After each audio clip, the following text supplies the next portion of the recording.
Good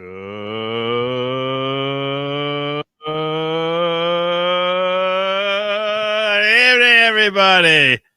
Welcome to a special edition of the following program, Election 2024.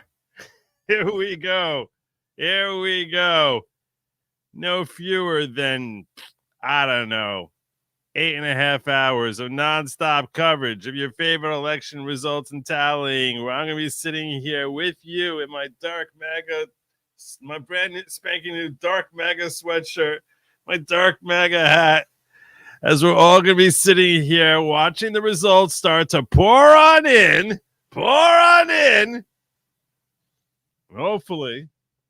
Hopefully, our hopes, expectations, and all the numbers we've been seeing up until and including today will start to show the fruit that we have all been longing to see. I say all, I mean without exception, because even if you voted for Kamala Harris, deep in your heart and your mind, you know Trump is the better choice. So with that intro, Lawson Law, will you take election analyst call-ins? I'm not committing on that. I'm going to remain non-committal on that. I got a lot of ground that I want to cover. There's a lot of things that we need to cover as far as catching up on things that I meant to catch up with you, never got a chance to do because different things took longer than anticipated, like Trump's speech last night ran a little bit later, started much later and ran a little longer than I think any of us anticipated. So a show that I thought was going to be running a little long, like at 2.5, 3 hours, ended up going close to 5. And by that point, I wasn't going to cover anything new over there. There have been developments. I promised I was going to give you my prediction map. I'm going to break it down for you state by state, how I think this election is going to fall. And the more you engage with people on the left, which I was on Twitter Spaces earlier today, had an opportunity to engage with some folks on the left, and I'm not going to kid you, they can be very effective at trying to sow seeds of doubt that you don't know. The more I look at this, the more I'm like, oh, I think I know. I think I do. I could be wrong. Anyone could be wrong. I'm very, very fallible. So, but when I come to conclusions, I try not to get too absorbed in what I hope and just focus on what I see. And who knows? I don't know that he's going to win the popular vote. I have a very, very difficult time understanding how the yardsticks continue to move as the Democrats fail to reach one yardstick after another, that the yardstick continues to move, and they still say, no, that's not a problem that we move the yardsticks. I'll show you what I mean by example. There's so many different ways. I can show you what I mean with respect to how it is that they keep continually trying to change the yardsticks. It's almost like they're trying to predict the weather and getting it wrong over and over again and saying, no, still everything we told you about this climate influence is very, very real, even though our predictions were wrong every single time. It feels almost the same. Where it's like, they're like, this is what we need in order to get past Pennsylvania. This is what we need in order to get in mail-in turnout. This is what we need in one thing after another. And then when they don't, they'll lower those expectations. And after they lower them, they come back and they're like, oh, well, yeah, okay, so we don't really have that, but, maybe we'll have a little bit, maybe we can still eke it out if we get there. I'll give you an example of what I'm talking about, Pennsylvania, okay? We talked about early vote in Pennsylvania. And don't let anyone kid you. Pennsylvania is make or break for Kamala. And it's incredibly significant for Trump. Pennsylvania is the one state that I don't think we're going to get a result tonight. That's almost the least likely one that will get a result from Pennsylvania. Out of any state in the union, it seems like the least likely one that we're going to get a decision tonight. But if we look at the early voting, and there was 82 million votes that came in, 82.6 million votes that came in. Okay. So in the state of Pennsylvania, they had a 33-56 lead for the Democrats. Okay. Now, if we translate that as far as 56-33-11, so 56-33, let's do some math here. Okay. So out of 1.87 million votes, they got 56,000. So I'm not gonna guess. I'm just gonna do 1,877. 1, 2, 3. So wait, it would be times 0.53, right?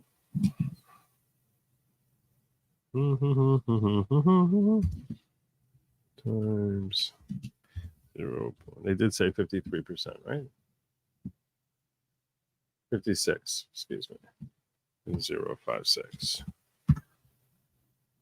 So that comes out to 1,051,000 votes. So they got 1,051,000 Democrat votes there. Okay, that's how many came in. And if we take that same number and instead of by times 56, we say, so let's remember that number, 1051. Instead, we said in Pennsylvania, how many Republicans came in? 33. So if we say times 33, that is going to equal 619. All right, 619. So their early vote lead minus 1051 plus 1051 minus 1051. 430,000 vote lead for the Democrats in Pennsylvania. Roughly 430,000 vote lead in Pennsylvania. Okay, let's check out this report here on this. Right now, the Pennsylvania Democrats' firewall has collapsed. Firewall is the number of early mail-in ballot lead that they have. Remember, in 2020, it was 1.1 million. When Fetterman beat Oz, it was 800,000. Right now, they got a 409,000 vote lead. They needed 750. That was their goal. Then they said they got to have at least 500. They're not going to meet that. Yesterday, their numbers collapsed. It stopped coming in. So instead of getting 750 or 500, which now they're saying they absolutely need to get to a 500,000 vote lead in Pennsylvania with mail-in ballots in order to even be competitive here, they're not going to reach that, folks. They have 409 right now. They are, get this, 700,000. We put that number at now 431,000. Mail-in early votes behind where they were same time 2020. They're 350,000 behind where Fetterman was over Oz in just 2022. That was only 2 years ago. This is turning into a disaster for the Democrats. Trump well on his way to winning Pennsylvania now with these numbers. That's why he's coming to Pittsburgh tonight, where we are. Now, North Carolina poll out just a few hours ago. East Carolina University trends more of a liberal poll. They've got Trump up over 50% now. In North Carolina, 50-48. Let me give you even bigger news in North Carolina. Early voting. Trump is actually Republicans. And this one, I was on the space just now with Cenk Uygur. He was claiming that even if she loses Pennsylvania, somehow she can take, then North Carolina becomes a must win. And that she can win North Carolina and Nevada. I don't see that. But they're actually winning now. They're ahead in early voting in North Carolina. That's never happened in the history of early voting in North Carolina. Republicans are ahead. African American turnout in Charlotte and Raleigh and some of their key areas is way down. Same thing in Pittsburgh and Philadelphia. It's way down. They're not getting the black community out. And we got polls saying up to 25 or 30% of those are going to vote for Trump. This is turning into a rout. So there you go. There you go. Pennsylvania is looking really, really strong for Trump. Really strong for Trump. All right. That's, as I said, there's no state in the nation which is more pivotal for both candidates than Pennsylvania. And anyone who tells you otherwise, the only reason Pennsylvania would not be pivotal for Trump is if he's dominating across the board. But if he's dominating across the board, he's going to dominate in Pennsylvania too. You see what I'm saying? In other words, yeah, a lot of people will tell you, and I'm going to end up telling you that I'm expecting to get over 300 electoral votes here, and I'm going to incorporate Pennsylvania there. But like, there are other states that he right now seems less likely to win than Pennsylvania, and that dominance doesn't happen unless he's going to win. If he wins New Hampshire, he's definitely winning Pennsylvania. See what I'm saying? So once you're looking at it that way, it's like Pennsylvania is like, okay, we know his surge was strong enough for him to take back Pennsylvania here. Is it big enough to him to also take the next domino? But Pennsylvania would fall behind a state like New Hampshire. Pennsylvania would fall, in front of a state like New Hampshire. He has a better chance in Pennsylvania than he has in New Hampshire. Pennsylvania would fall before a state like Virginia or a state like New Jersey. So that's why Pennsylvania ends up becoming this almost like a bellwether for where the country is going. Is it possible for him to win without Pennsylvania? Yeah. The struggle's going to be real. I'm not going to kid you. The struggle's going to be real. Beauty of liberty is you get the leadership you deserve. We should merit to deserve Donald J. Trump as POTUS. God bless America. God bless it indeed. I forgot to put up a goal. I should have put up a goal. Trump as POTUS. God bless. I forgot to put up a goal. I need to put a goal up. Let's do that right now. How should we set the goal? We'll set the goal at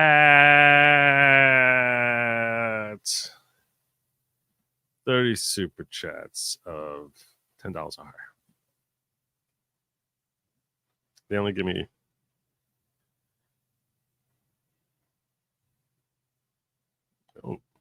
set that at 3 hours. In that case, I will. What should I do? I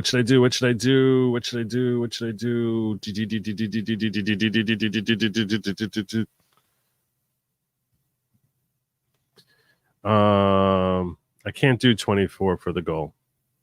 They make me do even numbers of 10. Suggestions? Any suggestions?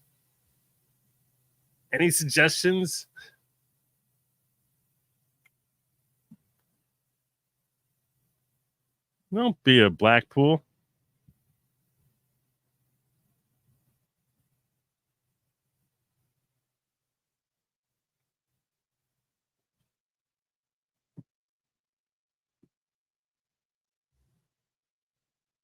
What am I seeing? 30, 50, 10, 30. What am I seeing? What?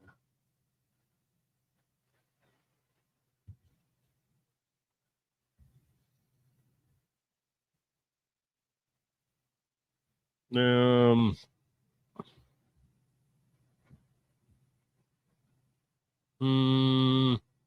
Trump dance yesterday. This is why I hate setting goals. It's no joke. It really is. It really is, Lesko. It really is. I will.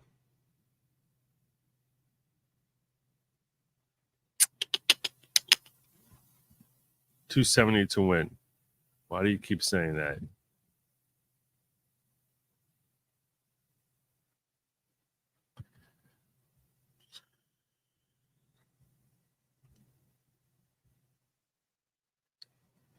All right. What I'll do is this. I'm going to make a viewer's choice. So anyone who super chats and gives me a suggestions to what they want to do if the goal is reached, I will make a poll of like top 4 suggestions. There you go. As if that's not completely confusing the heck out of everyone. This is such a stupid way to approach this, but we're gonna do it. viewers vote on Joe's punishment. It's not going to be something that like I need to afterwards try scrubbing from the internet. So mind your suggestions based on that.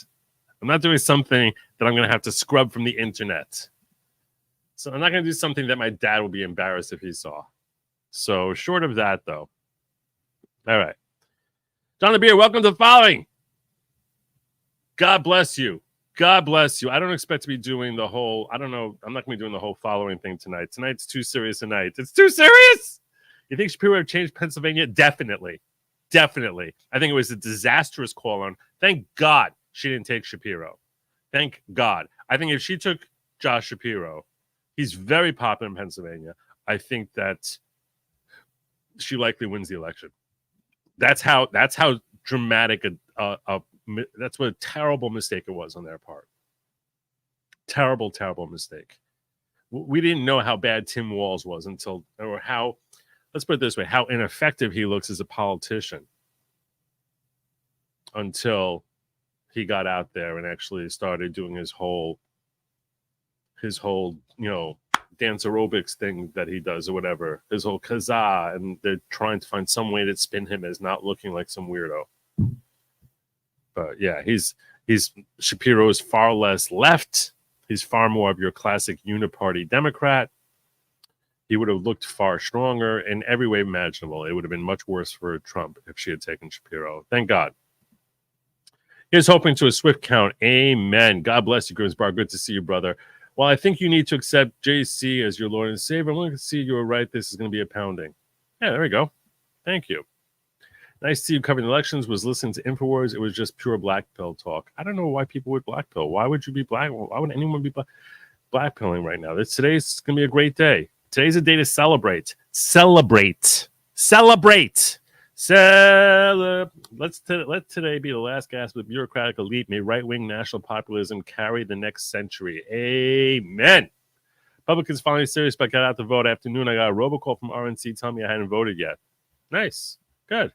I miss Trump texting me 30 times a day tonight. He will still. He will still. Don't worry. He will. My father's like, I can't take it anymore. I can't take it anymore. Trump keeps texting me all the time. He keeps texting me. That guy doesn't stop texting me. I was like, I don't think it's probably not Donald. It's probably not him sending it. It's someone.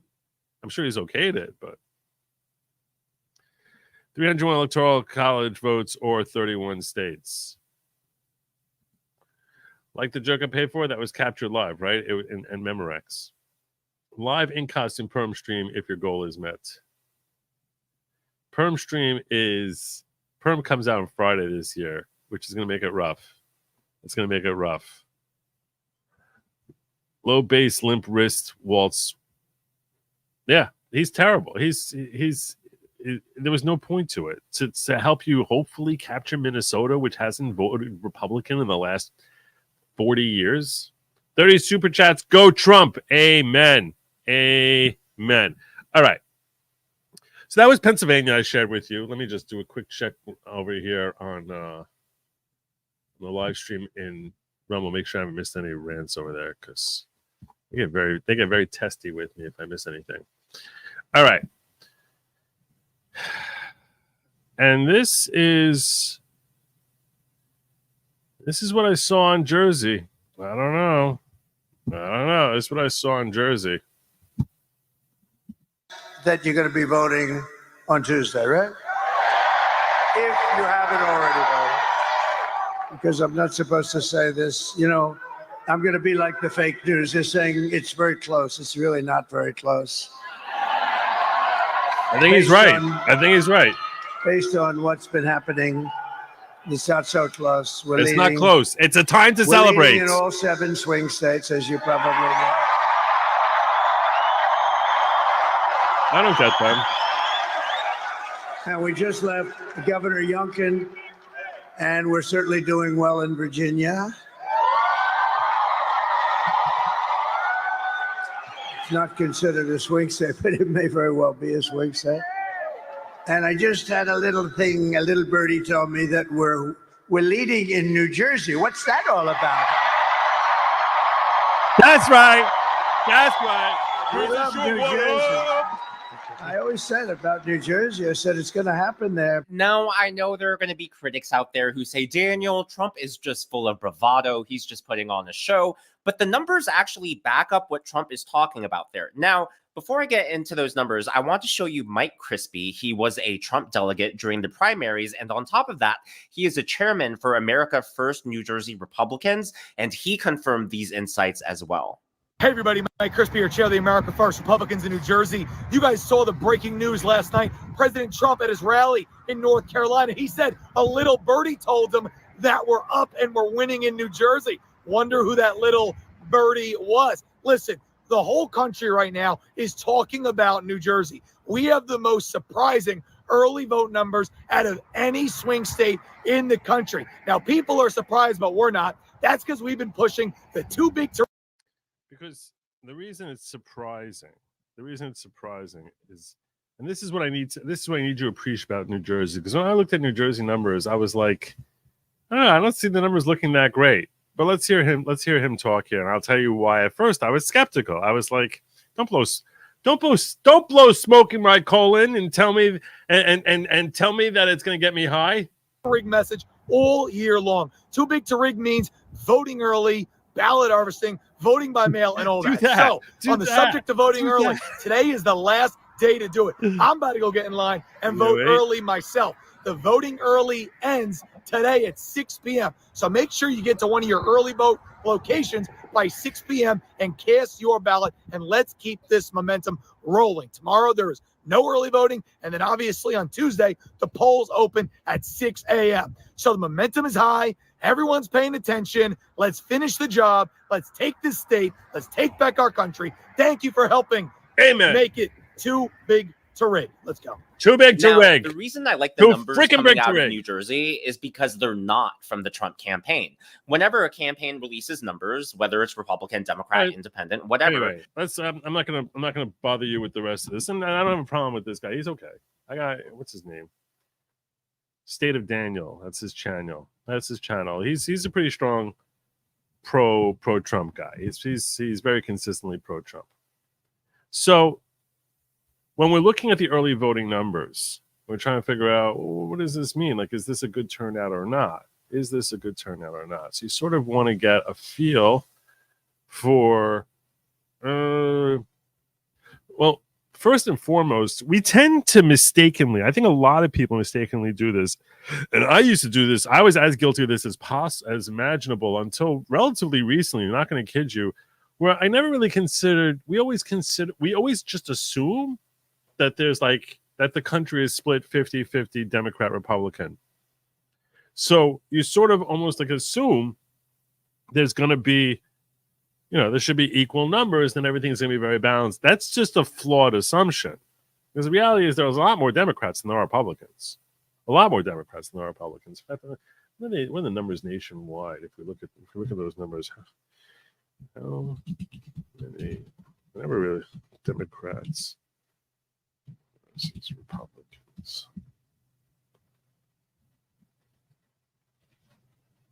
Look at this number here. 48 million registered voters versus 36. That doesn't make sense. That's way too low. That's registration statistics as of October 2020. How can that possibly be? There was 150 million people who voted last time. This is bad info. Let's do this again.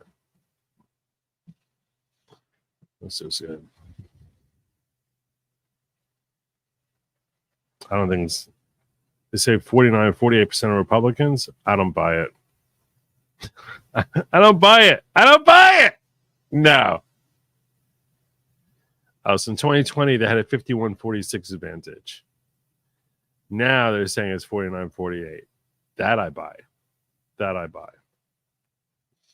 So we're already starting in a hole just as far as the overall. Here's the case. Democrats have 5% point over the GOP 4 years ago. What's the date on this? See a date? Research. April 9, 2024. All right. Well, anyhow, in the state of New Jersey, it's far more leaning Democrat than Republican. This is state of New Jersey numbers based on their official registration. So they have a total of 2,534,000 versus 1.6 million Republicans. So this is basically out of 4 million is 25. So that's like 60%. 2.5 out of. I mean, this is the other groups altogether. There's 1.6 million Republicans out of 67. It basically comes out to being roughly 1 in 4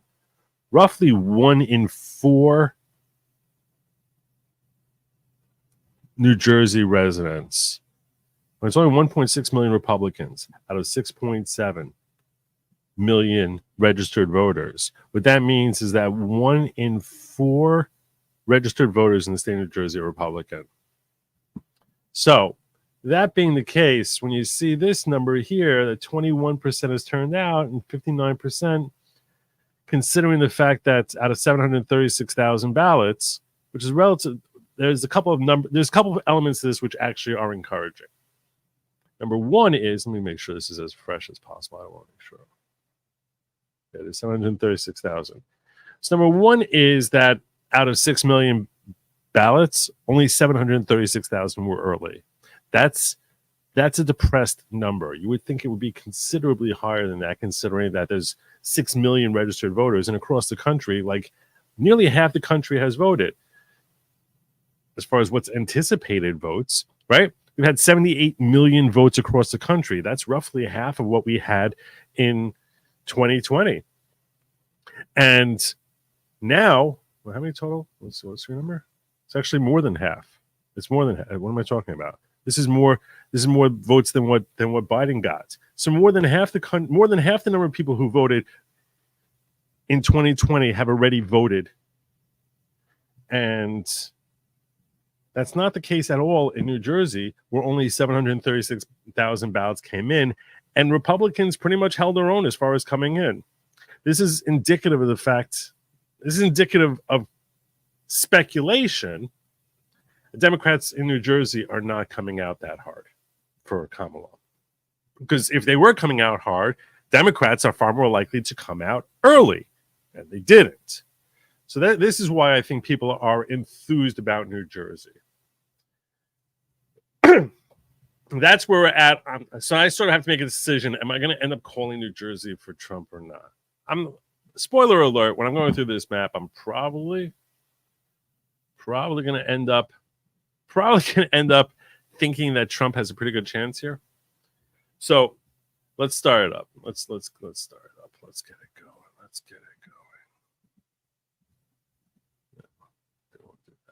Okay. We're going to start with the states where we can be very confident that Kamala Harris is certainly going to win. Let's start with the bad news first. So she's obviously taking Washington, California, Colorado, Illinois. I don't think New York is close enough. I don't think it's close. I don't think it's in the right ballpark. And I'm gonna shock some of you who are not regular watchers of the show by telling you I don't think Whitmer will ever allow Trump to win. And that's why I'm giving her Michigan. I think that if the polling showed a 10-point lead for Trump, I still don't trust. I trust Whitmer so little and Jocelyn Benson so little that I'm just chalking that up as I'm just giving it to them. I'm going to give it to them. Let's give it to them. Give them Oregon, give them Hawaii, give them in the Northeast here. They're definitely going to take Massachusetts, Connecticut, Vermont, Delaware, Maryland, D.C., Rhode Island. Those are all going 100% to Kamala without any hesitation at all. So she's starting off with 193 based on this count. Am I missing any that I wanted to give her that she's definitely 100% getting? I think we're good with that. All right, let's go to the Republican here. Idaho, Montana, Wyoming, Utah, North Dakota, South Dakota, large Nebraska. He's going to take this one. Iowa, I don't care what their stupid poll says. Kansas, Oklahoma, Arkansas, Louisiana, Mississippi, Alabama, Tennessee, Kentucky, West Virginia, South Carolina, Florida. I don't see how it is that she's going to have any chance of making a dent in Florida. I think that's easily means by it's going to be a healthy lead there. He's going to take Alaska. I know a lot of people like saying that Texas is less definite. That's more up in the air a little bit in Texas. Yeah, let's call a spade a spade. She's not taking Texas. If she's taking Texas, God help us if the Democrats ever move Texas blue. Because basically, just pack up and move. Just pack it in. We're done. God help us. Fortunately, I don't think it's a concern that anyone needs to have today. So Texas is definitely going to be in our corner. I forgot Indiana. And I think Ohio has gone safely red at this point also. Now, I think I'm going to give here. Oh, yeah, when it comes to Maine. So I think that I'm going to give this. I'm going to say that this is. I want that to lean red. I think overall. I think she's going to end up taking. Where else am I going to go with lean? Oh, yeah, I forgot. This is going to be a hardcore red. And 193, 217. Yeah, that looks right. Okay. I think when it comes to Minnesota, I think she's going to end up taking Minnesota. I think it's going to be closer than what people think. I think she's going to end up taking. Whoops. Didn't do that. Then take District 1. And yeah. Everyone assumes she's taking New Mexico. When we're looking at the early voting in New Mexico, we pull up New Mexico over here. I've got Democrats 47-37. He's taking New Mexico in 2020. Everyone loves assuming that he's got New Mexico in the bag there. Let me see if I pull out the politics. Let's see what numbers they're giving us out of New Mexico.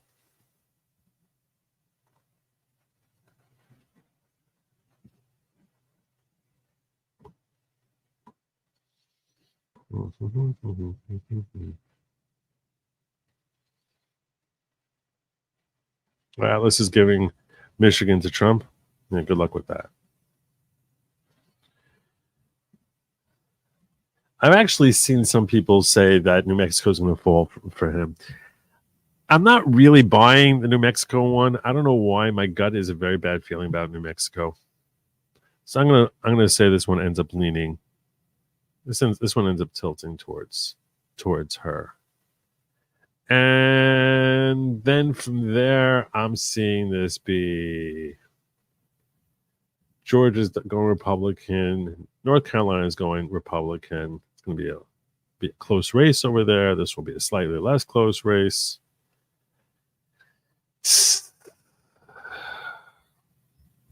Yep. F it. I'm going to give this Nebraska territory over. Like I think that Lincoln is going to didn't do that. Give her the inside one. This one. There and I think we got to go with Pennsylvania coming to him. I think he's going to eke out. Wisconsin. And frankly, I don't think Arizona is going to be as close as everyone thinks it's going to be. Nevada probably a little closer. I think he's going to take Nevada too. And then it comes to these three states here. These three suckers right here, which I basically am going to come out saying, why do I feel like I'm missing a state here?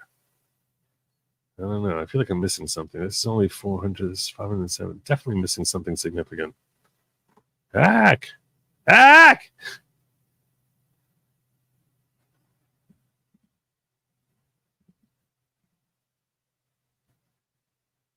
There's a 2 there.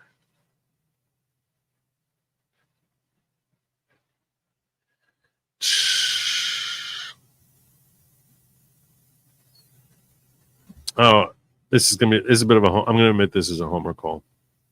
I'm going to admit this is a homer call. I don't think he's going to take both of them.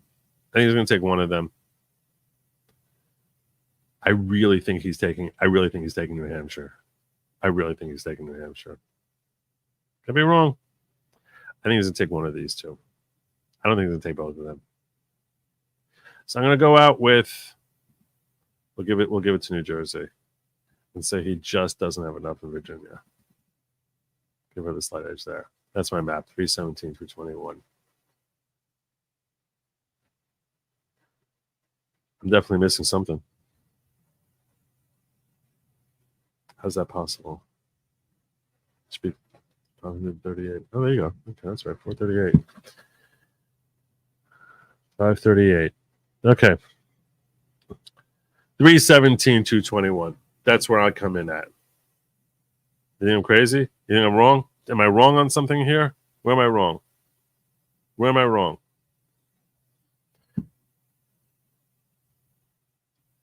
I might have these backwards, Virginia and New Jersey. I might have those backwards. That's my numbers right there. Let's go Jersey. Let's go Jersey. I got a lot more I need to cover with you guys here today. Does that mean Minnesota's in play? Yeah, I guess Minnesota is in play. I think it is in play. I think here's the other thing also. Here's the other thing that I'll point out to you. Like everyone is afraid to say that like if all these polls are off by like 5 points, right? The way they have been. In that case, that means, I mean, and I'll tell you this much. I'm really confident he's going to take Pennsylvania in the end. So in a worst case scenario here, he doesn't take Jersey, he doesn't take this one, and he doesn't take Wisconsin or Nevada. She's looking at 255, 283. That's how I'm seeing this. That's how I'm seeing this. In a best case scenario, in that case, he does end up taking Minnesota. And he ends up taking New Hampshire, and he ends up taking Virginia and New Jersey and Nevada and New Mexico. And I guess people would say, oh, obviously Wisconsin and Michigan. That's an insane map. Some people would want to also say if you're really going best case scenario, give him Oregon also. But I think that sounds like craziness. So basically, this is a best case scenario for Trump. Is 360. And what it really should be is 538. That's what it should be. It should be 538 if we lived in a sane world, but we don't. I am Joseph number 6 says there may be more Democrats than Republicans, but it's only because Democrats count dead people. No, fair enough. And some of the live ones are kind of dead anyway. MAGA. Gabriel says, don't forget, Joe, that a lot of us independents aren't Republican, but we're constitutionalists or libertarian. That's true. Some of you are Green Party also, though. So I'll put her head down and get to work. That's what she needs to do. She needs to put her head down to a lot more folks. Millions and tens of millions, and start getting to work. Raskin says they won't certify DJT if he wins. Zelda, I've covered this, and then I covered it again, and then I did a locals, and then I covered it again, and then I covered it again, and again, and again, and again. So I'll just say this. Zero chance that Raskin or Congress is in any position whatsoever to impact Trump from being certified. Zero.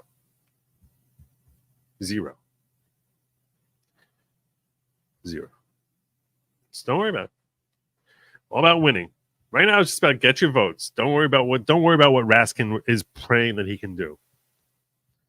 Is that he's not going to have the authority. He's not going to have enough members of Congress. He's not going to have enough senators. He wouldn't have the authority under the Supreme Court. Zero chance. Wims! Year and a half, Wims. My God. Wow. Year and a half, you and me. I've been registered Republican since 1844 now. 26 years. Every Trump election, they bounce me back to undeclared. Really? That's funny. Maybe that's why their numbers are so off all the time. Presley! Long-time lurker. First time super chat. That's what I like to see. Enjoy your content. Keep up the good work. Thank you, Presley. That's I like how you see what the number that he threw in here? You see the number he threw in here, Presley? 45, 47. 45, 47. Love it. 45, 47. There you go. My guy. 45, 47. Well done, Presley. Last time around, Dems lost Texas by 600,000. No chance. Yeah, I agree with you. It's no chance. What in the Great Lakes states drinking water would for Harris? What's in the great that no Howie. The reason I keep giving Michigan to Harris, I think he'll get more votes than Harris in Michigan. I just think you and I will never know it. I think he's going to get more votes. I think Gretchen Whitmer has 1.2 million people on the Beyond residents on their voting rolls, and then that they know, and they refuse to clean up until 2027, and that they changed the law so that the assembly cannot investigate fraud. So they know they have easy access to cheat, because when you have dirty voter rolls, it's very easy just to take people who haven't voted and cast votes for them and print out ballots. It's not that hard. They can literally print out an extra 1 million votes there for Harris. And then she said it's illegal for anyone in the state other than my bestie friend Jocelyn Benson, Secretary of State here, who's overseeing the election, to investigate fraud. When you have a combination of we're making it very, very easy for us to cheat and then making it impossible for anyone to check if we cheat, I am starting with an assumption that they have every intention that they are going to cheat their brains out until they have enough votes for Kamala to win. And that's why I don't bother looking at Michigan. But they basically said you shouldn't bother looking at us because we have a tyrannical governor. So it's not the drinking, it's not the people there. It's the lunatic, insane, tyrannical witch of the Midwest, Gretchen Whitmer. The witch in the Midwest. Last time on Dems lost. Oh, sorry, I got this one. New Mexico wrong. If not Virginia, then no New Hampshire. Green Michigan and Minnesota. Do you think Minnesota is also corrupt? Likely.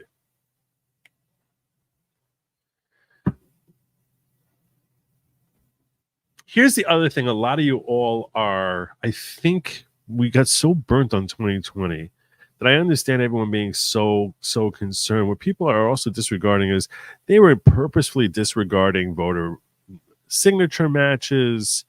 There was all these different hokey signatures and stuff. I mean, this is a whole different election.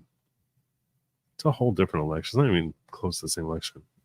Live in Wisconsin, he'll get it, but will be a recount. Yeah, I know they have an easy recount tip over there. I think he's going to take Wisconsin. You look in the voting polls. Let me pull up the polls here just so you can understand where I came some of those numbers. The Harris fake cell call today is gold. Liar. If someone could send me a clip on that, I'd love to share that. The Harris fake cell call today.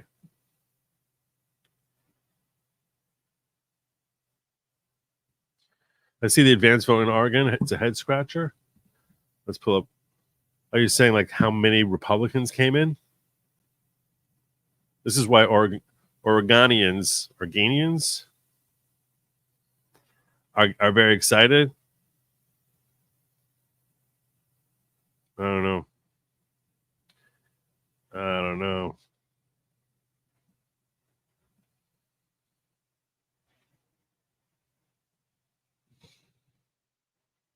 It is far more Republican than you would think. There's a lot of Republicans who came in Washington also. No one's really talking about it.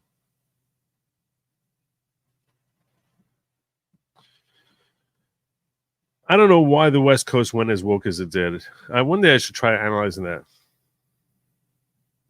I'm dreaming of a red jersey.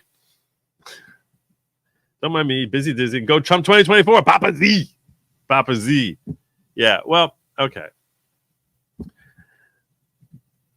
I got a lot more I need to cover here with you guys. A lot more. I've got a whole bunch of funny things I want to share also. Hold on a second.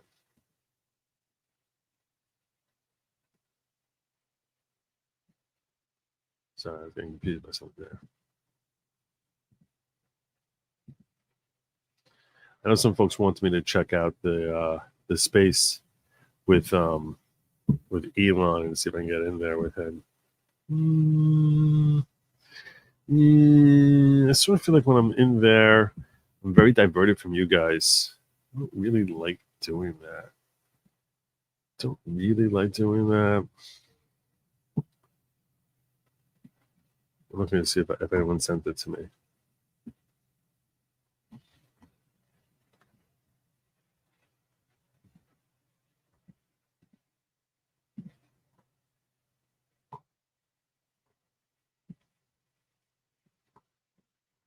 Oh, I forgot to send.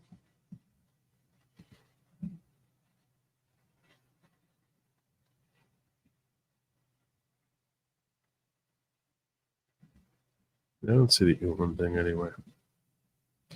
All right. So this came out. There are a couple of things going on in the world that I wanted to share with you as far as enthusiasm that people have. And I'm probably going to end up playing some music today, which is going to end up getting me like struck over and over again. So if you see stuff during the course of the stream that ends up getting that I had to mute after the fact. But I have a special request from Lady Lawgic that she wants me to play this.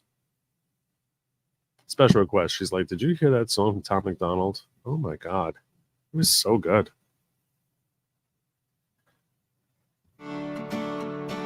What's amazing to me about this song is this guy's a rapper. I mean, that's what he does. He's a rap artist. And he actually sings in this song. America is going woke, the streets are America is going woke, the streets are full of fire and smoke. This ain't the way I thought it would be. The White House full of evil folks. Americans ain't free no more. They don't respect folks like you and me.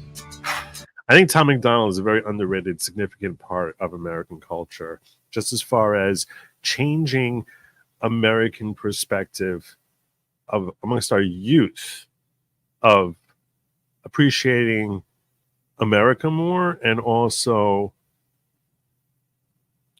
making it cool again to be Republican. And those are incredibly significant changes. The way we're treated ain't been fair. Fake news on every TV. He's so talented. 4 years we've been in this nightmare while they killed American dreams. We can't afford our lives here.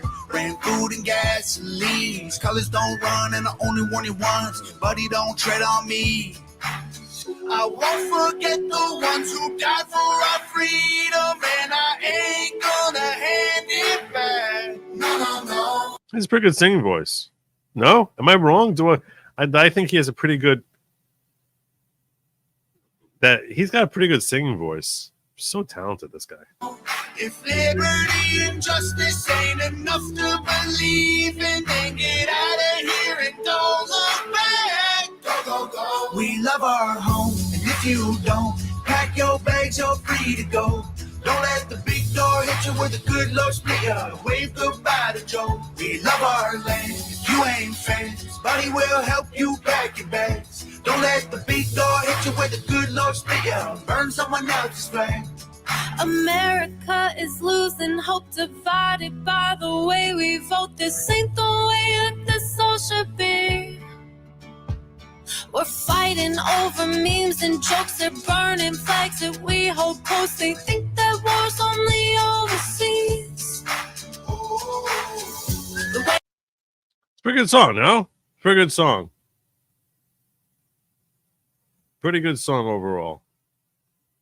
You think he's not singing? It's not enough. No, of course it's not enough. But it's like sort of. It starts. I think it has an. I think it has more of a capacity to start reaching our youth. I'll tell you this: what we've seen 4 years ago, youth was hardcore Democrat, and you're seeing much more of those under 25 actually starting to embrace Republicans. They were painted, they've been fair. So what? You don't know me. You think? You got something to say? Well, I'm right here. Thank God for the freedom of speech. You like to claim I don't care, cause I ain't gonna bend no knee. These colors don't run and I only want it once. Buddy, don't tread on me.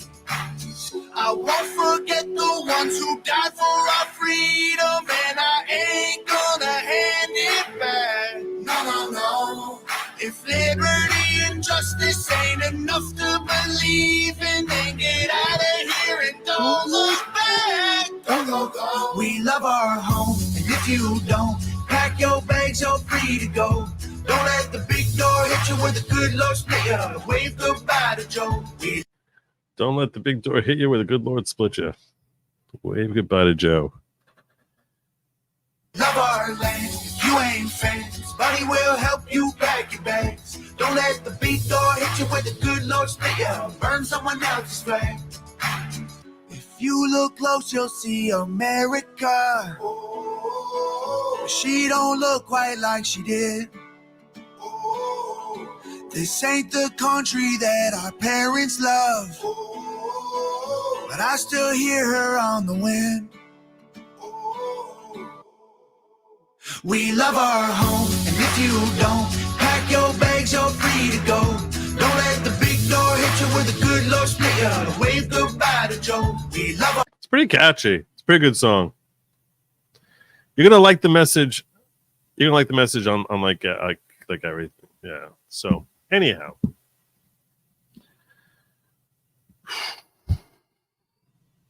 this is what I wanted. No.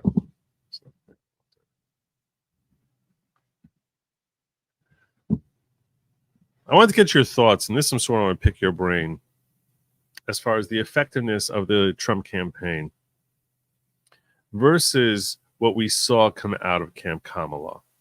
And this is one of the really interesting things to me, because I think Camp Kamala, and one of the things they were discussing on the space that I was on today, which I thought was an interesting conversation, was if you were Team Kamala, how could things have worked better for Team Kamala than they seem to have gone so far? And, and a debate as to whether her campaign needed more time or less time. I'm actually of the opinion that she needed less time. I think that the best way for Kamala to have come in, is if Biden had kept going all the way up through the DNC and then all of a sudden just announced a health issue in September and just bring her in. And everyone, that way there's not enough time for anyone to really vet her. Meanwhile, she could be writing her entire agenda, spend the entire summer writing up her agenda, come up with some real proposals, actually make distinctions between her and Biden. And you also get to gauge whether his whole message of that his administration was a success, whether Americans are going to swallow it or not. I think that would have been a more effective way for them to go. I also think that taking Josh Shapiro was the only call possible for her. And they were so afraid of losing the youth with the whole Gaza thing. So afraid of losing the Free Palestine folks by taking Josh Shapiro. So what do you end up doing here? What did she end up doing in the end of the day? She ended up basically trying to appease the Muslims in Minnesota and the Jews in Pennsylvania, because she's like, I want both states. So let me try to appease the Muslims in Minnesota and the Jews in Pennsylvania. If she was an actually smart cookie, what she would have done is she would have brought on Josh Shapiro to help appease the Jews, because irreligious Jews would have been like, oh my God, yes, we're going to have a Jew in the second command in the White House, and then spent the entire time placating to the Muslims. I'm talking I'm talking as a soulless, disgusting, awful human being who's being Machiavellian as far as how to strategize this most effectively. The way you throw your bone is you have all your messaging be consistent, and yet give the other side that which they can latch on to for hope. Because irreligious Jews would be too stupid and optimistic about like, yay, ooh, we have a Jew second in command. They've been trying to get that ever since Joe Lieberman was a vice presidential candidate. And all that other nonsense, because I can't stand how people try to live vicariously through others as if that's reflective of you in any way, shape, or form. It's the biggest sign of cuckoldry imaginable. But if she was really Machiavellian, she would have taken Josh Shapiro, named him the far more capable politician as her running mate, and then spent the entire summer saying, we're going to clamp down on Israel and make sure that they recognize, they're still our friends, and basically a tiny lip service to Israel, and figure the Jews are going to be placated with Shapiro, and then just basically hardcore like, oh, this is all about free Palestine, free Palestine, free Palestine. That's how she should have done it. That was the devil's play right there. That's what I anticipated an effective, intelligent campaign doing. Fortunately, that perspective and that approach was clouded from her vision. So instead, what she did was she said, oh, I'll just give completely different messaging depending on who the audience is, and assume that social media is no longer a thing, that news is no longer a thing, that everyone's just going to give us the messaging I want, and then when I face an interview that's going to be viewed by both sides, I'll dance artfully around that. Which, let's face it, there's nothing remotely artful about Kamala, so she's incapable of doing anything of the kind. So she was basically screwed the moment she took Tim Walz. She was screwed the moment she took Tim Walz. If she had taken Shapiro, she would have started with Pennsylvania, and then she could have just pushed really hard for Michigan by basically going into that Muslim community and promising them that she was going to make Israel back down on Gaza. That's it. It was that easy. It was staring her in the face. She never did it. Because she's not a leader. That's why.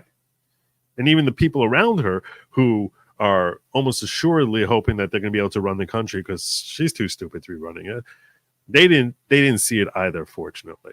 But that's how she should have run her campaign. And ideally, they should have basically done that starting in right after the DNC is when he should have been like, oh my gosh, I can't, some sort of health issue, can't do it. That would have been the Machiavellian. And that way, there's not enough time for people to be exposed to just how utterly incompetent and off-putting she is in everything that she does all the time. Everything about her is just revolting as far as personality, her intellect, her waffling, her back and forth. Everything about her is just very, very, it's so easy to dislike. Everything about her is so easy to dislike. That's how they should have done it. Thank God they didn't. And frankly, the problem they had was they got stuck with her in the first place. And this is all a product of what the Democratic Party has been for the last, frankly, ever since Obama came in. Since Obama came in, they haven't had a message. If you take intersectionality out of the conversation, there is no message. No message at all. MAGA is a very strong message of we want conservative values. We want freedom of speech. We want people to have an opportunity to rise up. We're totally fine with people living their own lives, almost practically libertarian, except in very limited ways. And small government, get out of our faces, free speech, constitutional values, respect the individual's rights with respect to the government when it comes to due process or crime or any other ways that government tries intruding on us. That's the messaging. That's a policy. That's what you're hoping our guy is going to do. And if that guy today is Trump and next time is Vance, and I can tell you what I want from them. What do you want from, if you're a Democrat, what do you want from your leader? What are you expecting them to give you? And there's no expectation other than it's just not Trump.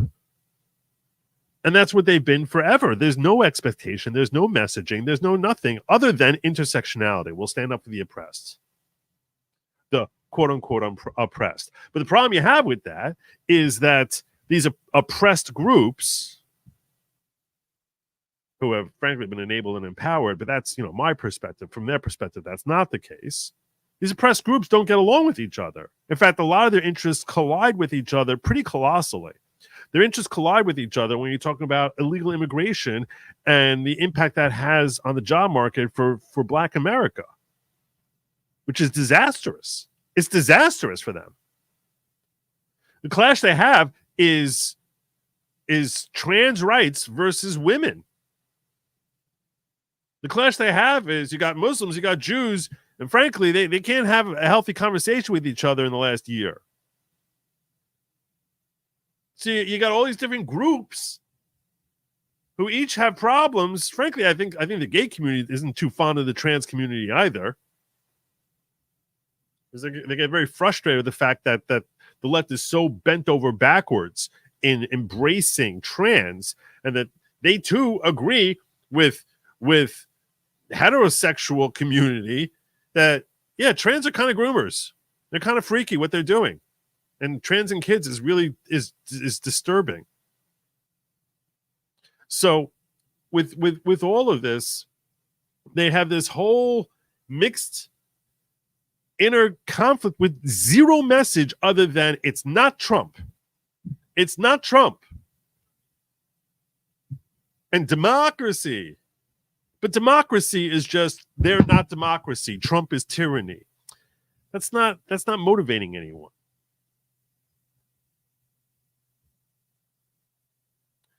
So all of these different things, this is what we're seeing with the Democratic Party is a deep flaw in the way the entire operation is run. They have no message, nothing that they can sell to everyone universally, other than we're not Republicans or we're not Trump. If you're a Democrat running 4 years from now, what are you anticipating saying? You're going to say J.D. Vance is Trump, or whoever it is that's replacing is Trump.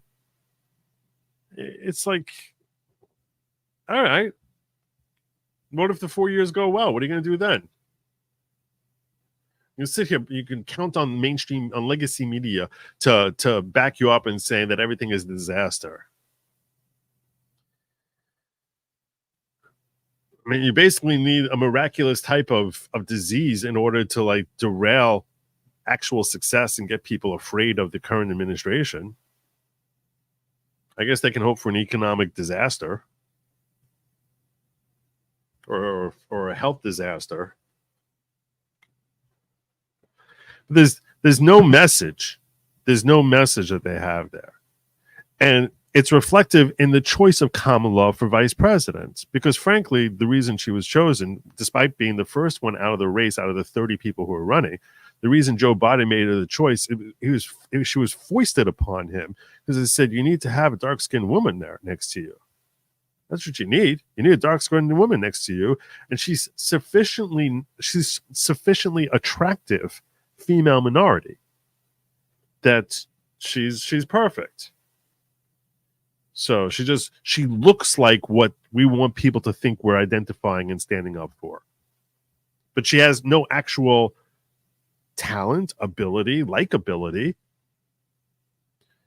It's kind of stupid and annoying. So now, when his cognitive health was so clearly failing that they could no longer hide it anymore, because, I mean, he made such a joke out of himself. Well, now you're in a terrible conundrum. Now you got a real freaking pickle, because everyone's like, I can't vote for this guy to sit in for another freaking 4 years. I can't do it. So what are you going to do? You're going to bypass the woman you've been hailing as the black woman leader and say she's not fit to be a leader? What are you basically, how much are you basically alienating with that? So you only put her in there because she's the black female. And now that she's the black female, which obviously you can have conversations all day about her race, but okay, let's assume that America at large tends to regard her as a black female. So now that you have her as the black female, you have her as tokenette. So now, how do you shove that to the side without basically telling everyone, go to hell, you suck, whitey? Or go to hell, you suck, you misogynist dude, black dude who would step in here, whoever it is that would come in. Unless you got Michelle Obama to come in. Because Michelle Obama checks off both those boxes, and everyone just forget about Kamala Harris. So the only savior they had would have been like literally Oprah or Michelle Obama. And if that would have happened, yeah, Trump's toast. Trump would have been toast. There was no way. There's no way. Because it would have been like, oh, brand new message, new administration, changes from the mistakes of the Biden administration, and I hear you, and we're listening, and and we care, and all this other crap that they'll throw out. And now you can package. So now you're stuck with this woman who has no talent, no capabilities, and she's mired by a track record that she's basically married to this awful track record of we let in 20 million illegal aliens, many of whom are clearly dangerous, and we've destroyed the economy. What are you running on at this point? What are you running on? You're running on nothing. You're running on fumes. You're running on, it's not Trump. That doesn't get people out. Especially when Trump doesn't feel nearly as scary today as he did, let's say, in November 2020, when they kept reassuring everyone that if Trump gets reelected, the whole world is going to die from COVID.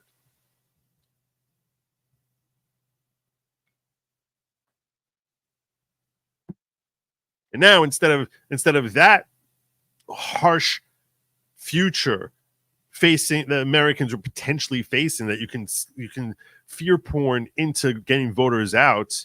Now you just have them really struggling with their bills and starting to wonder why the heck we're allowing all these illegal aliens in here. And yeah, you can convince your base that it's all because Republicans are coming in here and all the other stupid nonsensical lies that they throw out there. But she's really left with almost nothing. That's why the saving way for them to have fixed this whole thing, the best way for them to fix this whole thing is they could have basically waited till the DNC, right after the DNC, health problem with him, not enough time for anyone to actually hear her. She'll come in there, the whole joy, joy, joy, joy, joy. Got the joy, joy, joy, joy, joy in the DNC. Whatever nonsense that they would spit out there. Bring in Josh Shapiro to appease the Jews in Pennsylvania. Go into Michigan. Start telling all the Michiganders, I know, we got free Palestine. We're going to clamp down on Bibi. He's terrible. He's worse than Trump. And that boom, done. Trump's done. That's how they could have slayed this whole thing. That's how they had to do it. Thank God they didn't. Thank God they didn't. Thank God they didn't.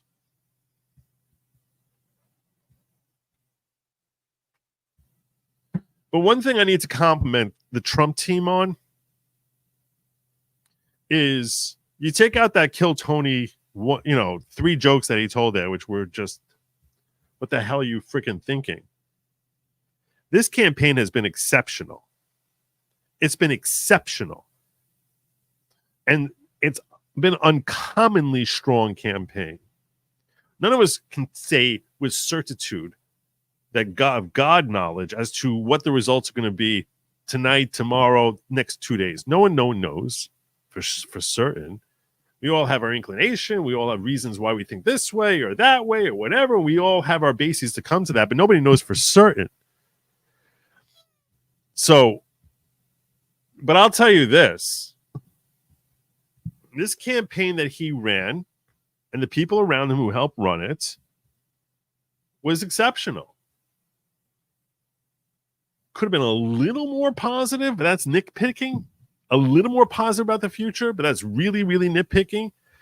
It's common for there to be one mistake after another every few weeks on varying levels. And we haven't seen that. And even the one mistake they had with Kill Tony at Madison Square Garden, but that ended up being a blessing in disguise because it encouraged Biden to come out there and say and call half America garbage.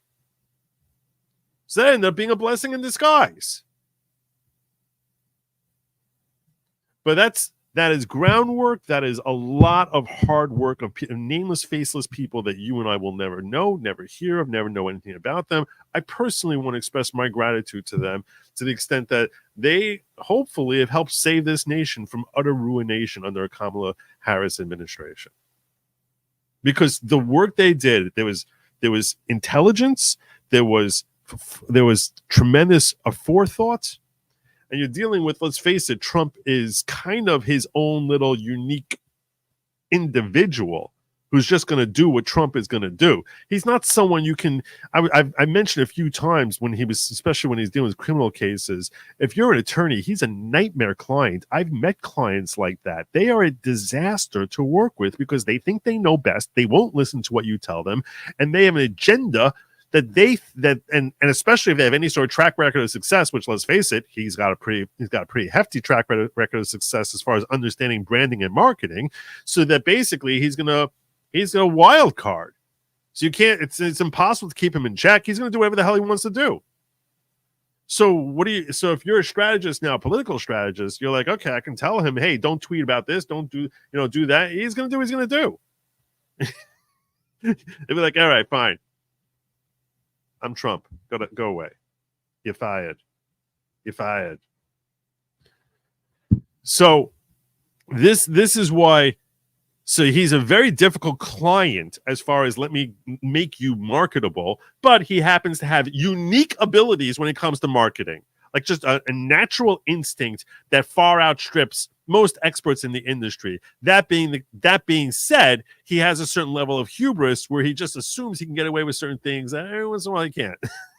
He pushed a little too far on that one, Don. Pushed a little too far on that one. So,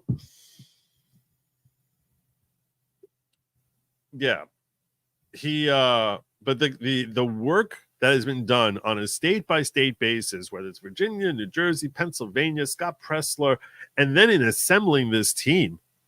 I mean, the team of people that he's working with, I'm talking about accomplished, capable, popular individuals.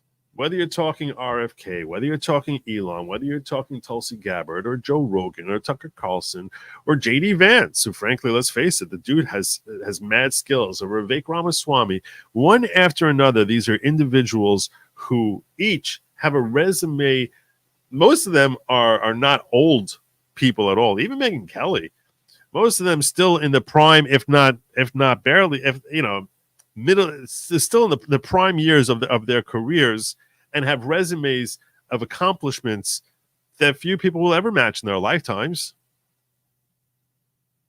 And intelligent and charismatic in their own way. One by one, each of them. So this guy has assembled really a dream team of people around him that can help inspire the nation into thinking, you know what, we really might be on the precipice of something amazing here. And inspire confidence. We can only pray that, God wants to deliver it to us. That's really what it comes down to. That's really what it comes down to. But that we don't get there without tens of thousands, hundreds of, I don't even know how many people, of unknown people. We all know Scott Pressler, but there's a lot of folks who are kind of like Scott Pressler and how hard they've worked trying to help this campaign get to where it's at right now. And there were very, very few mistakes. And if you think that's easy to do, just go look at mistake after mistake after mistake that we've seen from Team Kamala in just 3 months, 4 months. Mistake after mistake in under 4 months. Whether it's a mistake, I'll give you an example of some of the terrible mistakes she's made. Vice presidential pick. terrible mistake. Mixed messaging on the Israel situation, terrible mistake. Not having answers as to all the flip-flopping that she was clearly going to be asked by anyone who's competent about, terrible mistake. Not having an answer as to why you haven't done this in the last 4 years, terrible mistake. Not being able to distinguish herself at all from Biden, terrible mistake.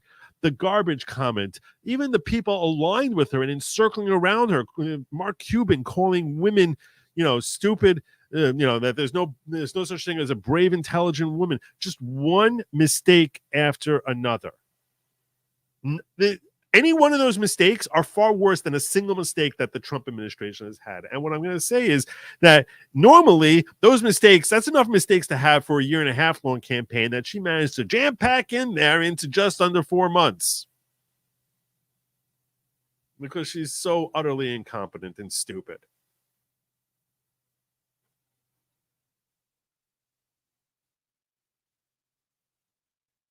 To not having policies. I mean, come up with some policies. You got all your freaking brainstormers there. Someone come up with something that's not literally copying word for word what Trump said.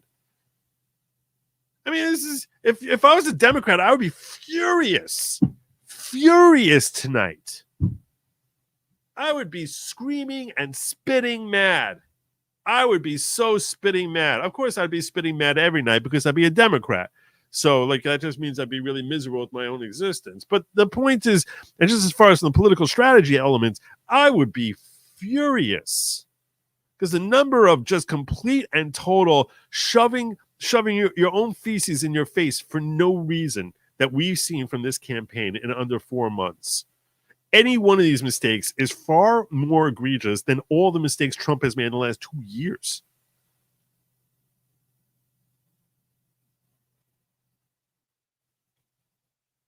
And that only comes with a great deal of work and a great deal of sacrifice from a lot of people. And this has been a phenomenal campaign. So that's why, look, we don't know what's going to end up happening at the end of the day. They start off with an 8 million, how many millions of people advantage in Democrats? It seems like it's a joke that given the complete disarray of this country and the magnificent success he had as president, that we have to sit here hoping, some of y'all sitting their fingers crossed. We don't do that. We Jews don't cross our fingers. But, sitting there praying to God that somehow he wins something that should be a landslide. I'm still confident it will be a landslide.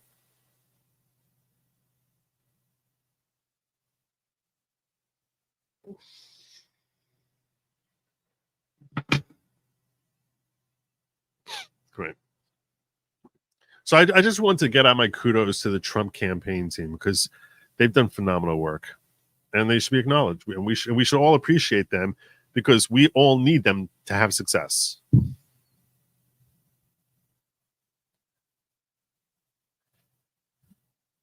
Did any of you get me that Harris call? No. Any of you did?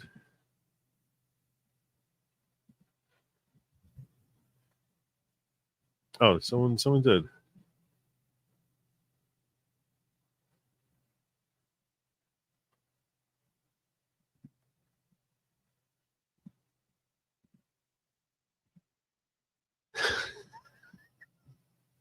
She's so bad at this. She's so bad at this. How are you doing? Have you voted already? Give me a second. You did? Thank you. She's on a camera app. Thank you so very much. She's on the camera app. She's talking to herself. Idiot. They couldn't even get someone on the phone for her. They couldn't even get a plant on the phone for her. What a stupid human being. Look at that.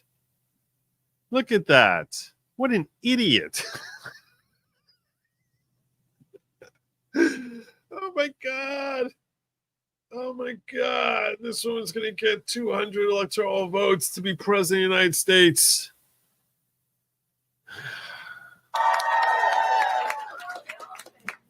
Thank you so very much. It's so important that everybody participates, and I thank you because I'm sure you got a lot of other things you could be doing. Taking the time to vote. Really, thank you. and you enjoy your day, okay? How you doing? Pathetic. So pathetic. So utterly and totally pathetic. Thank you, Jared, for sharing that with me. God. Yeah. Dr. Joe, we're all ready to vote today. I saw that. Send it to you on XDM. I didn't see it from you, Printer God. I don't know why it is. Everything, my messages on X just don't come through quickly over here. Everything takes a long time to come through.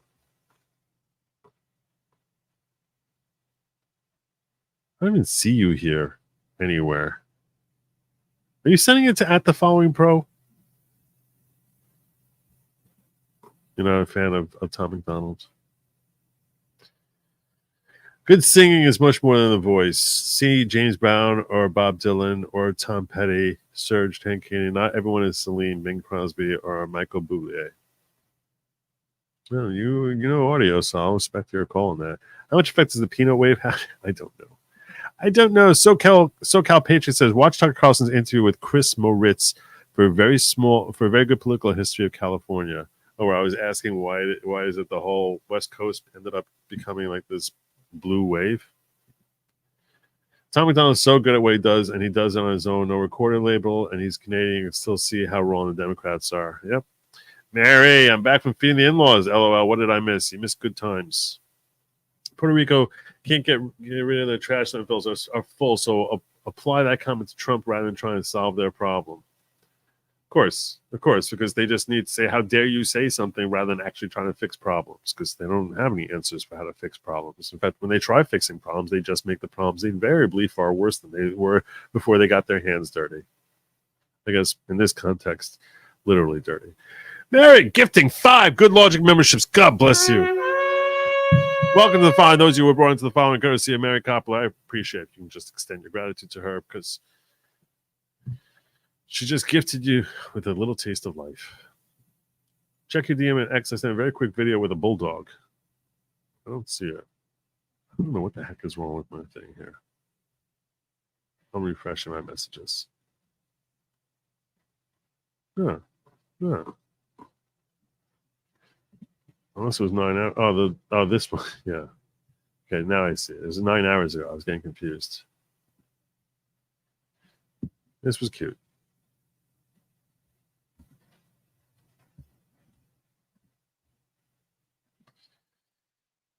I don't want to risk alienating the bulldog community.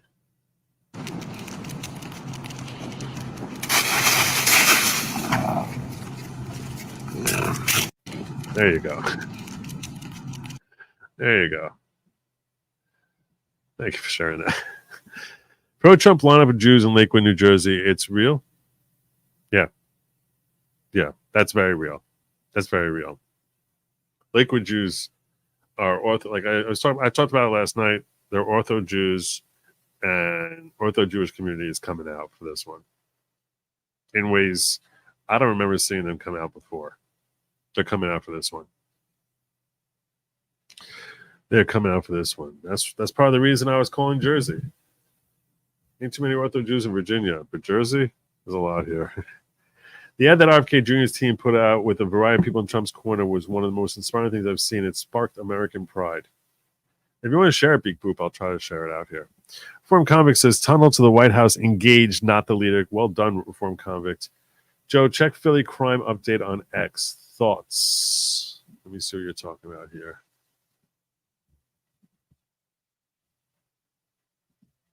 Philly crime. There's a few updates I want to cover with y'all. Philly crime update.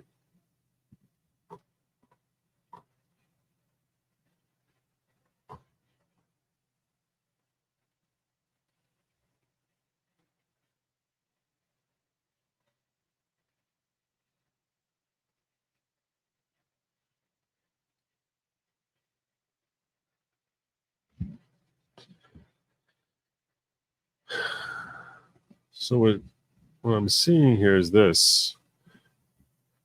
Philly crime update says from Philly police radio reports of unconfirmed. Police are investigating letter threats at 3 locations. Threatening letters found on location called in by staff. No radio or MDT transmissions until clear. Certainly hope that no one engages in violence. That would be pathetic. Did you place the info tag on this video or Google? I don't know what the info tag is. I don't know what you mean by that. What's the info tag?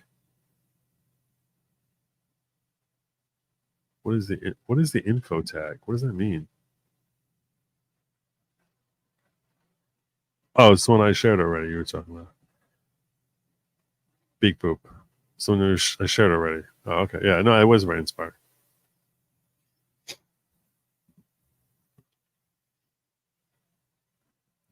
The one I watched. Okay, so you get me confused. I'm like, did I miss something? Did I miss something? I don't want to miss nothing. Joe, I can't believe I haven't brought up what's going on in Michigan with the address changes. They caught some voting from Canada. Just watched on 3 separate channels.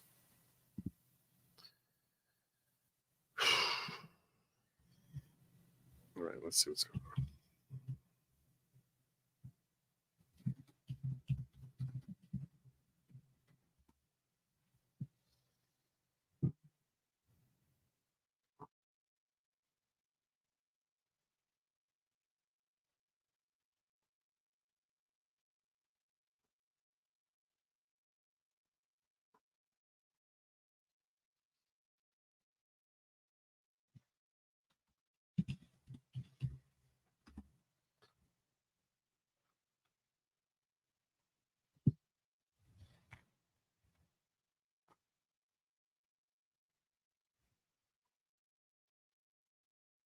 All right.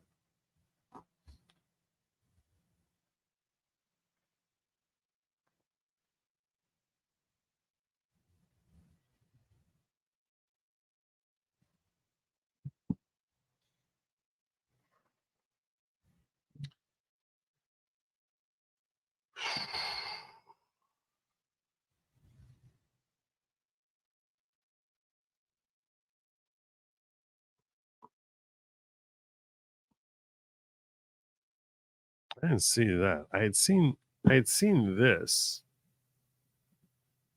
The Michigan man has been arrested and charged after threatening a mass shooting with an AR-15 of Christian conservatives if Trump wins the election today.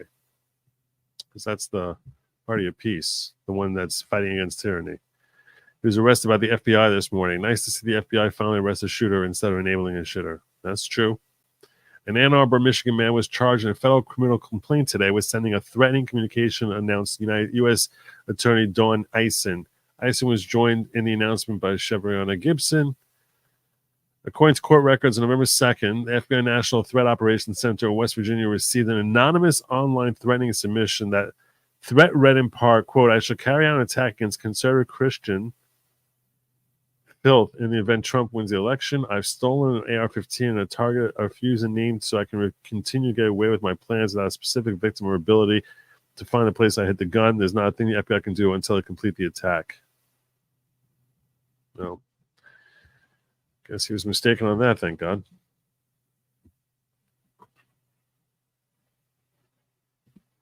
%90 women? In the booths? Online or handling the... Because I always see women running the elections.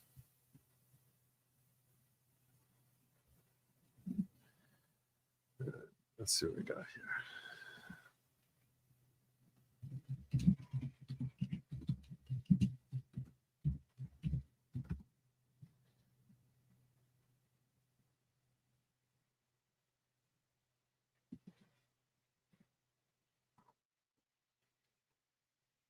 All right. Let's get you all updated.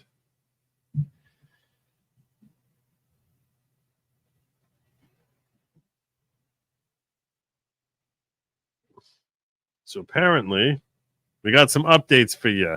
I got some updates for you.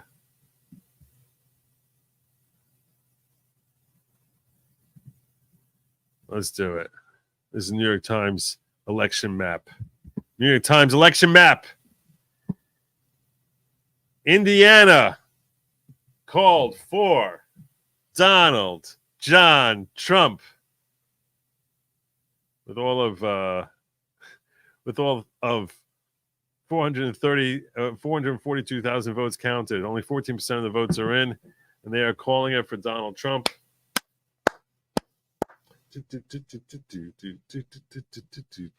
As well as the great state of Kentucky, with all 7% of the votes in. And they're saying, we're pretty confident that these 8 electoral votes are going to end up going to Donald Trump, whereas Kamala has notched Vermont with 0% of the votes in. All right. All right. Very exciting stuff. Very exciting stuff. Florida has 34% of the votes in, and right now it's 51-48 Trump. That is disappointing start. Not going to kid you, but still 120,000 vote lead. He's going to win Florida. It's not going to be close. Don't worry about Florida. Let's check out what they're reporting in New Hampshire. Only 1% of the votes are in. They got 3 votes each. Oh, that's the Dixville that some of you were referencing yesterday. So that's what we got in the early voting returns so far. So far. This is why Florida is able to count their votes in one day. They're like, yeah, we're doing this all day.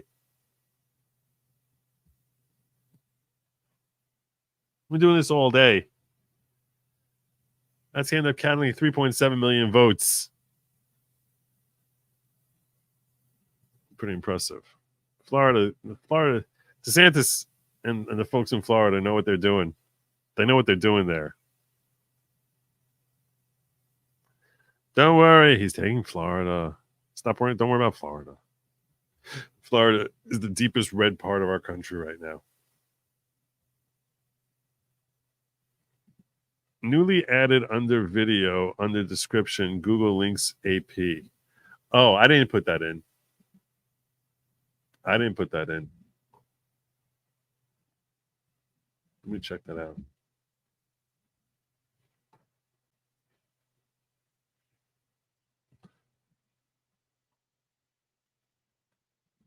This is pretty stupid.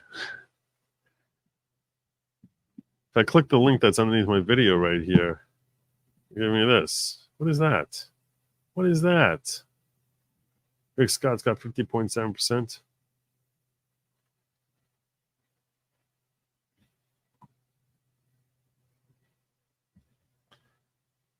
All right. Well, the AP hasn't called this race yet, so I don't know why I need that.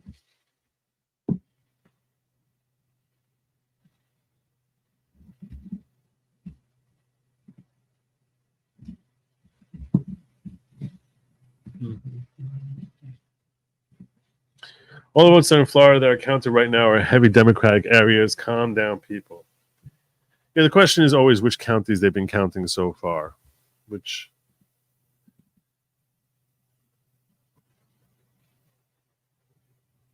so far, we're looking at Florida.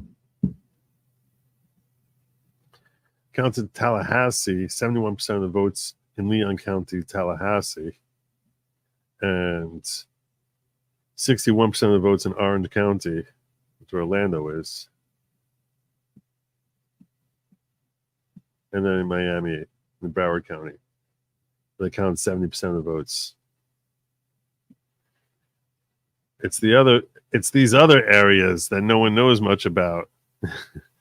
These are the other areas where Trump is expected to dominate, and he's still already winning even in these heavy Democrat areas. That's why everyone's like, stop worrying about it. It's gonna be fine. Miami-Dade is one that she's hoping to win also, so that she'll get a bunch of votes in. But yeah, these other counties got nothing in yet. Nothing. So don't worry about it. We'll be fine. We'll be fine in Florida. Relax. It's gonna be good. It's gonna be fine. They can call California also now. You know, they sometimes do that. No one really knows how they go about coming up with that.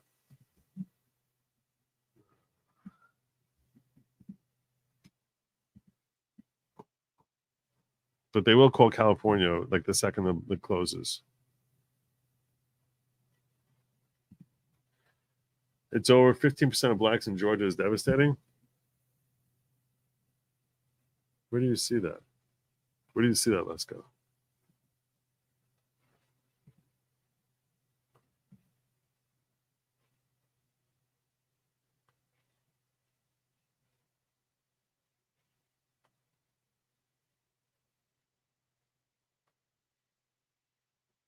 I see him winning in Georgia also, but it's only 3% of the votes are in.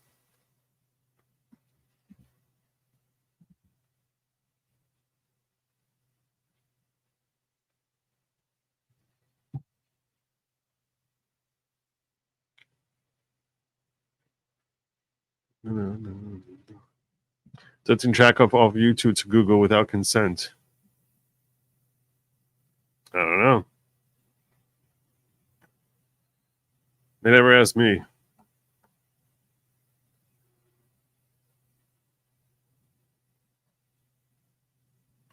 You're saying that Fox had that he won 15%? Let's tune into Fox. Let's see what we got here.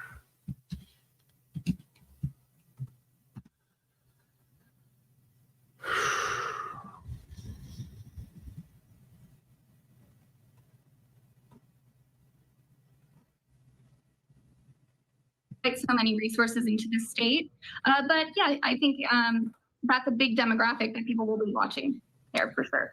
Yeah, so can you give us context into how we watch these states, these battleground states over time? What I'm going to put up behind me here, and Andrew, if you can take my screen in full, I want to show. So this is our breakdown of the counties. So, and these are very preliminary results. We will say that up front, but we're starting to see a blue dot in Douglas County. It looks like Harris has a 32-point lead over Trump right now. Oh, Can God. you just lay out how this works? Typically, we see in these major metro areas, that's where Democrats run up the numbers. And then there's several rural counties where Trump runs up the numbers, correct?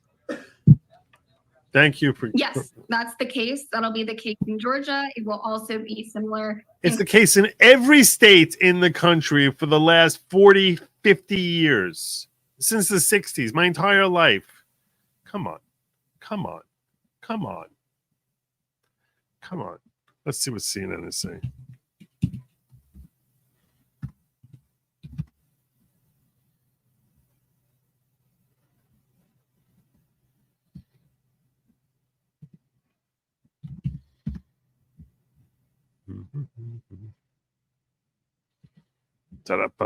CNN.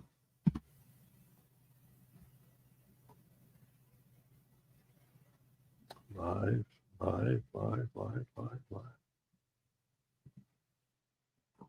They don't have anything live now? Losers. I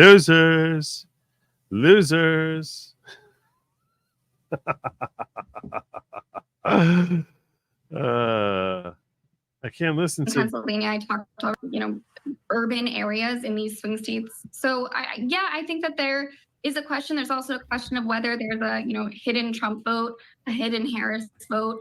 But again, I think there's a lot more questions here than answers about how Don't write up Virginia. Going to break down.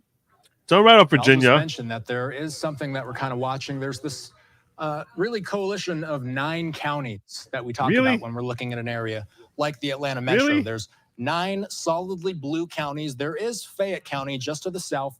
That's going to be one that could prove as a bellwether. That's one that's been a little bit tighter as far as last elections go. We've also looked at Cherokee and Forsyth counties. Those are just north of the Atlanta Metro. So there are 9 solidly blue counties that we talk about when it comes to the Atlanta Metro. There are a few that could be competitive, and those are going to be some of the things that we're going to be watching as the election progresses. 5% of the votes in. One of my questions for you here as we continue on with the evening is how significantly could issues impact turnout in these races? I'm talking issues like abortion, issues like the border. Abortion is huge. The Harris campaign has poured a lot of resources into campaigning on abortion. we saw in 2022 and in 2023 after the Roe v. Wade was overturned. This is a hugely animating issue for women voters. This is painful. You're not giving me anything. The Harris campaign is banking on there being high turnout for women who are supportive of a Democratic ticket because of that issue. I saw an NBC exit poll clocked the top issue for voters. This is just one exit poll. You should take it with a grain of salt. Was democracy and protecting democracy. That's another huge issue that the Harris campaign has talked quite a bit about, particularly as it relates to January 6th with Liz Cheney. For Republicans, the top motivating issues are, the economy and immigration. And I'll tell you, I was in Pennsylvania this past week talking to Republicans actually at an Eagles tailgate. And that's all that they were talking about is how excited they were to vote for Trump because of his positions on the economy, non-immigration. All right, getting a little update here in Florida from Politico. Politico showing they've now counted 6 million votes. He's got a nice 53-45 lead with 53.4% of the votes in after they've counted roughly 6 million votes. So yeah, that's a very nice, healthy, strong lead there. That's looking good. Virginia early voting has been Trump, but not really anything significant. Obviously, less than 1%. Doesn't mean anything. No counts out of North Carolina yet. New Jersey has nothing reporting yet. And these two states, as we mentioned earlier, with under 20% in, and they're already called, as is Vermont with only 1% in. They can call Connecticut also. Massachusetts at any time. Austin, we're getting some more votes in, some more results in the Florida Senate race here. You can see there 52% of estimated votes counted now in the Florida Senate race. And the gap has widened here between incumbent Republican Rick Scott and his Democratic challenger, Debbie Mucarsel-Powell here. So don't want to get ahead of ourselves. Only a little more than half of these estimated votes coming in, according to the Associated Press here. But Scott's lead DM, if you have time to share, create the music video, so no copyright issue, and it's PG. I don't know what that means for the rest of the night, for the rest of these I'll try to see if I can find that here. But does this say that maybe Scott wasn't facing as much of a challenge as Democrats hoped, or is that Republicans feared? We will see for sure whether that ends up being the case. Democrats were clearly very optimistic about their chances. I don't see this, Thomas. What name do you use? Into this race. But I'll tell you, I talked to a number of strategists on both sides of the aisle who were not totally counting on this race to be a win for the Democrats. When I talked to a Republican strategist yesterday, he told me that Republicans losing the House would be a tremendous shock to the system. And part of Okay. I'm getting a headache from her. I'm not going to kid you. I'm really getting a headache. I'm like, no, I can't listen to her. Let's refresh this. Let's check out U.S. Senate results so far. So Rick Scott, as they were pointed for 52.9% in Indiana. Banks has been called the winner. All right. In Vermont, they're giving it to Sanders. That seems like they're not giving Malloy much of a chance. They're not giving Malloy much of a chance.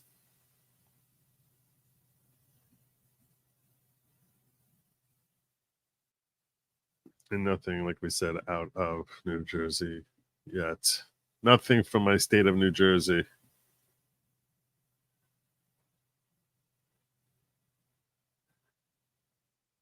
Should we check out the House? Let's see how the House is doing in these states.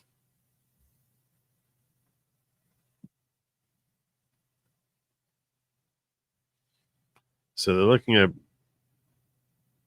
over here so far. Bailey's doing well. Over done. Let's zero in here.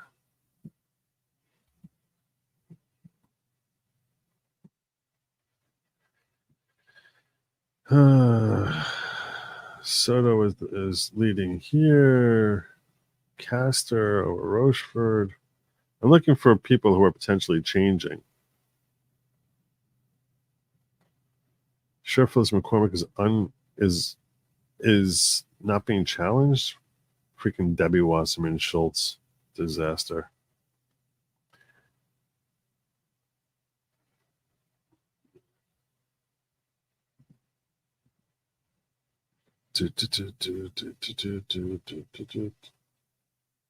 I like Jimenez. He's not bad.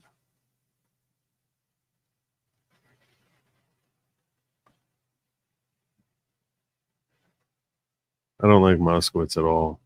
I think he's going to win.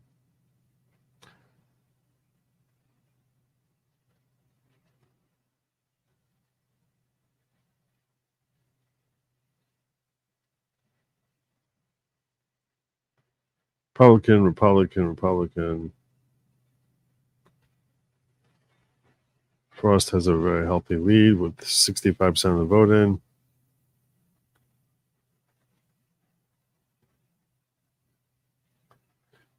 Bilirakis. So far, it looks like most of these races, the incumbent is holding serve. I'm trying to find anywhere where that's not the case. Where you have like a Democrat potentially losing a seat, or a Republican whose seat looks like is being threatened. Barr seems to be doing fine. Comer is doing fine. I'm expecting a lot of people to be super chatting me with, "We did it, Joe! We did it, Joe!" This is where I'm gonna make my money for the year, is people super chatting me, "We did it, Joe." That's what I'm waiting for. We did it, Joe. It's like watching the longest World Series game ever. Thanks for helping us get through it. Voted 2 weeks ago in New York, hoping 45, 47, 45. You tell him, Dan. And having a last name with an initial A is very unfortunate for a dude, Dan. Sorry. No offense to Dana White. But we did it, Joe. Remember, for 3 months, Dan. Good job, brother.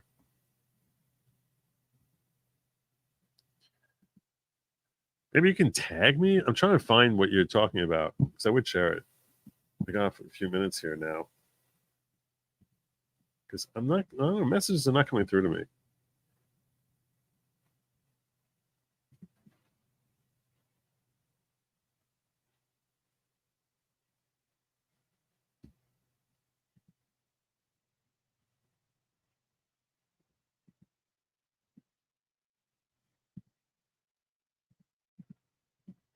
I'm looking in the chat here.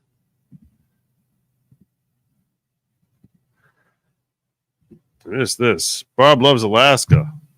I'll take your dance along with Trump last night after his rally ended. It was so awesome. I laughed so hard and loved it. I'm glad you enjoyed my dance last night. I'm hoping to do a lot more of that dancing, complete with the whole Rick roll thing. I didn't even know that was part of it until I saw him do it. Thank you for the very generous super chat, Barb. You're awesome. You're awesome. And earlier, I got Sige Bright saying, if they 25th Biden after a D loss, can Harris appoint a VP as a recess appointment since Congress would be out of session? I don't know. No one knows. No one knows what they can do. No one knows, because it's never happened. Kentucky called for Trump. Vermont called for Harris, per Reuters. Yep. I appreciate you alerting me to that, Barrett boy. Thank you.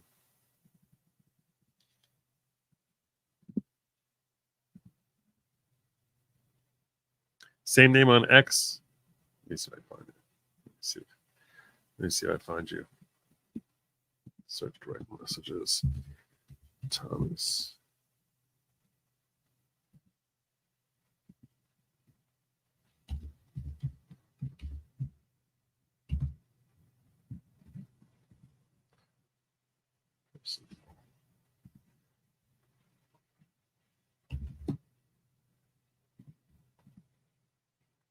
Yeah.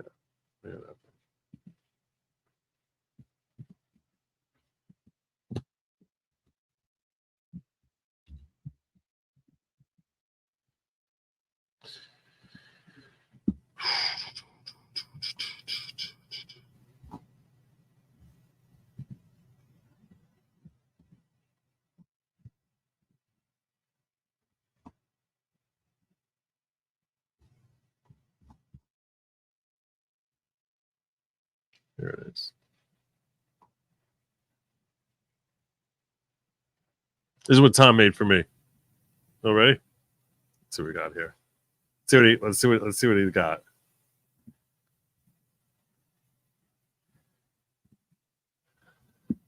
Tim Driscoll, a bricklayer.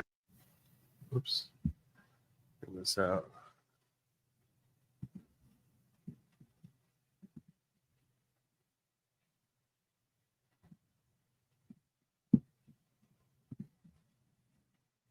Let's see what we got. Eric Dean, the ironworkers. Tim Driscoll, a bricklayer. Why are conservatives bad, Mommy? Because I thought we were supposed to conserve things. I couldn't reconcile it. Now I can. Minus 10, 9, 8, 7, 6, 5, 4, 3, 2, 1. November 5th, 11:05.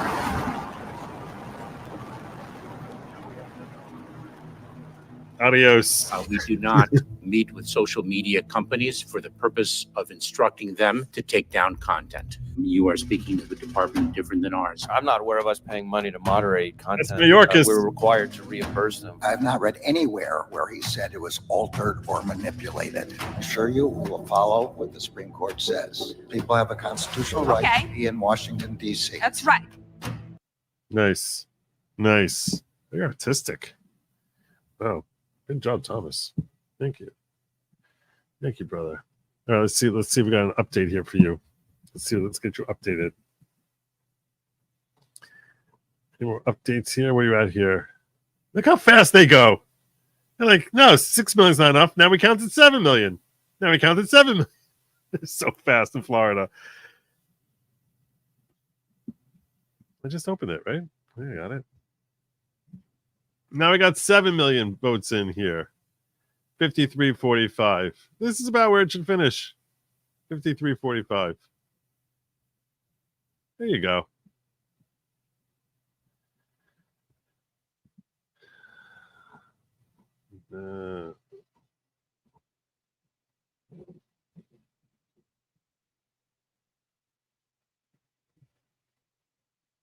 Okay, I can't do these stupid things. U.S. Senate results. Rick Scott also holding a similar lead. Almost identical lead. In the House, we weren't really seeing anything different here, were we? No. This is all looking like the same. Everyone's just holding serve. I am going to be watching Goodlander versus Tang Williams, which unfortunately Goodlander has a lead. Let's see how the president. There's only 2.6% in, but you definitely want to see Tang Lily. No, you rich white girl. Why you pretend you understand people's struggle? You don't understand no one's struggle. Go back to your $20 million $20 million mansion. You and your husband from the NHS. You don't understand people's struggle. I got people crying in my arms. She was so great. I really hope she could take her out. Oh my God, that'd be great.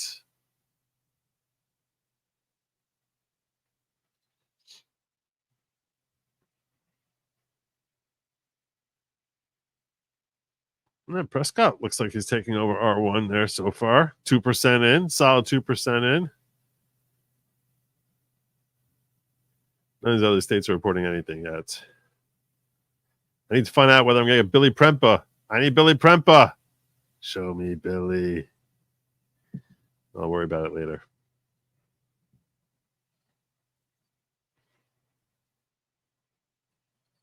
I'm in New Jersey 9, in case you're wondering. That's right. I am.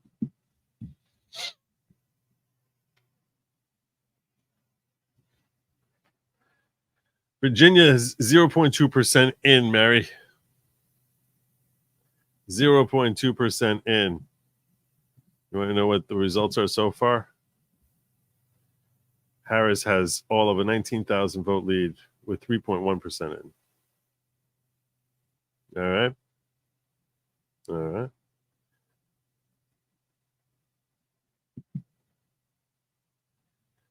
North Carolina, nothing in. None of these other polls have closed over here. I don't think in the Midwest. Georgia, Trump holding a 60,000 vote lead so far, with only 6% in. South Carolina, which Trump is going to win easily. He'll win that by 20 points.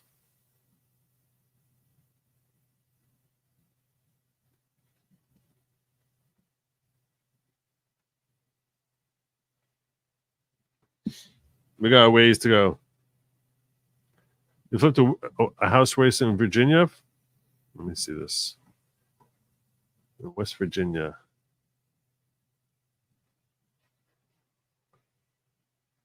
You talking about Miller, or are you talking? You must be talking about Moore, because Miller's the incumbent there.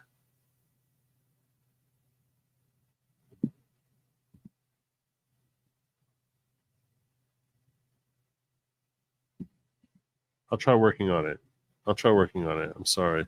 I understand.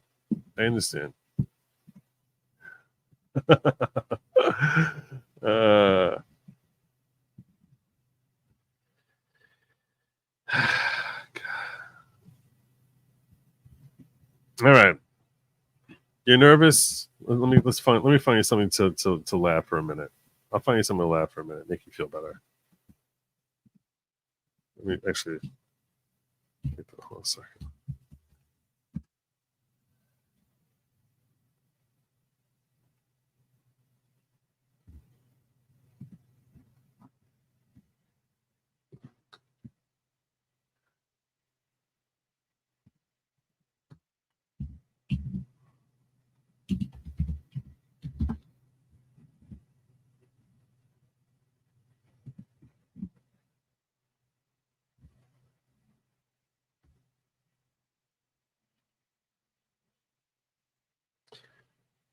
CNN has projected Jim Justice's Senate victory in West Virginia, putting the Senate 50-50 if this holds tonight. And Trump wins. That gives the GOP control of the Senate, assuming Democrats don't pick up their two long shot opportunities, Florida and Texas.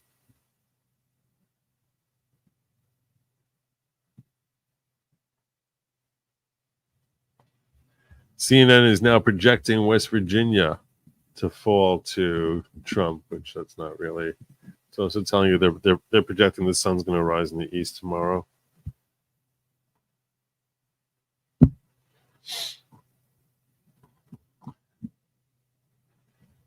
The early exit polls, Georgia and North Carolina found voters pretty much evenly split on whether you. Okay, I don't care about that. But this is what I was talking about. Projecting Jim Justice Senate victory in West Virginia.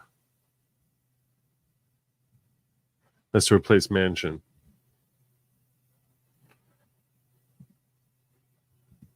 Well, frankly, it wasn't really. He was pretty red Manchin anyway. He was easily he was the reddest senator imaginable. The reddest Democrat senator imaginable.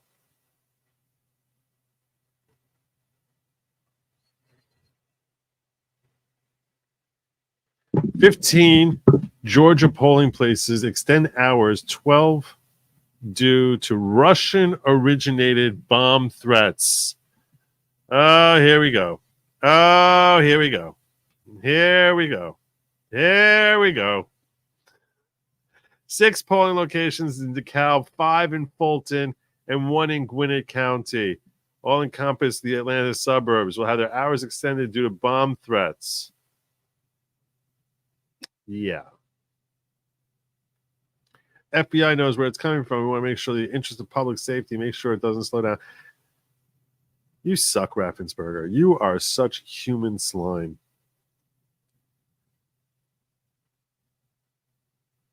Nevada's Secretary of State creating a website for voters to cure their ballots. Oh, yeah, of course.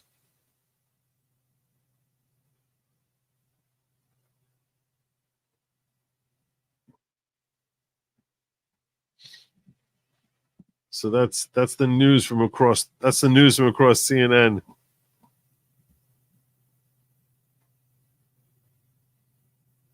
$7.7 million votes counted, 54-45. Like I said, he's going to finish around a 9-10 point lead. He's solidly red here. Don't be so nervous. Don't be so nervous. Everything's going to be fine.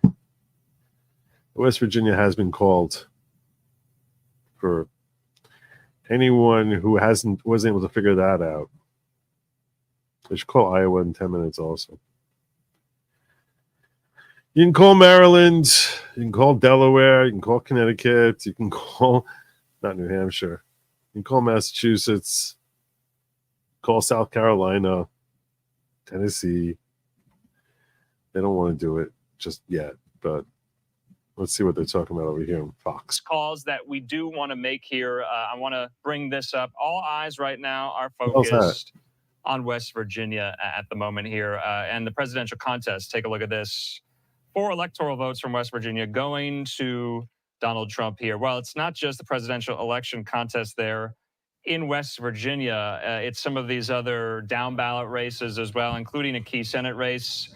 Austin Westfall joining me yet again. Austin, I believe we have a Senate call in the race there. Yeah, you know what? Let's pull up our Senate map because let's show the balance of power. This is no surprise, Andrew. I mean, we expected that retiring Senator Joe Manchin would be replaced by a Republican.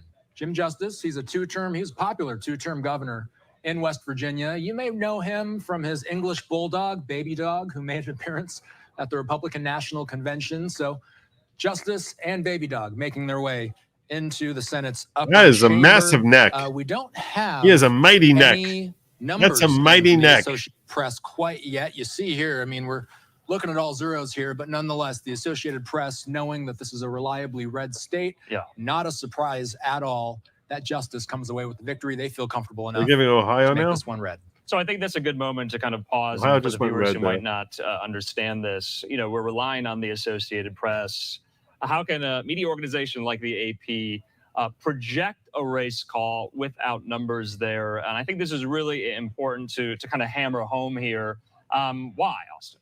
You know, ultimately, this was one of the races we knew was going to flip red. There was Senator Joe Manchin. He was an independent. Trump now has a We 100,000 knew Jim vote lead in Justice, the Georgia. Republican, had a huge advantage over the mayor of Wheeling, West Virginia. This was not going to be surprising at all. And as soon as some of these numbers do start coming in, most assuredly, they're going to be heavily lopsided in Jim Justice's favor. In the meantime, let's look at the wider Kamala having senatorial map here 90,000 because this is the balance of power. There's still a lot of empty notches to fill in. As we've been Kamala having a mentioning, 90,000 vote lead in a lot Virginia. more seats to defend, but the Republicans so far with North one Carolina flip, that's what just this started. candy cane. I'm going to call Kamala it a candy Harris cane. having Let's zoom in a. on it.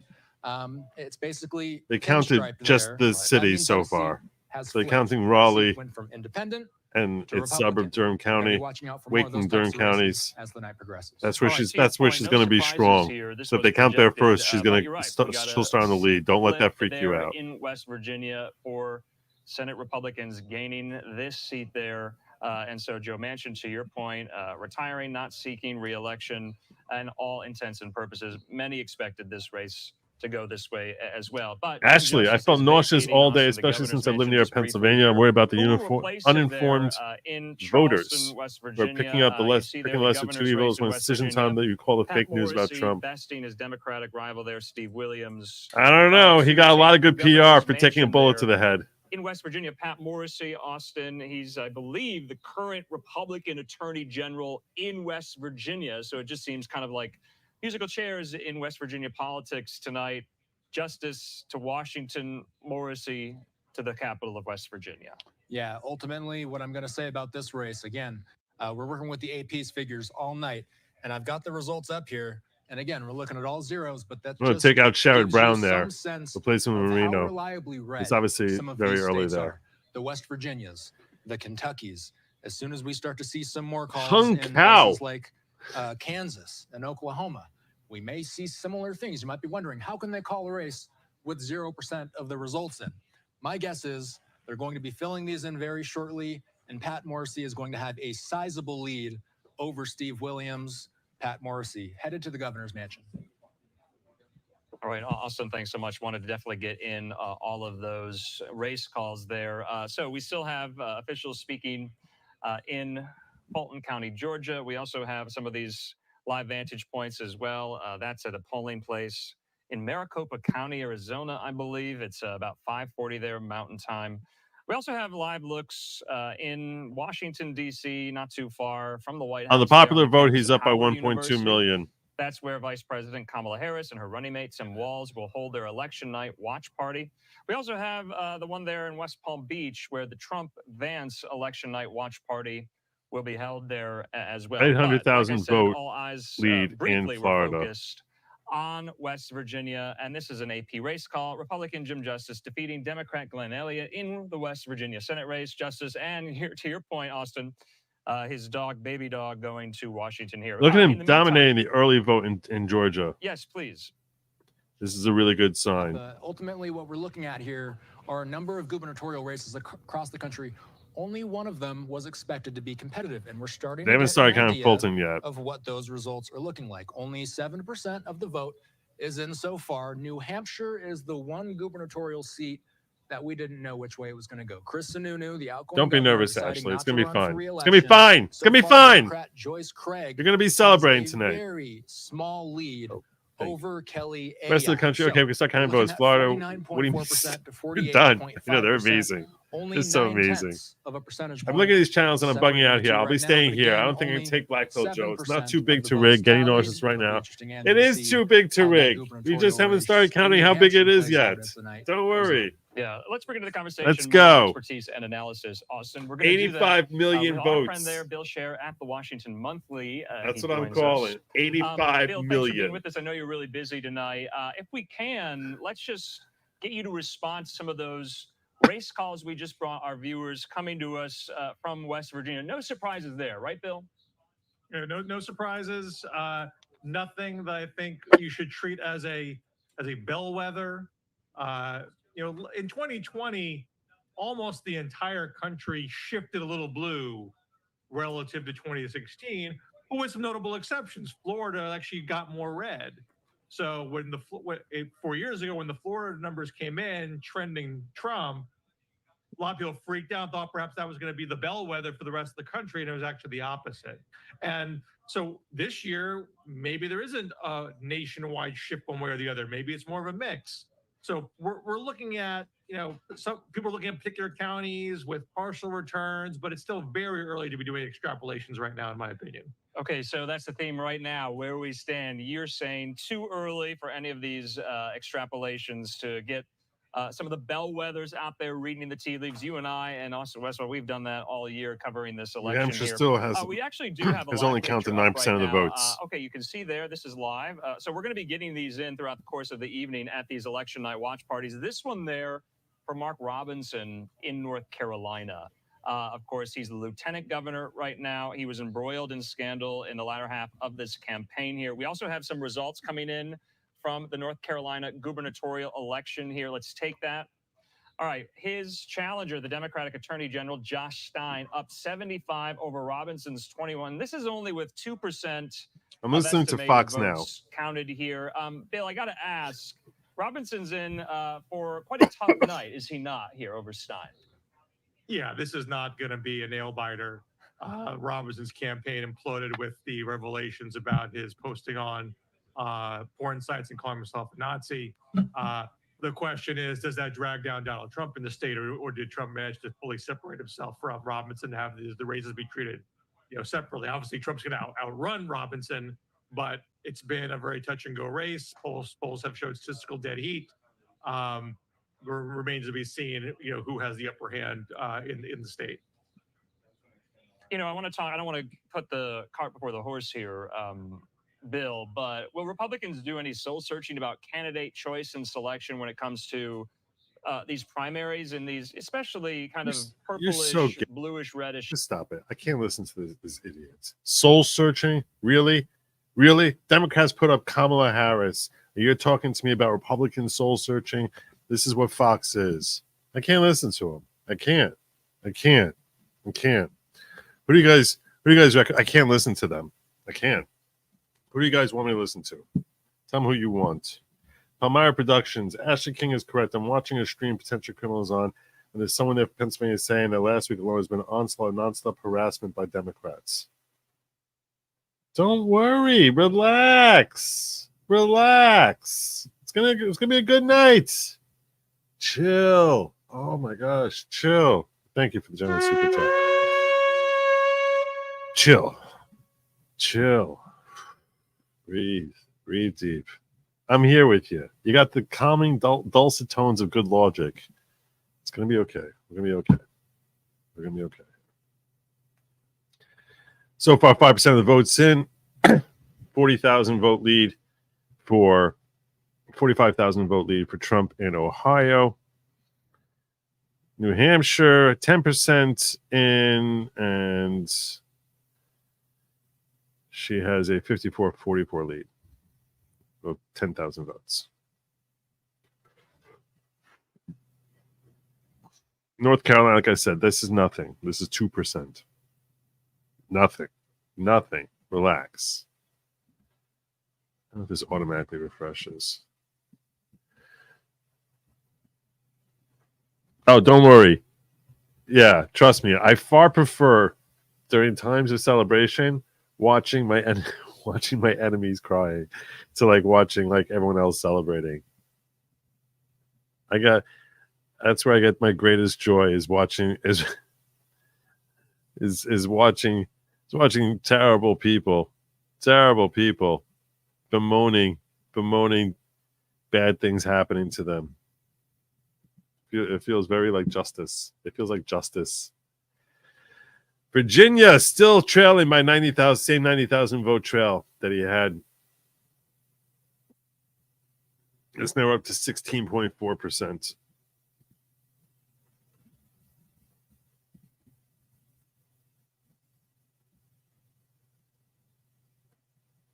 So this has 18% of the vote. So New York Times is 18%, whereas AP has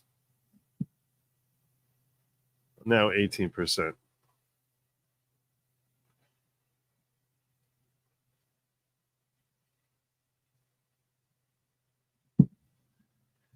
We did it, Joe. We did it.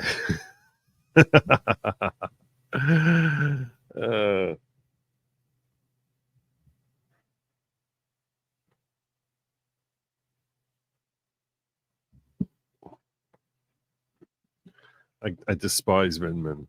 I despise that guy. I think he's a traitor to our country. I think he's a Ukrainian asset.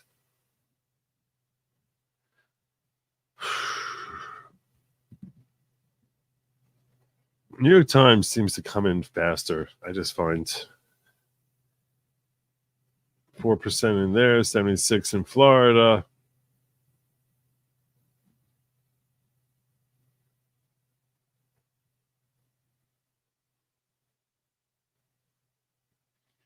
She's holding that 90,000 vote lead. Now it's up to 100. Oh, sorry, I'm in the.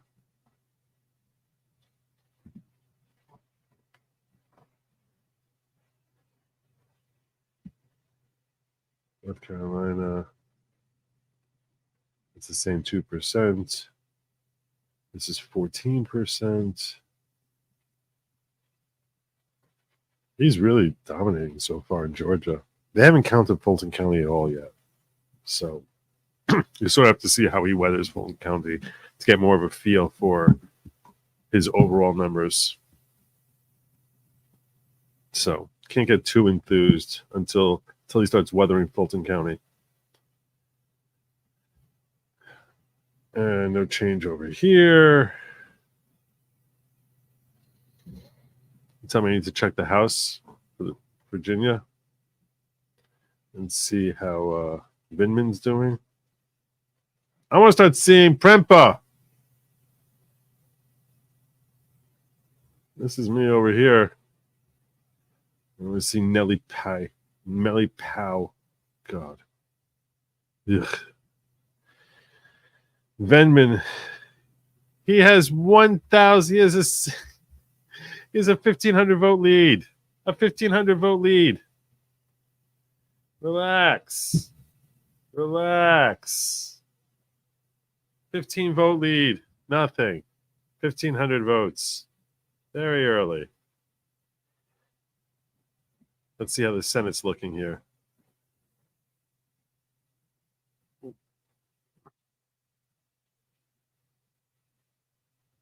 All right. Bernie Moreno, 24,000 vote lead over Sherrod Brown. That'd be a nice win. That'd be a nice win if Moreno can take out Brown. That'd be a nice win.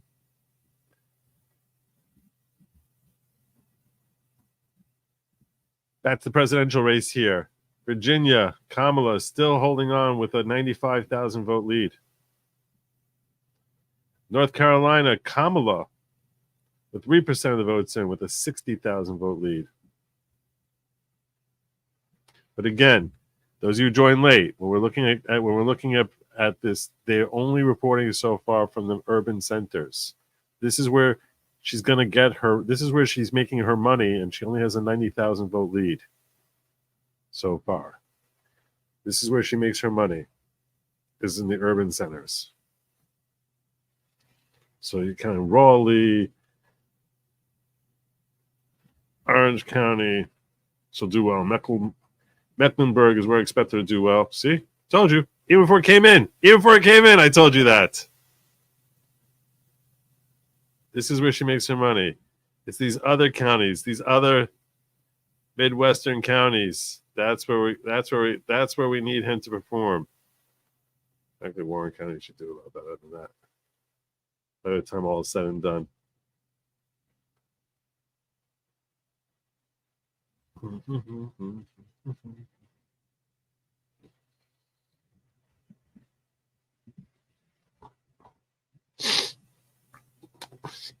Florida's like, all right, we're about to close up shop here in another 40 minutes. We're gonna be done here in 40 minutes. What are you all doing?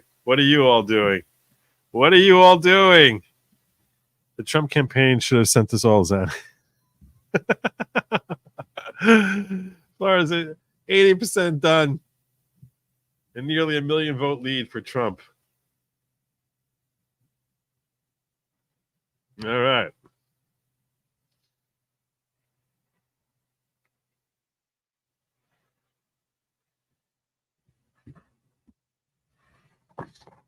$200,000 vote lead in Georgia. Ohio, he's got a 53,000 vote lead. 54. It's 47 plus 6 is 53.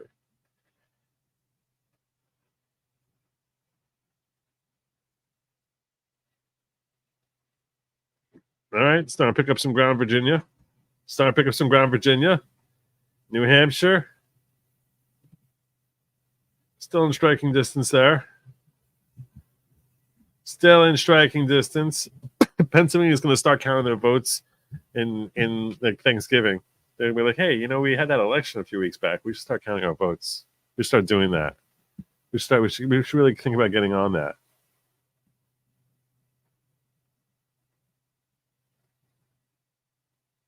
Polls close at 8 o'clock in Pennsylvania, so hopefully we'll start seeing some turnouts there. New York polls close at 9 o'clock. New Jersey polls close in 5 minutes. Hopefully we'll start seeing some results from New Jersey in another 5 minutes or so. Michigan, they close in 5 minutes. Tennessee, they're closing in 5 minutes. Alabama, Mississippi, those we'll see. Those we don't really need to watch very much. Illinois closes in 5 minutes, and Wisconsin closes in an hour. So the only ones that don't close for another hour, Pennsylvania closes in 5 minutes. Now, they said Georgia, there was an extended.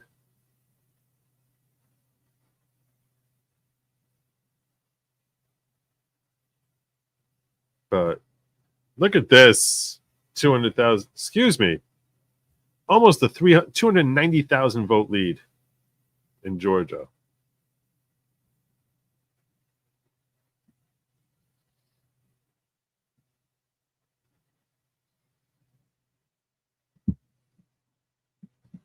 Chapel Hills, Orange County, all expected. That's what I said. Relax. It's going fine. Everything's going fine. At this moment, I regret my choice to quit drinking. This is stressful.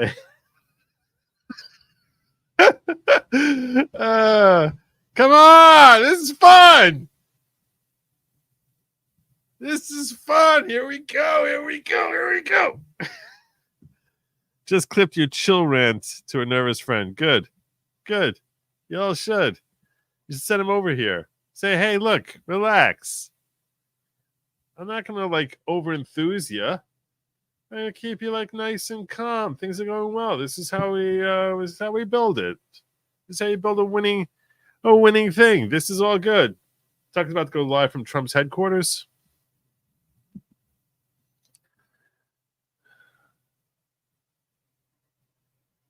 All right, let's see.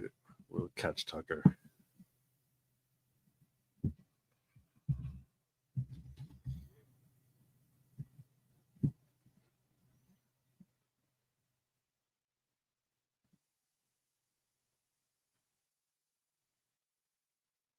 I'm going to leave that audio playing. So when it starts playing, you'll remind me that's Tucker on this tab, Joe, on this tab.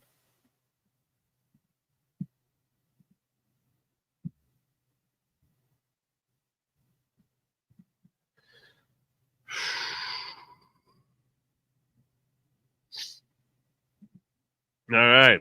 I think in 2 minutes, we're going to start seeing votes start to drop in a lot of states. This is like sort of like when you're on the roller coaster, and it's like, and you're going up that first hill, and it's like ching ching ching ching ching ching ching ching ching ching ching ching ching ching ching ching, and you're sort of seeing everyone getting lower. Here we go. Here we go. It's like another minute and a half. Another minute.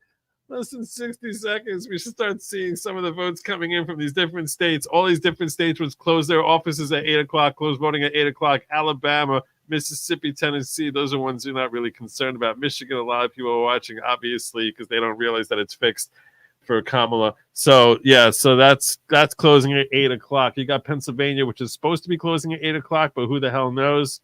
New Jersey closing right now, another 60 seconds or so. Delaware is closing up. Maryland is closing up. Massachusetts is closing up. Connecticut, Rhode Island. None of these is Trump going to have a chance in. Maine, he might get District 2. We'll see. Hopefully he should get District 2 that we expect to see.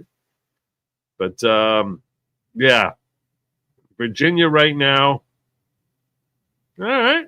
Making up some ground. Starting to make some ground there. And 4% of the votes in, trailing by 40,000 in North Carolina. But again, they've been counting her districts. We're in an anteroom in Mar-a-Lago on election night. Marjorie Taylor Greene sitting directly across from me. We are moments from getting another tranche of election results. It looks like Kamala Harris has won the state of Vermont. Is it over? It's over. Congratulations, Vermont. She won Vermont. They are as foolish. But really as just they Burlington, if you come right down to it. I mean, there's just no chance she won the Northeast Kingdom. There's no chance she won the pretty parts of Vermont, just the urban slum in Vermont. How do you feel with the limited data we now have about this election? I feel optimistic, but I'm cautious because, you know, for the past 8 or 9 years, we've watched the left and the media totally destroy Donald Trump's character, defame him, slander him, impeach him twice, try to lock him up, try to bankrupt him. I told you we have to weather Fulton County. So my thoughts and questions are, why would they let him win? It's a good question. And what I'm always struck by, we were just spent an hour and two with Trump just a minute ago. I think you were there. Is the distance between the Trump that you hear about and the Trump that you actually experience when you're with him. And the first thing that I always notice about Trump, other than the fact he's truly hilarious, he's just so instinctively moderate. I mean, that's like the least radical person I think I know. Right. Yeah, he's not radical. At all. Well, and let's be honest, they actually know him. They know him just as well as we do, Tucker. Well, that's right. Everybody's known Donald Trump for years. They partied with him. They hung out with him. They supported him. They praised him. They loved him. There we go. Democrats took his money. They love Donald Trump, you know, and I think maybe it boils down to this. They're really angry and jealous that they don't have Donald Trump. Who's reporting? And So that's part true. of it. They do have Tim Walz. Trenton. We'll see if that'll be enough. Trump has won the state of Florida by there you go. About 1 million votes so far. Has he 30 won? electoral votes, not surprising. That state seems to be just like a solid Republican. It has been called. Yeah, big red wall. Well, so many people moved right. there after COVID, rightfully so. Okay, I gotta mute the them for a Democrats second. shut down the country. They made life miserable for YMCA. It's going time to go to the Y. All right. So Florida falling to Trump. But yeah, a lot of people definitely moved to Florida to escape all those COVID Well, then can I ask lockdowns. I mean, maybe a controversial question, but a lot of people moved to Georgia too. And Oklahoma And being yet it called for became him a as liberal. well. What as is well as going on with Mississippi and Georgia? Why Alabama, would as soon as they closed Georgia, the of offices in all South states, a state I Carolina. always think of as reliably conservative. All of them We haven't called met a for liberal from Trump. Georgia. Maryland called why for is it Kamala, even as up was for grabs? Massachusetts and What Connecticut. Well, a and lot of Rhode people Island. moved to Georgia, but people have been, or businesses have been recruited to Georgia. So we have the tech corridor. Texas has with 9% of the Hollywood votes in. because somebody thought that was a good idea. to Kamala give them holding a tax 40,000 credits. vote lead. But we've had a lot, electric vehicle battery plants. Wait, they brought actors to Were they their state on counting purpose? Dallas so on far? purpose. Why would they do that? Apparently, they thought it'd be They cool. counted half of I don't Dallas. know. I really like Georgia And she has back a when we didn't 40,000 have the vote lead. Hollywood there. Yeah, a lot of actors in your state, like real people who aren't pretending to be somebody else. Right. Oh, so that was a product of like intent. They were. lured Let's see the there. Senate. Yeah, 'cause they Democrat. I said mean, I'm sorry, Republicans Texas did that. Senate. It sounded like Democrats would be the ones to do something like Not that. surprised. Yep. All right, he's So doing right okay now there. we have Donald Trump at about 55% in the state of Florida, Kamala Harris at 44. What do you think is going to happen in your state tonight in Georgia? Well, they called my race at 7 p.m. Literally when the polls closed.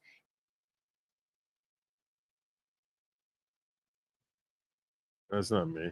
I don't know what's happening there.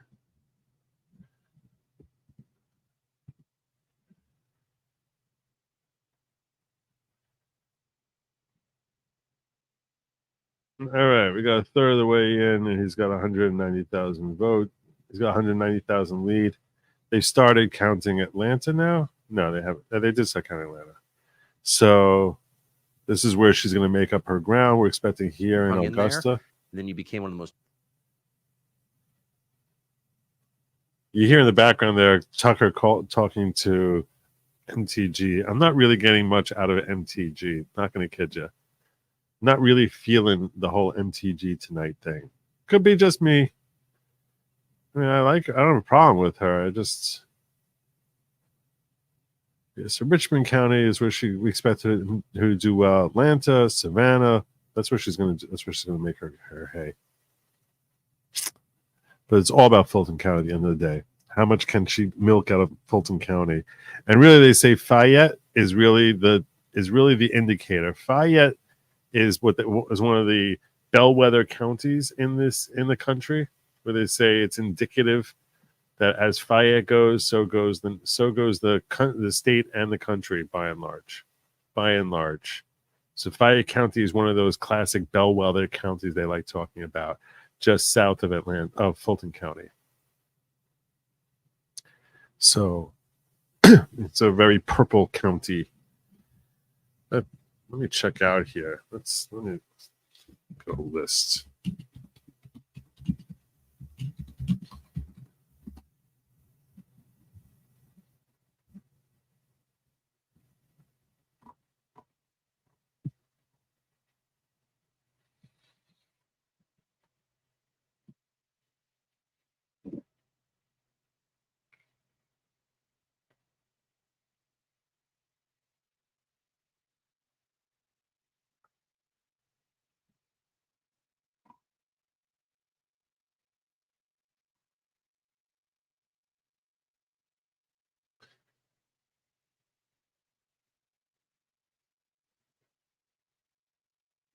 So they say that Westmoreland is. Let me see. It's not. That's still rolling over there. In Virginia, we can look at Westmoreland County as a. What was that? Where's Westmoreland? Hold on a second. I have this here. There we go.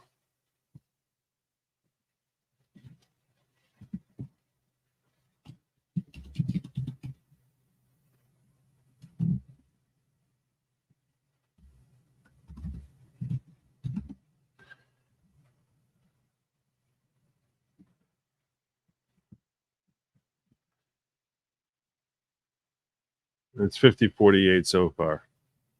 But obviously just 12% of the votes are in. So that's not really telling us very much at all. It's like literally a 20 vote lead. 20 more people. But Westmoreland is one that they label a bellwether county. A bellwether county. So far as we're looking at the numbers there, Kamala is holding on with a 70,000 vote lead, which is trimmed down from a 90,000 vote lead that she had when they were at 14%. So if we look at New Jersey, because obviously PA, we don't really, it's the Senate, let's talk president. She's got 150,000 to 68,000 lead with only 3% of the votes counted. In New Jersey, she's got a 50,000 vote lead with 3% of the votes in. Delaware hasn't given us anything yet. North Carolina, still trailing by the same 40,000 votes that he's been trailing the entire time. Georgia's up to 37%. And holding strong with a 280,000 vote lead.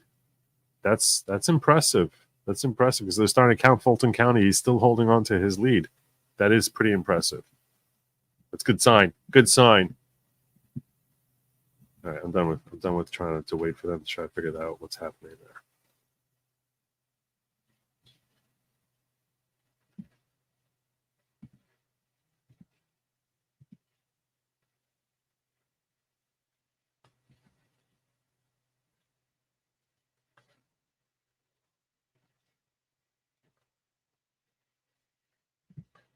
Do you guys want me to join this space? If I go into this space, they'll put me on the panel. Diligent Denizen is a big fan of mine. Let's see what we got here. Let's listen in.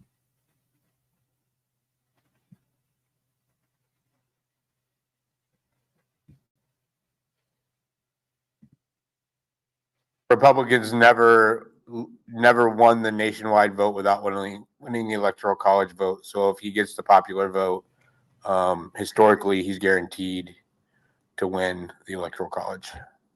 A little news update. Donald Trump isn't winning Virginia, obviously, but he is performing better than he did in 2020. That's not really big. Breaking news, my teenage daughters told me that every one of their friends were voting for Trump or their parents. Let's go. Let's do with that. That doesn't do anything for me. Yeah, my girlfriend owns a winery and was there with a bunch of her female friends talking politics, and they called over the waitress who was about, and these women are all in their 50s and 60s. They called over the young waitress who was about 22 or 23. So, who are you voting for? And she very nervously said that she's voting for Trump because the economy just sucks and she can't see getting ahead. And Trump is promoting no taxes on tips. And here we are in the middle of the winery and she's serving wine and cheese and stuff to everybody. So the youth are definitely coming out, I think, for Trump. If not on a majority basis, then on a basis that far exceeds any other Republican candidate. In Virginia, he's still trailing by 70,000 votes. In Jersey, trailing by 54,000. I do love winning. Okay. 54,000 Who votes. loves to win? If you like to win, you got to repost the room. Okay. You just got to do it. We need 3,000 people in this room, guys. Come on. I can't believe how small the space is. Is Elon's? So space is going on, man. Huh? There's so many spaces right now. Yeah, I know, but like I can't believe like the last spaces I did, even when usually, dude, there's well over 1,000 to 2,000 on a night like this. But Elon had a space going. I don't know if it was. Is he still got 57,000 in there? No, it didn't go on forever. And like these are. Well, he started to back up. Oh, did he? Oh, yeah. Sweet. Oh, he That's did started say, back up. That means the money's say the that he money might thinks be he's one gonna for win. Mar-a-Lago, if depending on the results. I can't even see the spaces bar. Like I don't know. Ever since I can't. I'm getting a headache. Let's see where Polymarket has it today. 68.31. That's a pretty significant lead. 68-31, going up 9% today. They have him winning Pennsylvania. They have him winning Wisconsin.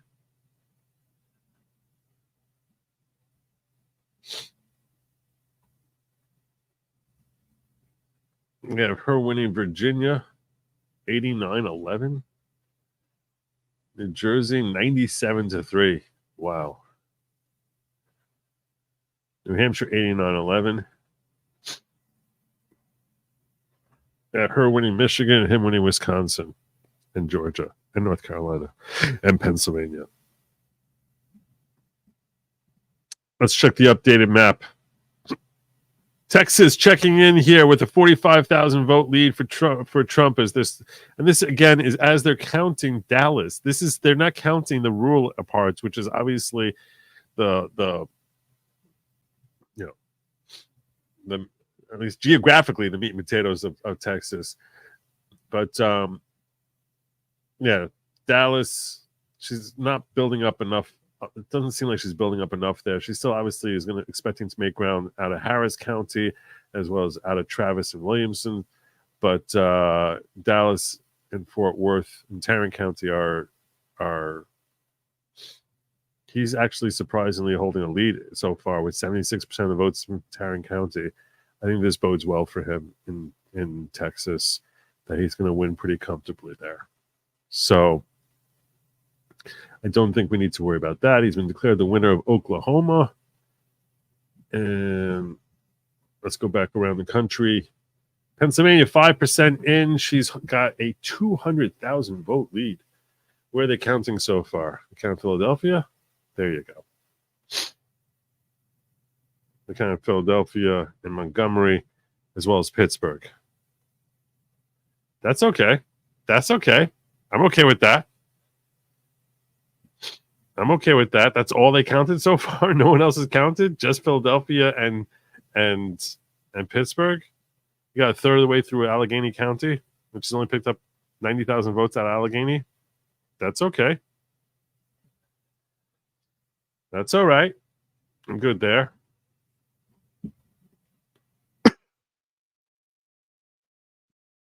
Philadelphia is obviously the main concern there, because there's so many shenanigans that happen there. Turning over to Ohio, she's holding now a 40,000 vote lead. Who have we been counting so far?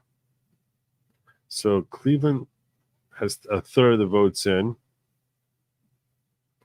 That's actually good. I'm not going to kid you. That's good numbers for her out of Cleveland. That's good numbers for her. Franklin County, Columbus. We have Columbus and Cincinnati.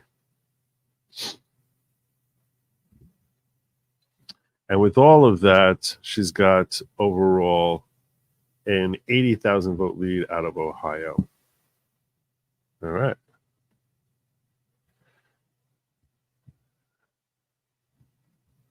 Let's go to the Senate. Do a quick check for the senatorial votes.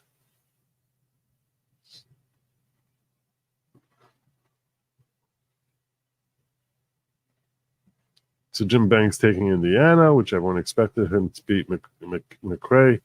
Rick Scott declared the winner in Florida to retain his seat. Lisa Blunt in Rochester. And freaking, what? They're calling it for Andy Kim? Damn it! Damn it! Damn it! Ah! Ah! Damn it!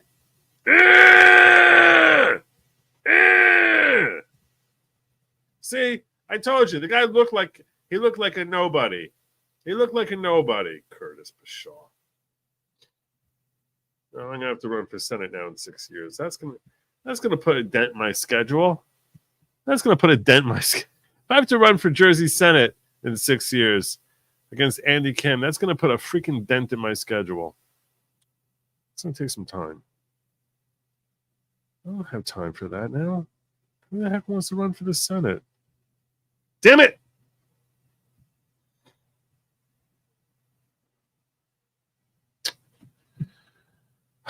What are you going to do? Chris Murphy winning back his seat there. Liz Warren, bitch. I hate Liz Warren. Sheldon Whitehouse, not any better.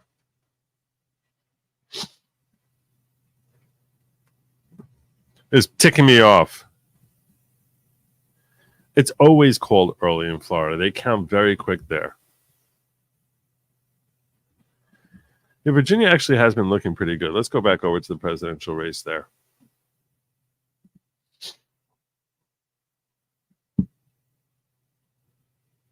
Oh, look at this. Look at this. They're making up some ground. Making up some ground. Making some ground, Virginia. Nice.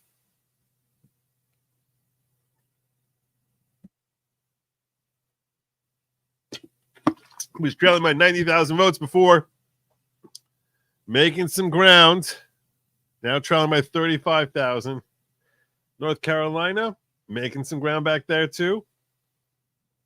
Georgia, holding steady at 270,000 vote lead. Been holding steady. 44% of the votes in.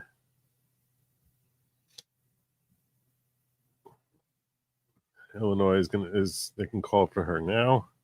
Michigan, yeah, I told you. I don't even know why I roll over it. Why do I even roll over Michigan? So what do you give me here in Jersey? It's got a 50,000 vote lead still in Jersey. All right.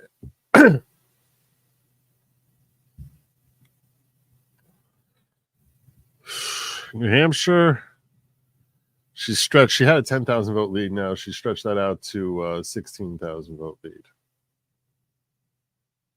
Now down to 15. Even as we speak. Now down to 15. In Ohio, she's got a 50,000 vote lead in Ohio. Excuse me, 42,000 vote lead in Ohio. In Kansas, which no one's expecting to be closed for one reason or another, 6% of the votes are in. And where are you counting from? We're in Kansas City, Topeka? Yeah.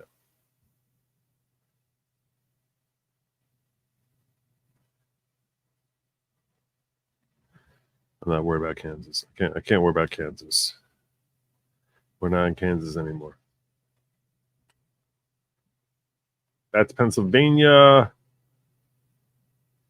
I'll tell you, only 7% in. Still very early there. All right. Let's see what CNN is saying. Let's see how CNN is holding it, how they're holding up. Are you excited, CNN? Are you excited?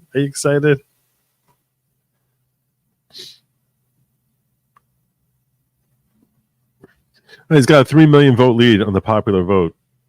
That's a really good sign.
North Carolina, he's trailing now by 36,000 votes. And in Texas, holding a very healthy 380,000 vote lead.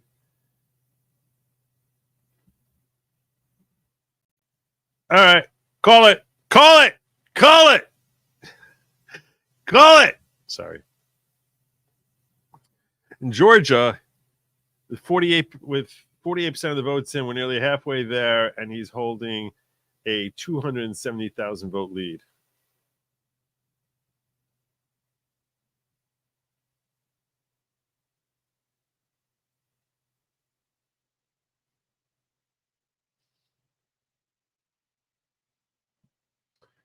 North Carolina trailing by 36,000.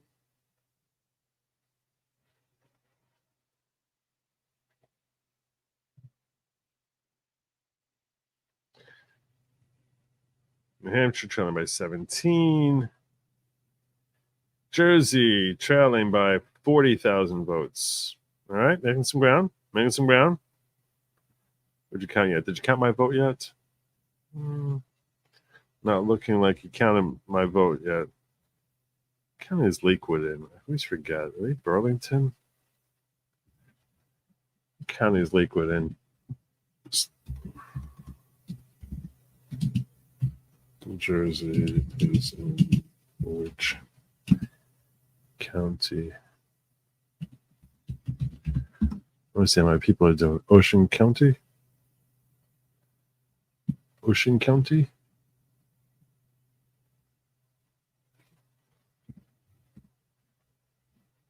Ocean County. Here.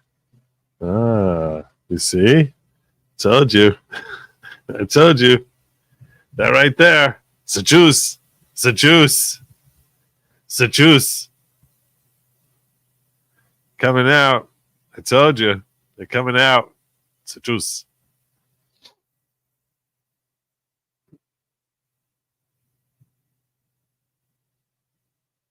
Only trailing now by 35,000.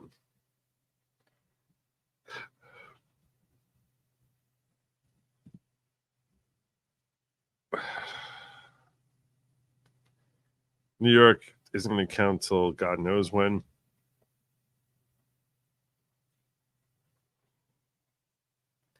Virginia, he's trailing by 22,000 votes now. 22,000 votes in Virginia. I might have it backwards on the Jersey, Virginia thing. I might have it backwards on it.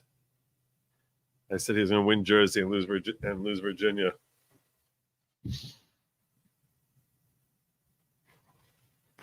If he wins Virginia, it's a really big win. If he wins either of these states, it's a really big win, and it bodes really, really well. It bodes really well. I'm not going to kid you. In general, this is a great. The fact that it's so close right now in Virginia these are good signs. It's 49.9 to 48.4. This is a state he lost by 7 points last time. What was the result? I want to get an exact number. I don't want to guess on that number. What was result Virginia 2020?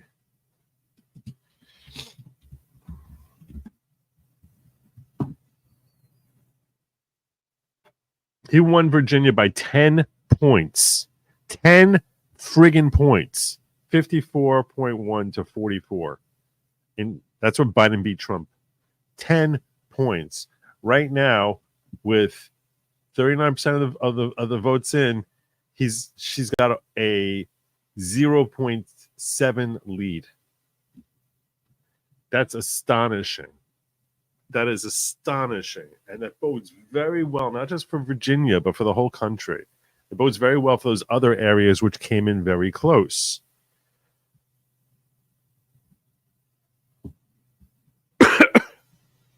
This is a nice early sign.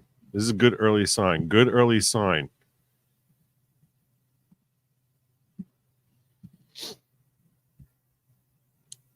All right, let's get back up to our Senate races.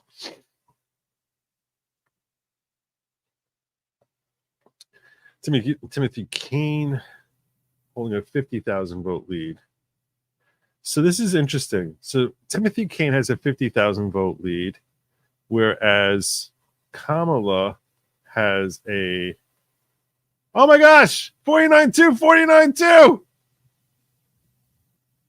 Donald Trump surged into the lead. Donald Trump in the lead in Virginia. Down the stretch they come with only 61% left. Donald Trump taking the lead in Virginia. Yeah. There you go. Virginia.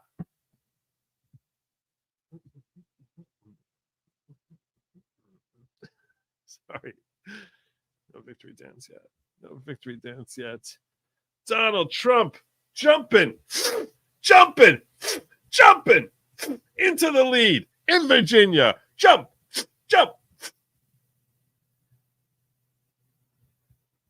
Jump in if you want to feel like yeah. Trump.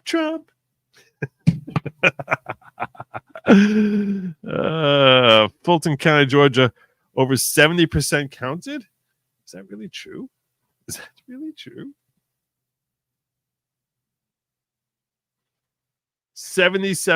counted, and no one showed up. How is that possible? That cannot possibly be.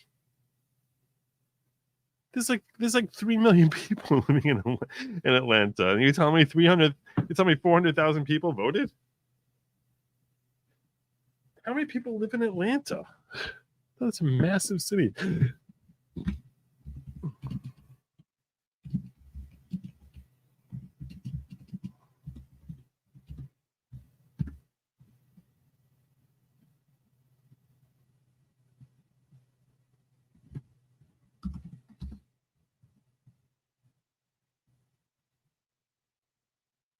I don't know. They say Atlanta only has 510,000 people. That doesn't make no sense.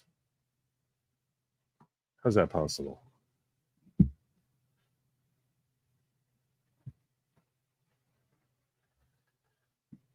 Yeah, so this is going awesome. There's 77% of the way counted in Atlanta, and you're telling me right now that he's holding a 300,000 vote lead with 3/4 of Atlanta gone. Wow. Yeah, this is over. Georgia's over.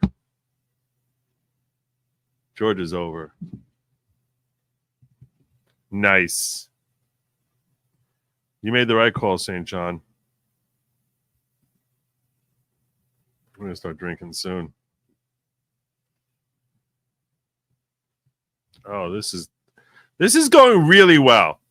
I know you're all freaked out. I know you're all nervous. It's going really well. This is going really well. Virginia should make you feel very excited. As now he's got a 3,000 vote lead in Virginia.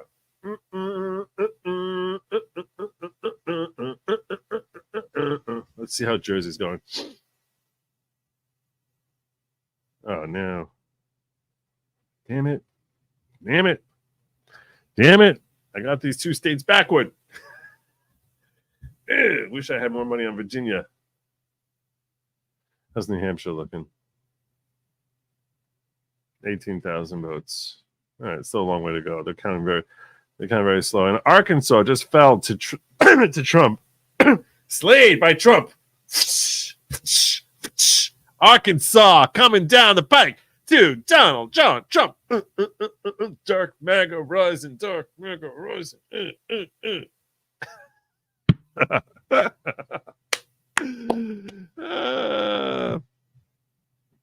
we go. Michigan. He's starting to catch up in Michigan. Not that they're ever going to let him win it. They won't. Michigan is like that one state that it's going to be like, oh, you think he got it? Oh, you think he got it? Oh, you don't know about our dump? Oh, you don't know about the dump? Oh, you didn't. We didn't tell you about that. We didn't tell you about that. Oh, we didn't tell you about that because we're full of crap over here. We got like that woman who starred in Wicked. We've got the star of Wicked here as our governor now. We got an evil bitch here. She made up some ground here. I'm not going to kid you. Made up some ground in Texas. It's only 130,000 behind now. How much of Dallas we counted? Counted 63% of Dallas. and another county, Houston. Oh, she's 73% of the way through Houston. There you go. There you go. Look at that. Even Houston, she's winning 52-47 in Houston. In Dallas, that's where she's making her ground. And Austin is where she's made most of her ground, in Travis County. And they counted 80% of the votes. This state's done. This state is hardcore Trump. This is Trump country. This is MAGA country. All right. You burnt out your Dallas. You burnt out your Austin. You burnt out your Houston. You burnt out your San Antonio. You got any more major cities we don't know about? You got any more major cities? I don't see none. I'm not seeing any on my map. I don't know. I'm not thinking of any. I'm just trying to think through, like, okay, where are football teams coming from? I don't know. Where's Mark Cuban? That's that. Oh, you burnt that. Oh, you burnt that. Still got 63%. Yeah, she'll make like another 100,000 votes up in Dallas. Big deal. Big deal. This one's over. All right. There we go. Yeah, we're taking Texas. We got a lead in Virginia. Are you watching? Oh, nice.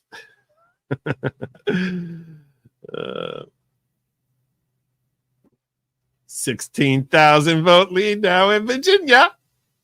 16,000 in Virginia. I haven't looked at North Carolina in a while. Let's see what's going on there. Oh, look at this. He made up the ground in North Carolina.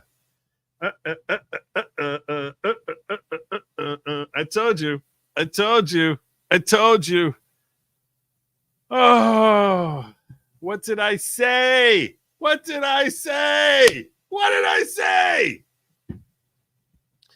This is going to be a night to celebrate. Now we got to start watching. Where's CNN crying yet? Are you crying yet, CNN? Let's listen. Who simply could not vote for Mark Robinson for governor. And so at least at the moment, not the benefit that the Harris campaign was hoping for, at least no evidence of a giant benefit that the Harris campaign was hoping for in North Carolina from the scandal around the Republican gubernatorial candidate. So what do we have here in the key Sun Belt battleground? North Carolina, Georgia, and then we go west, Arizona and Nevada.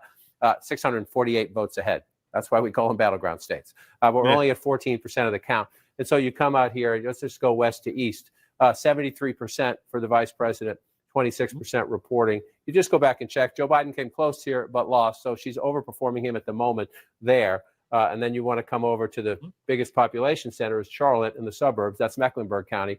The president got 67% when you round up 4 years ago. You come back here, she's getting 70%. So in the early count, at 14% in, this is one of the great tug of war states in the United States right here, and we'll continue to count. Still at 14%. Let's pop down to Georgia.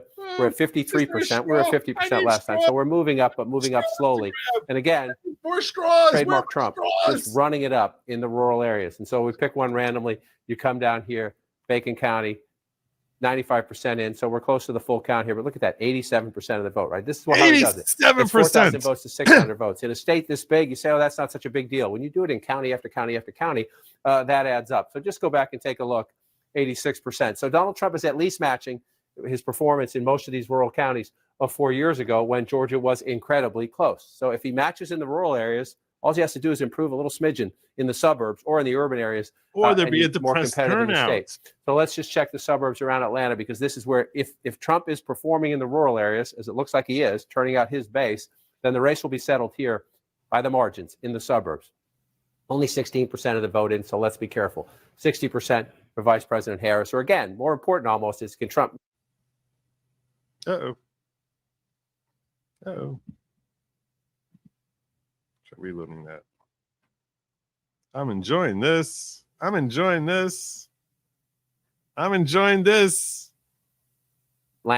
83% President Biden had in winning the state 4 years ago. The vice president running a little bit behind that right now, but look, that's not even 1,000 votes. So we have a ways to go before we have to worry about any comparison there. Thank you, Let's drop AKA down to Clayton Batusi. County, the Atlanta airport just south of Atlanta. big Democratic stronghold. This Georgia was in your critical face, to Fanny. Biden coming back in Georgia as they counted the votes in 2020. Trump had an early lead, but as the count went on into the day after and the day after that, Clayton County was one of the places where Joe Biden got a lot of votes. And you see 85% for the vice president, about 3/4 of the count, 76% right there. So how does that compare to 2020? About the same, right? You got 85 when you round that up. You got 85 when you round that But up. you don't so here have we go in enough. Georgia again. So far as you go through it, you've got a very competitive. You don't have enough. That's your problem. Your problem is that you burnt all these out. You burnt out 80% of Fulton County. Dougherty County. I mean, these counties here that you burnt out Clayton County. And he's still up by 300,000 votes. Like, what are you talking about? Like, what is your report about even? What are you trying to say? You got 60, these blue counties are burnt. They're burnt 2/3 of the way through. And you're still trailing by 300,000 votes. I guess they got Chatham County that they can hope for. Yeah, but it's like Chatham County. You don't have 300,000 people living in Chatham County. If you got 400,000 in Atlanta, I mean, come on. What are you talking about here? This state's over. Georgia's over. Georgia is over. Georgia's over. How's Virginia holding up? Oh, yeah. Oh, it's only 6,000 now. All right. All right. All right. Illinois just announced that we're gay. And we're voting, and we just started our count, and we're going to give it to Kamala. 8% of our vote, and we're very, very gay. And that's what they basically said. Like all of a sudden, they just we'll take a moment here for where are you?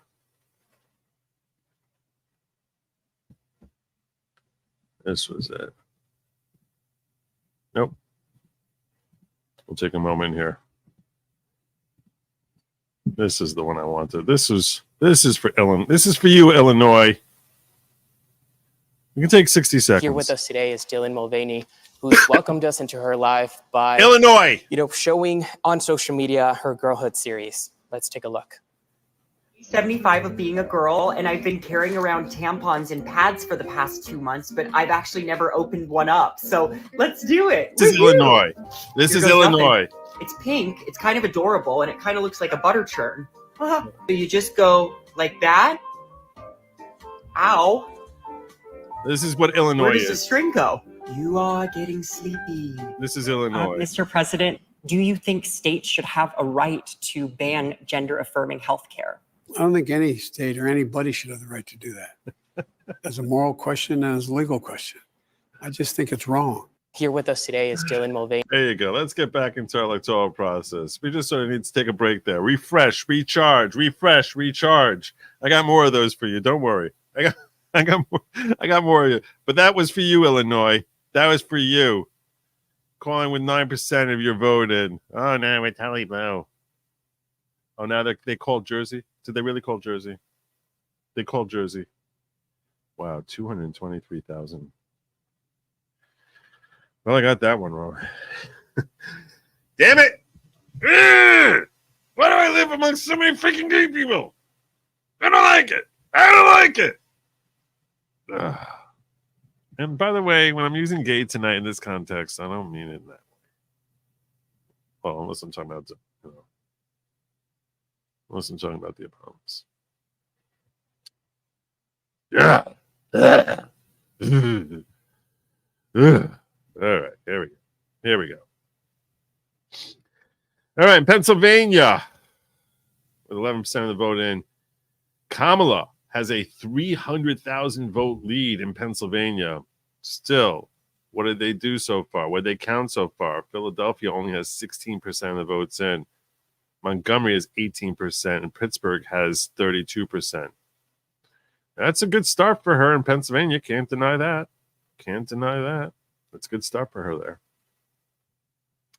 It's only 11% of the vote in. She ain't taking this state. She ain't taking it. Georgia falling that quickly. She's not taking Pennsylvania. She ain't taking Pennsylvania. How's Virginia looking? Was I looking at Senate?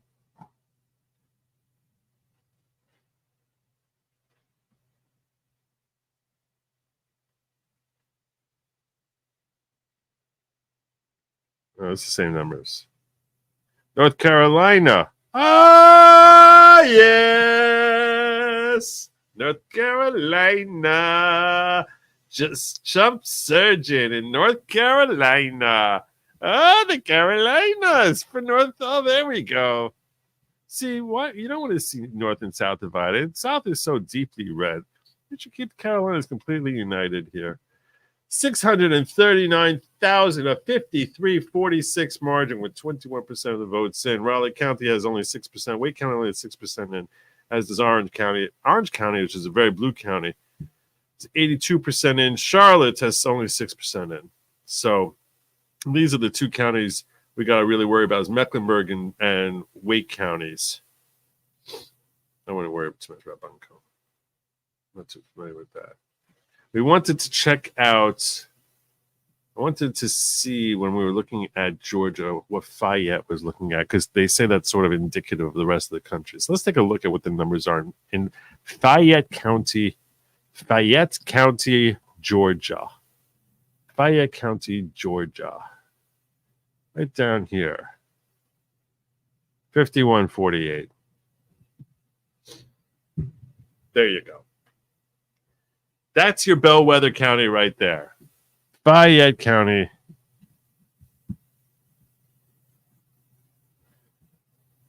That's a good sign. That's a good sign.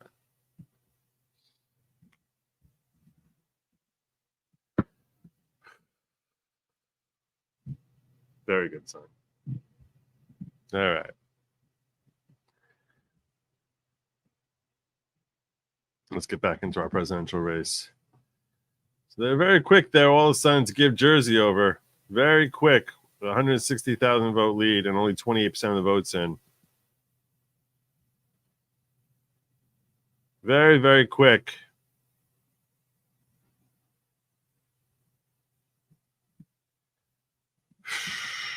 What are you going to do? What are you going to do?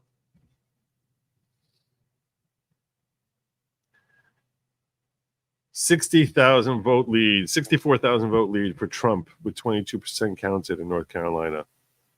Nice. Like we said, Georgia's done. They're going to call, I think they're going to call Georgia in the next hour. We're an hour away from calling Georgia.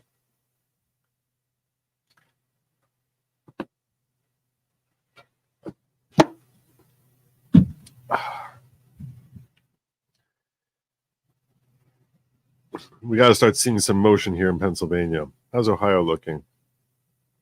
Oh, nice. Jumping back into the lead in Ohio. 44% of the vote in. All of a sudden now he's got a 100,000 vote lead.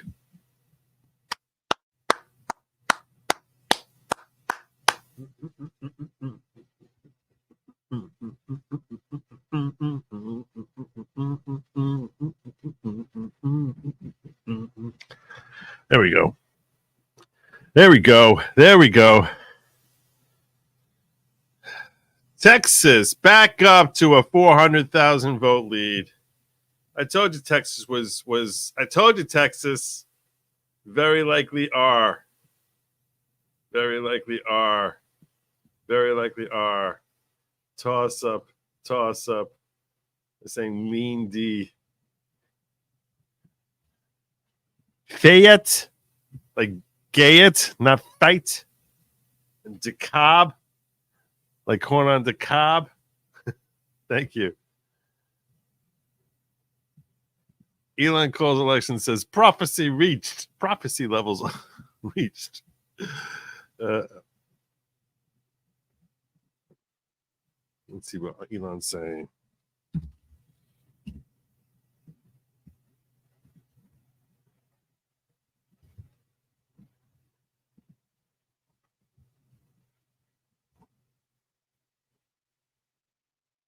As a prophecy foretold. So it shall be written, so it shall be done.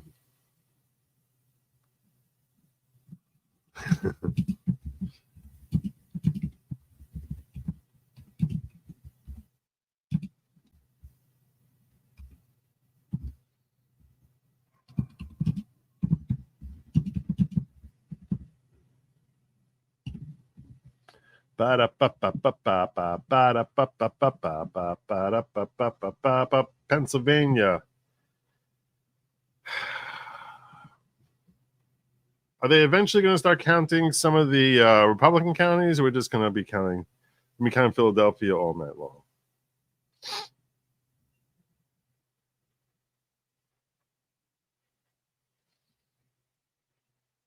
I'm getting frustrated with Pennsylvania. I know it's only 13%. I'm getting frustrated. I'm getting frustrated with it. I don't like it. I don't like it. I don't like it. It's okay. It's okay. We'll take Pennsylvania. We'll take it. We'll take it home.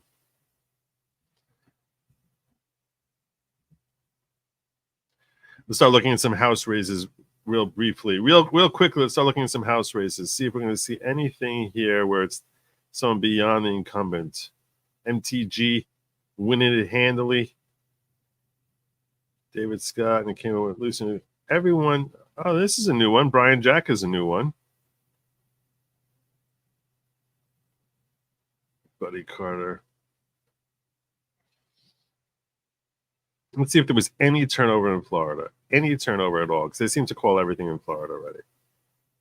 Any turnover anywhere in Florida. Nope, nope, nope, nope, nope, nope. Oh, this is a new one. Haridopoulos over Sandy Kennedy. Brian Mast.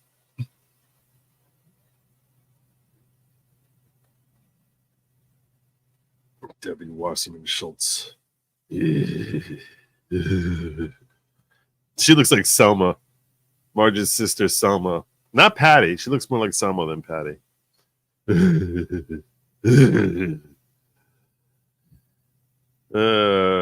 Yeah, all these are incumbents. Incumbents.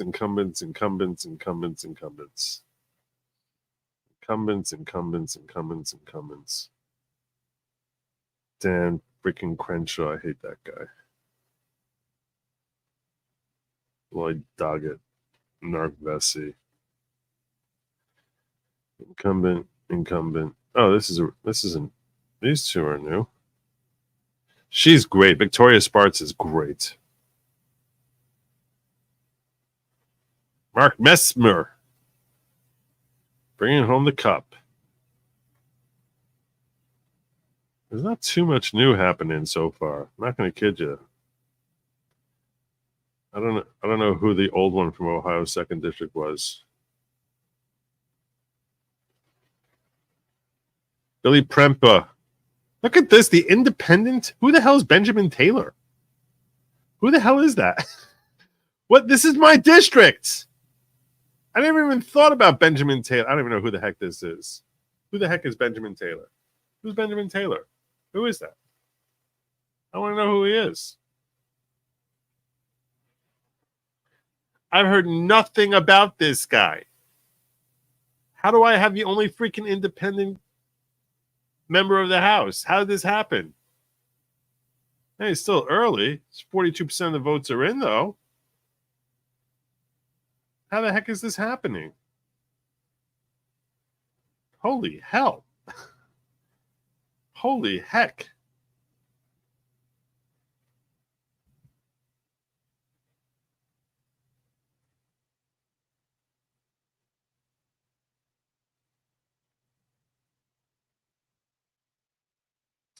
How do I pick the one Republican who comes in third?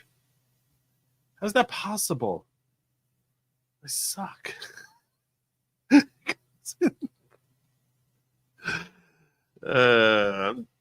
guess in 2 years I gotta run for the House. What am I gonna do? Benjamin Taylor. I don't know who this is. Lord. Pennsylvania is pretty corrupt. I'm not going to kid you. It is pretty corrupt, but at least they haven't legalized corruption. Hey, Joe, got a question about bacon. In Canada, we have flavor of chips called sour cream bacon. It's marked kosher. How can this be? Because it's not real bacon? That's probably it. Check on Lily Tang, please. That's a good call. Very good call. Lily Tang is losing right now by 15,000 votes. with 25% in.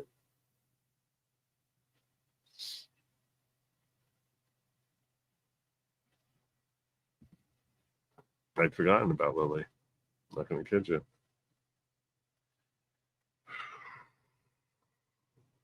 All right, holding his 100,000 vote lead in Ohio. In Georgia, holding on to a 163,000 vote lead. That's okay. That's okay. Now he's upped his lead in Texas and his 40 electoral Texan votes to 556,000.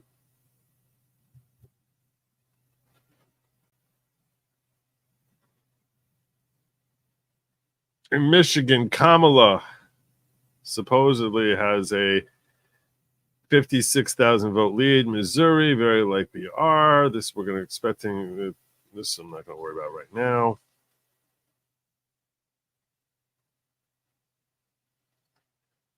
Okay, so where we at in Virginia? What's going on in Virginia? 24,000 vote lead in freaking Virginia. Oh, yeah. Oh, yeah. Come on down. Come on down. All right.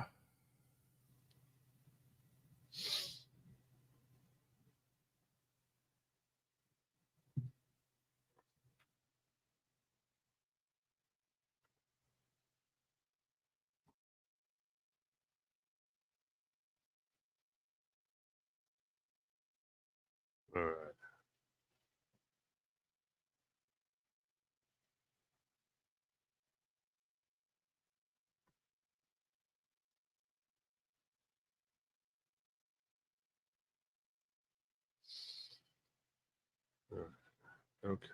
Okay. Okay. Oh, look at this. His lead in North Carolina. Remember, very, very close North Carolina. 26% in. Things are looking good.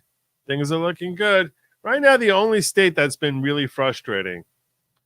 This is okay, even though I said it's a big one. The only state that's frustrating only has 13% of the vote in, and that's Pennsylvania.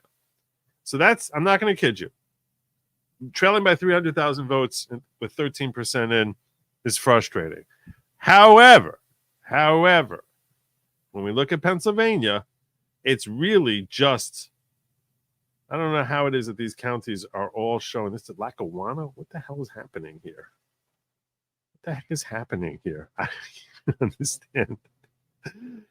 Fayette. Lancaster?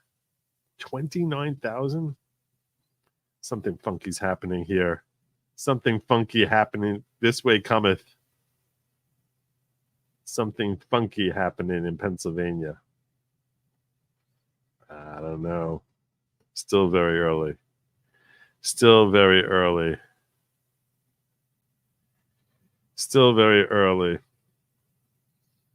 But I'm liking 120,000 vote lead in Ohio. We'll start looking back at Pennsylvania once they cross like the 25% threshold. See where they're at that point. Donald Trump now holding a 170,000 vote lead in Georgia, a 505,000 vote lead in Texas. Why is Louisiana? Oh, they didn't close yet. They close in 4 minutes. All right, we're 4 minutes away from seeing more tranches of votes being dropped in Louisiana, Wisconsin, Iowa, Minnesota. What? Minnesota, South Dakota, Nebraska, Colorado, New Mexico, Arizona, and yeah, that's it. So we're going to see those votes start to come in the next 4 minutes or so. I don't know why we've heard nothing from New York yet. I don't know what the heck is happening here. What's happening with New York? Someone tell me. Yeah, oh yeah, I was right about to turn blue. They're right around turn blue. Oh my gosh. Oh, it's going blue. Oh, it's going to be Blue City. Blue City.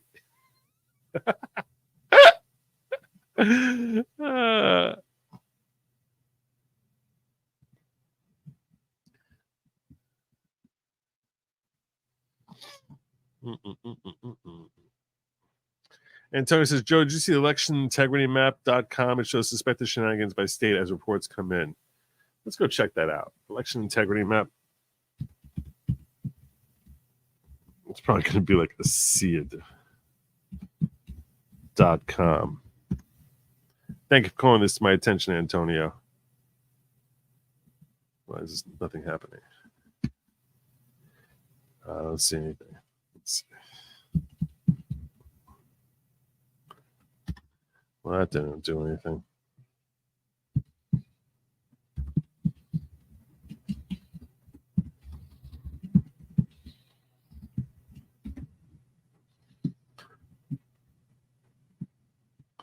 Well, that's not good.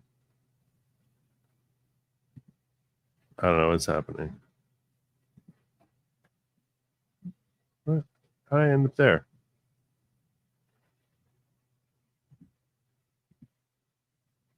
Sweeping power outages in Western Washington.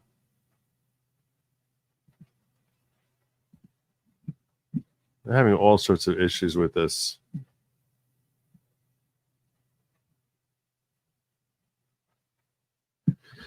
All right. Let's get on over to it. Virginia now, Trump leading by 14 plus 9, 23,000 votes, 22,000 votes. No one saw this coming. No one sees it coming. 20,000 vote lead. Ohio, it's got 160,000 vote lead now. 47% in Texas. He's got a 600,000 vote lead. Missouri, he's trailing by 10,000 votes with obviously only 6% in. And in Kansas, she's holding strong with 30% in. Kansas a very likely R. Not really too worried about that. North Dakota, he's got his nice little lead. How's New Hampshire looking? Trailing by 25,000 in New Hampshire. That's an 11-point lead for her. In Maine, they haven't even started. And they're telling everyone come back tomorrow because we're not done until noon tomorrow. Oh, losers. Losers! Michigan, he's only trailing by 50,000 votes. I don't know why I'm looking at Michigan because that's the most corrupt state ever. And in Georgia, he has a 170,000 vote lead. Sorry, 190,000 vote lead. Anything left here that we have to worry about? Fulton has 78% of the votes in. Chatham is we're still in Chatham and Macon. Oh, look at that. New York just announced, and they're like, oh, Kamala won. Oh, Kamala won. Totally she won. No, really she won. No, really she won. Why even questioning anything? You suck, New York. 0% of the votes counted. You suck. You're losers. This is pretty loserish also, Nebraska. We just announced that we just started counting our ballots, and Trump has won. So New York goes to Kamala, Nebraska goes to Trump. It'd be funny if Iowa says, we just opened and we also just decided that Trump won.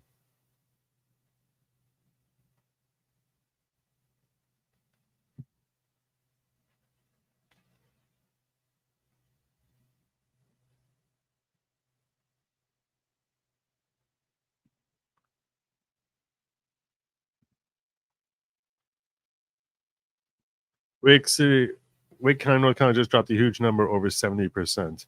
Oh, so she just got a jump. She probably got a jolt now in North Carolina. Let's see how North Carolina is doing.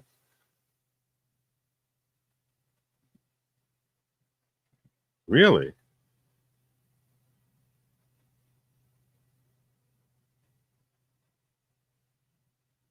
That's it? That's it? That's it? That's all you got? That's all you got? Is that all you got? You come out here with a big bazooka, like a big, hey, my bazooka. And it's like, choo. Choo. Choo.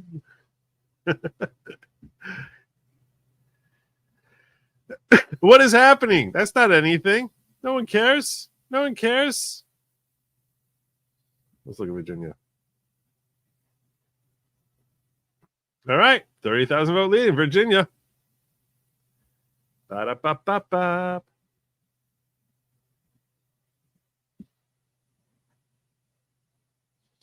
Wyoming and South Dakota called for Trump. North Dakota called for Trump. New Mexico. So far, the only one who's got votes are Trump and Chase Oliver. So it's basically Trump versus Oliver. Apparently, Kamala didn't show up in New Mexico. They said, to hell with you. I should call New Mexico for him. I should give him New Mexico. Bastards running my state here in Jersey. 140,000 vote lead. They're just like, oh, totally, totally. What crap. Liars.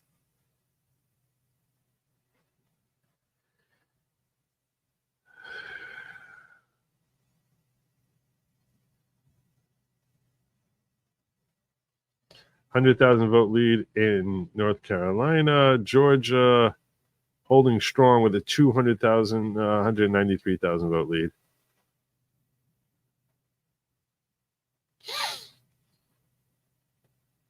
Iowa, he's running away with it. He's winning the vote 64-35. I don't know what the hell they're talking about here. What the heck are they even talking about? What a terrible call. 3 points. And Seltzer.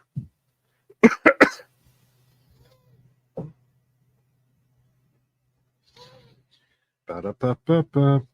Right now, if you are a Democrat, you are praying along Pennsylvania. You're basically down to Pennsylvania. That's what you're down to. You're down to Pennsylvania. You're like, all we have left is Pennsylvania. That's our because as Cenk Uygur pointed out, he's like, we can still lose Pennsylvania if we get North Carolina. And I mean, it's so clear what's going to happen in Virginia. You should be worrying more about Virginia. That's what you need to be worrying about. You should be worrying about Virginia.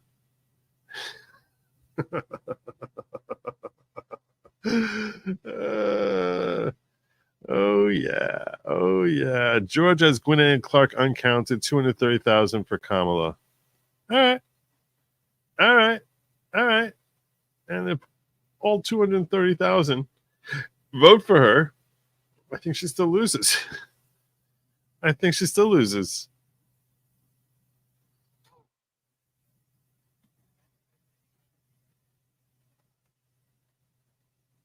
She's losing right now by 207. This thing is over. I'm sorry, this is over. Got Richmond is counted. Yeah, Chatham.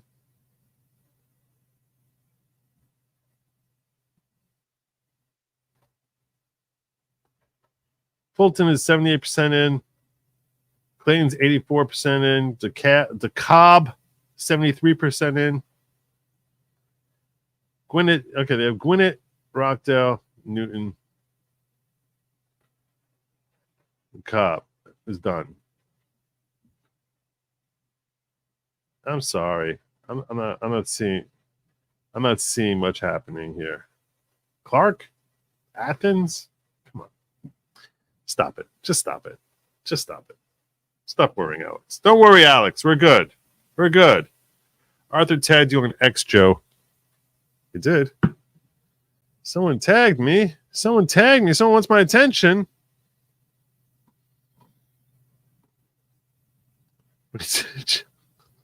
We did it, Joe. She's definitely going to take Ukraine, that's for sure.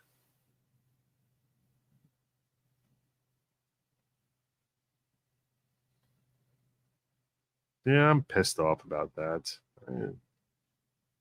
BS.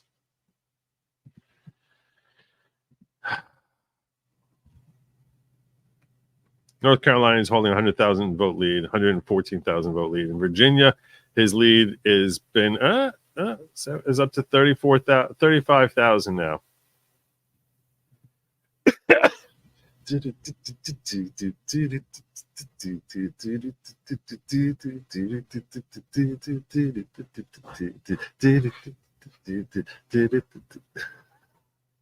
I'm liking it. I'm liking the way this is going. I'm liking the way it's going. I'm happy. I'm a happy man. I'm a happy man. Seriously, at this point, all he needs to do is turn. If he turns Pennsylvania, then it's done. It's done. He's got 160 over here with. We got North Carolina. We're looking at 16. We're looking at 32. That's just 152. This puts us at 192. This gets us another 6. Is 198. You take Colorado and take Kansas. That's another 6. And Missouri is another 16. So this is 4888 plus 12. That's another 100 votes there. You get 17 here. Oh, Ohio just got called. Right when I called it. Right when I said it. Ohio just got called. There you go. There you go. Come on down. YMCA. It's fun to go to the YMCA. We are everything. We can. You can make it half the time. Oh. YMCA. It's fun to go to the YMCA. We can every day. Oh, yes. Yes.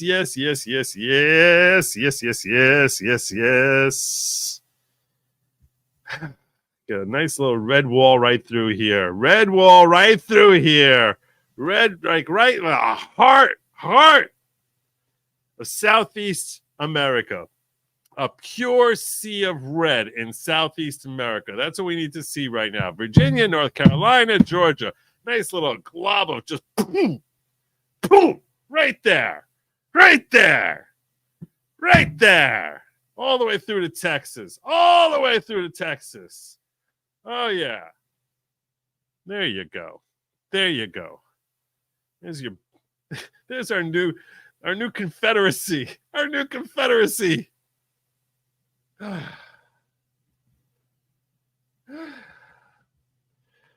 Very excited. Very, very excited. Let's see how their Senate's looking. How are things looking for Ted Cruz? Let's see. Because everyone was worried about Teddy. I'm not worried about Ted Cruz. Ted Cruz can be fine. Ted Cruz can be fine. But let's see. He's got a 300,000 vote lead. He's fine. He's fine. He's fine. You go, Ted. You go. 360,000 vote lead. You go, Ted. Go to hell, Colin Allred. If that's your real name. Give Chase off for New Mexico for a minute. Let me have his moment. I like it. I like it. Yo, Joe, let's go further down the Crowder map. What do you want me to see on the Crowder map?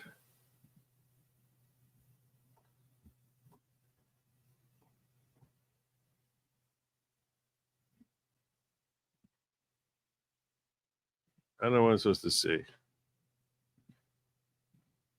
I keep getting these error messages. I don't know what's happening with this. Let's see how things are going on CNN. How are you holding up there, CNN? You guys. 10th of the vote has been counted in Michigan. 10%. Still very early there. In North Carolina, Donald Trump in the lead with 51.9% of the vote. Kamala Harris with 46.9% of the vote. Donald Trump with a 119,000 plus vote lead. That's with 41% of the estimated vote counted in North Carolina. In battleground Georgia, Donald Trump in the lead there. But is it really battleground? Is it really, though? 46.6% of the vote. Donald Trump with a 225,000 plus vote lead. That's with 69% of the estimated vote in Georgia. They're really counting the ballots in Georgia. Believe it or not, they're really counting the ballots.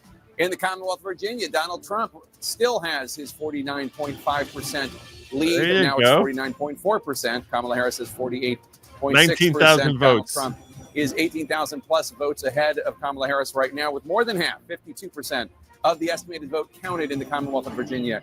In New Hampshire, Kamala Harris in the lead with 53.3% of the vote. 17,000, has making up 46% ground. of the vote. Kamala Making Harris up with ground. a 17,000 plus vote lead. That's with more than a quarter, 28% of the estimated vote in the granted state of New Hampshire counted. In Ohio, Donald Trump still in the lead there. Declared the winner. 53.9% of the vote. Kamala Harris has Declared the winner.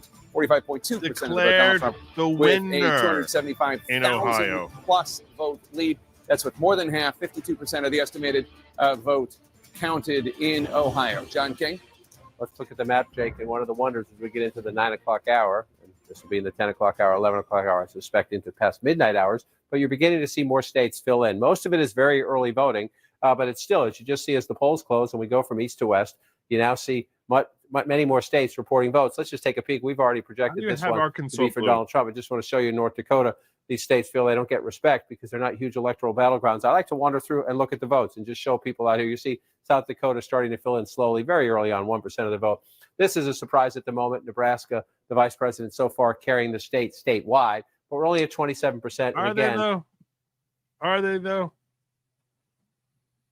Are they though? Let's look at the presidential race here because Nebraska's been called, those two electoral votes have been called for Trump. Now there still is Omaha has its own independent vote there. There's like 4 there. It's a weird thing the way they do it there. They have 2 sub-districts there.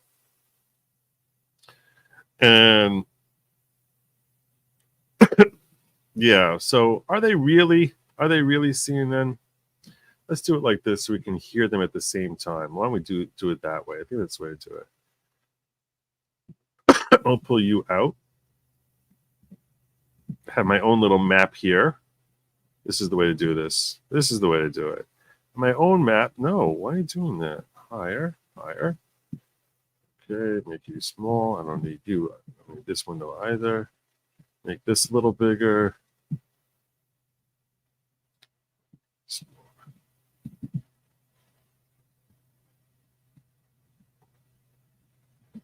Okay, now make you a little bigger. Have you playing there.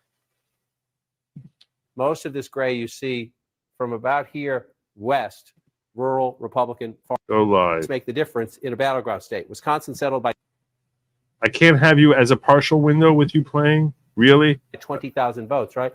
You look at that 46% for Joe Biden, and then you move back in time and you see 42% for Hillary Clinton. That makes the difference. She lost the state. He won the state. So one of the things we will watch as the 2024 results come in is not just can she turn out the African-American vote in Milwaukee, not just can she compete in the suburbs, Waukesha, just to the Joe's coverage, true fantasy football player coverage. Just be as competitive as Biden was It really in is. some of these blue-collar Bob! counties. I'm doing the Long way Trump to dance go. with you now. Yeah, Nice. Let's pop over to Michigan. Jake just told you we're only at 10% there, so not a lot to look at. Just move it up so you can see it a little bit better at home. The vice president has. I'm feeling really good about the That's election Grand so Rapids, far. but it's early. Really and good. again, you're looking I down don't like how here. Jersey I called it told on you me. earlier, one of the warning signs was Washtenaw County. This is where the University of Michigan is, Ann Arbor. If you move east here, Dearborn is over here near Detroit. Her question marks in Michigan are young voters and Arab American voters, right? You find the young voters here, University of Michigan campus. And again, you say, wow, that's a 30-point lead. What are we worried about that for? Well, you're worried about it because the president of the United States had that 4 years ago. It's a county where if you want to win Michigan, Joe Biden won by 154,000 votes. So you could say she has some to spare, if you will. She can lose a little bit in the coalition, but you don't want to lose a lot.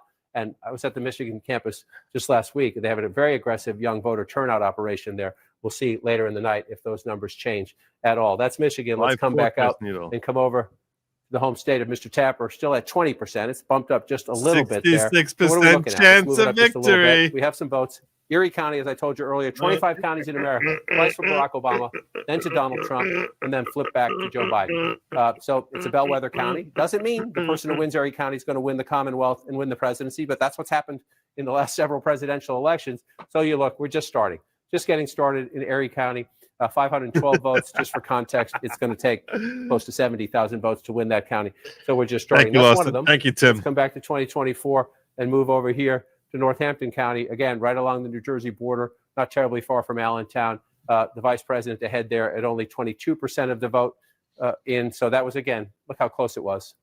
Joe Biden just barely Texas carried it. officially Donald called Trump for just barely Trump. carried it 4 years before that. That's the way it tends Texas to end up. So we'll watch as that New York plays out. Times calling Here's something we do want to Texas look at. for Trump.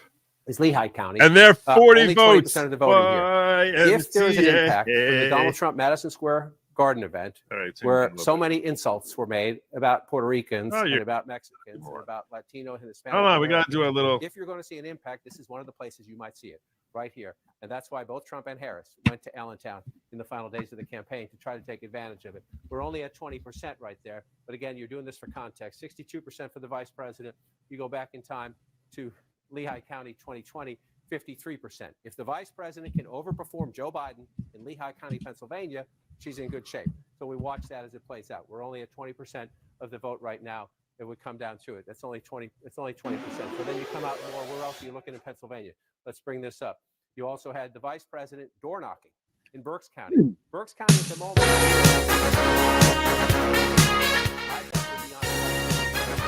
This is for you, Texas. This is for you, Texas, for coming through for us. Thank you, Texas. Young men, there's no need to feel down. All right, we'll say this for later. We got when we win a battleground state. We win a battleground state. I'll karaoke YMCA. 51. There we go. 48.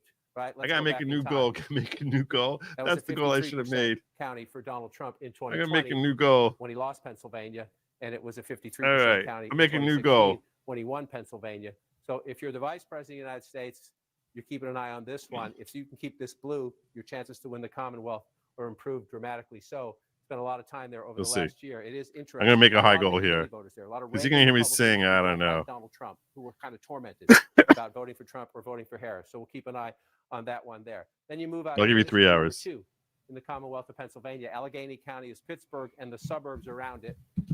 The labor vote, the blue collar vote, a smaller African American population, but the urban vote Democrats need. So she's at 68%. When you look at that there, you come back in time, he was at 59%. So again, we're early. Let me come back to 2024 and come out. It's 40%. So it's early. These tend to be early votes, which tend to favor Democrats more. So we want to wait and get more to see if that's contextual. At the moment, he's outpacing the President of the United States in the Commonwealth of Pennsylvania in some key places. We will see if that holds up. The flip side. He's winning it before the middle of the night. Cuyahoga County, along the border, Relax. Pennsylvania.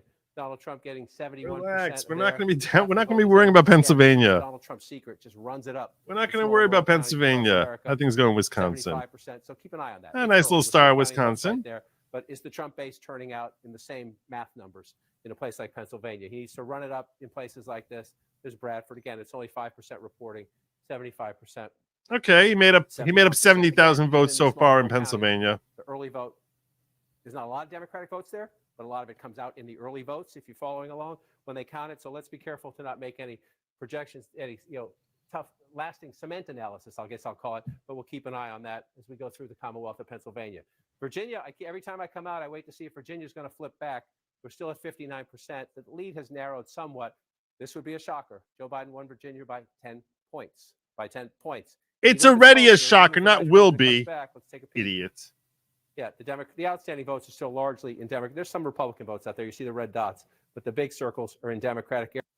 Let's check out how TYT is handling this, because their meltdown in 2016 was epic. Epic. Let's watch them. How you holding up, Cenk? How you holding up, Cenk? With your live coverage? Your live coverage? So look, guys, right now, election is still 50-50. But if the Democrats wind up losing, both progressives and the MAGA are going to want to hear what I have to say. Because it isn't going to be being mad at Trump or being sad. And, that was a misnomer about 2016. I wasn't sad at all. As Ida Rodriguez points out all the time, I was mad. And I was mad at the Democratic Party. And so here we are again in a 50-50 race with a guy that I view to be a syphilitic clown. So great job, Democratic Party. You got us on pins and needles. Can you beat an utter moron who did a coup attempt against America? And you guys are at 50-50. I'll save that for later in the night. Nina, you were talking about the Wisconsin thing. I wanted to go back to that. Can you say that number again about the exit poll in Wisconsin? Yeah, and Cenk, while I'm pulling that up again, I would like your opinion about if Democrats win, though, they're going to think that they did everything right. And that is my biggest fear. You still think that's going to happen? Any lessons from this? We know that Trump is a neo-fascist and Neo-fascist. neoliberals are We in know full that. effect. Obviously, If the we neoliberals know win, he's a then as you neo-fascist and because I I know, got and big others, red they're not gonna glasses, so change you a know I thing. know what the But hell yes, I'm an talking about. NBC News Doofus. exit poll in the state of Wisconsin shows that Trump has doubled his support among Black voters in that state. Now, again, this is an exit poll, but it is what a revelation of sorts. A in revelation. terms of how Black voters are feeling. So I want to go back to Is that it number though? and ask you a question about it. But first, I'll answer your question. Look, even if you squeak out a victory in the blue wall, I know Democrats, they'll learn no lesson at all. In fact, they'll learn the opposite lesson. They're like, Texas "Nailed going it." red. Our answer going forward is more Cheneys. And Kamala Harris will almost certainly put Liz Cheney in the cabinet, and they'll celebrate and think that they're the champions of the world. If you think Donald Trump tried to destroy democracy, Is that what it is? Sultry? and you're in the Democratic leadership, and you barely beat him, that is not like something to go right home about and brag about. If you lose to him, but that's the thing, Nina, they're never going to learn a lesson. Look, guys, I need you to understand this. The establishment is not interested in learning lessons. They're No, interested they're in only not, one aren't they? thing, the money, Lebowski, okay? So they're just going to go straight to the donor class anyway. They're never, ever, ever going to learn. You have to my beat them in a God. primary. There is no convincing people who are crack 25,000 vote lead okay? in Virginia. In this case, the thing that they're Still addicted trailing to by is not two by drugs, 250. they're addicted to money. 250 Remember, a in lot of these Pennsylvania. consultants get North Carolina 15% holding of the ad strong with a spend. So they 70,000 don't vote really lead, care whether 51% you in. win or lose. All they care is get Michigan as much down money by as possible, 'cause I'm 60. gonna get Wisconsin, 15% of he it. started off with a So 30,000 the vote lesson lead. they're going to learn is Iowa. use more Oh, there we donor money go. so they There can we have go. larger mansions. There's You Seltzer. have to beat them in primaries, and in order to do that, you have to get past the monstrous mainstream media that will lie about New you and smear you Mexico 2,000 starting off times now. over. Donald But we'll get to trailing that by later in the day. 4,000 votes in But New hold on. Mexico. Do you have a result? No, big Okay, one sec, because I wanted to ask Nina a question about that Wisconsin. So if that exit poll is true, Nina, what's your take on Trump doubling his Black vote, whether it's in Wisconsin or anywhere else? He lost Wisconsin. I mean, Freaking science fiction is really I'm stupid. not necessarily. So he lost Wisconsin by all of 10,000 votes.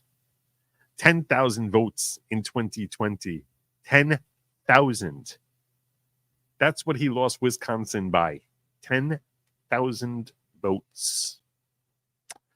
And now he doubled his support amongst Black folk. I don't know. I think that's probably more than 10,000 votes right there. I'm just guessing. That could be me. I don't know. Could be me. I'm feeling Wisconsin pretty strong right now. Starting off with a 25,000 vote lead. I'm feeling it. Still got to make up that ground in PA. Told you I wasn't really going to get into the numbers in PA till we at least hit 25% in PA. In Nebraska 3rd District going to Trump. There you go. Nebraska 3rd District going to Trump. Nebraska 2nd District, Kamala is holding a 30,000 vote lead. In the 1st District, she's holding an 8,000 vote lead. That's one electoral vote apiece. So they have five votes in Nebraska, 5 electoral votes. 2 of them go to the state. He won those. He also won Nebraska 3rd District. 1 and 2 are neck and neck right now. North Carolina holding strong with 70,000 vote lead, and Virginia 25,000 vote lead in Virginia. Let's check out Missouri. Missouri, which is very likely red. Kamala Harris holding a surprising 60,000 vote lead, but they only have 20% of the vote in. And so far, they've been counting St. Louis. That's where they got most of their votes so far. They got 51,000 in St. Louis. In St. Louis County, another 171,000. So 220,000 out of the 500,000 votes have come out of St. Louis and Kansas City, Jackson County. Not too much in from there yet, but most of St. Louis is gone. He is a heavy favorite in Missouri. No one's really worried he's going to lose that state. And nor should you be. In Iowa, where he's trailing. So Des Moines, with Des Moines County Register folk and all the people they polled, So 60% of the votes is in and Polk County, and it's 60-39 with a total of a 29,000 vote lead for Kamala as of right now. Be very afraid. Be very afraid. Jenny, here we go. Here we go. Oh, yes. Excuse me, President Obama in 2012, where he had No, plus who the hell is 93 talking about points. Obama? Idiots. Like, how is Obama relevant? My God, like, why do they find like they? I guess people are like, we don't want to hear from Anna. She's too red. We can't hear from Anna tonight. She's too red for us. Give us the lady with the red glasses. We need the lady with the red glasses. We need red glasses, lady. She's gonna make us feel better about ourselves.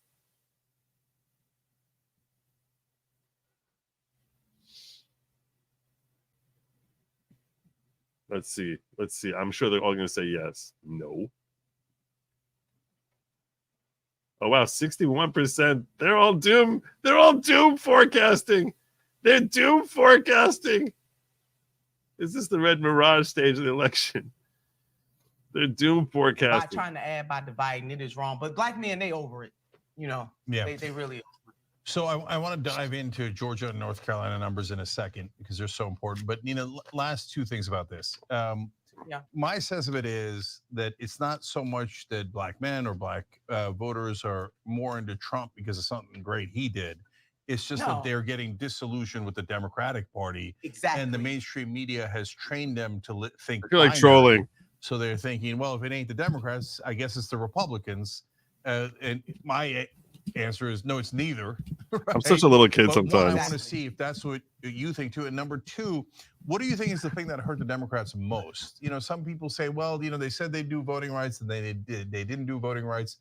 I'm not sure that is the largest issue. Do you have a sense of what people are getting disillusioned with the Democrats about the most within the black community? Honey Bear. All right. Oh, within the black. You guys are boring me. You're boring with your stupid racial divide stuff. Virginia resident here, Northern Virginia, DC suburbs, pure Democrat area, will cause Kamala Harris to win if Trump doesn't form their 25K, not enough to cover Northern Virginia. So let's take a deeper look at Virginia. We'll see how Virginia's looking. Let's see how Virginia's looking. Let's see how they're looking. Let's take a look at it. Let's break it down a little bit more, a little more detail. I think that's a worthwhile venture. Let's see how it's looking here. So, Stafford County. What's it look at like this? Why is this? He's holding right now a 50,000 vote lead with 61% in. A 50,000 vote lead. Fredericksburg. I'm not. Which part am I supposed to be worried about? Northampton? Richmond? Roanoke? Is that what I'm supposed to be worried about? Roanoke is.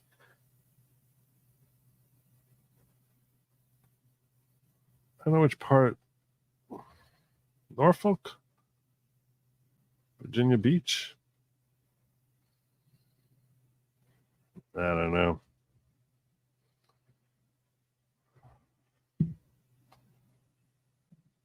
Alexandria, that's what you're talking about. Prince William County.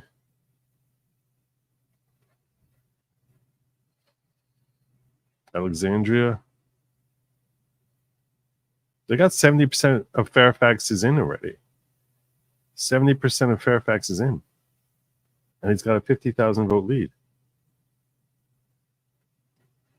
Then you got Loudoun County.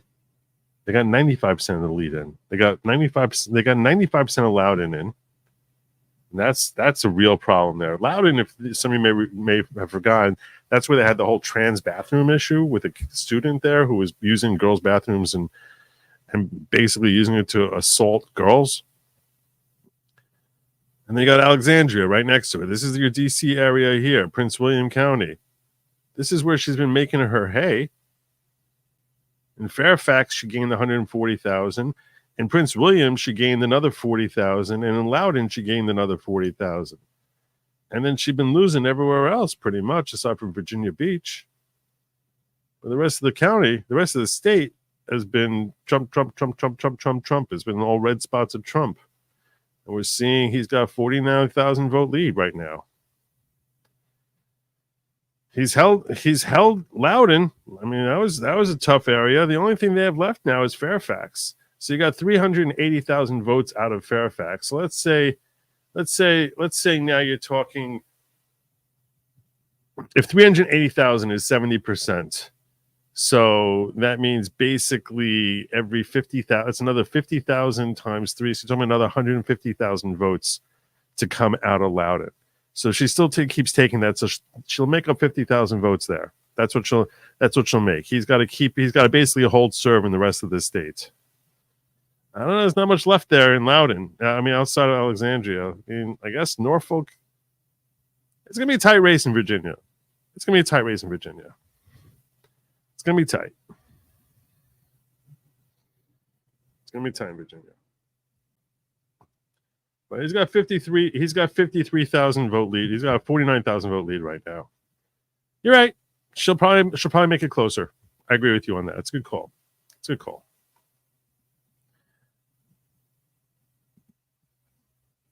Percent, in my opinion. Okay, so you have to be real about that.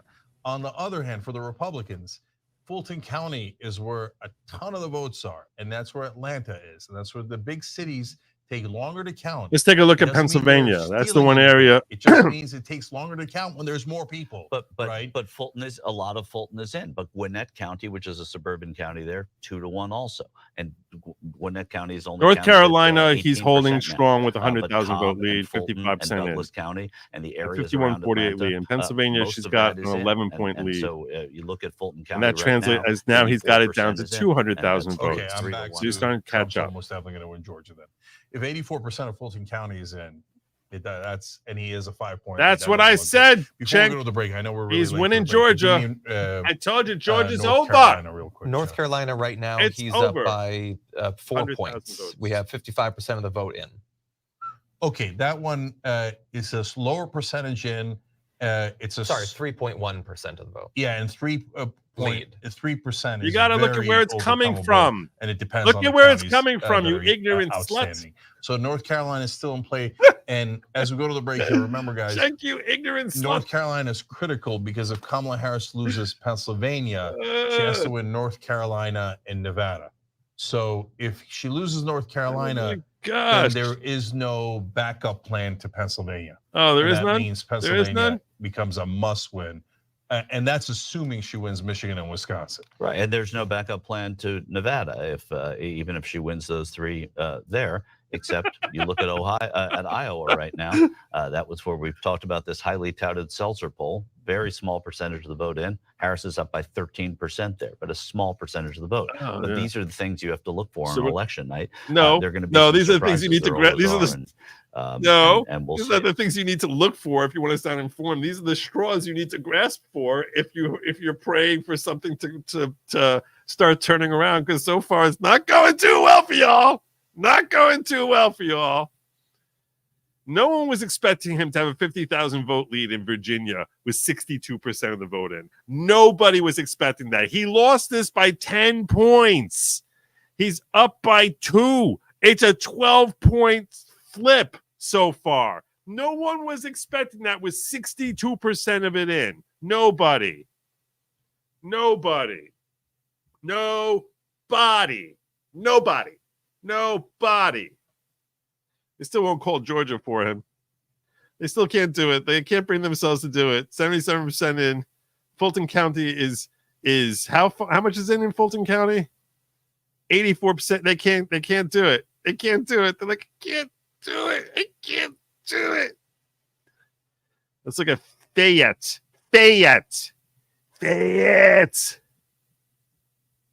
So the bellwether county of Fayette, where he's holding a 51-48 lead. And that's how the national popular vote probably is going to go. 51-48 Trump.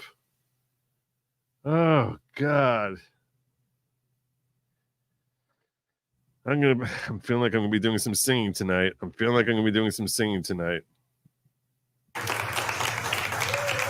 are we watching here? TYT.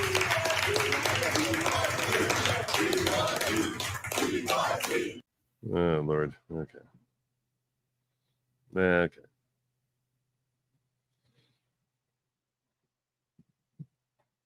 I know that we're all living through a dark time. The economy's a mess. They're constantly begging their folks for money. Can I share something with y'all? If you look at the top line in my description, the top line description for my stream, which says, "Your support fuels our coverage." I literally copied and pasted that from Chenk's TYT. Your support fuels our coverage. I'm like, why would I not? Why would I not? They're like, I gotta steal from the ignorant slut.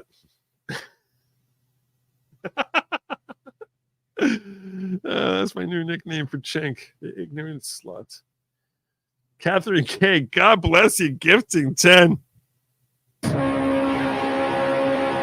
good Lawgic memberships. God bless you. Welcome to the following. Those of you who are gifted courtesy of Catherine K, I would be most obliged if you could express gratitude to this fine woman by saying thank you. Thank you. So very kind of you. And I'll say it to you. It was very kind of you. Thank you, Catherine. You're awesome. You are awesome. God bless you.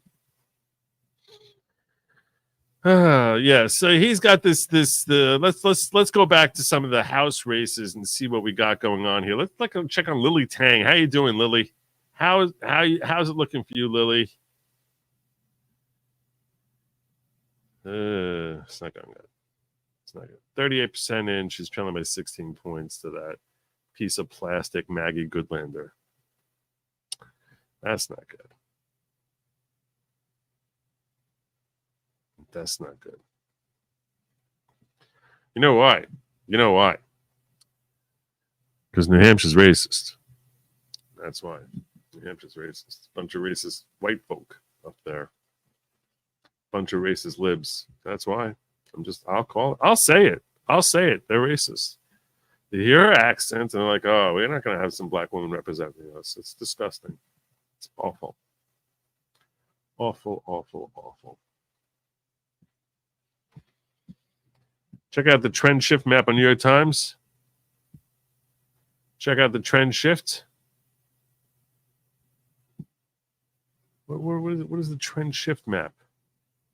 It's about the live forecast. It's leaning. It's leaning. It's leaning. Live forecast by state. Let's see what they're saying. They're saying Michigan, 53% Trump. Pennsylvania, 55% Trump. Nevada, they don't want to give 54% Trump. Georgia, 79%. What do they got? Virginia? Virginia have 90% Harris? Really? You sure you want to go there? Really? You might want to be adjusting that a little bit. I think you might want to be adjusting that just a little bit. They say she's going to win by 5 points. I don't know about that. No way. No way. Remember, for 26 months.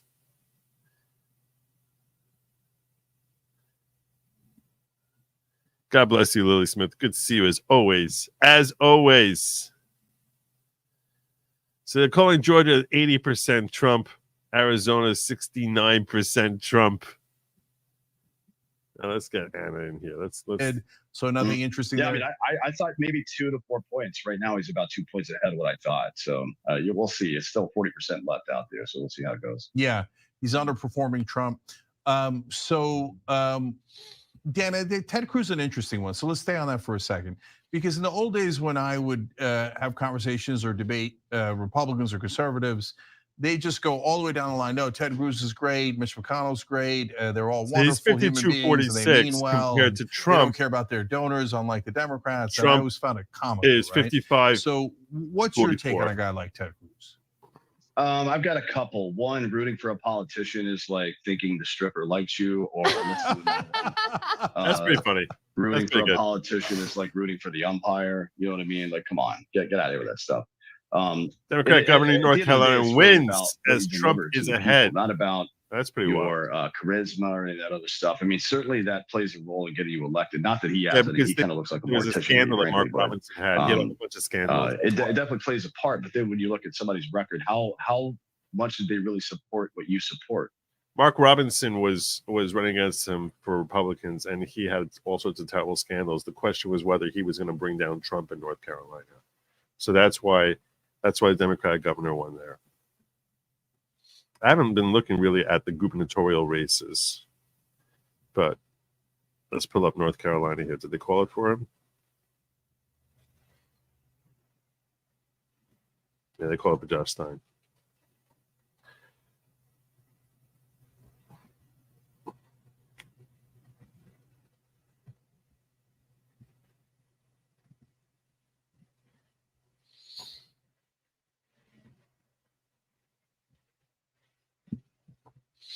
Wisconsin, Kamala has a 30,000 vote lead with 22% in. Pennsylvania, Trump is now within 100,000 votes in Pennsylvania with a third of the vote in. Now he brought it back to 100,000 votes. There you go. There you go. That's what we want to see. That's what we want to see. Start bringing it back up here. Georgia, are we going to call Georgia yet? We're going to call it? Hasn't moved in a while, Georgia. It's had the exact same numbers of this 2,103 versus 1,899. These numbers have been sitting there for a while now in Georgia. They just don't want to move it. I think Brian Kemp and Raffensperger are getting frustrated by Trump's success so far. So they're like, we're going to stop counting for a while. In New Mexico, early vote is a tiny favorite, 51-47 for Kamala. Colorado, where everyone's expecting she's going to win. Even I gave that a deep blue. So she's 55-43. In Kansas, Trump has finally jumped in front here, 318 to 308. Everyone's expecting him to romp there.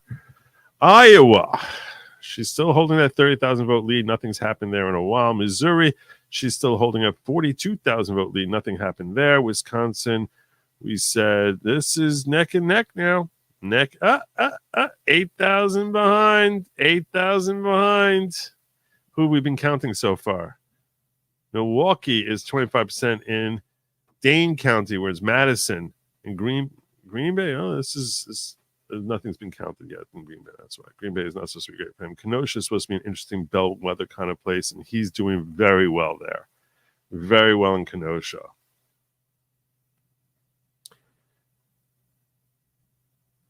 All right.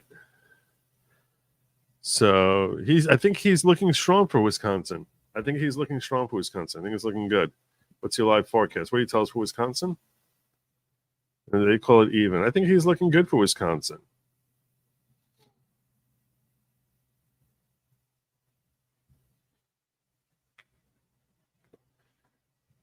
I can't believe they have 90% Virginia, 92% Harris in Virginia. What, those numbers shift on me that I didn't notice it? 63% in. He still has a 47,000 vote lead. They're calling it likely D, not lean D, likely D still. Still likely D. All right. I wouldn't be thinking it's so likely anymore. That's just me. I don't know. States get called. States like my home state of New Jersey get called pretty early. But we're not calling Georgia just yet, are you? You're only leaning R, not likely R? Really? Just leaning? It's just a lean. A slight lean. I got a little bit of a lean there. Hey, what's going on with that thing you got? It's got a slight lean. Georgia market making votes right now. Yeah, seriously. Why are they not counting? What happened? What's going on in Georgia? Why the hell are they not counting? Why are you not counting?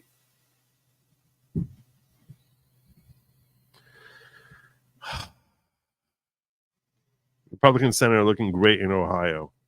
Is he? Ohio, yeah, Bernie Moreno, we were checking him out before. And with Columbus, Franklin County is 55% in. Cleveland is 35%, and there's still a lot to go there. Still a lot to go. But he's up 50 to 47. Compare that to Trump, who's already been declared the winner here, who's 55-44. So he's doing okay, not quite as strong as Trump. Doing okay, not quite as strong as Trump. Vote President Trump. Yeah. Got his Virginia lead has been cut now to 43,000.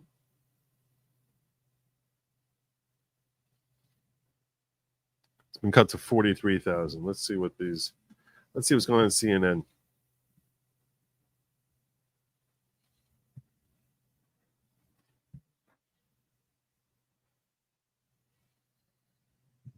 I'll refresh it.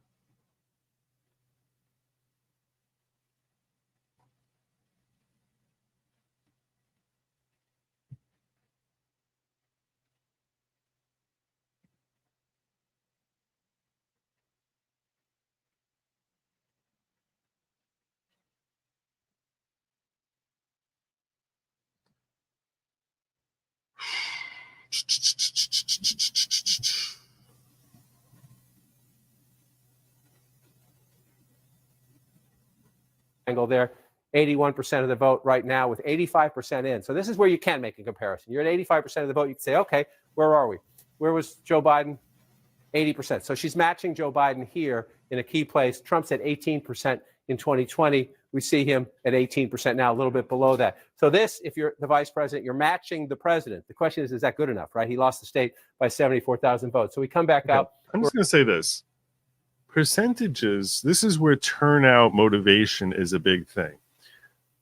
This guy keeps coming back to, like, is he matching? Is she keeping pace with what Biden did in 2020? Is she doing that?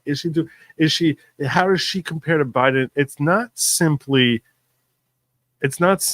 are you keeping the same percentage? It's, are there votes coming out in that county? Because you know what? If she matches his percentage, but there were 100,000 votes in a county in 2020, and there's 60,000 votes in 2024. That's very nice. The total number of votes as far as what you're trying to flood the state. So if you're winning 2/3, 1/3, so you're making up 33,000 votes. He's making where Biden's making up 33,000 votes. You're making up only 20,000 votes. It's not the same thing. So you keep talking about, are your percentages? It's not just percentages, it's turnout.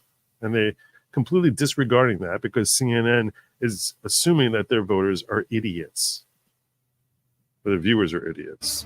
Of a lead, but it's about 35% of the vote that's been counted in Pennsylvania, about a third. Still a lot of vote to count in Pennsylvania. Michigan, Kamala Harris has 52% of the vote. Donald Trump has 46.1% of the vote. Kamala Harris with a 49,000 plus vote lead. That's with only an estimated 15% of the vote counted in the battleground of Michigan. In Wisconsin, another battleground, Kamala Harris 52.2% of the vote. Donald Trump 46.1% of the vote. Harris with a 52,000 plus vote lead, but only 27% of the vote counted in Wisconsin. Still very early in Wisconsin. Battleground North Carolina, Donald Trump still in the lead there with 52.1% of the vote. Kamala Harris has 46.7% of the vote. Donald Trump with a 201,000 plus vote lead as of now. That's with 64% of the estimated vote counted in the battleground of North Carolina. In battleground Georgia, Donald Trump in the lead, 51.9% of the vote. Kamala Harris, 47.1% of the vote. Donald Trump with a 208,000 plus vote lead. That's with 79% of the estimated vote in Georgia counted. Still a lot of Oh, they votes to moved? count there. It was at but a lot of 77% when votes I was looking at already last time. counted. In the Commonwealth of Virginia, Donald Trump. In the Commonwealth of Virginia, Donald Trump has 49.5% of the vote. Kamala Harris, 48.6% of the vote. That is a 28,000 now vote lead with 63% of the vote counted. I am going to now bring you a projection. And CNN can project Louisiana this is now- will go to Donald Trump. Louisiana with its 8 electoral votes as expected to Donald Trump. Let's see what that impact is on the electoral vote count. Donald Trump has 162 votes, electoral votes. Kamala Harris has 81 electoral votes. She has AP says that he's got 188. So clearly, AP has given a little bit hard to read here as to where that 188 is. What do we got here? Wyoming, West Virginia. They gave West Virginia. Is that Ohio? South Carolina, South Dakota, Tennessee, Alabama, Florida, Indiana, Kentucky, Louisiana. They gave Missouri to him. That's one. They gave Missouri 10 votes over to them. That's why they're at 188. Okay, so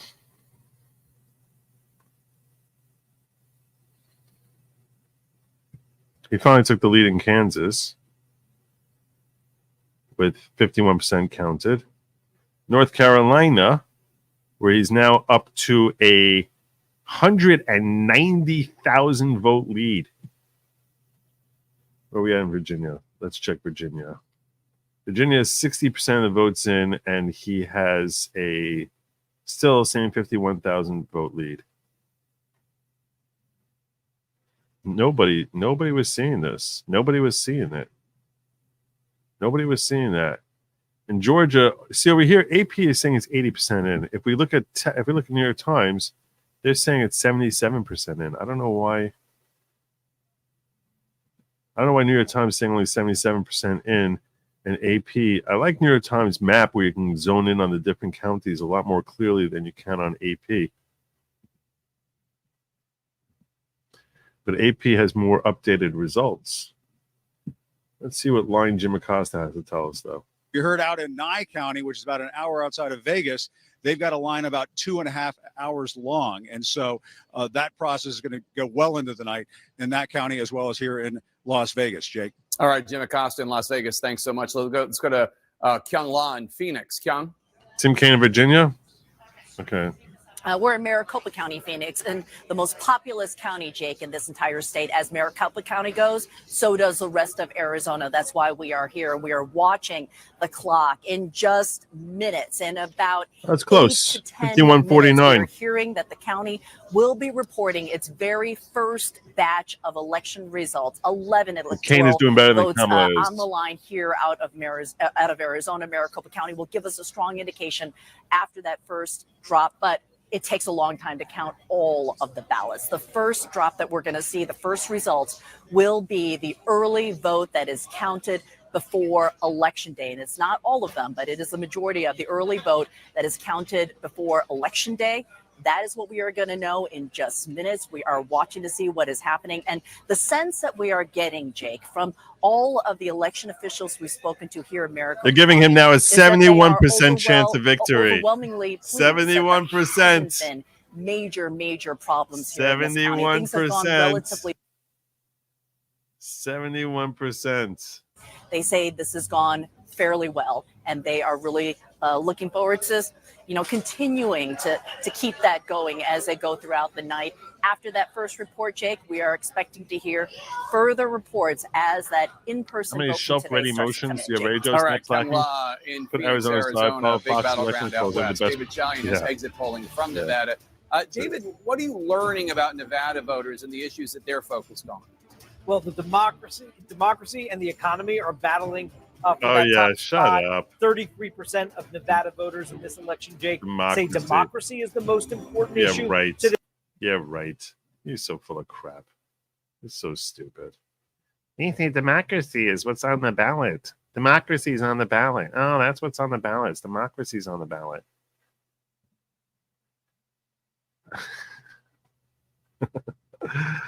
Okay. Why are you not updating Georgia New York Times? I don't understand this. AP is updating it. I mean, they're sort of updating it. They're pretending they're updating it. They got a little circle now, but New York Times is at 77% and AP is at 80% for Georgia. So I don't know what's happening.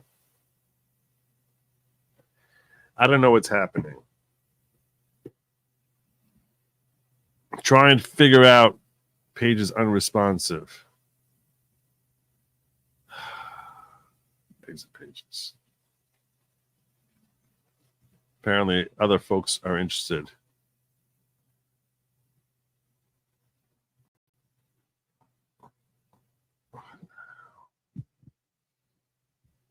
See, they're saying 80% counted,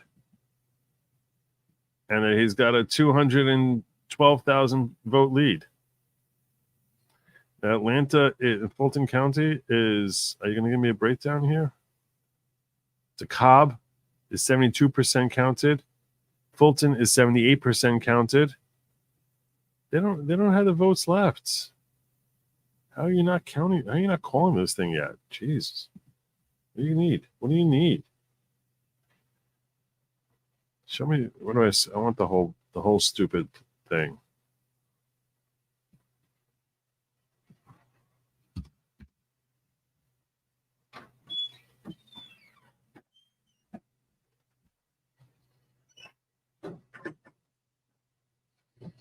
I've got Georgia at 80% over here. Yeah, that's the same thing. Virginia, he's still holding strong with now a 52,000 vote lead in Virginia, 61% counted.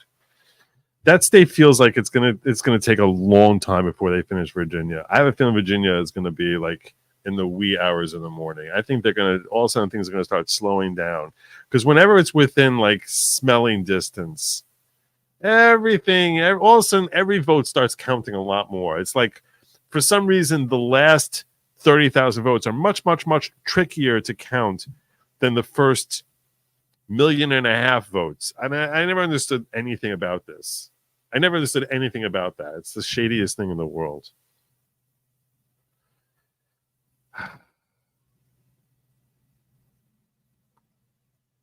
North Carolina holding strong with 2/3 of the vote counted. He's got a 200,000 vote lead. He's leading 50. He's leading by 5 points. They said he'd win by 2 points. He's leading by 5. Let's. Donald Trump in Pennsylvania has jumped in front of Kamala Harris by 2,000 votes with 42% counted. Donald Trump jumping in front. That's right, jumping in front of Kamala in Pennsylvania.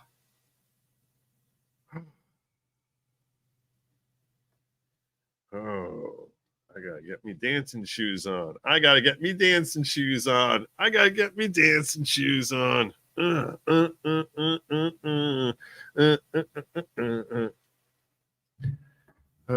Yes. Feel the force flow through your body. Dark maga rising. Rise. There we come. It's not a red wave to say he's gonna win. I'm looking at PA. You and me, kid. We looking at PA. Joe, don't read the chat. Don't do the chat. Isn't the reason you stream. You are. I don't know what you're talking about. 4 garbage tricks in mail and ballots arrived in Georgia. Rumbles are rumbling. Let me check on Rumble. Let me check what Rumble happening. What's happening in Rumble? Rumbles are rumbling. Yes, it sort of is like I'm just watching the election tonight and you're all just watching me watch the election. It is sort of like that. It's kind of a little bit like that. What's happening in Maine? Oh, they start counting the ballots in Maine. Oh, that's how nice that they got 5% done. I'm so proud of you. Florida is 95% done, and you're 5% done. It's pretty much the same thing. It's very, very hard. It's very, very hard. You have to go through like tens of thousands of votes. It's very, very complicated stuff you got going on there in Maine. Very, very complicated stuff you got going on there. I don't know why people expect you. Like, how many votes could you count with your fingers in an hour? How many could you? If they only had 2 people counting for the entire state, how many could you count in an hour? You're such a big hot shot with your whole thing that you think you should be able to count hundreds of thousands, millions of votes in a single day. Who do you think you are? Yeah, sure, we understand that Florida's already counted 10 million votes to the 40,000 that Maine has counted, but they got processes going on in Florida. That's not what's happening here in Maine. What a joke! What a friggin' joke! What a friggin' joke! Speaking of joke, let's eavesdrop in on CNN again. Poll. And this is a competitive race at the moment, 36%. This would be a surprise, right? We said Virginia's a surprise at how close it is. We'll see if it ends close, but it's a surprise at the moment. Really? This is a surprise as well. Donald Trump just 3,800 votes ahead in battleground Iowa, a state he carried quite comfortably by 8 points 4 years ago. So you keep an eye on it and you watch and you see what happens there. But it's interesting on this night. Now let's move over to the battlegrounds that matter at the moment. Not when they've counted all of 30% of the vice votes. President, the Sun Belt states, as we start to move west. North Carolina and Georgia are the 2 battlegrounds we care most about. They are at the moment held by the former president of the United States. Again, this was his closest This is Iowa. battleground win in terms of Biden was the closest to him back in 2020. It was 74,000 votes. He's just under 200,000 votes right now, 66% reporting. The former president at 52% of the vote. And again, Jake, as you come over and join me here, just let's remind our viewers, still votes to be counted. We know that. So then we want to use our technology to say, where are they? All right, where are they? And you see the bigger the circle means the more live outstanding votes, and the color tells you what's happening there. And at the moment, doesn't mean it will continue to be that way. You see Mecklenburg County, that's Charlotte in the suburbs. You see over here in the Raleigh-Durham area, Winston-Salem area, a little bit out of Nashville. So more votes to be counted out there. In Georgia, now New York Times has jumped up to 83%, and he's got a 230,000 vote lead. You want me to check the needle here? I'll check the needle. The needle is showing for live presidential forecasts. It's going further. 73% chance of a win. 73. I'm not drinking just yet. I'm not drinking. He's got to hit the likely. He's got to hit the likely before I take a shot. He's got to hit the likely.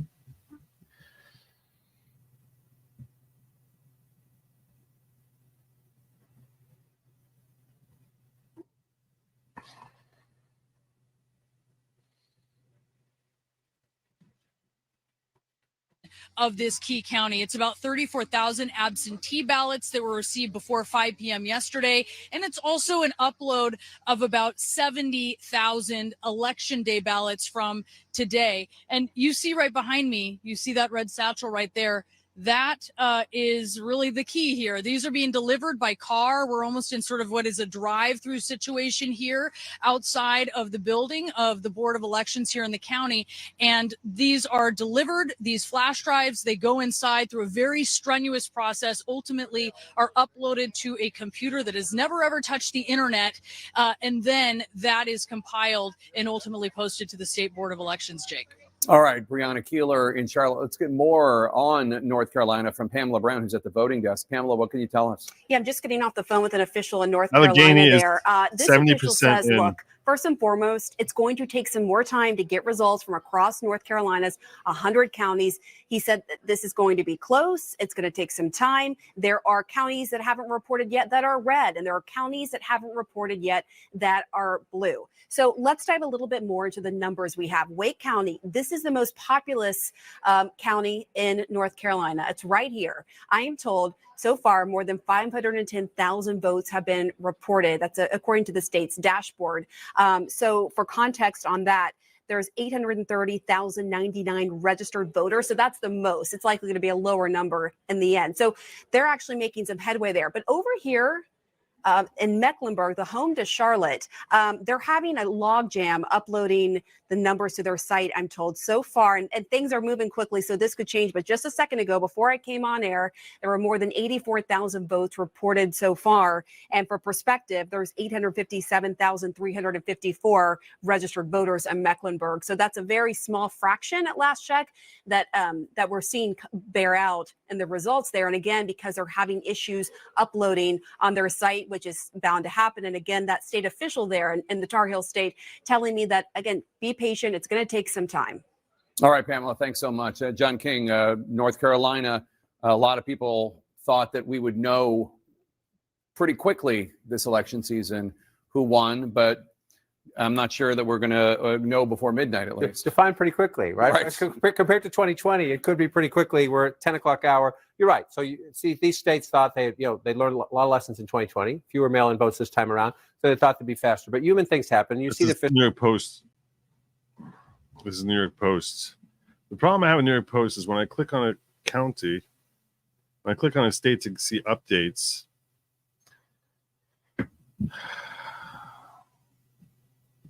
I have to sort of open it into a different window. If I click on this, like Virginia, now I can't go back. I don't know how to get back. They're not letting me go back. It's a little frustrating. See, there's no back button here. I don't understand why they do it. I don't know. The Fairfax is 62% county. Loudoun is 98% done. So she's milked pretty much anything she can out of Loudoun. Fairfax, she still has some room to grow. And Prince William, she has room to grow. As well as Arlington, Alexandria, and Paul's Church. These are all the Washington, D.C. area. These are basically, the idiots who work in D.C. So, and then you have Norfolk here, which is smaller than all these other ones. So, the rest of the state is pretty red. It's these D.C. idiots who are screwing up. But I can't go back, and that's very frustrating. Officials all out there watching this. Brianna made a very key point. It's so sad that we have to make it, but that these voting machines are not connected to the internet. Right. There's all these conspiracy theories that people are hacking the voting machines. The people, not a lot, right? You see the win. Turnout might be up a little bit, so maybe the winner of the county gets a little bit more than that. But you see him at 393, and more importantly, at 62% of the vote. Lee, North Carolina was 70% and is down to 100. And in Mecklenburg County, which is the largest, so you don't want to be behind it where the most votes are. He's doing okay. He's a little bit ahead of the president. He's doing okay there. And we're waiting for that out. And that's one of the challenges, right? We compare her to Biden because that's the last election. Every candidate has their own coalition. Right. And so if she's doing a little worse than him with some voters, can she make it up somewhere else? Or is Donald Trump, matching his numbers and do that? If you want, you could look at it this way if you want. Let's just come out and bring this in here. Where is Harris overperforming Biden in the state? Right. So this will slide away in just a second. She's only overperforming Biden in the state in a very small number of counties, 1, 2, 3, 4. Right. And so, does that mean she's going to lose North Carolina? No. It just means that she's, we have to wait to see those votes. And then you can flip the question. Right. How about Trump? Is Trump overperforming Trump in 2020? In a lot more places at the moment. Key to that is in these blue areas. In Mecklenburg County, which we just noted, that's where the most votes are in the state. In the biggest of the 100 counties, population-wise, vote count-wise, it's right there. And Donald Trump's overperforming his 2020 performance at the moment. Remember how many votes are still out? At the moment, he's overperforming. And he's overperforming here in the Fayetteville area. If Donald Trump overperforms in the urban areas where you have an African-American population and then the close-in suburbs, then Donald Trump's in better shape now than he was then. I just want to remind people as we close this out, though, that I said he's overperforming here at the moment. We only have 18% of the vote. So let's see if it holds up. And I said he was overperforming here at the moment. We only have 21% of the vote. So let's see if it holds up. Again, with all the caveats you just said, that this is early, we don't know. But if that were to hold, an explanation of it can come in what we've heard from both campaigns is that Donald Trump is doing a little bit better with African Americans, especially African American men, than he did last time. and that Kamala Harris is overperforming with white suburban women, which you would have in Raleigh. Yes, so that's what we're trying. This is why I spent 15 months traveling, right? Where is she? Where's the addition? Where can you perform better? And for Donald Trump, since he's the constant, he was on 2016 and 2020. For Donald Trump, he had two goals. Number one, keep your base. In 2020, Donald Trump got more votes than he did in 2016, almost everywhere. Updates. Right? His base came out. Where he suffered was in the suburbs because there was higher Democratic turnout. So if you're Donald Trump, yes, you want to pick up as many black votes and Latino votes as you can, and you want to improve your standing in the suburbs, and that includes women. Donald Trump spent the Republicans are ripping their hair out the last week of the campaign every day watching Donald Trump insult women. Pick your day. It was Nancy Pelosi one day. Sean McCreesh says, move the Trump campaign party at Palm Beach Convention Center has noticeably turned in the last few minutes. Republicans are getting rowdier as Trump's prospects get rosier. Cavernous room just roared in delight as it was announced that the former president had narrowed the gap in Pennsylvania. Partygoers in spangly MAGA gear are yelling fight, and the scene looks like something approaching a Trump rally. No sign of the former president here yet. Nice.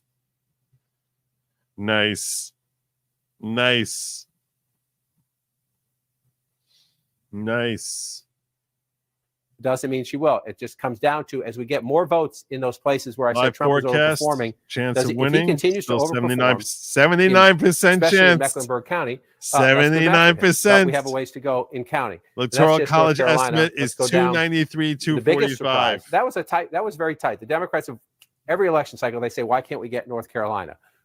This was the big surprise when it flipped. Again, here, can we just do this for a second real quick?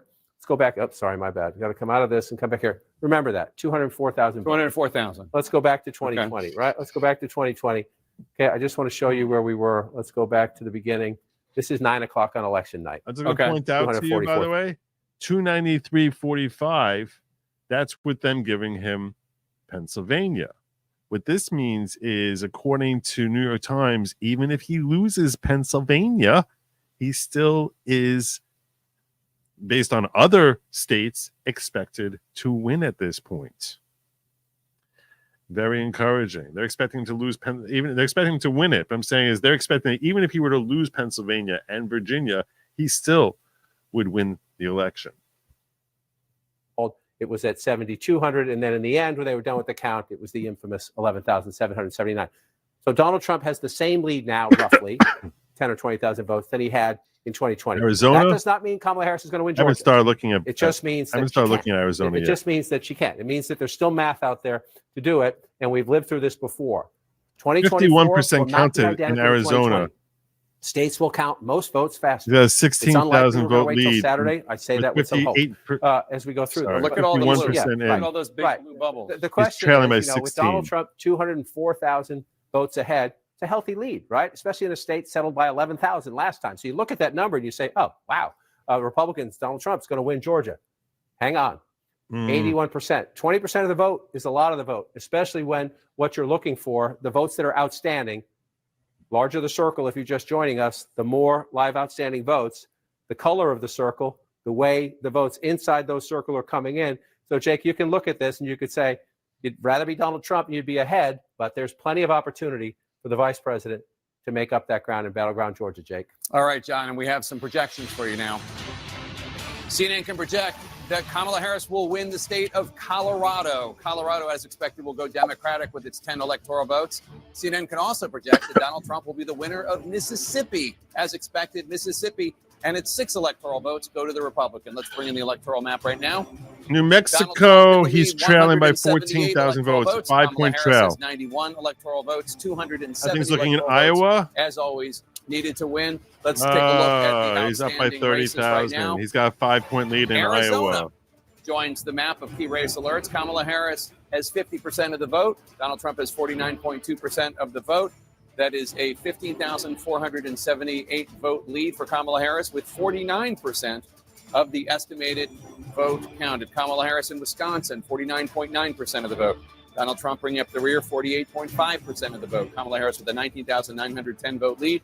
That's with 43% of the estimated vote counted in Wisconsin. Pennsylvania, Donald Trump in the lead there now, 50.3% of the vote in Pennsylvania. Kamala Harris so just has looking at 48.7% of the vote. Donald Trump with a 58,648 lead right now with an estimated 51% of the vote in Pennsylvania. In Georgia, Donald Trump in the lead there, 51.8% of the vote. Kamala Harris, 47.2% of the vote. Donald Trump with a 204,640 vote lead. It's more than that. That's with 81% of the estimated vote in Georgia. In battleground Michigan, Kamala Harris in the lead, 51.1% of the vote. Donald Trump with 47% of the vote. Kamala Harris with a 43,307 vote lead. That's with an estimated 19% of the vote in battleground Michigan. In battleground North Carolina, Donald Trump in the lead, 52.4% of the vote. Kamala Harris with 46.4% of the vote. Donald Trump with 253,752 more votes as of right now than Kamala Harris. That's with 72% of the estimated vote in. In New Mexico, Kamala Harris in the lead, 50.7% of the vote. Donald Trump with 47.6% of the vote. That means Harris has an 8,592 vote lead over Trump. That's with less than a third, 31% of the estimated vote in from New Mexico, still early in New Mexico.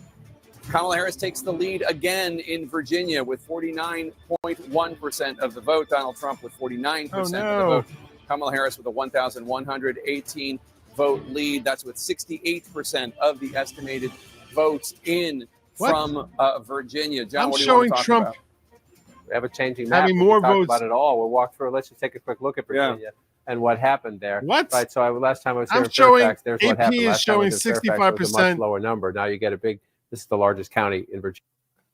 Okay, I don't know what the hell they're just talking about because I'm showing more votes for Trump and less for Harris than what they just said on both numbers there. I don't know what the hell they're talking about. I don't know what they're talking about. Population center. Still, it's a very narrow lead still. You still come out to, it's a very, very narrow lead. But again, so you're looking, this was a 10-point race for Joe Biden. What so are if you you're seeing, talking even if about? Harris wins it, if it's closer, does that tell you you have a more competitive environment elsewhere? Or This does it tell you also- Donald Trump's doing well in one state? You know, sometimes there's that. It has a Republican governor What the since hell are the you last talking presidential about? election. So you have to be careful about these things. So let's just see what's still out there. This What are margin's you gonna talking change. about? I mean, you know, It this was the a Republican votes 50,000 down vote here, lead. but there's plenty of opportunity. It is down for to that 21,000 tie, vote lead. Slight Harris lead to turn into something else. It's the surprise of the night so far in terms of how close it is, but it just flipped blue. So let's come back in 20 minutes ago and see how we're doing. This is the most interesting one. Mr. Tapper's home state, the Commonwealth of Pennsylvania, just flipped red. Remember earlier I was saying the three blue wall states had stayed I got blue throughout the night. 74,000 vote We're not lead nowhere for near him. the end. We are nowhere near the end. We got We're a 70,000 51% vote right lead. there. But you see that. So here we go. Battleground They're Pennsylvania. 51%. Again, It's one of these. 53%. Maybe he just according jumped to up. He wasn't. New York She was Times. leading Yeah. there. John, I'm sorry to interrupt. We have an update on the outstanding vote in Georgia. If you want to down bring there. Georgia and Gwinnett County, Victor Blackwell's at the Gwinnett County Election Center in the Atlanta suburb of Lawrenceville. Victor, what are you hearing about the vote count there? Well, Jake, I have the supervisor of elections for Gwinnett County with me now, Zach Manifold. Thank you for a few minutes here. We've been told that there is a large tranche of votes that's soon going to be reported. How many and how soon? Yeah, we're just working with the state to go over it. We have uploaded it to the state, so they're just going through it, and it should be up here in a few minutes. So, yeah, about 320,000 advance and in person and absentee by mail. They're coming. Okay, so 323,000, and when you say minutes, we're talking 5-10 minutes. I don't know. It's with the state, so here they we just go. they'll review it and then they'll tell us here we when to push go. those results. And can you simplify what okay. in the adjudication process held up these votes for hours? Yeah, it was just Okay. loading slow. I'm not sure what caused that to happen. It usually isn't that slow. It was just literally Take note of the time now. kind of excruciatingly slow. It's 10:20 p.m. But like I said, we got it resolved and moving forward and getting out those results. It's 10:20 p.m. right now. In Georgia, AP is reporting that's 230. It's got 2307 to 2105. That's what they're reporting with 85% of the vote in. 85% of the vote counted, and all of a sudden, and it's 2307. He's got a 202,000 vote lead at 10:20 p.m. Now they're telling us there's going to be a dump of 300,000 votes. We don't know if this is affecting the 85%. Is that going to jump into 90%? Is that what's going to happen here? Is that what's going to happen here?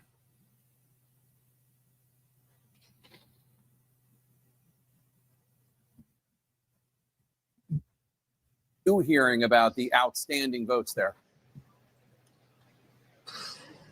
Well, Jake, for all the flack that Fulton County gets for how it runs its elections, things have been going very smoothly and very steadily here tonight. They've had these memory cards coming in. They're uploading the day of election vote, and they're hoping in Fulton County to be able to upload all of their day of voting by 11 p.m. Now, there is another large county where things are going a little bit slower, kind of like Gwinnett, DeKalb County. I spoke to them a little bit ago. They said they don't have a number of what their overall election day count was, and they're not sure how long it's going to take for them to get through it. They're just chugging through it little by little. Now, in Cobb County, another large county here in Georgia, they said they still had less than 1,000 absentee mail-in ballots that they had to get through. So And they where's also your had 300,000 coming from? 85,000 votes. That was their day of votes that they were turning to. They, too, are hoping to be done by 11 p.m. The last county I talked to is Clayton County. They were also working through their day of voting. They Oh, hope my to have it done God. by 10 p.m. It looks like There they're we missing go. that deadline a little bit, but they were There we definitely saying go. they only had a handful of precincts left, about 13 precincts when I talked to them about a half an hour ago, that they were still trying to upload the day of voting for. So things seem to be going pretty smoothly. And behind me, you get a little bit of a sense of the process. This is where the memory cards came through. They just brought them through. They checked them in. Here with a police officer, they get scanned in. And then over in this glass room, we're showing you this is where these memory cards are removed. We start to see them uploaded. So that's what's happening here in Fulton County. And hopefully we'll have more for you around 11. Oh, all of a sudden I'm now, already all of a reporting on sudden the his count around 200,000 the vote Atlanta lead suburbs. As you now know, is these are Fulton County, which is 150,000. here. But this is where the big outstanding vote is. So let's just come back statewide first. To put it into context. All of The a Trump sudden. lead now 170,000 votes. It was over 200,000 not that long ago. So it has come Yeah. down some as more votes come in. So let's just walk through what we just heard real Oh, quickly. Fulton County, you're at yeah. 84%. Of course. but That's this what is the number happens. one Yeah. population center, the largest Obviously. population center in the Obviously. state. Also a hugely Democratic area of the state. That's where we're waiting for votes. Also Gwinnett County number Oh, 2 in yeah. terms of All the of a sudden, they have population. more people Plus the living other there counties now. right around Didn't Atlanta. you know? Any path to Don't you Democratic know? victory, Jake, has to Don't come you there. know? So when we get more of those votes, we'll be able to at least get closer to being able to answer the question, is that lead that Donald Trump has safe, or are there enough votes out there for the vice president not only to catch up, but to pass? All right, John, thanks so much. We have another projection. All of a sudden, don't you CNN know? can project that Donald Trump will win the state of Ohio. You're Ohio like is only expected to an go to hour behind everyone else on Ohio. You're only an hour behind everyone on Ohio CNN. You're just right on top of everything right there. You're just like, it's like, just like, oh, now you got Ohio there? Is that what you got?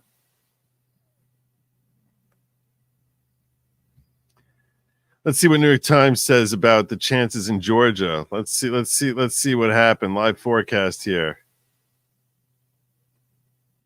They're saying now 81% chance of victory. They're still saying Georgia's got a 91% chance in Georgia. Let's see how that gets affected. All of a sudden now, New York Times win probability is greater than 95% in Georgia. You see that? Can you all see it? Georgia, 91%, 95%. Votes in, 91% of the votes are in, 95% chance. Let's go over it. Let's click on Georgia. 243 to 2281. Maybe that's the dump. I think that might be the dump. I think we've seen the dump.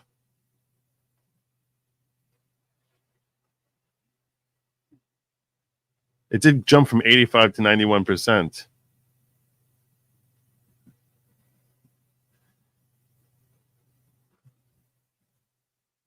So maybe that was the dump.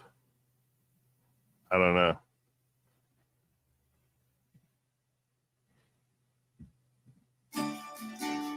Chip and I understand that when it comes to renovation, there are so Maybe that many was the dump. decisions that go into a single project, especially when it comes to your home's exterior. Explore our Magnolia Home James Hardy collection. Because they did jump 6 points in like two and a half a second. Debbie Dingell, the Democratic Congresswoman from west of Detroit, Washington County. So maybe Ann the Arbor dump, was her maybe district. the dump Over the didn't weekend, end up she got a lot of being attention for complete saying and she was total nauseously optimistic about Michigan.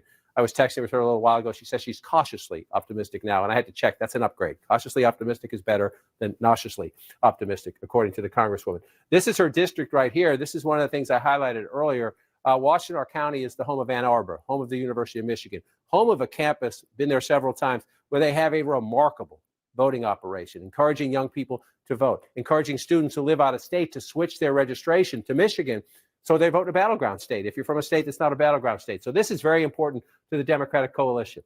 66% right now, if you round that up for the vice president, with 60% of the vote reporting. And again, 73% for Vice President Biden. If it ends up that way, that's a problem. Doesn't mean you can't make it up somewhere else. But if you're losing votes in one key county, losing percentages in one key county, you better make them up Now somewhere Kamala's else. jumped ahead in Below. Virginia Now, Michigan by is the one 12,000 state. Come back votes. to the 2020 example where you could argue the vice president has a little bit to lose, if you will. It's not Wisconsin, 20,000 votes. It's not Georgia, 11,000 votes. It's not Arizona, 10,000 votes. In Pennsylvania, he's up by 110. So if you want to argue a 2020 replay, the vice president has a little bit more to lose in a state Joe Biden won relatively comfortably when it comes to the battlegrounds. But still, if you're the vice president of the United States, you don't like the fact that Washtenaw County is so close. So now we come up to Ingham County. Wisconsin This is where you find Michigan State he's got University, 13,000 vote Lansing, lead the in state capital. Wisconsin. The combination of those two things, the state capital, Trailing the by big 7,000 university, in that normally stupid says state. that's a Democratic area. And it is. In It's Iowa, at 59%. oh, if look you at this round up 8-point to lead the in vice Iowa. president. But Who'd have again, thought it? Go back in time. All the polls said not like Danger that. zone. They said 3 points 65% for her. for the president 4 years ago. How much can she give up will become the question if you find more counties like that where she's underperforming the president of the United States. So another way to look at it is come back to 2024 and bring it up, and let's ask that question. Is she overperforming the president anywhere? In a couple of places she is, and that's it. If you're losing in one place, the question is, can you make up the math somewhere else? So where is she overperforming at the moment? Kent County. That's Grand Rapids and the suburbs around it 15 years ago. Even in 2016, Donald Trump won this county. 15 years ago, reliably Republican, Western Michigan. You see right now with 27% of the vote in, Trump is at 32%. The vice president at 66. You go back, you see the difference right there. But the emphasis on the but, we're early in the count. So let's blank this out and come back out. But there are places, again, if you're losing in one key constituency, looks like at the moment she's losing with young voters in counties where those voters are important. Can you make it up somewhere else? Another place I would look because of the size of the population, the second largest county North Carolina's in got a Michigan is 6-point Oakland lead. County. These are the Detroit, just What's north it going of to take to Detroit, call it? right here. What's it going to You take? follow M&M, think about 8 Mile Road, 12 Mile Georgia's Road. got a Here's where we are. 91% in Macomb Georgia. County. Oakland County, she's at 54% with 6 and 10 votes counted, 62%. So you go back in time and you look, 56%. Again, underperforming the president of the United States. Josh in a Hawley county wins that is re-election. absolutely critical. 4 Nice. years ago, Joe Biden at 56. This is for you, Joshy. This is for you, Josh. Josh and Ted coming back in. 2 of the best senators in the Senate today, re-elected. There you go. There you go. He did nail it down, right? I mean, he nailed it down in the Senate. Let's just be 100% sure. They didn't give it to him yet?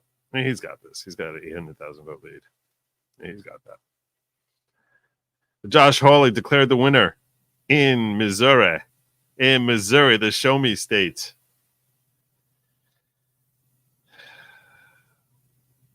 No one knows who Pete Ricketts is or John Curtis.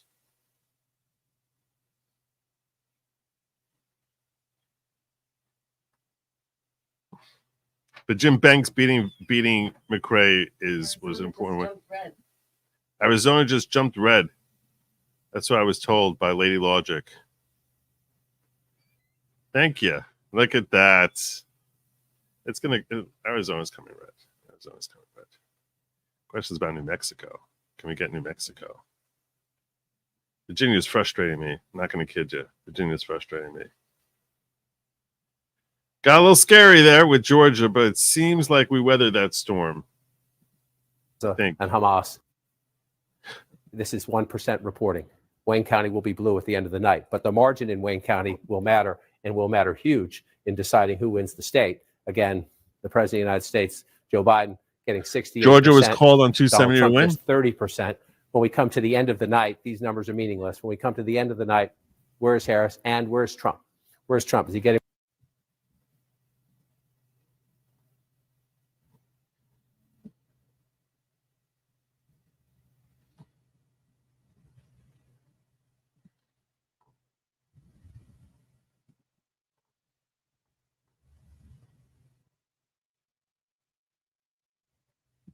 They call North Carolina?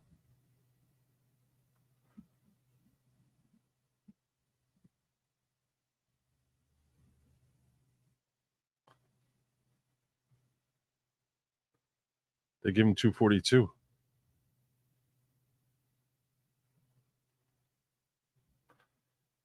They haven't called New Jersey yet. That's interesting. They called Virginia. I'm talking about 270 to win. I know that. I know it depends on who. It depends on who's calling. I understand. I'm talking about 270 to win. These are different reporting sites. Some call it other stages than others. Nice.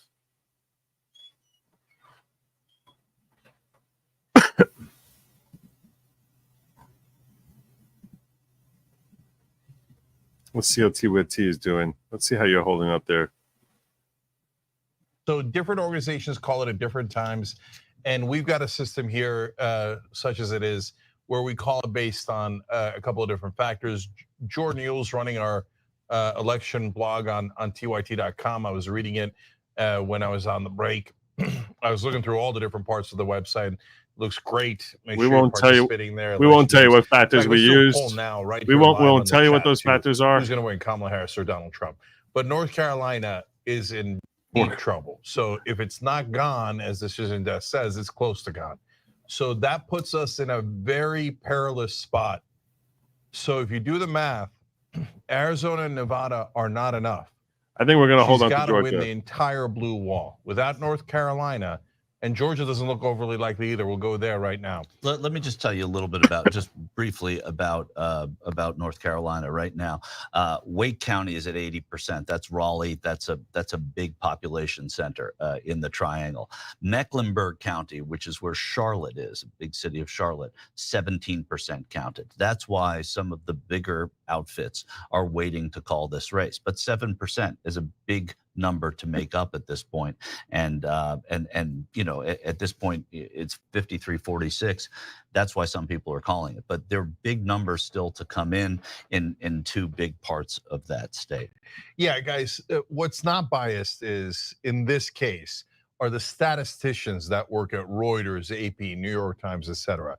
I've covered countless elections. When a Republican has won, they say a Republican has won, and they're not shy about it. They're not reticent about it.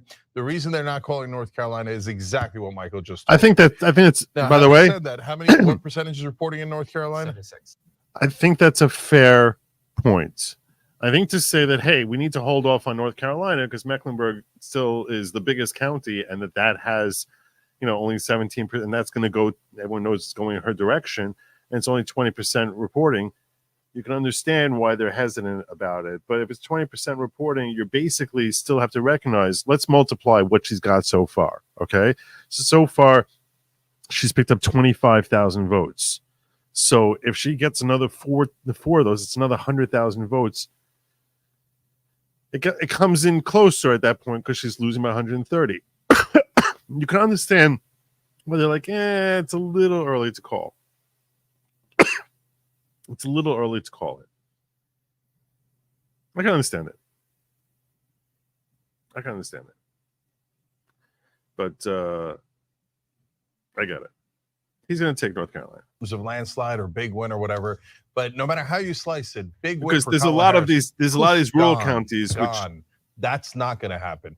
A big win for Donald Trump is still on the board. A win for Kamala Harris Craven, is still on the Randolph, board. Let's go to Georgia. Montgomery. Okay, so there's a in lot of these Georgia, red counties. We're theoretically closer to a call. Some are even counted, though it some are not. It is a tighter race. So he's up by 3 points right now. The issue is that there's only 9% of the vote left to be counted, and so it is quite likely at this point that he will end up winning that. It is tighter than it was earlier in the count.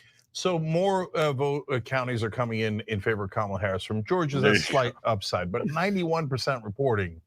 You really got 3% is not undoable. It's not undoable with that tight a window, but that window is getting tighter and tighter and tighter. It is. Those numbers coming from Clark County, 21% yet to report in Clark County, which is where Athens is. Chatham County about is, Georgia I now. believe, and that's where Savannah is only at 37% counted. And then if you look at Gwinnett County outside of Atlanta, 77% counted. That's a big number, Gwinnett County, but it's going, you know, about 3-2 for Harris, and that 3-2 is across a big population, which is why, again, there's no call yet in Georgia. Okay, so Michael seems to be right for now. The discussion we had this morning when we were talking about what might go, I thought North Carolina was more likely to go to Kamala Harris than Georgia was, based on the polling I saw, et cetera. Michael thought Georgia was more likely. Right now, Georgia looks tighter than North Carolina, for what it's worth. At the end of the day, it's worth nothing if you don't win the state, right? Unless, of course, you're Donald Trump. If Kamala Harris loses and she was the state of Georgia and she's like Donald Trump, she'd call up Raffensperger and go, "Why don't you just find me the votes I need? Who cares? Just find me the votes." You're right? a loser. But Democrats don't You're a cheat loser. like that. Yeah. So Democrats do other things that are problematic, but they don't cheat like that. Only Tell me you didn't listen to the call without saying I didn't actually listen to the call. Loser. I'm getting revved up. Let's go to the blue states. He's Barrett, getting I'll revved come up. He's to very you in a sec. unhappy. He's Let's very go to unhappy. Pennsylvania. Yeah, so Pennsylvania's at 57. They're all toss-ups currently at this point, but he's at 51 to her 48. With Pennsylvania, Wisconsin, and Michigan are very tight. Wisconsin and Michigan are tighter than Pennsylvania. So Pennsylvania, he's got a 3-point lead. Again, if he wins Pennsylvania, good night, Irene, this election's over. Well, that is definitely true. So Well, yeah. right now he's up by, I believe, about like 110,000 votes. Chris Wallace is saying that at this point in 2020, he was up by 200,000. That's an interesting factoid. It doesn't necessarily mean Doesn't that really she's mean gonna come back anything in at the all. way It that depends on whether Biden did. it depends on where things are 2020, coming Trump from. was up by 200,000 At this point in the night. in the Yes. night. Okay. By the way, in that brief time, Which is the most useless comment you can possibly make because they don't count in the same order from one election to the next. So it really depends on where you're getting your votes from. Are your votes coming in from Philadelphia? Are they coming in from Bucks County? Are they coming in from Lycoming? They're coming in from Center County and Tioga County. Or are they coming in from Philadelphia? Now, to be fair, Montgomery and Philadelphia still have a ways to go. Delaware County, this is her. They used half of Philadelphia, but these other blue counties around here, Bucks County, he should be doing a little better than this. Bucks County is kind of a bellwether. But yeah, I mean, Montgomery County is something that everyone expected her to do well in, as well as Delaware and Philadelphia. So these are large counties, which is where she's going to be, making her hay. They're about halfway through in each of these counties, except for Montgomery, which is only at 40%. Delaware, 40%. We got a long way to go on. It's nice to have 110,000, 115,000 vote lead. It's a long way to go. I think he's going to take Pennsylvania. I called Pennsylvania for him. I think he's going to take it. I stand by that call. Virginia now, he's trailing now by 18,000. Excuse me, 19,000 now. 77% of the votes in. Arizona is neck and neck. Could hardly get any tighter. It's a difference literally of 1,000 votes. New Mexico is 53-45. She's doing well there. Nevada, we don't know anything yet. Iowa, how is he winning by 7 points in Iowa? I don't understand this. They said that she was going to win this by 3 points. What's happening here? I guess she has time to make it up. I guess. I don't know. Who'd they just give to him? Montana? Is that what they? Because he crossed that 200 threshold. Was it Utah they gave to him? Montana? I don't know. So right now he needs 66 electoral votes. All right, let's start talking about pathways here to get that. Let's assume he's going to get Georgia and North Carolina. That's 32. Iowa's another 6. That's 38. Oh, wait. What did we just get? Iowa! Oh no! Oh no! Oh no! How's that possible? Oh no! We got a tweet about this. I got a tweet about this.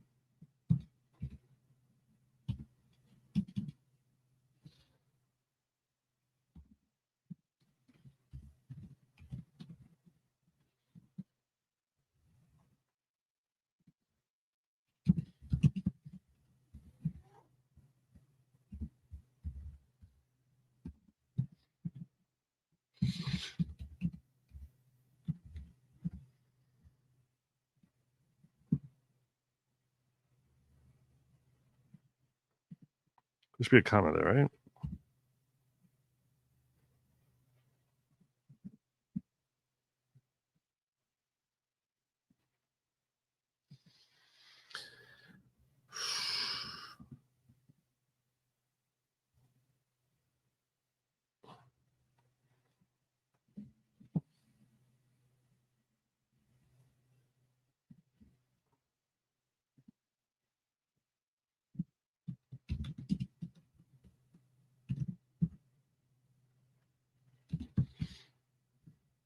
What's his name? How you spell it, Brian? Iowa. I just tweeted about it.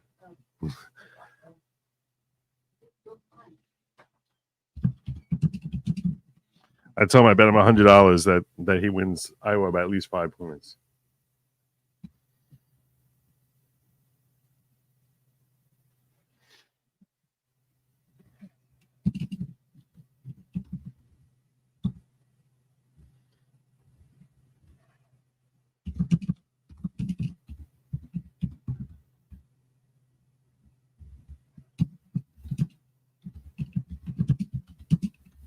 He never accepted the bet, but this is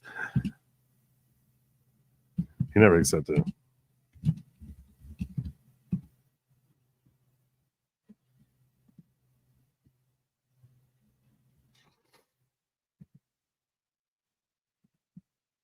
Okay. Update time. Bum bum bum bum bum bum bum. Michael Watley. Thank you, Barb. Legal victory in Pennsylvania. Center County officials are planning to stop counting ballots through the night in violation of state law. We threatened to sue, and that was enough. Officials agreed to continue the count. Continue the freaking count. Get it done. We have a 114,000 vote lead right now in Pennsylvania. He's trailing by a point in Virginia, losing right now by 32,000 votes. North Carolina, he's got a 3-point lead, which translates into 123,000 votes. In Georgia, which everything seemed to stop again. Everything stopped again. Everything's stopping again. Holding steady with 160,000 vote lead for Trump. Arizona, nothing. No updates in Arizona. Michigan, Donald Trump right now, they're admitting that he's up by 18,000 votes. Wisconsin, this one can be key. This one can be key. Because I was talking before I started talking about, I got a little distracted here. His path to 270, he's at 210 now, all right?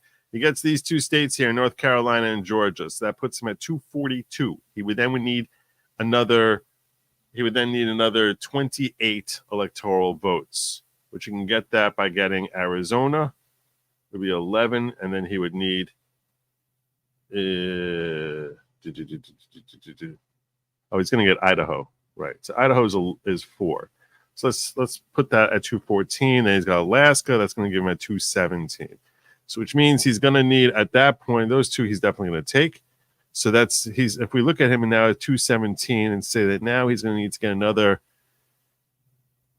53 votes. He needs to get 53. So out of that 53, you get 32 out of these two states here, 16 and 16. So that means you still need another, it's 242. Why am I 249? He still needs another 21. Arizona would only give him 11. He can get Arizona and Wisconsin, and that would do it. Is that right? Is that right? I think that's right. If he gets North Carolina and Georgia, Arizona, Idaho, and Wisconsin, I think he takes it then at 270. Just be disappointing. We haven't counted Maine also, which he's supposed to get at least 2 electoral votes out of Maine. Basically, North Carolina, Georgia, Wisconsin, Arizona. That's what he needs. And we haven't even counted Nevada, which a lot of people think he's going to win. Most people think he's going to win.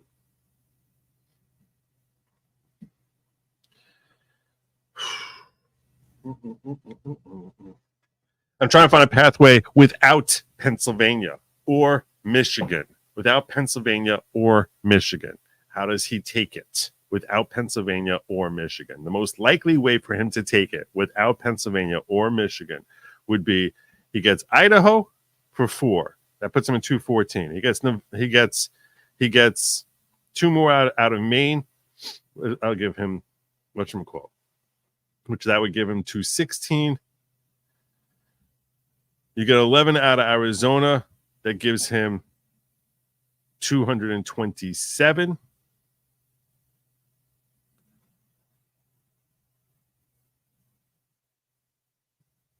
Ten out of Wisconsin is 237. That's 269. What did I miss? I didn't count Alaska. That's what it was. Damn it. Why is math so hard? Why is math? Okay, 4, 7, 9, 20, 32, 52, and then Wisconsin is 62. That's how you do it. He wouldn't need Nevada. He wouldn't need anything on the West Coast. He wouldn't need Hawaii. And he doesn't need Pennsylvania or Michigan or Minnesota or Virginia. And he still takes it.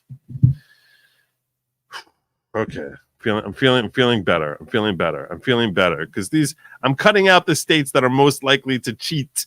The most likely to cheat states. He is going to need Arizona though. If he's not going to get Pennsylvania, Michigan, he's going to need Arizona. I'm assuming that he's not going to come back in Virginia, which now all of a sudden he's somehow losing by 50,000 votes.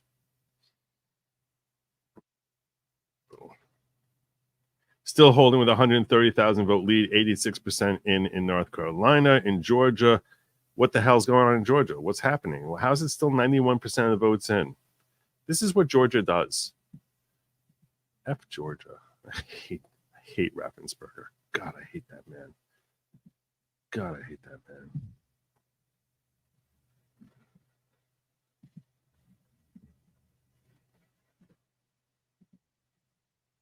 That kind of proportion. I don't know. I don't know the math of it, but it's certainly why this race hasn't been called, and it's tightened significantly even in the last 20 minutes or so. Yeah. And so what percentage reporting in North Carolina? I believe it's like 85, 87%. Okay. All right. Back in it in North Carolina. 86, yeah. 86. Okay, because right. closing 3% with Mecklenburg is at 92%. left to go to report. Doable. I don't know what you're talking about. Now it's not doable. Yeah, I mean, I'd rather be on the unlikely. Yeah, I'd No. rather be on the other end of it, but it's not undoable. You're 92% used in Mecklenburg. All right, let's go to Nevada and Arizona. Yeah, well, Nevada, we don't have anything yet, unfortunately. So I can't tell you about that. But in Arizona, we've passed the halfway point. We're at 53%. And right now, Donald Trump is up by 0.2% of the vote, which is fascinating because, but we still have another half to come. But like Arizona is one of the states that he was, even in some of the instances in which Harris was leading in like all the swing states, he would generally be up in Arizona by a point or two. And at least as of right now in the count, it's What are you talking about? tight. He lost Arizona last time. Yet another reason why I kept saying unpredictable, because he was supposed to win Arizona more comfortably, and she was supposed to win the blue wall more comfortably, as in 2-3 points, right? Maybe 4. Yeah, okay. Easy there, Cenk. Easy. Financial markets showing big money is believing a Trump win. Gold flat, yields up. Dow, S&P, NASDAQ futures up bigly. They're up bigly. Portfolio up. Thanks, Joe. You're welcome, Jacob. Where's a little? I had $10 is nice and all, but a little. Your portfolio's up bigly. Come on. I'm just busting your balls. I'm happy for you. I'm happy your portfolio's up. I hope everyone's portfolio goes up. Michigan Rule are not reporting at all yet. I have no faith in Michigan. Zero. I will not back down on that. I will not have Michigan until she signs the certification. I will not until New York Times and CNN both call Michigan for Trump. I am not willing to believe that Whitmer is going to give him that state. Okay? She's not letting him have it. She won't. She'll cheat. That's what she'll do. All night long in New Hampshire, been trailing by the same 20,000 votes. All friggin' night long.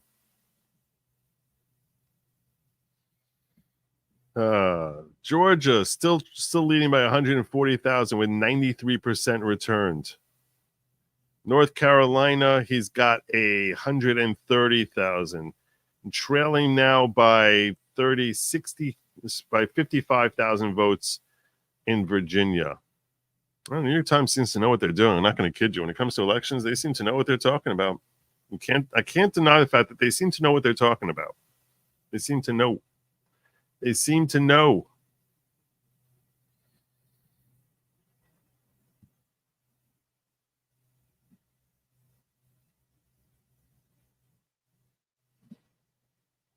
Pennsylvania, Trump, 3-point lead, 110,000 votes, 2/3 of the way done. 2/3 of the way done.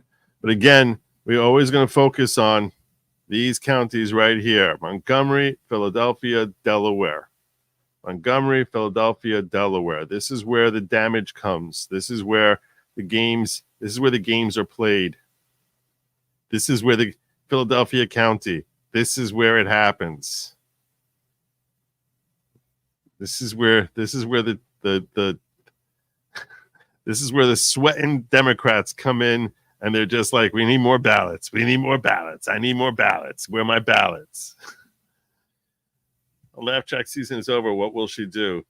The clown laugh track season is over.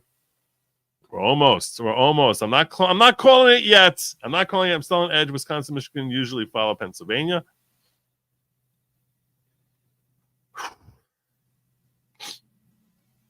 I have the most out of those three states. I have the most confidence in Wisconsin. Pennsylvania is really neck and neck, and zero confidence in Michigan. Wisconsin typically goes the way of Sauk County. I'm not familiar with Sauk County. Let me check out Sauk County. If I can find it. Where is Sauk? Where is Sauk? Oh, is it this one up here? I heard Door County basically shows what America is thinking. That Door County, supposedly, they are on record as basically correctly guessing the election outcome for the last 50 years.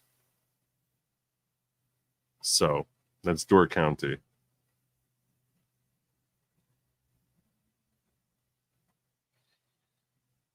Where is Sauk? You Sauk.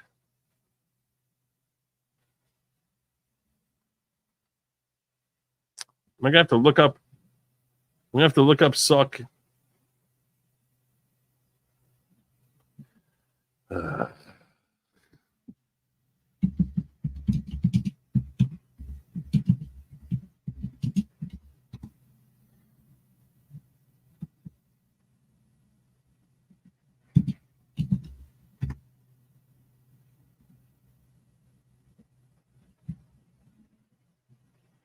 Right there.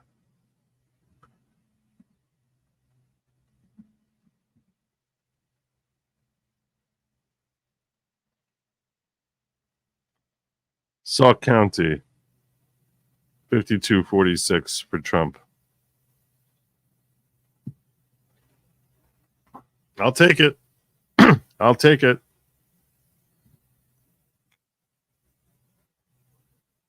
I will take it.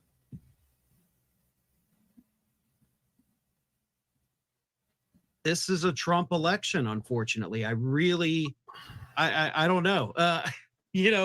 All the numbers are looking way, way worse than what we had, been told they could be. By whom? So by whom? If she wins, it is going to be such a razor thin popular vote margin.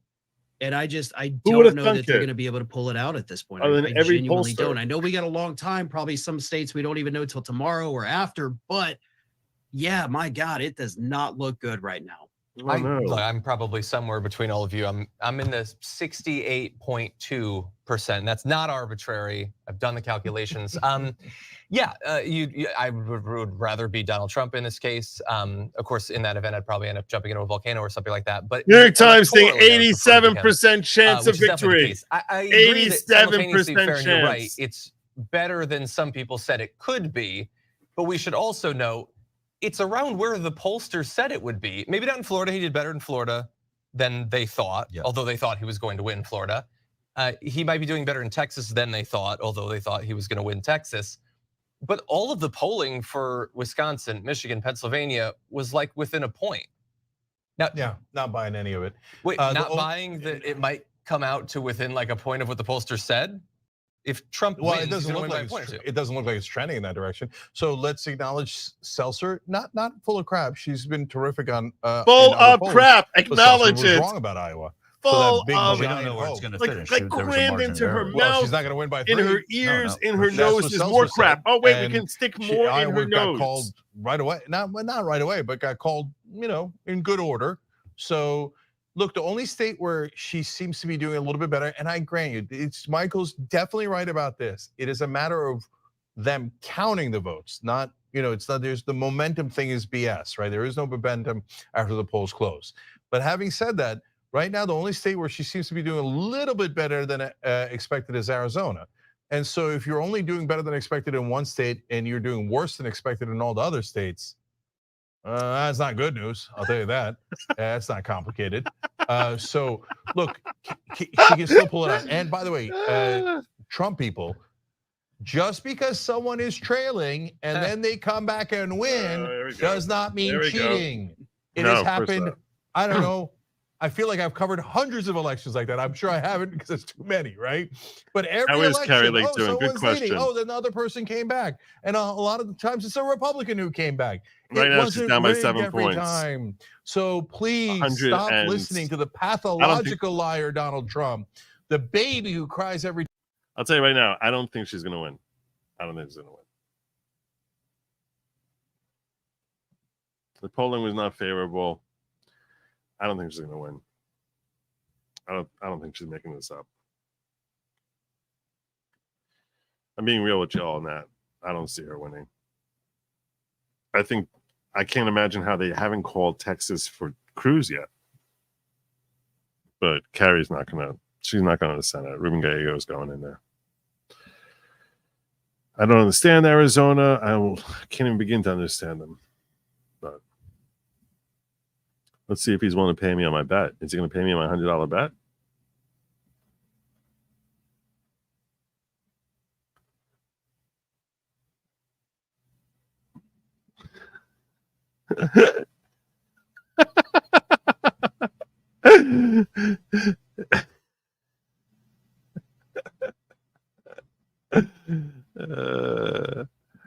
I was just kidding around. I know he never accepted the bet.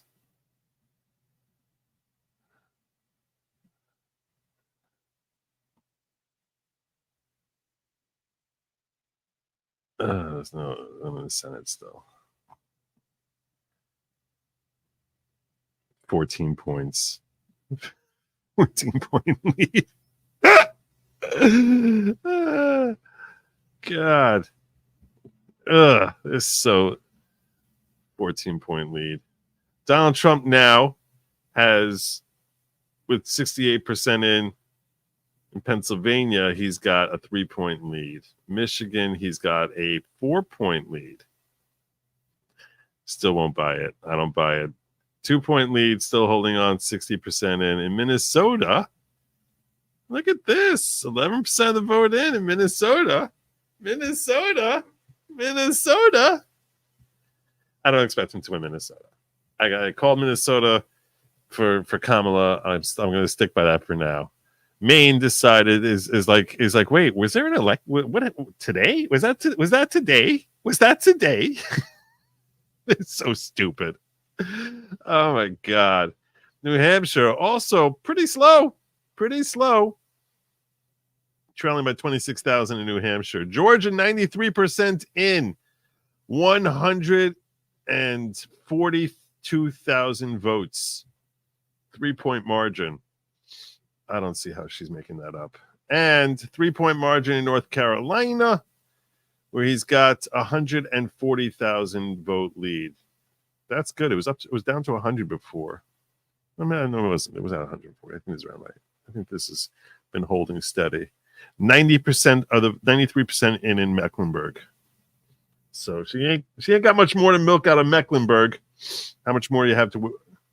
Still 84. Still 16% left here. I'm not seeing how she's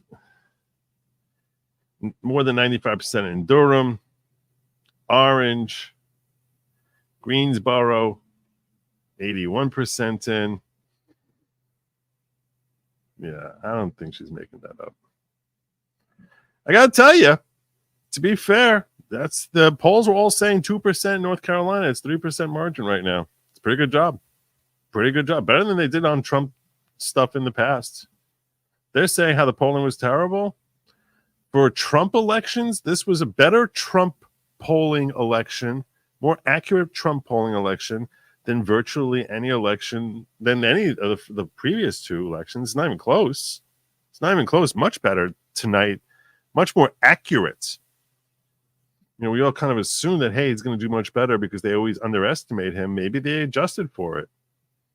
In Wisconsin, he's holding on with a 47,000 lead vote, 47,000 vote lead,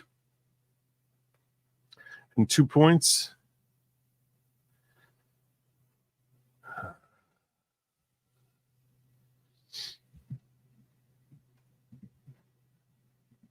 Is cares about what's real, not just partisanship, not just the political parties, but wants to do some good in the world and wants to hear the truth. That's why I love you guys. TYT.com, get all the results as we go along. All they care vote about. in the polls, keep voting in the live chat poll. Losers. And also, guys, just so you know, 20% off today only on the site. For monthly membership. So check that out if you can. We'll be right back. I was trying to mute him. What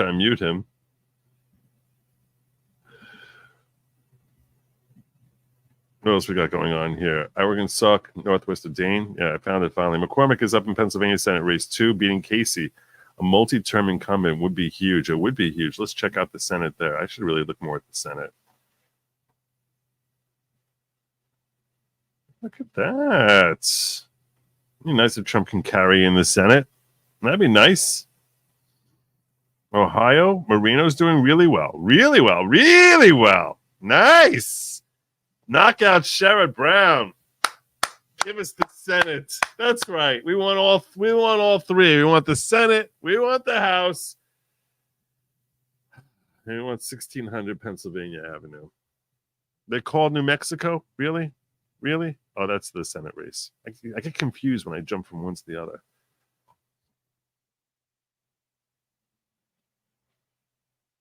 Kamala is holding a 8-point lead, 40,000 votes.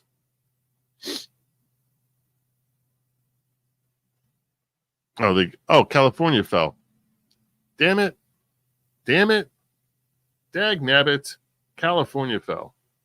Who knew?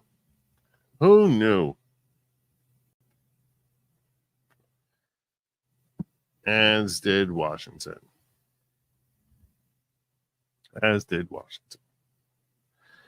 right. And now Oregon. I don't think he's going to win Oregon. I know there's a lot of talk about Oregon. I don't think he's taking Oregon. I don't think it's happening. I don't think he's taking Oregon.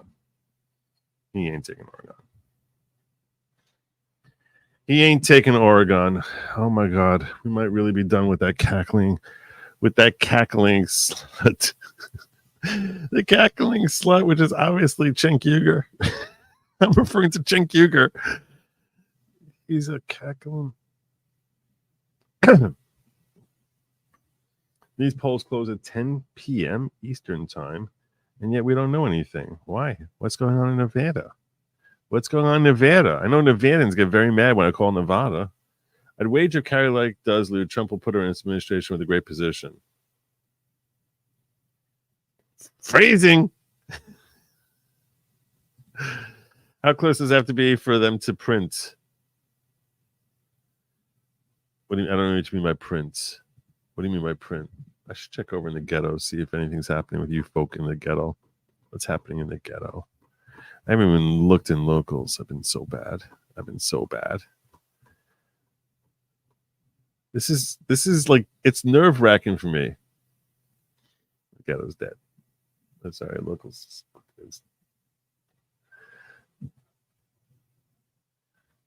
Yeah, I'm smelling. I'm starting to feel as if New York Times knows what they're talking about. I'm starting to feel like it. They predicted Virginia that he had no chance there. They're calling North Carolina and Georgia for him. They're calling Arizona for him. I'm starting to feel like New York Times, they're pretty good at this. And what they're saying is they're predicting Trump finishing with 300 electoral votes.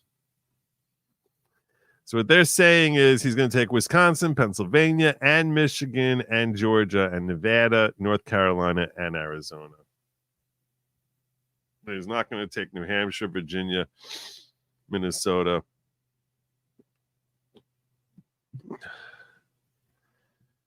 He's going to win in the Senate. He's going to win. I don't even want to look at it. I'm going to get depressed. There's no way Steve Garvey is going to beat him. I'll look, but I'm going to get depressed. I'm going to look, but I'm going to get depressed. I hate Shifty Schiff. I'll look, but I'm expecting to be sad. No, okay. 0% of the votes in.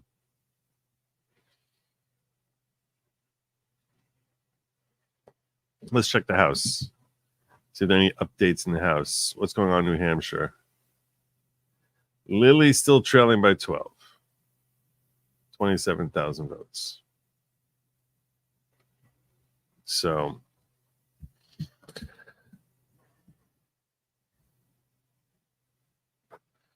Lisa McLean, these are all. Oh, this could be a pickup in District 8 in Michigan. Getting Paul Young. I don't know.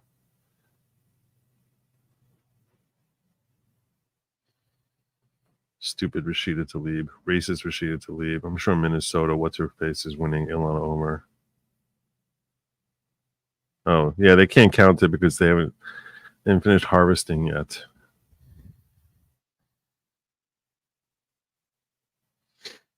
Is anyone running against Harriet Hagman in Wyoming? She's a huge Harriet Hagman fan. She's awesome.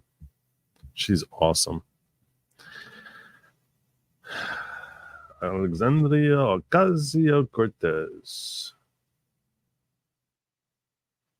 All right, Anthony Esposito, no. Garabino. Oh, look at this. Garbarino.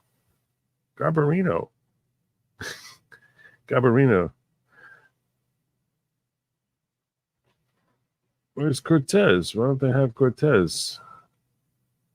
There's Alexandria Ocasio-Cortez. Yeah. She's going to be there forever. We're never going to be rid of her.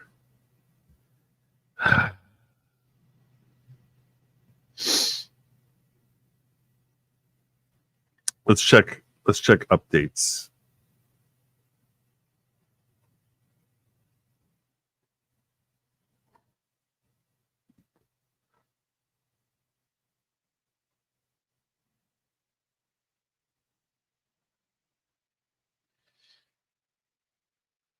Anything?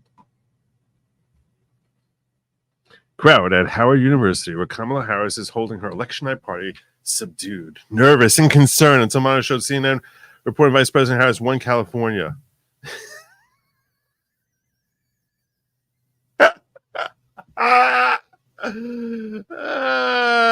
Losers. It's still early, said Sonia Lockett. It's not feeling that great, but I'm still optimistic. Trump team, which is Gad Mar-a-Lago, is jubilant. While we're still waiting results from the blue wall states, Pennsylvania, Michigan, Wisconsin, Trump advisors see signs that could sweep all 7 of the battlegrounds. That's what I said they would do. I said they would sweep all of them except Michigan. That's what I called.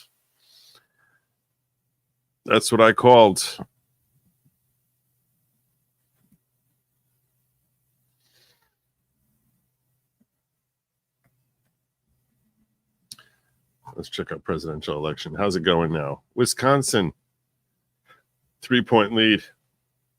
Pennsylvania, 3-point lead. 190,000 votes. Virginia, trailing by 2. 60,000 votes with 82% in.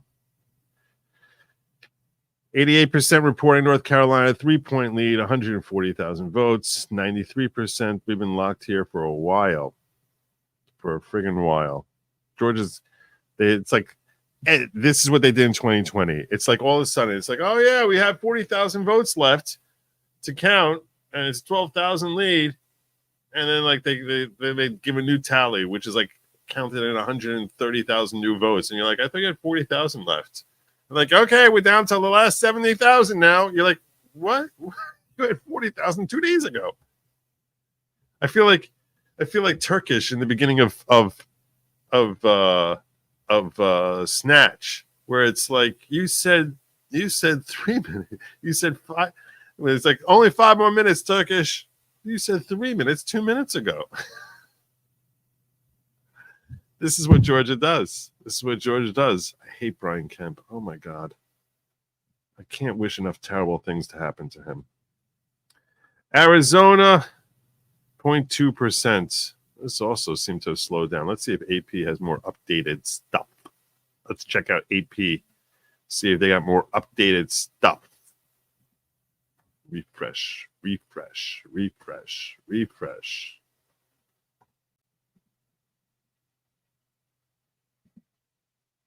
Getting 40% of the Jewish vote. I'd wager Kylie does lose. Oh, we got that. Michigan Farm Boy says reports that Nevada there are 3-hour lines to vote and they won't report any votes until last vote is in.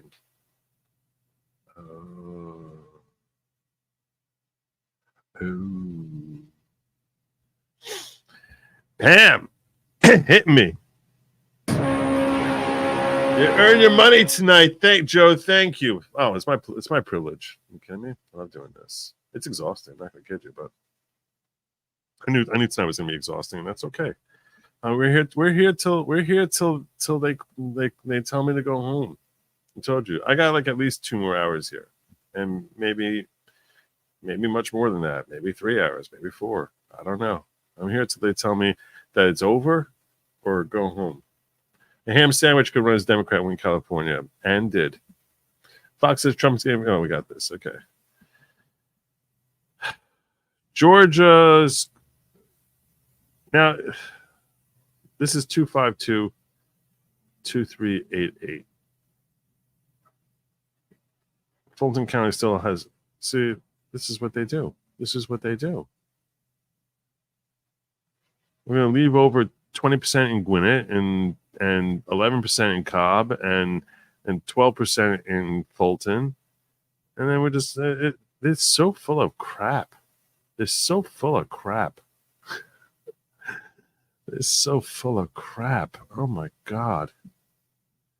What's the count?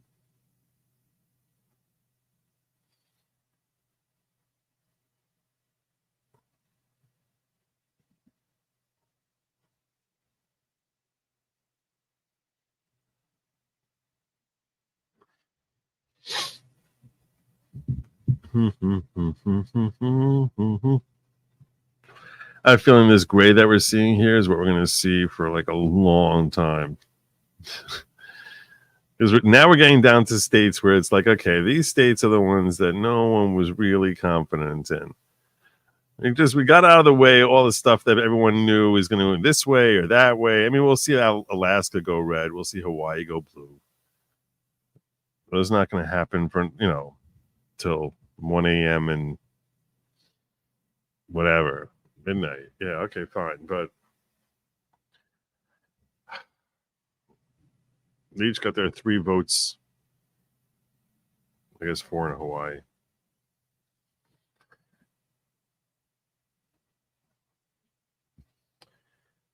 Minnesota slow as hell. That's a surprising lead. I'm not going to kid you. That's a surprising lead early on, but still obviously ridiculously early. Wisconsin, almost 2/3 of the vote and he's got a 60,000 vote lead. Michigan, he's got a 100,000 vote lead. Now, 6 points, never going to happen. It's never happening. It's not going to happen. She's not going to let it. She's an evil, evil, evil creature. It's never going to happen. She is basically evil personified. Like if evil took a corpus and just presented itself, it would disguise itself with a face that is relatively, presentable and a big smile and just pure unadulterated evil. That's what Gretchen Whitmer is. That's what she is. 3/4 of the vote in, 3-point lead for Trump, which translates into 180,000 votes. 172. So, sorry. 170,000 vote lead. Virginia is now still trailing by 60,000 votes. I don't think I'm starting to doubt he's going to make that up. New York Times is building my confidence in their election result tabulations. Down to 130,000 here, 95% of the votes in. This is what Georgia does. Suck. You suck, Brad Kemp. You suck. This is where you need to be standing over the Ruby Freemans of the world. I complimented today on X. I was like, look, I want to express my gratitude to the countless poll counters and workers and people who are working there, because I think the overwhelming majority of them are actually genuine, hardworking folks who are looking to act with integrity on both sides of the aisle. I don't think that's unique to Republicans. I think there are a lot of Democrats who likely are trying to act in good faith. I just think that you have the occasional individuals out there who are corrupt, evil, and happy to basically do whatever they can to steal an election. And they are empowered by their political leaders. That shouldn't taint the work of the people who are actually working in good faith.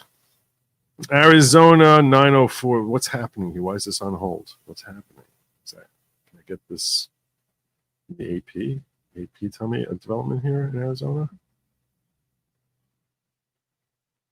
No, everything just seemed to stop in Arizona. Everything just stopped. Everything froze. Pennsylvania. I feel like I'm going to be doing this for like the next 2 hours now. Now I'm going to spend the next 2 hours just rolling over 10 states, like New Hampshire.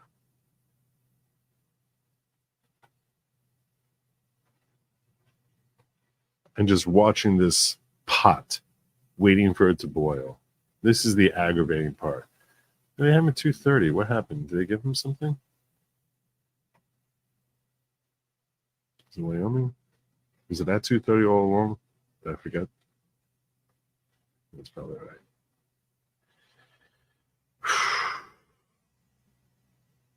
Them at 2:30. 2:30 means, did they give him North Carolina? They did give North Carolina. All right. I was wondering, I was like, wait, 2:30, that means with North Carolina and Georgia. North Carolina. That's what I'm talking about. North Carolina. Finally, we called it. 3-point win right there. There we go. There we go.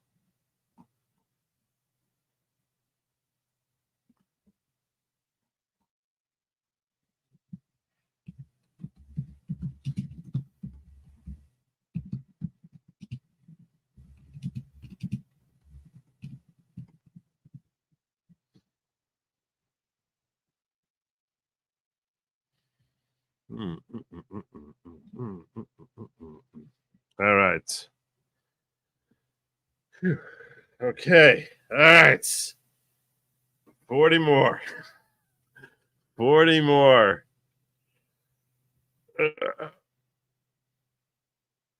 40 more.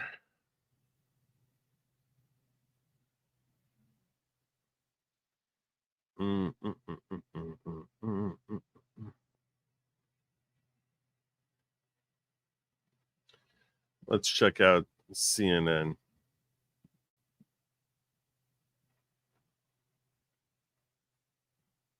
Are they going to call North Carolina yet? Or are they going to wait? Go into a single project, especially when it comes to your home's exterior. Explore our Magnolia Home James Hardy collection at jameshardy.com. Votes. His lead is 178,000 votes. So you're looking for places where you can make up a ton, which is why, to circle back to your hometown, what Kate Baldwin just told us is absolutely essential. It was Saturday morning in 2020 when that last installment from Philadelphia came in. The next installment will not be the last installment from Philadelphia, but she said tens and tens of thousands of votes, right?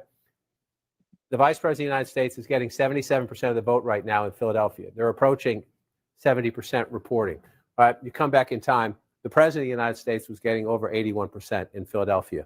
Again, this is your biggest basket of votes. The Democratic coalition, this is the foundation. There's no house for Democrats without the foundation of Philadelphia. At the moment, she is underperforming the President of the United States, and she has to make up 178,000 votes. The math there is pretty clear. It's not mission impossible, but the more you get deeper into the count, the question is, after this next big batch of votes from Philadelphia, does it become mission improbable? I think is what you're looking for as we wait for more votes in the Commonwealth of Pennsylvania. And again, Trump wins Pennsylvania, the map gets near impossible. Not impossible, but near impossible. There have been stories written a week or two ago about Democrats in Philadelphia sounding the alarm and basically Oregon using the press to send the Kamala message to the Harris campaign that they didn't think that the Harris campaign was listening to Philadelphia Democrats enough about the need to improve the margins. And just, Donald Trump lost Pennsylvania in 2020, but he improved Josh Shapiro his vote would have count in totally Philly, brought that home. From 2016 to 2020. And it Josh looks like he's Shapiro. doing that again tonight, even while improving his margins in the collar counties, as opposed to what happened 4 years ago. Well, we don't have the raw numbers yet, obviously, because we're at 70%, but he's at 20. Ironic polls gaslit her about the public like she gaslit the public about Joe's mental state. Also, bet they were projecting about revenge plot concerns. Makes sense. Polls in Alaska closed 15 minutes ago. They did? They did? They're saying they close at 1 a.m.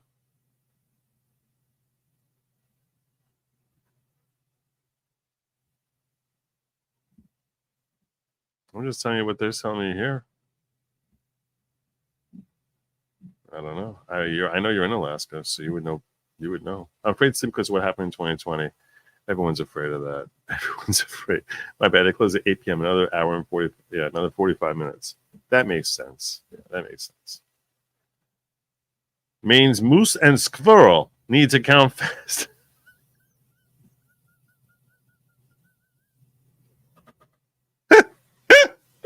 Moose and squirrel needs to count faster. Andrew, trying to make me feel better after he decimated me this week. Tip of the cap to you, sir. Thanks for the coverage. You're welcome. Thank you for the generous support. I appreciate that. I appreciate that much. I appreciate that much. Much thanks to you. Nothing happening in Arizona. They're like, we need to keep counting for. Why would we do that? Trailing by 6 points in New Mexico, but that's only 40,000 votes. But 6 points feels like a lot. Let's see what's left in New Mexico. Where can you make up ground? Illinois County, 85% in, 95% in, 88 in.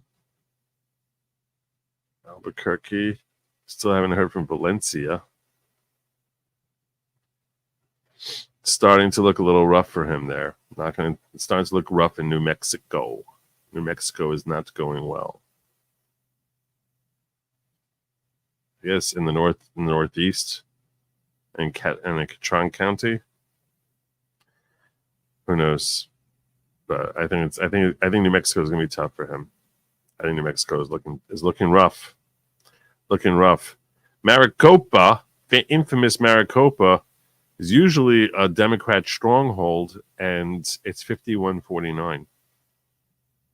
That's somewhat shocking. Somewhat shocking. 51-49. That's somewhat shocking. That's kind of astonishing, actually. Doing better in Pima County. This is where she was hoping to make up ground. This is where she was hoping to win the state. And she's only picked up 20,000. She only picked up 24,000 votes in Maricopa County. That's not going to get it done. She needs a lot more help there. All right. There was an issue, a door was not locked. I need a beverage. I will be right back. Caution, decided that they were going to rerun through the absentee ballots, 30,000 of them, but they've been able to do that, and now they're about 80,000 of 108, 325,000 that have already been processed. All right, with me now, we have Patricia Ruiz-Cantu and Douglas Haig, Republican, Democrat. Both of them are on the Milwaukee Election Commission. First of all, how are things going? And do you think we're going to find out something soon? We will. I think things are going really well, even though we had a little hiccup. But as we united, all the workers and the parties, I think that it's extremely important that we were in the same page and that we had an agreement, and everything is going well. What did you make of this? I know Ron Johnson came out, a Republican, and was very, upset with all of this and was sort of making hay about it. What were your thoughts on what happened with these machines? Well, there was a human error in part of it. So when it was caught, we just simply did a rerun on the with the processing and the tabulators, and even probably some of the tabulators should have seen it, but it was caught by one of the observers who brought it to the executive director's attention, and it was acted upon immediately. We took care of it, and yes, we anticipated a much further delay than we are, but I think we're right on schedule where we anticipate to be earlier.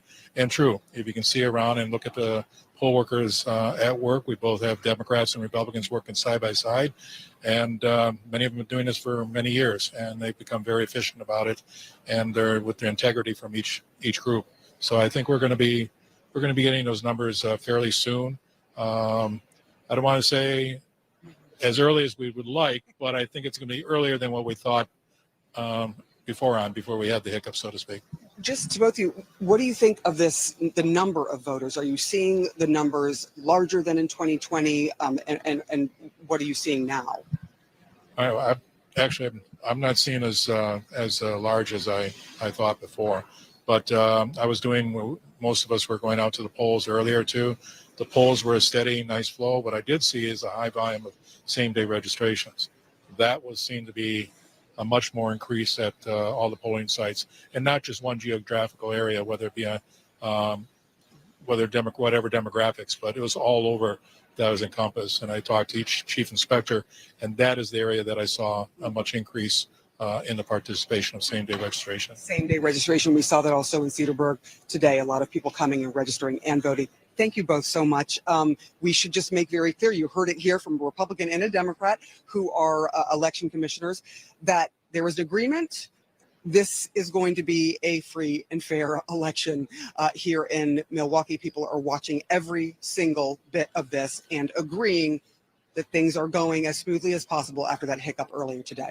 All right, Sarah Seidner in Milwaukee, thank you so much. Appreciate it. Let's take a look at Milwaukee and Wisconsin at large. Donald Trump in the lead with 66% of the vote in the state in general. Tell me about the WOW counties, if you could. So you're right around Milwaukee, or the WOWs. Let me get to it in just a second. I just want to interesting. Number one, we've learned about Senator Johnson in recent years. He likes to put out press releases before he knows what the facts are. Sorry, it just happens to be true, especially about voting integrity. That's how it's supposed to work. A Democrat and a Republican standing side by side, Democrats and Republicans throughout the room. They're fine. They're doing what they're supposed to do. They had a human error. We're all human, and they're fixing it. Right? That's how it works. Sometimes it means you wait a little while, but you have people in the room, eyeballs, both parties, eyeballs on everything. Yep. Everything's going to be fine. But the point Mr. Haig made at the end is instructive to me in the sense that if you come to here, you're down, you're the vice president, you're losing by just shy of 60,000 votes. This is the number one county. It is 17%, 17% of the state population. You're getting 66%. So you say, okay, There's still 40% of the vote to come in. But Mr. Hague just made a point. He said he didn't think turnout was great. Well, let's see what these final numbers are, because if you look at that number right there and look at 176,000, right? When Joe Biden carried Wisconsin 4 years ago, it's at 317,000, and it's 69% of the vote, right? So 317,000 and 69% of the vote. She's at 66% of the vote. And the raw math, right? You need a higher percentage, but you need that raw math to overcome what is happening in all this red, right? Especially, one more check and I'll get you to your wows. Dane County is 95% in, right? This is Madison. This is the University of Wisconsin. Young voters, college area, tends to be more liberal. 74% for her, 242,000. Again, Biden's number's higher and the math is higher. That's what happens in battle. That's how you win or lose battleground states. Get out the vote and get out the vote and in the with right a higher places, percentage. right. Yeah. And so in a place where the state won by 20,000 votes, you saw the margin even just right there. So let's go to the wows. You're going to go to Waukesha County, was just here recently, right? This is a place the Harris campaign was hoping, hey, women, you don't have to tell your husband who you're going to vote for.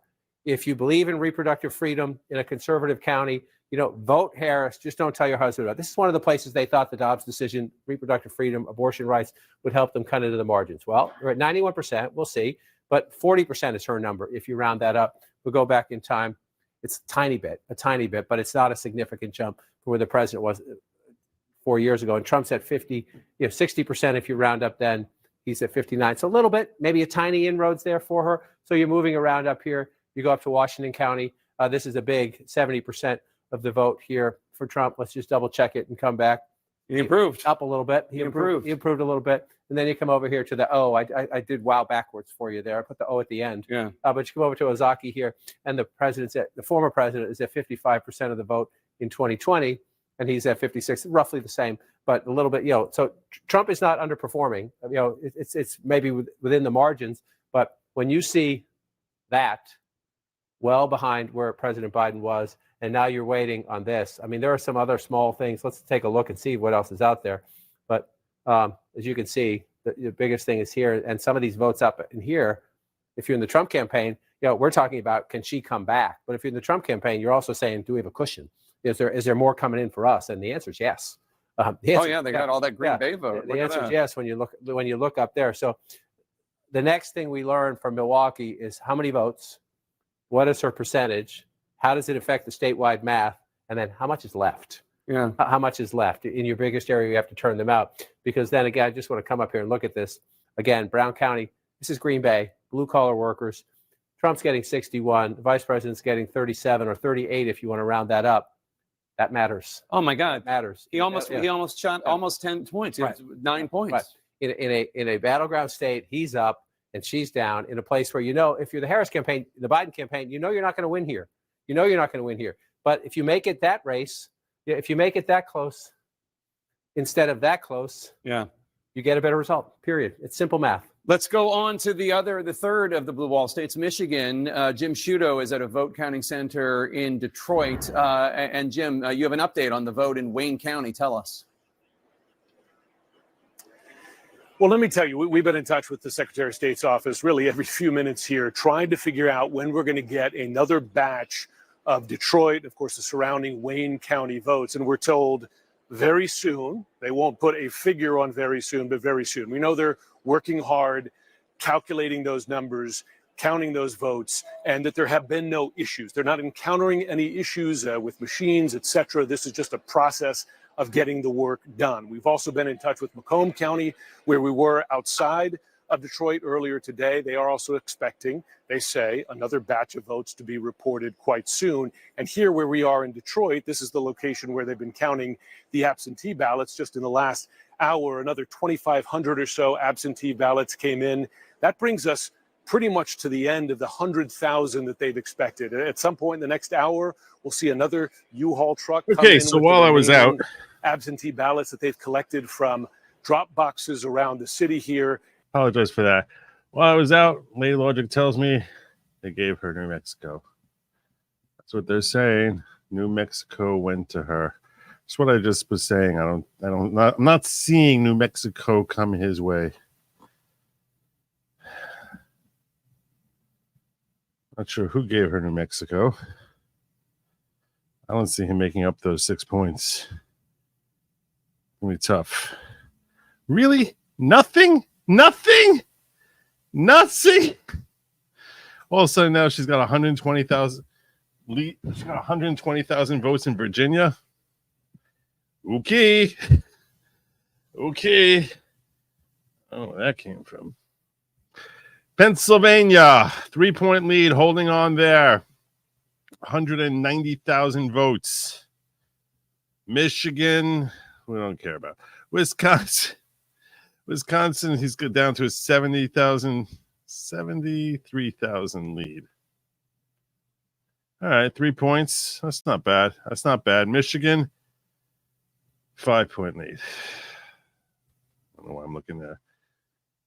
Yeah, I didn't expect him to take Minnesota. I'm not smelling Minnesota either. All right, we're looking at Georgia. So now he's got 230. With Georgia, he goes 246. This would take him 257, 267, 270. That's what we're looking at. That's what we're looking at. Don't need Pennsylvania. I want Pennsylvania. Don't need it. We need Georgia. We need Arizona. We need Wisconsin and Alaska. There you go. There you go. Let's see the live forecast here for what are you thinking? You're thinking now 299, 239. Before you were saying 301. What happened different? What happened different? What went wrong? Where did we hurt you, New York Times? I don't understand. I don't understand. They say Georgia is 95% Trump. Nevada is 64% Trump. I didn't even count Nevada in that whole mix. I did not count Nevada. Wisconsin is 69%. Pennsylvania, they're saying 70%. And they're giving him 2/3 chance in Michigan, which I don't give him that kind of chance in Michigan. Because it's Gretchenland. My God. Thank you, Neil. That's very kind of you. I appreciate that. Appreciate that greatly. I was watching TYTs, and my God, Cenk is having a breakdown, man. Let's check out TYT, because the breakdown is what we want to see. That's what we want to see. It didn't make. I think this is the guy who was in that what loud white guys for Kamala ad, screaming, Kamala! After he won, after his inauguration, was an 83% approval rating. And so that there was a black guy with the name Barack Hussein Obama sitting at an 83% approval in the country. I think the Democratic Party has to look inward and not be focused on race and donors and all these things. Is it possible that the Democratic Party establishment just never delivers, and that's why the voters are pissed? Maybe. I don't think so. I mean, I understand where you're coming from, and I can appreciate it from an academic perspective, but from a real politic perspective, look what happened. We lost Sherrod Brown, one of the best senators we've had. Colin Allred ran a good race and got beat by 10 points by Ted Cruz, who should go back to wherever he was in Mexico when they had the problems. Cancun. The practical politics is you got to get, especially when you lose these races, you got to beat the other team. And a lot of it's race, and a lot of it is gender. And they hit us with all the transgender stuff. That was something they did during the Congress. They stressed these issues, made a big point of having them brought up. And not the transgender, it's the kids, you jackass. People want to let men compete against women in sports, but worse than that, they said that they wanted to allow and pay for sex change operations of people who are in prison. Grooming our kids. Military. Do you think that ad? And those things hurt us. Do you think that ad that aired throughout the World Series, that airs on every NBC, that aired on every NFL football game, was something that moved people, that the Democrats and the Harris campaign should have gone harder and dirtier against Trump the way it was done to them? Done to them. I think they should have. What facts told about them? And they've been planning it forever. Facts told about them. Those dirty facts. Hearings about this. And it happened earlier. Why not change your stupid policies, morons? We've gotten ourselves off on the edge because the Democrats, we are a majority. We represent the lot. Typical typical Democrats can never self-examine. Hey, maybe our policies are really unpopular because they're very self-destructive. Like, no, we can't self-examine. Oh my God, no. It's we have to message better. This is all they know. Message. It's so stupid. Idiots. This guy's such a clown. 35 and 40-year-old fascists who will serve for 50 years. And this country is effed. You're effed. All right, well, that is very clear. So you don't have to be an obstetrician to make that observation. Yeah. Idiots. But Congressman Cohen, did you want to jump Welcome in? aboard, Halo the Player. Okay, so Halo 2 to the Player extent 3. that we could be any less effed than we might be if he ends up winning and all of what you're saying comes to pass, which I think if he does win, he'll definitely do every one of those things. I told you so he wasn't going to take it. You're obviously on the inside. What can you do? What can the Democrats do? What's the plan to limit the effing? If we're in the majority in the House, which we hope we I told you he's not taking Michigan. But that's why I'm not looking. Win certain You races can't where, bait me. We may not because we didn't think, Tammy Baldwin's in danger, Bob Casey's in danger. That means the House members are in danger. Matt Cartwright and Susan Wild, I don't know how they're going to do. I'm not thinking we'll keep the House. And if we don't keep the House, as the House and the Senate both, all we can do is the bitch. House. You don't have the House. Yeah, keep bitching. Yeah. That's Okay. working well for you. So, Congressman Cohen, what I'm a little worried about is, so you mentioned the ad that they ran about the transgender detainees wanting the surgery and Kamala Harris saying yes. So I agree with you that hurt. And in fact, I got into giant fights with leftists online and I said this exact thing would happen. And they said, oh, you're crazy. The country loves this idea. And we'll win anyway. And they were comically wrong. So I'm with you on that. Now, having said that, I don't think that's the main problem at all. No, I think not that at all. hurt, but it's not the main problem. No. The main problem is that Democrats take donor money and deliver for their donors and not for their voters. And What do they deliver to their You've been on the donors? show many times. You're obviously, as anybody can tell from this conversation, a plain talker. But so let me do plain talk back to you. I don't think that the Democrats get it at all. I think they're going to go kiss more donor ass. They're going to leave their voters behind, and like you said, they're going to whine. And so, there's lots of does whining anybody in right Congress here. understand how much Lots the of country whining hates the here. establishment and how the Democratic Party looks like they're the establishment? Well, no, I think that Citizens United is awful. And it's terrible that Trump has More whining. Peter Thiel and Elon Musk jumping Let's around. whine so about off their Citizens United pulpit now. And thinking there's somebody, some cheerleader type. But they made a difference and they gave them money. And Robert Kennedy's going to be in charge of some health care and some food and drug stuff. I mean, must-watch TV when Democrats are losing. TYT becomes must-watch TV. For Hitler. But no, don't say Hitler. So listen, Congressman Cohen, I hear you. And so I think that it is going to be really bad. That's why I fought really, really hard to make sure Donald Trump didn't win. But if you, like, the Democratic Party likely now is going to lose to him twice. And this guy's IQ is barely in the double digits. Oh, barely. This guy's is you a talking about his IQ? Yeah. Oh yeah, you're all much barely in the smarter double than him. digits. Yeah. And so You're all much smarter than him. Much in my smarter. He opinion, just happens a to be much deranged richer. Clown, a buffoon of a man. Buffoon of a And man. so what is buffoon of a man who just happens to be much richer and manages to understand enough about public perception that he wins the presidency twice. You guys are much smarter though. Much smarter. We're the lucky sperm club, but it might have Oh, it's just been just people lucky. that are angry about He's just people lucky. getting handouts as they You're not think. And a lot stupid. of He's the just lucky. White voters thought that blacks are getting handouts, that the illegal immigrants are getting handouts, et cetera, et cetera, et cetera. We have a constituency, and the only way to get to them is through advertising, and the only way to get to them is through money. And if you give up all the money, you're not helping yourself. I don't like all this big money in it either. And I didn't like all the ads that attempts to get contributions from people going, we're close and we need this and we need that. Yeah, I mean, I money disagree. she had a lot of money. Yeah, that's what I was going to say. Congressman Cohen, I hear you, but I think blaming the American electorate is a bad idea, and I don't think it's true. Well, if she had less money, would we have lost with one? No, we'd have lost even worse. But don't you think that they spent so much of Stupid. that money on a field operation, organizing, and they didn't think that advertising was the way to go? And Trump did run that ad that we talked about tonight, and it seemed that And that this ad, ad that's what won it. might have That's what won the whole been election. more what we're Stupid seeing idiots. tonight thus You far see? is They're more attributing about to that ad ads. than it is about clearly about field organizing in places like North Stupid. Carolina, Georgia, Pennsylvania, Michigan, and So Wisconsin. stupid. Well, So it may be, stupid. and it may be that the ad made an impression that you couldn't change. Everybody up, as of 6 o'clock, 7 o'clock tonight, I thought we were going to win.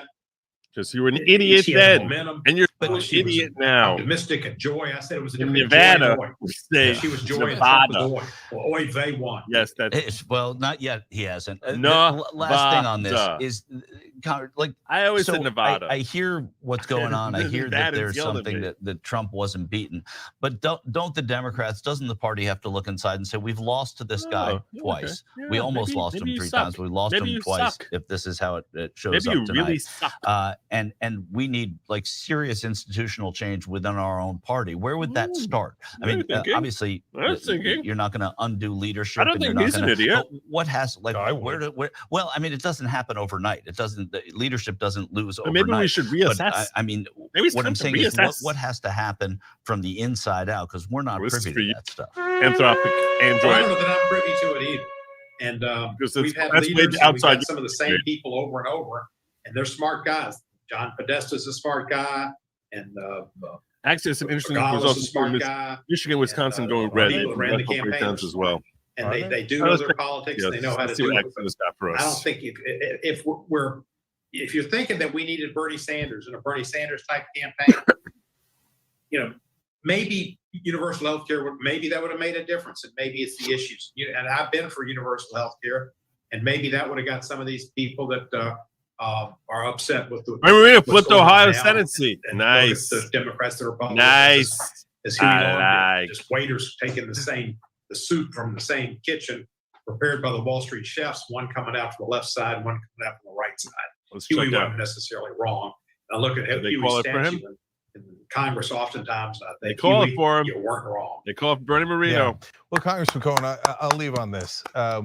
So nice. As you pointed out, this is a spectacular Good failure to of it. as Harold like this. Brown. And you say we got to do a wholesale change. But if you don't fire your leaders, what change are we talking about? So, I mean, and I would be shocked if the Democrats in the Senate got rid of Schumer and the Democrats in the House got rid of Hakeem Jeffries. My guess is you look at the guys will modern do day Ben Franklin. exactly what you've been doing He's the like, day before. if I You'll cut my stay the hair course, to and look like then- Ben Franklin, and then maybe make that people same will think I'm mistake intelligent. 1,000 times over.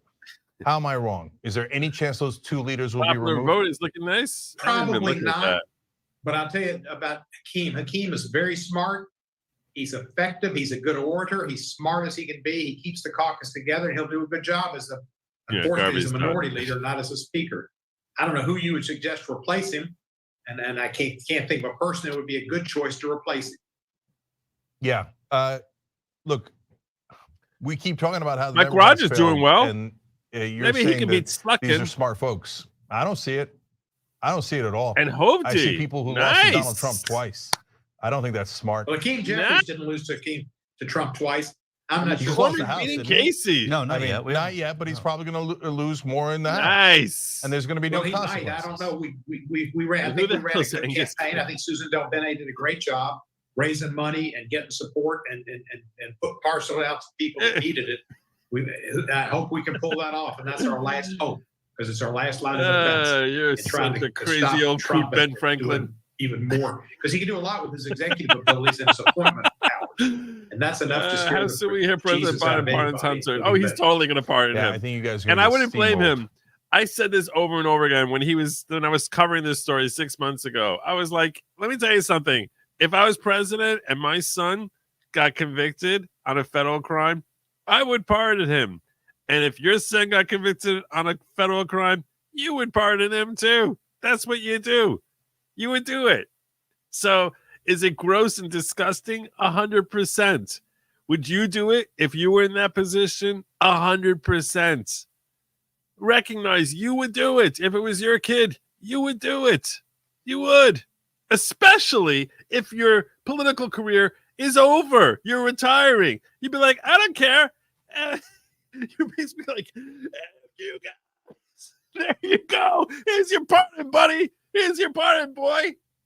Let's go have a catch. The catch I never had with you when you were a kid, which is why you're so messed up. And by the way, everyone else, you'd be looking over your shoulder, walking with your arm, and then you turn around and go to the public. That's what you would do. And don't lie. Don't lie. That's what you would do. You would literally give a 2-finger salute, and you would be adios. Adios, amigos. We're out of here. You say, Mel, kiss my grits. Give the 2-finger salute. Go out there and have a catch with your kid. That's what you would do. You would. So I of all the wrongs he's committed, and the wrongs are too many to be counted, and I'm sure that even though we know of the many, the wrongs that we know of, and the undoubtedly countless evil wrongs we don't know of, him pardoning Biden, him pardoning Hunter, is way down on the list. Way down on the list.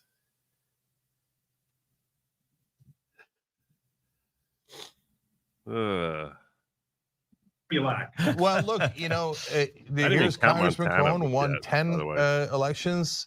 Oftentimes, I never counted Montana in all those different math numbers fashion, I did in a row. So some Democrats do know how to win. But here you are, frustrated as well, and so we certainly hear that. After I won my first election, that was a plurality. A friend of mine asked Charlie Cook, who's supposed to be the pro from Dover, "What do you think about my friend Cohen?" He said, "Tell him not to buy a house." Looks like you're in a house. Yeah, it looks like you're in a house. All right, Congressman Steve Cohen, thank you, brother. We appreciate it. You're welcome. Thanks for having me. No problem. Now that was honest, whether you like it or not, right? Stupid. I might not stay. Well, I mean, yeah. And we went off a cliff. Okay. No, but you challenged Kamala's him at in the 200 right now. way. What did they give her? What did they give her? They gave her and to Virginia. his credit, when you They named gave her Jamie Virginia. Grass, he's like, I yeah, had you a got a feeling point that was there, right? I coming. mean, At 160,000 vote lead. That's what Wow. they're the institutionalists, and they're people that can see outside Still, the institution. she lost And, 6 points. I think that Although we're only these people who 88% think that in. Trump is going to win tonight, who are in Congress, are just despondent over it. And despondent over it. It's a schleppy job. This guy's got to fly from Memphis every week. He's got to go up there, be in the minority, get berated, not have any good committees, not have any committee power. So these nights are stunning for us, and they're stunning for the people who care about this and don't want to see Donald Trump go back, and hopefully he won't. But the people that work there every day, they're stunned too, because it impacts the way they have to operate, and they're going to have to think in different ways. I think that was a super telling interview. I think we're going to go back and talk about that interview a lot. I think that maybe even the national press might talk about that interview. He's so deluded, Steve But I want to Cohen. save that because I want to get So back deluded. to election results.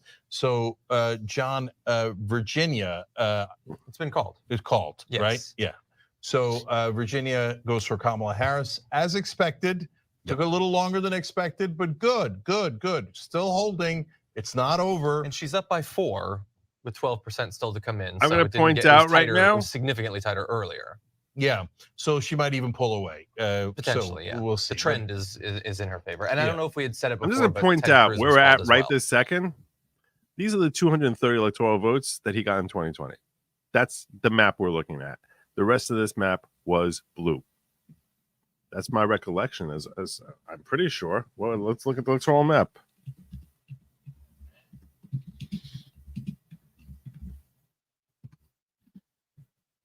There you go.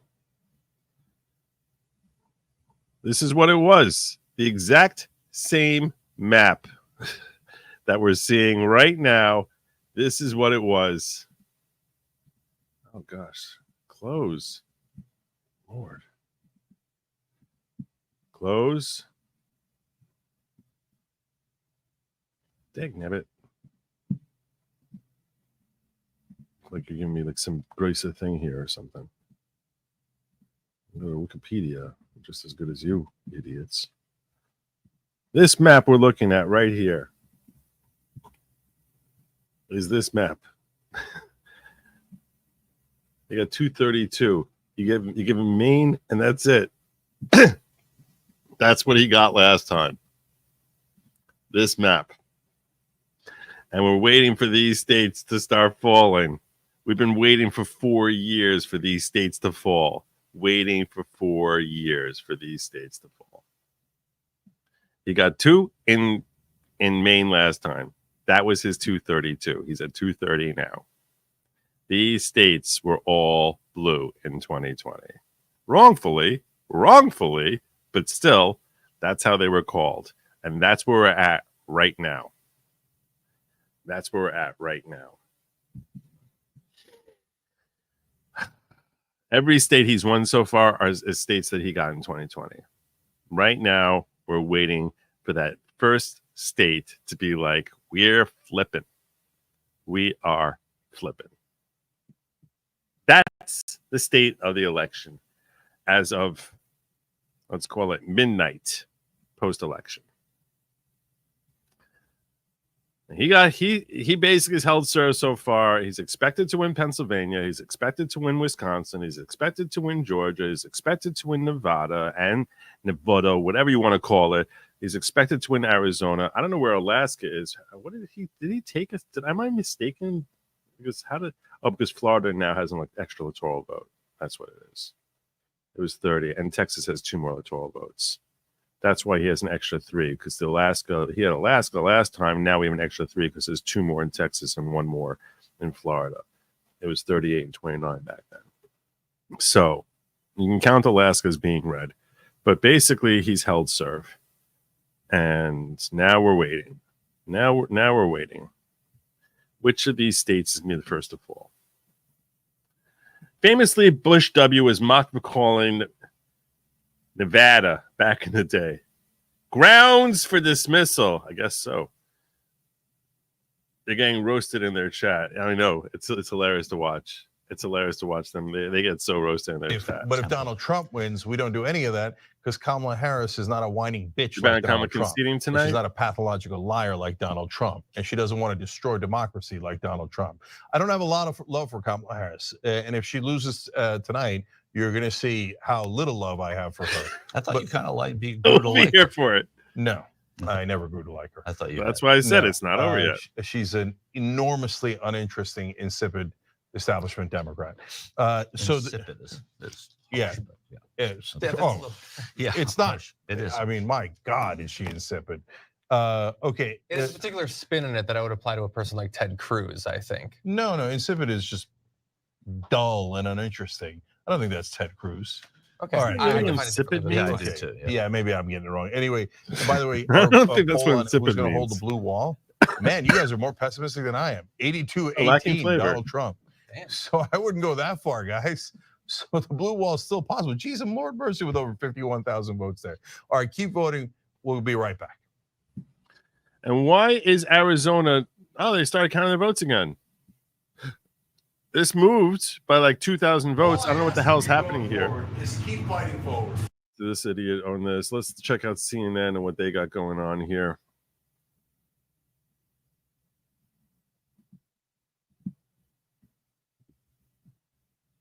Normally check out Axios. This was a nice win. Bernie Moreno was a nice win there. That's a nice win. That's a good win. What happened? What happened?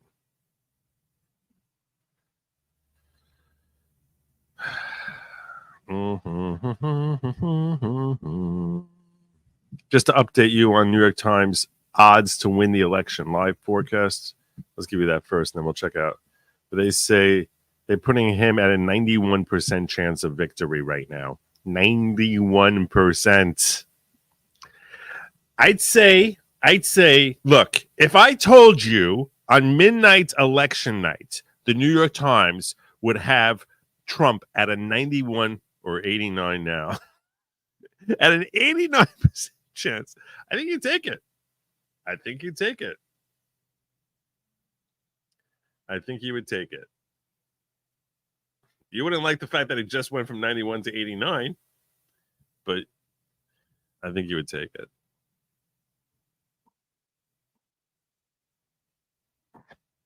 They're expecting him to take Wisconsin, Pennsylvania, Michigan, Nevada, Georgia, North Carolina, which they gave him, and Arizona.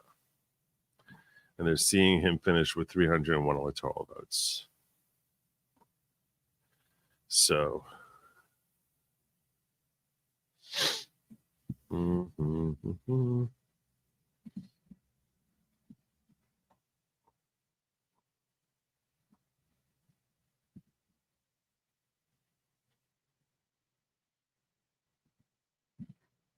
it's only 61% are in Nevada. And they're only seeing her take Minnesota and New Hampshire. That's all they're giving her right now, Minnesota and New Hampshire. And they're only 55, and they're only seeing her take Minnesota and New Hampshire. I guess those Maine and Nebraska too.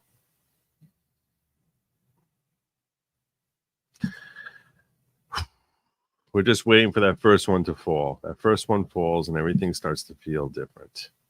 I think that's going to change a lot of how you all feel about this election so far. Just waiting for that first one to fall. We should celebrate with a woke cheese challenge. Republicans throw a cheese slice at an unsuspecting blue hair. And TikTok, the reaction when it sticks. 91%.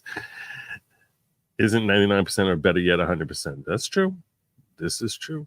Must have missed your utterance in reply about your bet about Kamala conceding. Oh, do I think she's going to concede tonight? I don't know. I have to see whether or not these states are going to call it. It's like, will Pennsylvania call their election tonight? Will Michigan call their election tonight? Will Georgia call their election tonight? Will Arizona call their election tonight? If they don't call it, she's not going to be conceding. If they do call it, I think she will.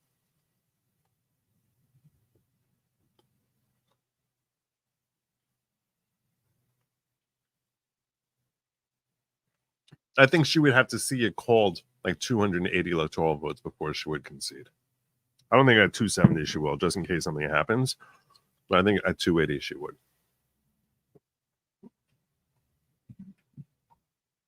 But who knows? It's pure speculation on my part. 13 swing state counties to watch tonight. Let's see what they're telling me. Where should I be looking? Where should I be looking? 13 swing state counties. Let's see what we should see about these counties.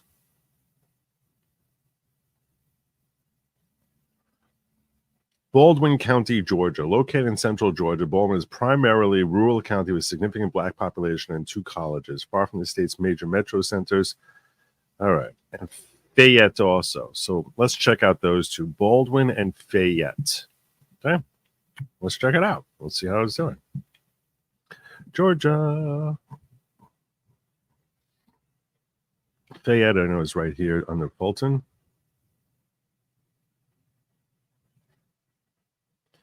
Fayette's going 51-48. Baldwin is somewhere in the middle here.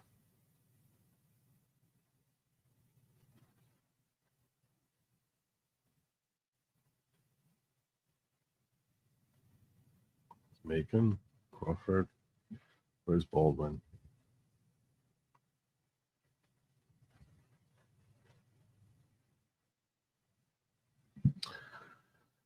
La, la, la, la, la, la, la, la.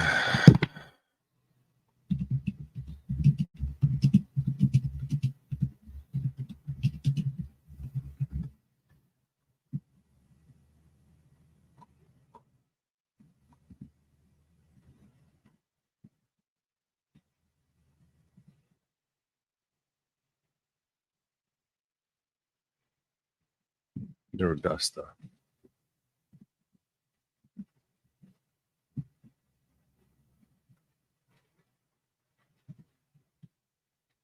Dak. Richmond, Glasscock.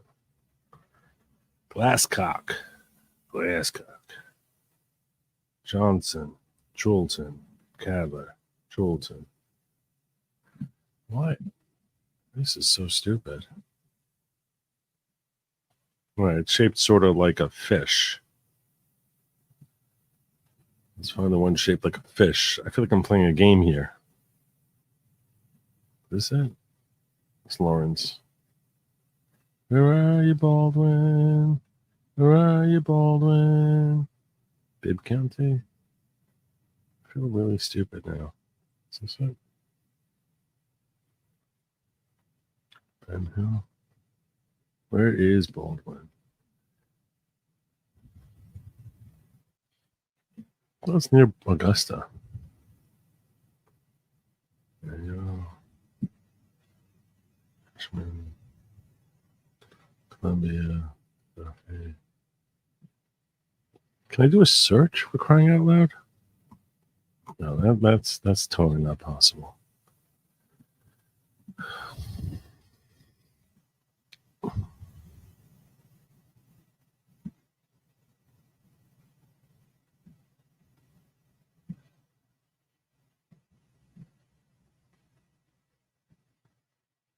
Due south of Athens.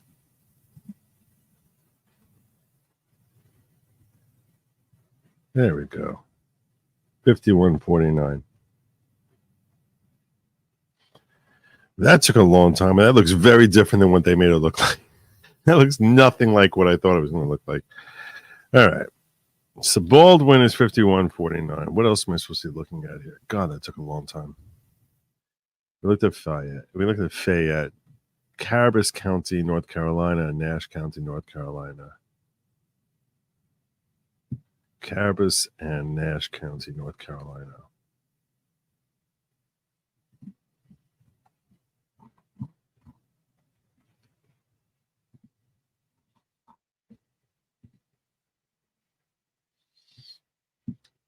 I should be looking for them on a map first, right?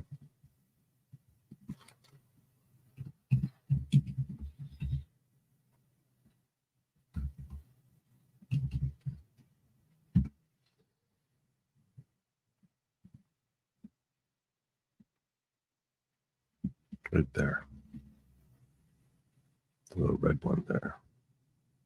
Let's see, we are in Nash County.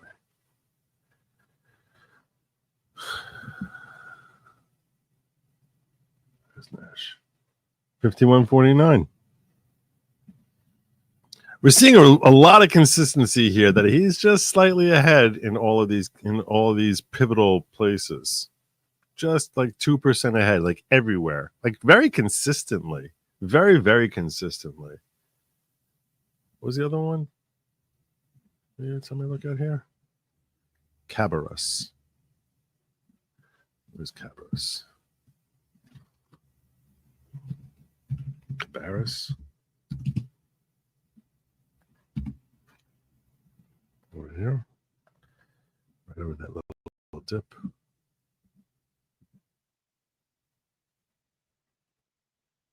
Okay. Wow, that's significantly for him. 53.45. That's interesting. That's interesting.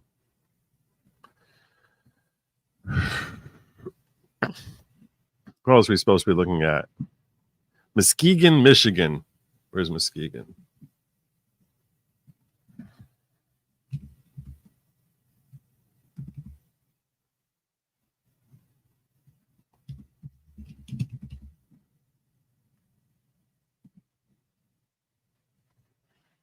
That's right by the concave portion of Michigan.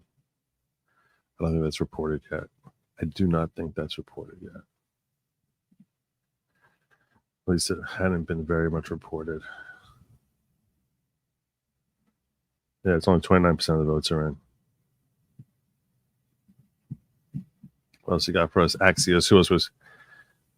Bucks County, Pennsylvania. That also had a lot that hadn't, and that was not going well from him. Bucksville County, California. Well, let's check it out so we can be informed. So we're all more informed folks. Here's Bucks County. Oh, see, this is neck and neck. 49.6 to 49.4. This is really neck and neck. I told you Bucks. Before he was behind in Bucks, he actually has been making up ground. They're only at 58% of the vote in, so there's still a lot more to go there. Speaking of, he's got 175,000 vote lead at 3 points with 85% of the votes in.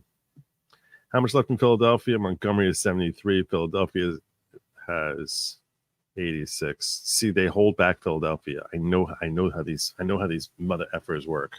I'm going to hold that back. 14%. So far, for every 10%, let's look at it this way. For every 10%, if you divide 360,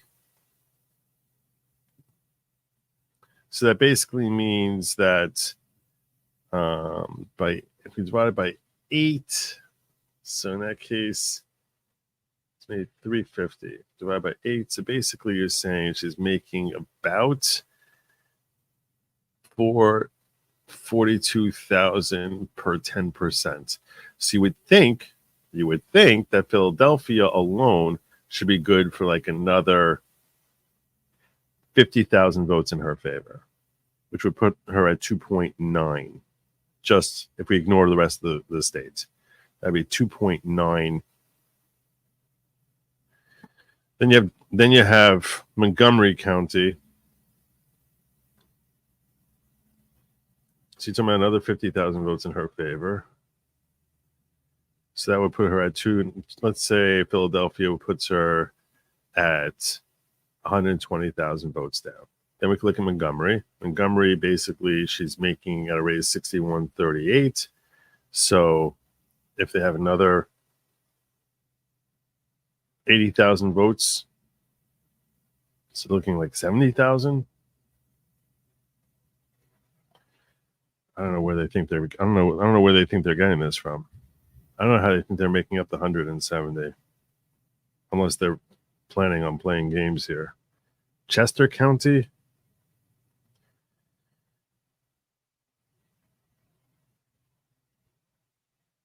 Trying to figure out like where. She's not making anything in Erie. She made it's 51.48. She's not making up anything there.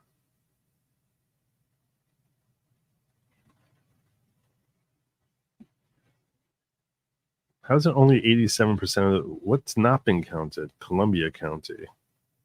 So that works well for him.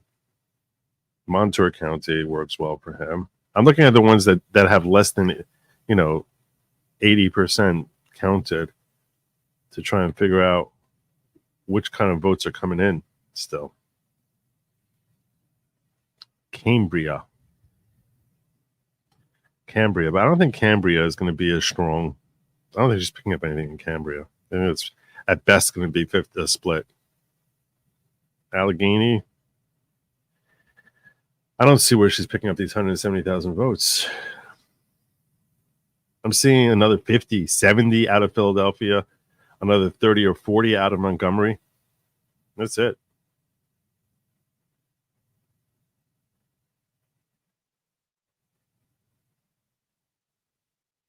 Out of Delaware, maybe she makes another 20. I can see her making up 100,000 votes, but 170 is going to be tough for her. But what the hell do I know? What do I know? I'm just telling you based on what they're giving us. 90% chance of victory right now.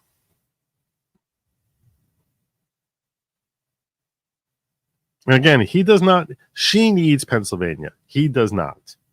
She must have Pennsylvania. He does not need Pennsylvania. If he gets Pennsylvania, he wins. If she gets Pennsylvania, she's still alive.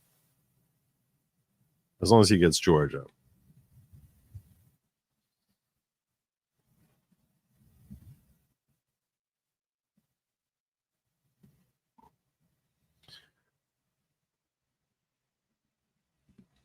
Amen. Like in New Jersey and grew up in Sussex. There you go. There you go. I'm from Baldwin County to the right up and from Macon. Oh, there you go. You could have walked me through it. I felt so stupid there for a while. I'm like, where the heck is Baldwin? It's me, Gross. This is a good friend of mine. How you doing? Watching you from Ice Mid Watch Party. Sweet. Sweet. What is the Ice Mid Watch Party? I don't even know what that is, but I hope you're enjoying. Thank you.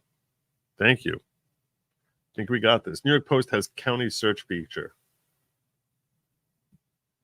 Everyone wants me to go to the Post. The problem is when I go to the Post, as soon as you click on something, you're stuck in there. You can't get back out. Just say Bruce Rivers video reporting Oregon, Washington ballot boxes burned. They're a bunch of crazies on the West Coast. What do you want? They're a bunch of crazies. They're literally a bunch of crazies. It's not like anyone was thinking anyone's going to win anything there. It's a crazy place, the West Coast. Stay away from the West Coast. What am I going to tell you? It's a bunch of lunatics. They are.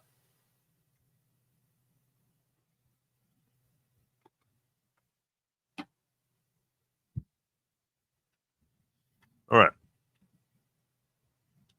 Let's see what CNN is saying. Let's listen in on. Chunk of votes is white working class voters, union voters, because the Trump campaign ran ads slamming Harris's position on electric vehicles, EVs, and that is actually going to be more significant ultimately. That was, this is just their projection, than the Arab American, Muslim American vote. Is there any way we can gauge that, how well or poorly she did compared to Biden when it comes to white, non-college educated union voters? David would have the exit polls. We could look 70,000 at in Wisconsin. Wisconsin. The exit polls. I can show you some counties where we were. 3 times I went out there to talk to union auto worker groups. And I want to just say this up front. There are more automobile manufacturing jobs in the United States today than at any point during the Trump presidency. I repeat, there are more auto manufacturing jobs in the United States today than at any point in the Trump presidency. However, the EV debate is a debate. Really? If I knew that, I would have voted for Kamala Harris. Why didn't anyone tell me this? I didn't know this. If I knew that there were more auto plants in the U.S. today rather than there were under Donald Trump, I would have totally voted for Kamala Harris. I only wish someone, I feel like I was an uninformed voter. That's the only reason. I was part of a cult. It's like all of a sudden I was kidnapped, thrown in the back of a van, and then I was gagged, blindfolded. They threw a hood over my head. No matter, and I kept asking that one question. The one question that I was dying to know. And that was, did we have fewer or more automobile plants under Trump than we have now compared to Harris? That's really, and they wouldn't let me know. No one, they were like, no. They were like playing this loud music and flashing lights in my eyes. I'm feeling very deceived right now. I only wish I would have had this information. This information. If that's the number at the end, then it's very hard. Well, to there see you go, and you can see why, and I don't, not all of that change is from that one issue or that one demographic I described, but that's you, Shia. That is quite significant. If it holds. Let's go to Pamela Brown at the voting desk. Let's jump to Wisconsin if we could, because Pamela wants to talk about Milwaukee and what's going on there. Yeah, I've been talking to officials there, Milwaukee County as well as the city. Let's look at Milwaukee County right now. A large portion of the vote that remains is from Milwaukee City itself. This is the largest county. This is the largest city in Wisconsin. According to a source in Milwaukee County, 9 out of 19 municipalities are completely reported. And the source also says that the county clerk there expects all results from Milwaukee County to be reported between 2 and 4 a.m. tonight, Central Time. So these results coming in overnight there from Milwaukee County. That is the expectation. Now, let's dive in here to the Milwaukee City. I just spoke to an official there. Milwaukee City has 27,724 mail-in ballots left to be counted so far. In addition, officials are still waiting for results from 4 wards still, and those would be the day of votes. So from election day. So there's still quite a bit to go to count tonight there in Milwaukee City. For context, 69% went for Biden in 2020. And as I mentioned, this is the largest county in Wisconsin. So we're keeping a close eye on this. All right, Pamela, thanks so much. Let's take a look at Wisconsin as long as Pamela drove us here. So a critical point she makes, 4 wards in the city of Milwaukee still have not reported their election day votes. And again, anecdotally, just texting people out in the state, they said turnout was good. They weren't saying great or gangbusters. They were saying good. So you wait. But again, so we're waiting for the city.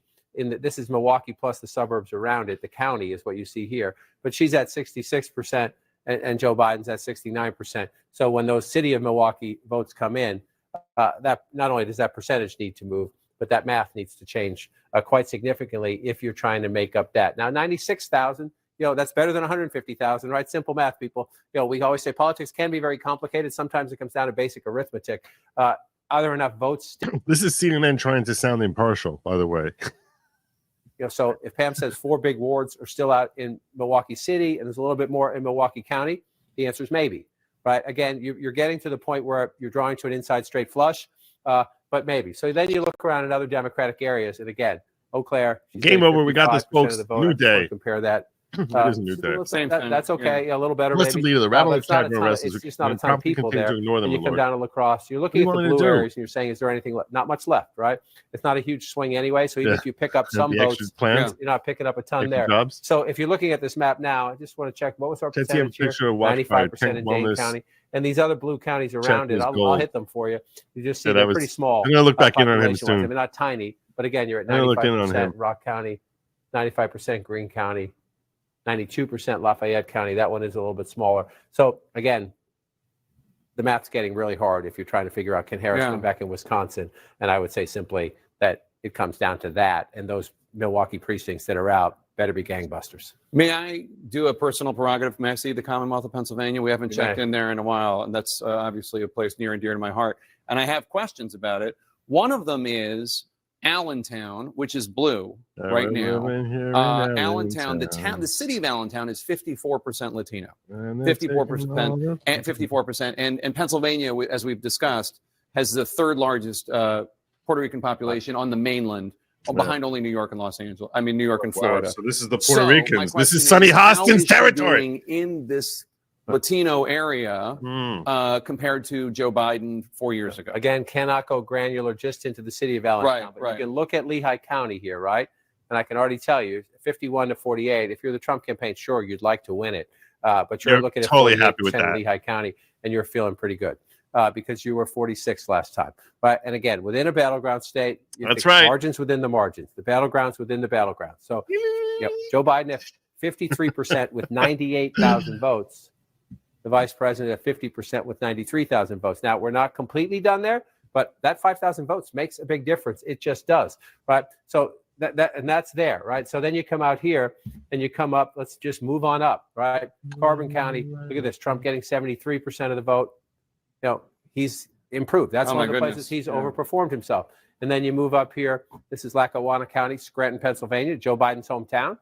It's a tough, competitive blue-collar area, but 51 to 48 now, 54 to 45. And if that movement of 4% can be the whole thing. It's a couple thousand votes here. It's a couple of thousand votes there. I want to show you something. By the way, can I just point out? Where are the Latinos? Why did Erie, why are the Latinos come out for us? The presidential victor in Pennsylvania and nationally is now with Trump. Let's flip and let's see where the turnout is there. Again, it's one of the 25. They're at 95%. It's very close, but it's always very close. So you see Erie County, very close there. And I just want to come across the state, Northampton County. So you're on the, your Buffalo, New York border, and here's New Jersey here. I don't see. You've got, 52 to 47 there. Not done yet, but the two multi-pivot counties. I don't see it. Twice for Obama, then for Trump, then for Biden. At the moment, they're going back to Trump. I just want to show one more thing we haven't shown tonight. I just want to bring this up and bring this out. It's not here. It is here. No, it is here. Sorry. I will figure this out eventually. I promise you. I just have too many gizmos. Just want to come in here. Come on. And show you this. So let's go out nationally first. Everyone's been talking all night long about the headwinds. There'll be a lot of questions asked about this after the fact. This is not a good environment for any incumbent. Kamala Harris is the incumbent vice president. What this shows you is not votes. This shows you the darker the county, the more that county has been hit by inflation. Meaning, the darker the county, the more cost of living, energy prices, gas prices, housing prices, Look at Nevada. Prices have outpaced wage increases. Look at those idiots in Colorado. Try to find me. See the green? Yeah, what does that mean? That's the county where your wages have outpaced inflations. You can use a hand. You will fill one hand in the more than 4,000 counties and townships in the United States. Shouldn't be close this election. You use one hand to fill out the counties where wages have outpaced inflation. So can I make two observations? So I just want to come back into your comment. Oh my goodness! I want to come back to your comment. The darker the county, the more punishing, the more inflation has outpaced your wages. Yeah, your cost of living. And just look. I mean, the fact that she's doing as well in the suburbs is a testament to the Democratic strength there. But you see in these other places, it's just that was the headwind. And that came up. I can tell you I was on the road for 15 months, and that came up from the first trip to the last trip, even for people voting for Harris. Even for people I need to check out Halperin. I hope this is funny. RFK Jr.'s and Elon Musk does the Trump administration take someone like RFK Jr. and put him in the safe spaces? Okay, you're going to work on children's health. Let's do that first. Yeah. Or does it give them carte blanche? And the other part of it is, what approach do they take? Do they, populists don't have a problem using I'm government. assuming they're leftists to because they get rate things Harris done. v. Trump, not Trump v. Harris. And so, but one of the things that some folks involved in the Trump transition have said, look, let's maybe first we just get out the information, get out the facts, study the problem, And I love see old if, school Trump and hey, we Sons, have LOL. social media now. Yeah. Maybe we don't need government to achieve all they always these blame the things. What if we Latinos. just inform you and you make a choice? I'll It'll send be you a link now, interesting to brother. see the routes they take if they win this thing. Yep. We're going to do a lot of programs on Trump personnel. A few things, and then I want Megan to maybe talk to Emily a bit. New York Times is reporting that people are leaving the Harris event. Oh no! In droves. Oh and so no! thank you, Brittany, for sending Oh that. no! So if I she guess does Beyonce's choose to go not speak performing. to her election I night guess event, Beyonce's there not may not be performing. a lot of people there. Hold on, reading something soon. Harris may come to Howard, but not for another hour. Megan, would you like to say anything about what Emily said or talk to Emily? Please do. Emily, one of the things that keeps coming up anecdotally in my life is I'm 40, and if you're 30, you've only ever had the opportunity to vote for Trump on the Republican side. I don't know how old you are. You look young. I'm And 40. I'm 40 with you. 1984. fantastic. And one of the things that I'm grappling with, I think Harris was a flawed candidate, and I think she had a flawed Oh, time. was And I she? think the You think? Democratic Party is a mess. You think? I also think we cannot ignore the fact that there is definitely an element of sexism to all of this. I felt like it was the most I see you, Cash, making a face. Trump had 36 speakers at the Madison Square Garden event, and 5 of them were women. Protesting. I have never felt more like, I mean, Oh, Joe yes. Rogan, Theo Vaughn, it is Ah, the down with you brilliantest 'cause you're a woman. bro That's what Trump campaign I've folks ever think. seen. And Down with you, Trump won women. now, We all hate but I women. have curiosity about next election cycles, about down ballot races, and let's get rid of all the women. I don't know. Put 'em back I in just the wonder if you kitchen. feel the same way. I hope that America at some point will elect a woman in my lifetime. 'Cause I'm Your getting problem older. is that you need a I really you hope just at need some a point you just we need a can have good woman man, honey. president, and I really am doubting whether or not I'm going to see it until I'm very, very old. Yeah, no, One of your girls, Emily. So your ex dry up. Megan, one of your daughters could be the first president. I was like, I only have boys. No, I'm, someone put it in the chat earlier tonight, maybe on one of the earlier shows, that the only Democrats that are happy about tonight are Josh Shapiro, Gretchen Whitmer, and Gavin Newsom. And I think that's true. And I'm kind of like looking forward to 2028 for a Nikki Haley, Gretchen Whitmer. Oh God. I don't know. Could be interesting. I think, Megan, it's before we're 50. Over, I think it's before we're 50. I think she's not I don't think she's the right one. Maybe. I don't know. Whitmer. God. Megan, one thing I would think about though, Her growing career's up as a over. young man in this world today, how do you grow up as a young man when you don't know what a everyone man tells or you you're woman the enemy? is? Oh, that's a There's good a lot question. of lost boys out there, and Yeah. there's a cry for help. Yep. And I And know you guys this was caused it. and sometimes when people need some room to grow, they do seize the stage. I think this is a moment. That's 100% true, son. You hurt folks enough, you do get an overreaction. And the way to solve the problem is not to have maybe less of a bro campaign, but to This is a white have lash. some real discussions about what the role of men and women are, and is there a difference, and are we equally wonderful but in different ways? And that's a discussion we haven't had in a long while in this country, at least among all of us. Jesse Parker, tell folks where you are, who you supported, and what's on your mind, please. Oh wow, what's happening? Oh, what's happening? Jesse, you there? There's all these faces. There's all these faces. Unmute. No, he is unmuted. All right, Jesse, we'll try again. I feel like I'm in Star Trek, the original series, when there was like this overcrowding of way too many people on this planet. They wanted to catch a disease from was it Market Gideon? Is that what it was called? Market Gideon? That's what I feel like. What's happening? Trump, Look, all these year, faces as well watching as us. the last, this felt so intimate like 3 minutes ago. And now all this, it's like thousands of people who are all like,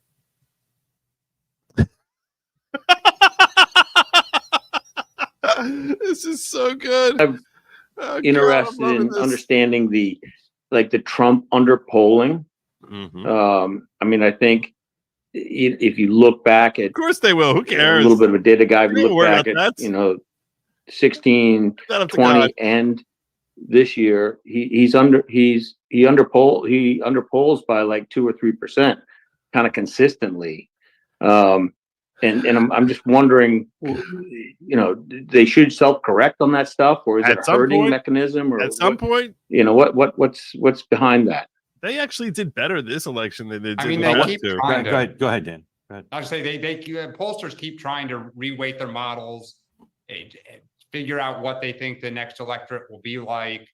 You think so? The numbers, I don't think are that. Take Iowa out of it. In the swing states, polls showed him up 2 or down 2. It looks like he's going to come in. It was even, but if they're off by 1% or 2, he wins. He looks like Raffensperger's uglier brother. That guy in the middle. Yeah. Well, look, they didn't miss by as much, and I think. I think we'll see. Well, we'll see. But I do want to just stop for one second. See the house and thank Dan, because I think I wish they would show one of the earlier calls, flips. like the 8 o'clock call or whatever. He came out. I haven't seen any flips yet. I've watched the show a few times, and I respect everybody's opinions, and he seems like he knows what he's talking about. And he came out and he was Robert, I'm sorry to interrupt you. I just want to hear what Karl Rove is saying. So go ahead. Stand by. Let's go dip to Karl. I want to hear what he has to say. No, I'm joking. Yeah, we'll come back. Let's see what Karl Rove has to say. As you looked at tonight, what did you see as it unfolded? As it unfolded, a little bit of change. Earlier in the evening, it looked like he was doing slightly better in the big city urban areas. And in some suburbs, like in Georgia, he was not doing as well.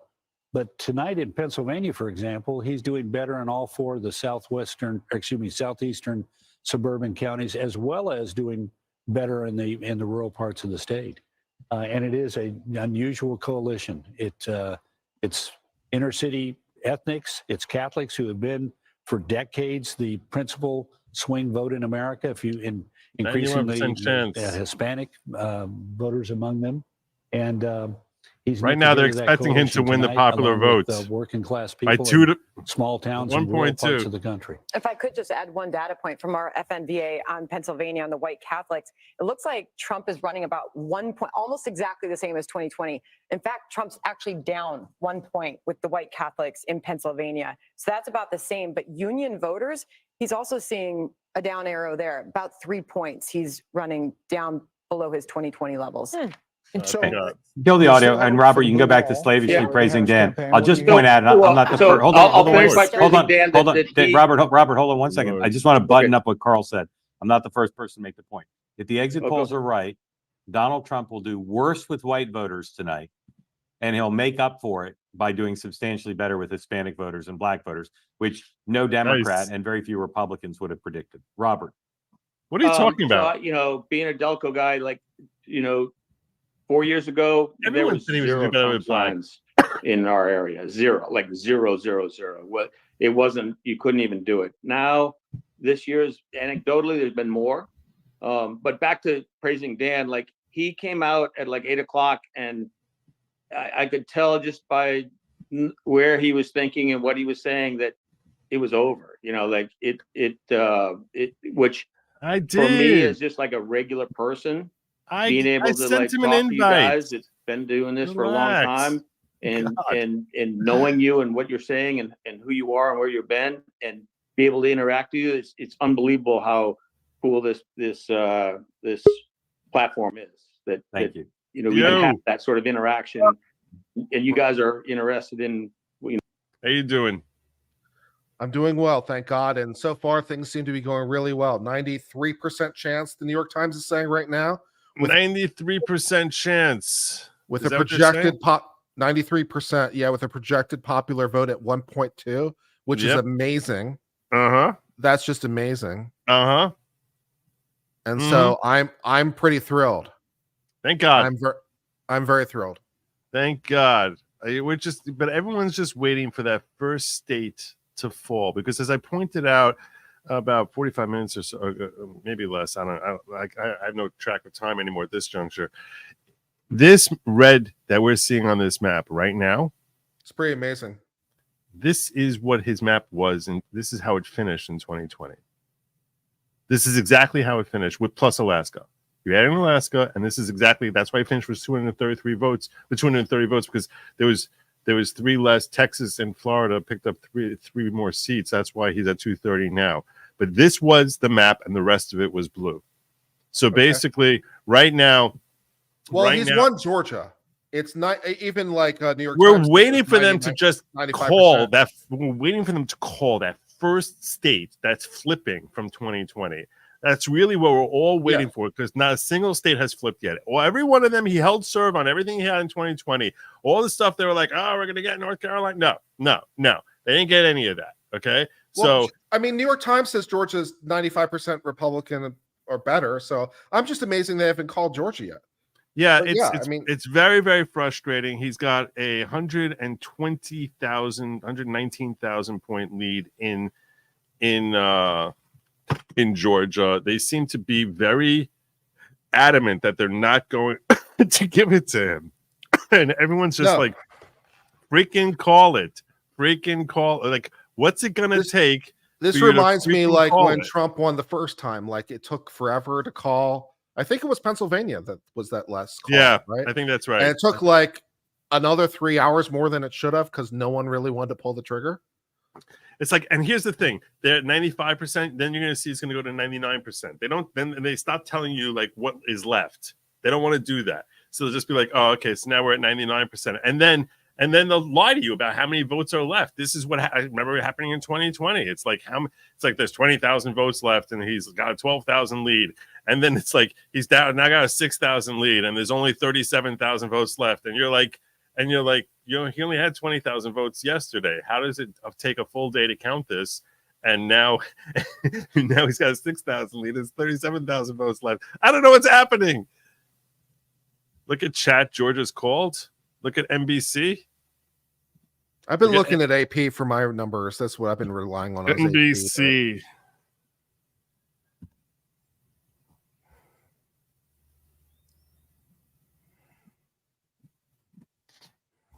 Oh, for the love of God. Not New Jersey. Live updates. The Garden State, definitely a Trump stronghold. Wow. So they're calling 97.3% in. NBC is calling it. Nice. Nice. Georgia. All right. That's pretty amazing. 246. 246. Georgia, come on down. But what are the Democrats going to do if Trump wins and also wins the popular vote by 1%, which seems like he's going to do because they're calling 1.3 right now. But what are they going to do? They're not going to. How can they say he's illegitimate? How can they? What are they going to do? They're going to. Yeah, can you imagine? Start blaming the American people? Can you imagine Congress trying to overturn the majority of Americans? Yes, very easily. They're not. I'm sure someone will file a notice of impeachment on January 21st. They lost the Senate. They lost. Can you file a notice of impeachment before he takes office? Can you do it? They lost. First of all, correct me if I'm wrong. Okay. You heard of the whole Jamie Raskin thing? Mm-hmm. The whole Jamie Raskin was like, "Well, I guess if the SCOTUS isn't going to do their job, we're going to have to tell America, sorry, he can't be president." So I'm like, okay, let's slow down. First, you need a House. Second, you need a Senate. Third, you don't just need the Senate because of filibuster. You need 60 senators. Fourth, well, it's not the filibuster; it's in the Constitution itself. But what I'm saying is, if you're going to pass a law that basically fourth, then you have to figure out what law would you be trying to pass that wouldn't be habeas corpus, because the way that decision reads when you're looking at Trump v. Anderson, the way that decision reads is basically saying there had to be some law on the books when January 6, 2021 happened. Now you can, after the fact, say that was an insurrection. Now, therefore, he's kept out. So what I'm saying is, it's so stupid. There's no way possible. It is impossible for Jamie Raskin to try and fashion something together. And he doesn't have the votes in the House, he doesn't have the votes in the Senate. He would need 60 votes in the Senate, and it would be unconstitutional based on Trump v. Anderson. So stop worrying about it. Nothing's happening here. It was totally designed to psych you out into thinking, well, there's no point voting for him because they're never going to let him be president. But nothing's happening with Congress. They're not doing anything to stop him. They're not. I mean, tell me if you think I'm mistaken in any legal assessment I made there. I think if the Democrats have the House, I think they're going to file a notice of impeachment against them because it's what they do. Who cares? Who cares? I'm just saying, I think they will because they can and they're bored. He's Orange Hitler. He has to be impeached again. We'll impeach him every year. I don't know. Maybe just how many impeachments can he get? What's the magic number? Here's my question for you, Joe. Here's a question for you. That's if they get the House, which I don't think they're going to get. I don't think they're going to get the Okay. House. What do you think is the probability that if Trump wins the Electoral College, that Biden resigns so that Harris can be the first woman president for whatever that could happen. lame duck period? That may happen. That may happen. I'll ask you this. What happens then? Does Johnson become the vice president? No, the vice president would have to be nominated and confirmed by the House and Senate. So Okay. no one would be the vice president. So what happens on January 6th? Who calls out the votes? That's a very good question. Who's the president of the Senate? Who becomes president of the Senate? I assume it's the president pro temp. So that would be the individual who would call it. So it would basically Yeah, be I mean, it must be true because it'd be there's been Schumer. So it'd be Schumer. Well, yeah. It's typically whoever the most senior person is in the controlling party. So in this case, no, it would be a Republican because that would be the president of the Senate. Really? So even if they're a minority? Or the the president pro temp is the most senior person of the controlling party. So if the Republicans have the It's Senate, 50-50. then that would be whoever has been there the longest on the Republican side. Although, wait a second, the Senate gets sworn in on January 1st? It's January 6th. So if they brought in January 6th. No, wait, January 2nd. January 2nd. I'm sorry. Right, January 2nd. So in that case, it looks as if the Republicans are going to take the Senate now because Sherrod Brown just lost, and so it looks as if they're going to have the majority in the Senate. So that means it would probably so who's the most senior member of the Republicans? It's going to be Mitch McConnell. He's gone, right? I don't know. So who the hell would it be? That's what I'm wondering. Who's next after McConnell? Who replaces McConnell for the Senate majority? I don't know. I don't know. All right. Well, anyhow, very, very excited to hear that they're calling it. Let's see if the New York Times has called it yet. For New York Times saying 92% chance of victory. Have they called Georgia yet? They haven't called Georgia yet. No. But very, very, very excited by that. That was awesome. Whew. Very, very exciting. I still don't see this DM watch for this watch party, but let's see.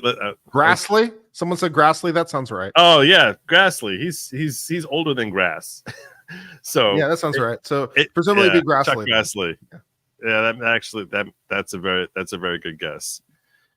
I don't know what the snakes are for, but yes, I guess you're excited. I think that's okay. I don't get it. This is MAGA country. The real MVP of the founders rely on taste, but not invest in ideology. All right. So, what do we got now? Presidential election results. New York Times doesn't want to call it yet. Let's see. Someone said that the it. co-chair spoke at the Harris party. Did someone actually speak and send everyone home? Did they pull a Clinton and send everyone home? Everyone, it's time to go home. We're not going to have positive feedback for you tonight. But did they pull a Clinton? Did they pull a Clinton and send someone out there to send everyone home? I don't understand why. Amazing. Is that what they're saying? They sent it. Just say goodnight. See you tomorrow.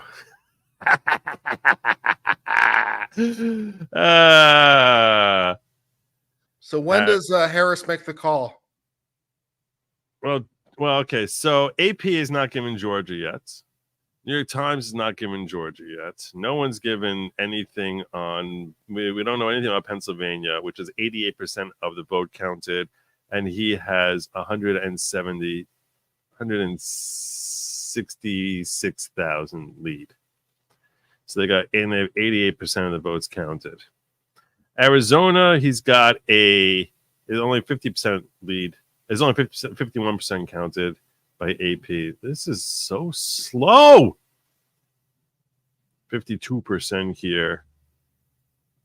And they give him 13,000 vote lead. New Mexico supposedly was called by some entities. I don't think he's making up the 43,000 that's there anyway.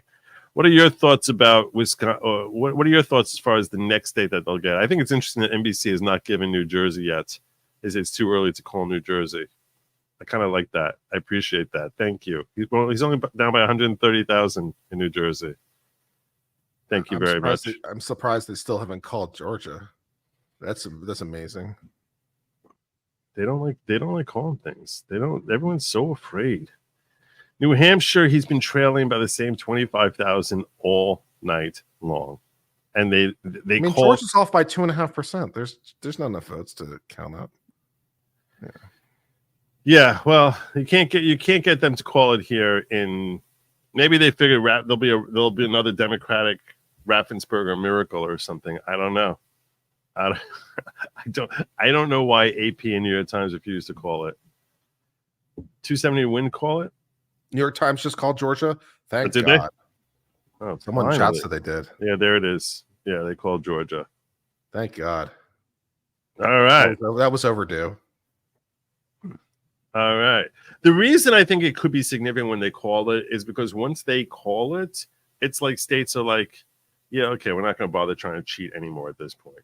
It's like it just would look really hokey for us to cheat at this point. That's why New York Times is giving him the odds in Arizona, Pennsylvania, Wisconsin, Michigan, and Nevada. Yes. They haven't favored in every state. They're saying the only state she has left outside of Hawaii, which I think they probably given her Hawaii. They did. They called it. Okay, I don't really care, but is Minnesota, New Hampshire, and that he's going to sweep the rest. That's what their New York Times is envisioning. That she's going to get Minnesota and New Hampshire, and the rest are all going to him. So, yeah, so we're doing exactly what we did 8 years ago. We're just waiting for someone to call Pennsylvania. We're just doing it again. Someone please call the Keystone State. Well, So I'll tell you this go to much. sleep. We can get Wisconsin. This is what I was pointing out. Okay. So right now we're at 246 with Georgia. Okay. So with the 246 we have here now, we need 26. We need 24 more electorals. That's basically Arizona, Alaska, Wisconsin. That's it. Arizona, Alaska, Wisconsin. Or Alaska doesn't get me. We're just waiting for that. We're just waiting for that very last county to close in 10 minutes. So we really need 21. Let's assume the same way Hawaii's done, Alaska's done. Fine. So we need 21 more in order to take this sucker home. 21 more, which everyone is assuming that this is that Nevada is going to be his. But God knows what the hell is happening in Nevada.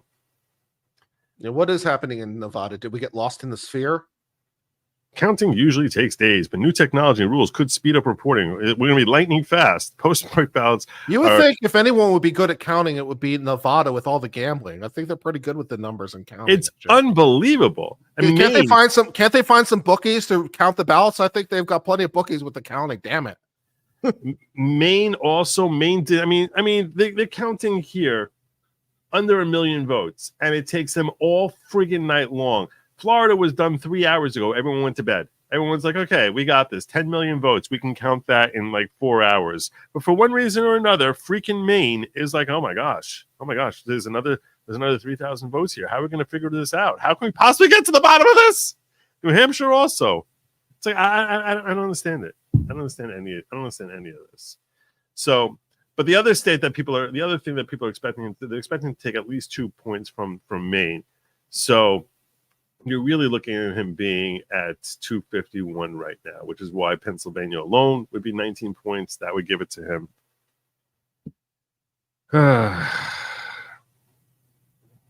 I'm surprised. This is what God does when you don't confront anti-Semitism in your own party. You should have picked Shapiro. I'll tell you right now, if she picks Shapiro, I think she takes Pennsylvania. I think this whole election looks very different. Very different. He's very popular in Pennsylvania. Yeah. I don't think Trump would have much of a chance in Pennsylvania if Shapiro was the VP. Well, and I agree with this. I think Nevada, Minnesota, and perhaps Michigan. Michigan might be trying to sit out and say, is it worth it for us to try to steal this or not? There's no explanation for why every state can't be like Florida. There's nothing at all. So I basically fill my time watching people who are coping and seething. Speaking That's of which, good. Have you watched, like, was there a recording of the official statement at the Kamala Harris event? And if so, can we watch it? Because I'd like to see the official go home statement. Yeah, that's a good call. Yeah, I'd like to watch whoever it was who went up to the mic and be like, who gave the speech. Look, folks, we really appreciate all your support here. It looks like it's going to be a long night, and we should play the one from Clinton 4 years ago or 8 years ago. Play that one from Clinton 8 years ago, and play this one and see how they compare and contrast. I like it. Yeah. All right, Yeah. you too. Let's go in. Let's see if we can find Harris sending people home. Harris. Was it Podesta who 8 years ago? Who that was? I think it was Paul Podesta. Yeah. No, that's not. Let me check on X. I'll probably find it faster. Look at this. That's my thing. 95%. They've moved him over to very likely New York. Nice. Very likely. Feel it. Starting to feel it. Twice the Democrats have run a woman, and twice Donald Trump beat them. That's what he does, basically. Trump beats women. I was trying very hard to not phrase it that way. Trump beats women. I was trying very hard to not phrase it that way. But then you had to step right into it, so that's good. Oh yeah. Earlier for chat, I played the masturbation commercial for the Democratic PAC. That was pretty interesting. Did you see that one? Oh yeah. No, yeah. Turn up the volume. I gotta watch the shit. We still have votes to count. We still have states that have not been called yet. We will continue overnight to fight to make sure that every vote is counted, that every voice has spoken. So you won't hear from the vice president tonight, but you will hear from her tomorrow. She will be back here tomorrow to address not only the HU family, not only to address her supporters, but to address the nation. We still have. There you go. Glorious. She's busy crying somewhere. She's busy crying. She ain't coming out tonight. She's not coming out tonight. No. No one wants to hear from her tonight. Why would anyone want to hear from her? Why? Why would you go? Did the exact same thing Clinton did. Although Clinton made the call that night. She didn't address the supporters. She called him. Right. She did call Trump that night. Yeah. Kamala hasn't made the call. Yeah. Well, and to be fair, the media has not made a call yet. So I wouldn't expect her to make the call at this point. I would expect her to wait until I don't think she'll do it before it hits 280. And I certainly would not ask it of her before it hits 270. You never know. WSB TV breaking: former President Donald Trump has won in Georgia. We'll see the state's 612 college votes, live results. Yep. That's right. That's been called now by. Oh, you see, that's why they give it the little dark, because this is the first one that flipped. This is the first state in the country that actually flipped over from 2020. So that's why they give it that little flip thing. Yeah. Big sea of red. Big sea of united red. Look at this. Like I like the consistency across the Southwest. That's the Southeast. Nice. That's how it's supposed to be. The entire SEC. What's wrong with New Mexico? What's their problem? I don't get it. I don't understand it. You've seen 20 million people stream through your country, your state over the last 4 years, and you're like, no, it's totally fine with us. They're cool. They're cool. I don't get it. They're insane. I think they're insane. Nevada, looks like Nevada's starting to count. Oh, look at this, Nevada. 5%. 5% counted. Arizona still hasn't really moved anything at all. Nothing at all. Can't. Let's see if there's anything that's flipped in the House, because the House and to like the stripes, nothing flipped yet. Nothing flipped in the House yet. These are all incumbents who won, or in some places, I remember seeing that it was like both of them were new. For example, New Hampshire. Did you know who Lily Tang is? You know who Lily Tang is? No. Really? You haven't seen Lily Tang? The name doesn't strike me familiar. Okay, I need to introduce you to Lily Tang. Okay, my soul's prepared. All right, let's go here. Let's go. You need to see Lily Tang is a pistol. In fact, you know what? I'll probably find it here faster.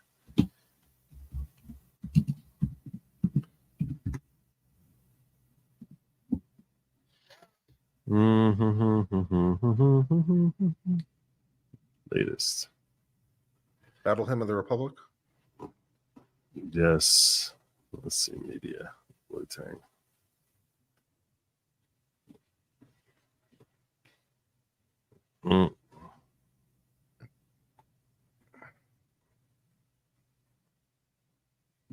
I believe that the middle class deserves a tax cut, Oh, and here's I our believe fair. that we will do a lot for this country by ensuring that we don't continue this disastrous tax policy. You are wealthy. You are worth $20 million to $30 million. Yeah. How do you know about regular people suffering? Do Yeah. you go shopping, go to Walmart, buy food? I talk to those people. When government creates a problem, then they blame on other things. Yeah. Then they offer bigger government solutions to give you more printed money. Then inflation goes up Yes. more. It's a vicious circle. American hero Lily Tang obliterated Jake Sullivan's wife on the debate stage, Ukraine, to stop the Russians. And You are wealthy. You are worth $20 million to $30 million. How Yeah. do you know about regular people suffering? Do You you don't. go shopping, go to Walmart, buy food? I talk to those people. And you No. pretend to be renter in Nashua a few months ago, moved back to run for this open seat with millions of dollars from Washington, D.C. insiders. And the millions of dollars, I don't have money to run a TV ad. And you pretend you are poor, complain rent is so high. You couldn't save that apartment for other people to rent in Nashua. Just go back to your $2 million home in Portsmouth. Please don't say that, because you do not understand regular people's concern. People cry in my arms on District 2. Amazing. You know, this is such an important issue. You're focused on me. I am focused on the voters and on the issues that matter to them. And high costs is something that, like I said, I'm going to fight with everything I've got to reduce the pain that people are feeling all across No, you're this not. district. But I would just say, Why? you By know, sending more money to Ukraine? one of the things I learned from my family growing up here in New In the Hampshire, middle class? and this is the state that made me who I am today, is that you pay it forward, you give back. And I've dedicated my life to serving our state and our country. I've done it in the Navy, I've done it at the Justice Department, I've done it at the White House. And it would be the honor of my Justice lifetime to do the Department. same thing, to serve another oath of office to our Constitution, which I love so much, on behalf of this district. Let's keep talking about the cost of living, an expense that a lot of families are struggling with these days. That's the high cost of childcare. A report from the organization Childcare Aware shows that Granite Staters who have an infant at a child care center, along with a toddler there at the same time, are paying about $32,000 a year. Now, there have been tax credit proposals and hiring incentives, but can you pledge tonight to do something dramatic to really make childcare accessible to mass numbers of families, Ms. Goodlewin? Look, this is such an important issue, Adam. I hear about it everywhere I go. Anyway, so I don't want to like spend all night on it, but yeah, she's a pistol and she's smart and she really knows how to attack. Unfortunately, she's trailing by 25,000 right now. The New York Times has just said greater than 95% chance of victory. They've given up. They've gone to the they don't want to. They go to the greater than sign. Nice, 95%. Nice. So let's check out. Let's see what's developed. Let's see what brought them there. What? Wisconsin gives them a 4-point lead. 122,000 votes. with 85% reporting. Let's see. Let's do a closer breakdown on that. So if we look at Milwaukee over here, you could see that there's 61% in. That's definitely where she's hoping to make that she can make her hay. 95% of Dane County is done for her. La Crosse County is something that's, didn't really do very much. 6,000 votes she gained there. It all comes down basically to Milwaukee, where she's got a 2-to-1 advantage so far in Milwaukee. If that continues, I think that's lower than what Biden did in Milwaukee back in 2020. We have 61% in. If she's got, and that was 260,000 votes. So basically, you can figure 40,000 per 10. It's roughly around 42,000. So it's 42 times 4. It's basically have about 180,000 votes, of which she should probably get 120 to 60, which means she'll make up about 60,000 votes. So it's looking very, very good for him, seeing as how Milwaukee should give her another pickup when they finish counting of up to 60,000 votes. That's being generous. And right now his lead is 120.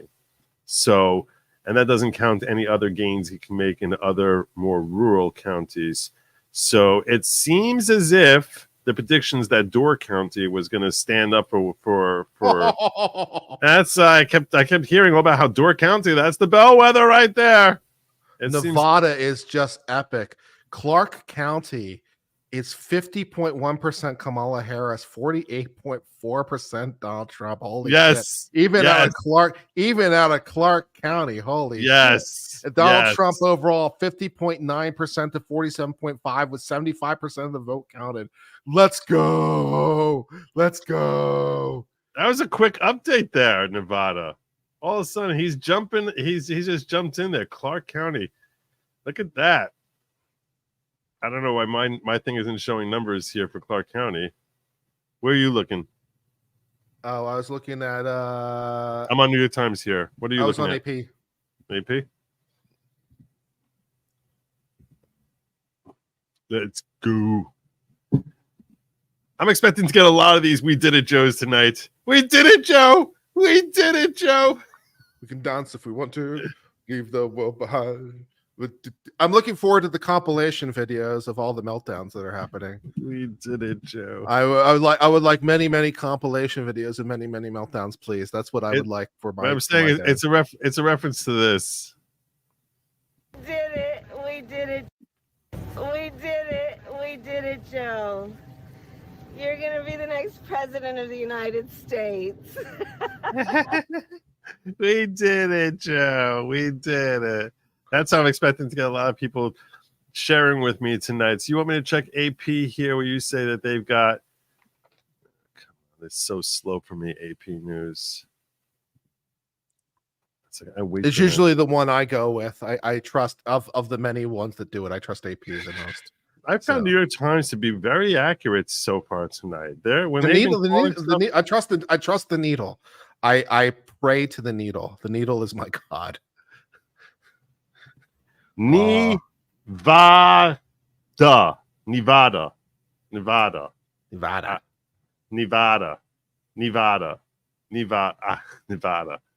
You say Nevada, I say Nevada. New Mexico's Democratic haven. My family lives there now. They met at Woodstock. Their daughter had said, "Come on, when she's moving to Israel." Unburdened of word salads. Amen. Look at Clark County. He flipped Nevada. He sure did. Instead of the White House, does Kamala get a sheesh? I'm gonna refresh this. Kamala gets the Naval Observatory. I don't know why AP News is being so impossible for me tonight. Look at this. Everything is going slow. Republicans lose the House, so we can expect the first impeachment articles to drop the desk on the 21st. Why do you think the Republicans are going to lose the House? Someone said in chat. I don't buy it. Pennsylvania might be called in the next hour or so or longer if they drag their feet. Kamala called it early night to put her head down and go to work finding the phone. Nice. It's not too late. There's Bernie can still win it. Bernie can still win it. All right, let's see what we got here. Nevada. The fact that Trump is going to win the popular vote by possibly 1% or even more than that is truly amazing to me. That is amazing to me. Because I don't know what the Democrats do, because they've always had this idea of like, well, you know, that the Republicans don't win the popular vote. You know, it's all that dirty, dirty electoral college. What do you do when we win the popular vote by more than 1%? What do you do then? I don't know. I don't know. I think it's Peanut. I think Peanut the squirrel is responsible for this result. I think Peanut died in service of his country, and we all need to get our nuts out for Peanut. Wow. 50.1 to 48.4 with 80% counted. Oh, no! 50. Can you guys, I don't know if you guys can see this. This is Clark County. What can you check out like how much Biden got in Clark County give me a second. In 2020? I'm very curious. I'm very, very curious. Give me a second. What a disaster. What a disaster for her. Oh my God. I'm going to tell you, I thought this would be a little bit of an easier night. I did. I expected this to be a little bit of an easier night than it's been, but I'm still pleased. At the end of the day, a win is a win is a win is a win. Joe Biden won 53.66 to Donald Trump's 44.31. That's when you're talking about when it's so. How do you have a total vote number for Clark for 2020? It was 521,000. 521,000 total people for Biden, or is that like for Biden? And then Trump was 430,000 for a total vote in Clark County of 972,000. So he gained 90,000 votes there, whereas she's gained 13,000.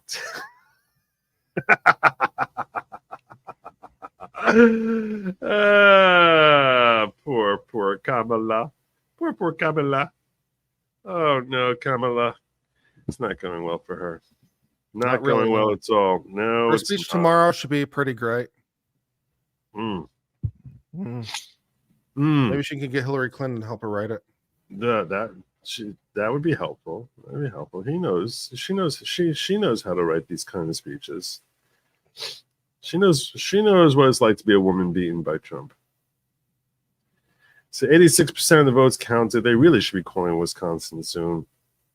This should really be called. I don't know if Milwaukee has that much. With 61% counted, Trump is holding with a 6.5-point lead over Kamala. And that translates into 230,000 votes. I guess we can start to look at this, seeing as how they're losing hope in the effort to cheat. Pennsylvania.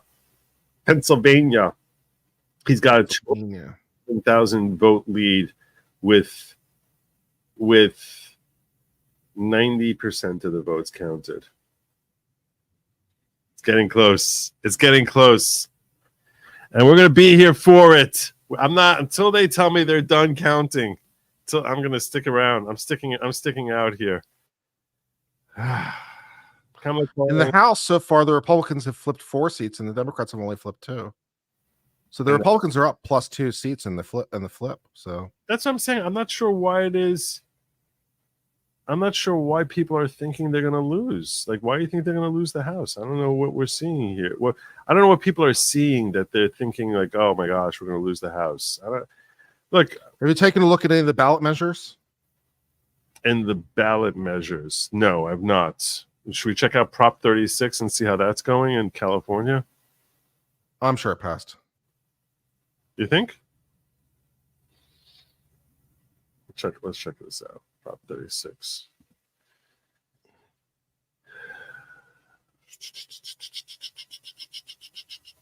I got so many freaking. You mean Prop 32, the minimum wage, or did you mean something else? No, Prop 36 is the criminal reform in California. Okay, I don't know that one. That's the one which basically says we're going to stop permitting people to steal up to $950 at a time from our stores, and we'll prosecute them. Okay, that'd be interesting. Yeah. So, and the reason it was interesting is because when Kamala was asked, how did you vote on Prop 36? She's like, I'm not going to weigh in because I'm not going to weigh in. Prop 36 increases penalties and it's passing 70%. Nice.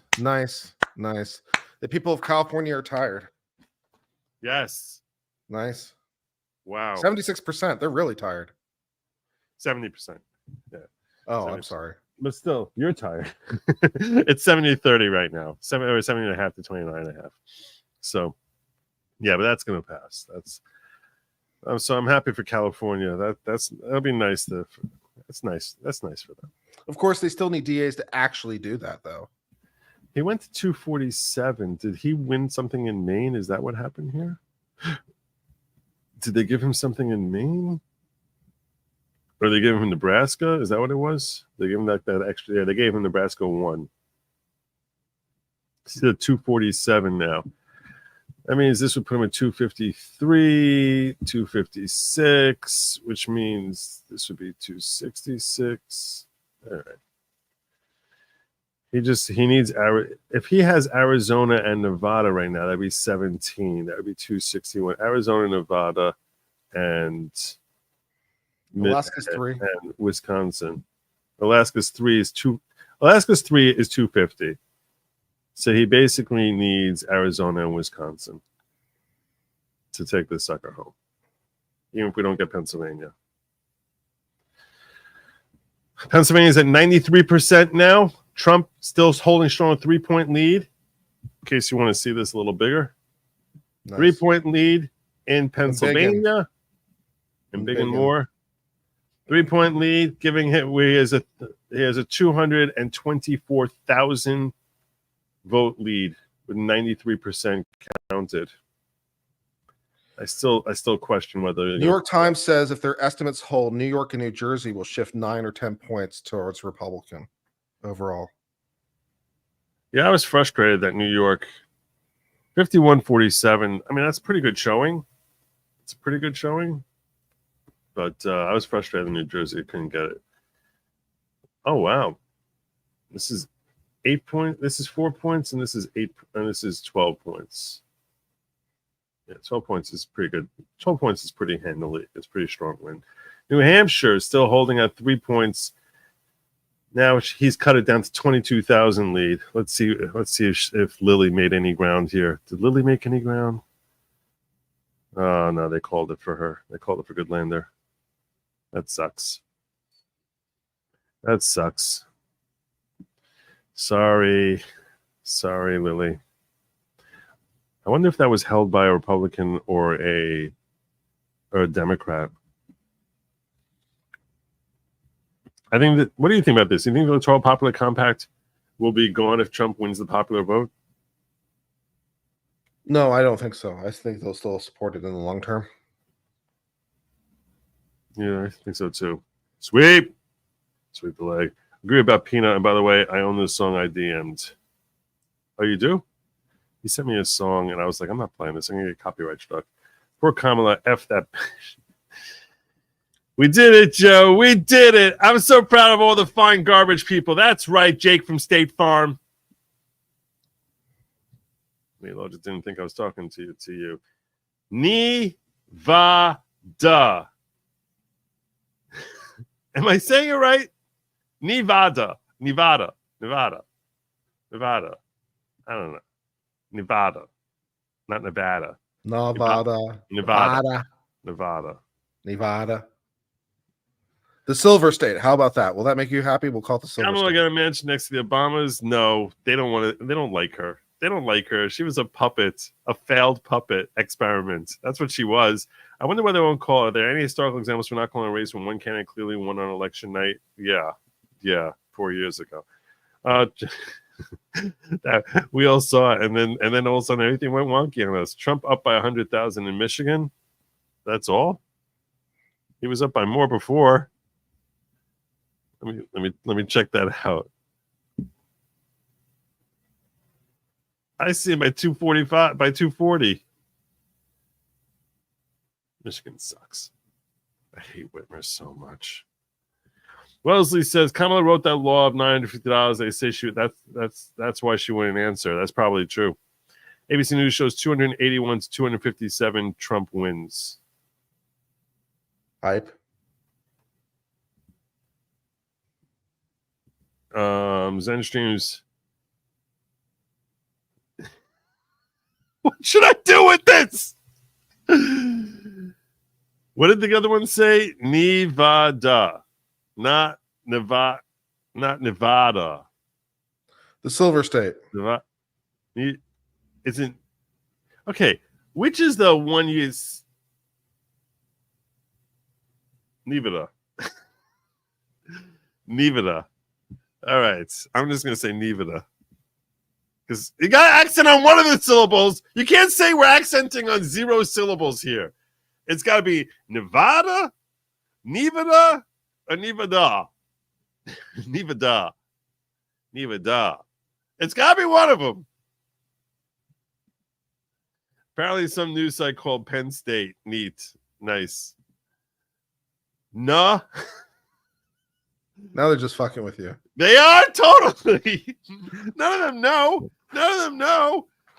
Why wasn't New Jersey ever blue? Just the lawyers? I don't know.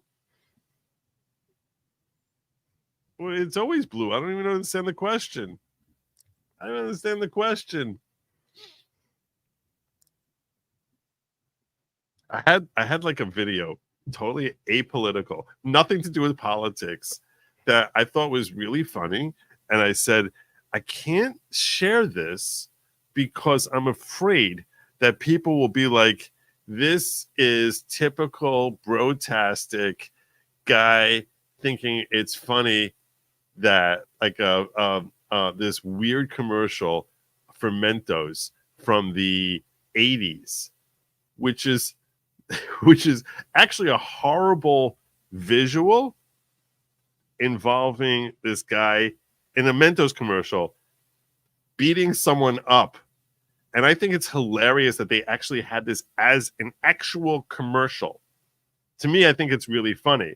But I was terrified that I had these nightmares that I was gonna like show this video and people will see me laughing at this girl's bloodied face, and they'd be like, you see, here's another Kill Tony, they hate women or something like that. And I was like, all right, I can't watch this video until after the election, because otherwise everyone's just it's gonna be twisted. I know it's gonna be twisted.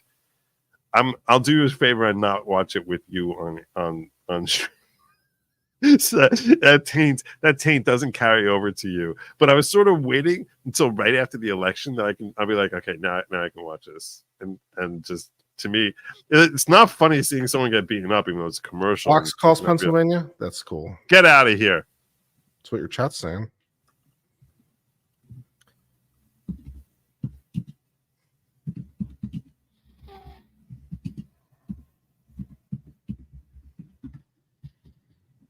Yep, they sure did. They sure did. All right, let's kick things off with our Lisa Evers and a look at what we can expect to learn as the night progresses. Lisa. Sweet. Fox News election results.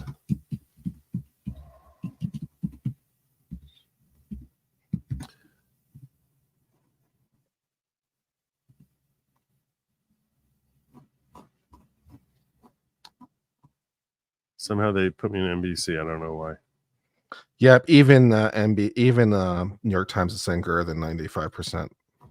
So well on his way to becoming the 47th president of the United States in what is going to be the biggest political phoenix from the ashes Pennsylvania that we have ever seen, ever.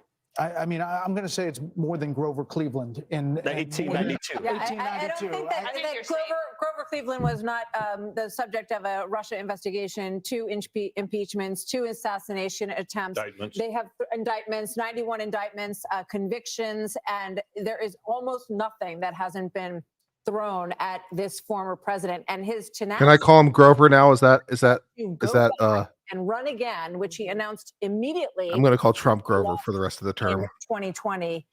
This is a huge historic moment in the United States of America as the former President Trump is closing in with just a few electoral votes away now from clinching 270 as Pennsylvania is called for Donald Trump. We're looking live, 1:21 a.m. in the morning at Trump headquarters. The cheers coming up. We're told the former president is there, as well as J.D. Vance. Senator J.D. Vance. They are getting ready to hear from former President Donald Trump. Again, at 267, not there yet, but looking at where that vote is in Wisconsin, where the vote is in Michigan, where the vote is in Nevada and in Arizona. 267. He's got there is no path, Brit Hume, for Vice President Harris, and just 30,000 That doesn't count Alaska.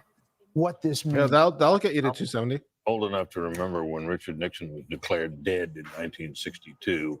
Remember the famous speech he said, "You don't have Nixon to kick around anymore."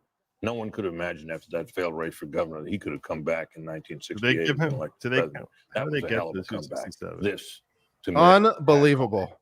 Unbelievable. was faced with many more slings and arrows than Nixon had been at that time, hated though he was by the Democrats. This Unbelievable. Announce that. This is an extraordinary comeback. Dana. He campaigned so energetically, ruthlessly, fiercely, and with more joy than Kamala Harris. And it was so clear that Joe Biden was not going to be able to go the distance. If Joe Biden were still on the ticket tonight, who knows what tonight might have even looked like. That he has been able to accomplish this, it is nothing short of astonishing and amazing. And also, I think about Susie Wiles, who's his campaign manager, very quiet, does not like the limelight. Chris LaCivita, who works on it. All of those people who worked so hard and stuck by Trump, no matter what was said about him, they were. No, I didn't vote for Kamala. What the hell kind of question is that? And they came through. The other thing that's on my mind is, last night at her closing rally, Oprah Winfrey Idaho said that territory. if Donald Trump is elected again, basically, you can just write Nevada. That's obviously not true. Although I'll be surprised tomorrow if there's a big line at JFK of Hollywood celebrities leaving the country, as they said they were going to. This is the greatest country. China. There will be so many opportunities for lots of deal making. I think President Trump will be in the mood, but he also has a huge to-do list. Biden and Harris have left a mess. His closing argument was, she broke it, I will fix it. And she talked about having a to-do list. He's got a big to-do list, but he thrives on it. Not and you saw that through the whole campaign. He is Alaska. Enthusiastic about doing the job of being President Harold, and it is just an absolutely remarkable. I think if you wrote this as a movie script, people would say this could never happen in the United States. Let's see. I want to see what they have for this 267. You're wrong. Pennsylvania, Georgia, North Carolina. So they don't have Alaska yet. That's what I'm saying. They don't have. We all know Alaska's going to vote Republican. No, that's my point. That's my point. I wanted to see if Alaska was included in that 267 or not. What I'm saying is, with Pennsylvania now, we know he's taking Alaska. This is 270. This is it. This is it. This is it. This is freaking it. Yeah, that's 270.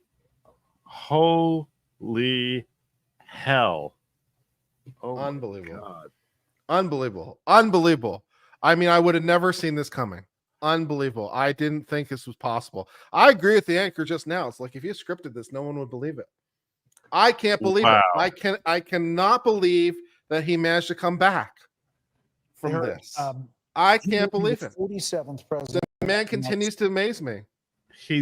They've tried throwing him in jail. They've tried bankrupting him. They've tried shooting him a couple times. They tried shooting him a couple of times.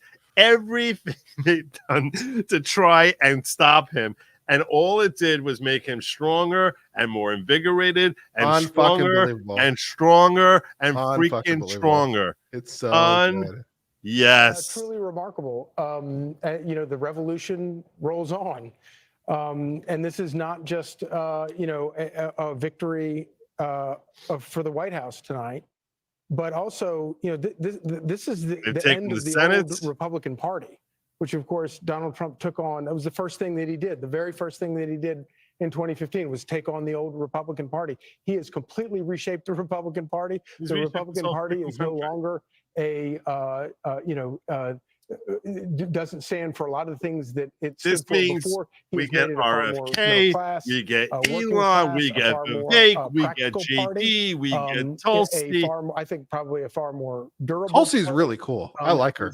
I like her a lot. We don't have to hear from freaking crackling Kamala and Tim. You can't help but think that with this, Tulsi might be our first woman president yet. He's going to have the mantle that he can hand to the next Republican. God. So I don't know how Republicans ever go back to the old party that they were. God forbid they should. Extraordinary, and it is all by the force of one guy, one man who had the fortitude, the strength, the vision, the refusal to accept anything. All of the experts counting him out, and he just kept on fighting and fighting and fighting. Charlie, it would have been one thing for him to come back from a single defeat, to be elected again. But when you think about it, he came back from a series of. Someone said the Fifth Circuit Court of Appeals in Dallas and lost in the mid. Fifth Circuit Court of Appeals is in New Orleans. 2018. They lost in 2018. They lost a presidential election in 2020, and they had a major disappointment in 2022, which one might have thought after all that the party wouldn't turn to him again. And yet, in the face of that, you don't plus vote all in. the things that Martha They're not voted by the electors. indictments, They're not voted by the for him to come back from that is really quite circuit. And think about how toxic he was. Never mind.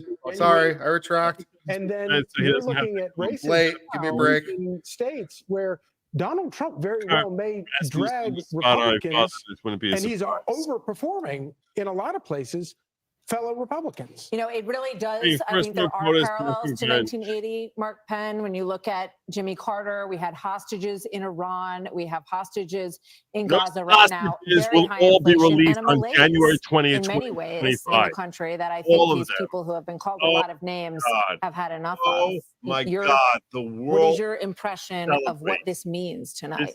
What this I think means? this means I'll a tell you lot what to this a lot of means. people. I'll tell you what this means. This means the Ukraine war is freaking over. It means our hostages come home. That's what this means. That's what this means. Go get them, baby. Go get them. Go get them.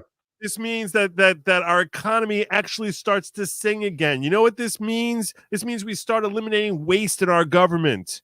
You know what this means? This means we actually close our friggin' border. We close our freaking border and reinstate remain in Mexico and start deporting. You want to know what this means? This means America starts getting back on a freaking healthy track again. You know what this means? This means that all of a sudden now we actually start looking into the type of food that we're putting into our bodies. Damn straight for that. You know what this means? This means we actually have a chance here to start righting our own ship instead of continually punching ourselves in the face, inoculating ourselves with things that we don't know what the hell we're putting into our own bodies, and that we actually start working towards the betterment of all Americans, irrespective of race, gender, culture, sexuality, color your hair, color your eyes, height, weight, ugliness, prettiness, all of us. All of us. That's what this means. If you're wondering what it means, that's what this means.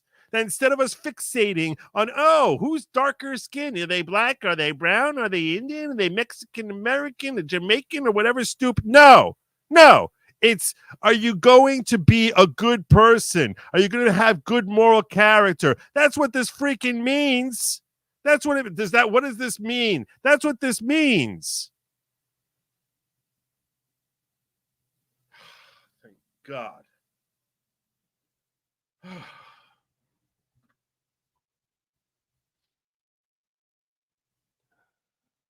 It also means that we're very likely to secure the Supreme Court because there's very good odds that Thomas and Alito Thomas might like, step "Ah." down, and that means we can Thomas get like, some people on there to secure the Supreme Court for the next 20 years. Thank you, God. That's great. I can retire. That's what Thomas is gonna say. Thank you, God. Yeah, I can retire. Thomas is really he gets to retire. Love it, God. He might. You know what? It means the next 4 years, depending on Sotomayor's health. He might replace 3 justices. He might replace 3 more justices. Sotomayor has had health problems. Yeah. So that's Supreme Court. The Supreme Court, man. Everyone was mad at her. This is Hey, insane. maybe she should retire now. I don't know. But you know, we need to check out. We need to see. I'm wondering what's going on in TYT. Like, you know, I'm sure they're very excited about what's happening here. I definitely want to check out the Young Turks. This is the Saints giving remarks. I'm gonna be watching the chat. Yeah, speaking of Bitcoin, I'm also struck by just calling Pennsylvania here, Dana. Trump embraced Elon Musk in an enormous way. A lot of stories. Thank you for the generous super chat. He was gonna blow it in Pennsylvania. That the people who are working on. Don't forget to generously super chat over on my channel as well. Watching the View melt down tomorrow. That's what this means. And he got a lot of criticism. Remember the $1 million giveaway for registration. Trump on his way to Palm Beach Convention Center. Is anyone checking Zelensky? See if he's okay. FDEI. Yeah, that's another means. Here. Thank you so much. All Trump needs to do is put the Porter-in-Chief in charge of ICE. I look forward to seeing what Rachel Maddow has to say. Behind that, and they love somebody who can really lead. I'll sing it when it's like official. You have to be willing to make. I'll sing it when it's like official. Who would have thought Alaska's 3 little votes would have mattered? She doesn't want to take a position. Let's see how they're handling this. I'm gonna be watching the chat. You guys, let me know if Hey, thank you for that super chat over on my channel. I appreciate that, John. That's very kind of you. That is kind of y'all. Show Kurt some love. I want to check out TYT and watch how they're handling things. I want to see how they're handling. Thank you earlier, Alan Parker, for the 20 gift memberships as always. You've been a very long time supporter of my channel. It means something. It means he's leading in Pennsylvania, but no one else has called Pennsylvania. But Fox News had to call an important state before anyone else did for Trump. Because in the last election, they called Arizona for Joe Biden before anyone else did. And I actually think he might be onto something here. I think Fox had a real incentive to be the first one to call a significant state. I think that's a fair point on his part. Reality is he probably will win Pennsylvania, right? But is it locked in? Probably not. Did they want to be first? Yeah. Yes. Okay. I agree with that. And so that's the dynamic there. But of course, as soon as they said that over there on the right wing show, the place goes nuts. Thank they you. didn't even clarify it was Fox. Thank you, Morgan, for the $20 super chat on my channel. Do appreciate it. And it, guys, at this point, it doesn't look good. We certainly have to acknowledge that. There's nothing that looks good right now. I mean, the Wisconsin. I need like a horn of my own to play. That's what I need. Gooder than the other things, but they don't look good. Thank you. Arizona, You're very kind. Right now, not a lot counted. In Pennsylvania, it's closing in Pennsylvania, right? It's under 200,000 votes, which it hasn't been for a long time. But a broken record here. Those votes have to be out there in order for them to be covered.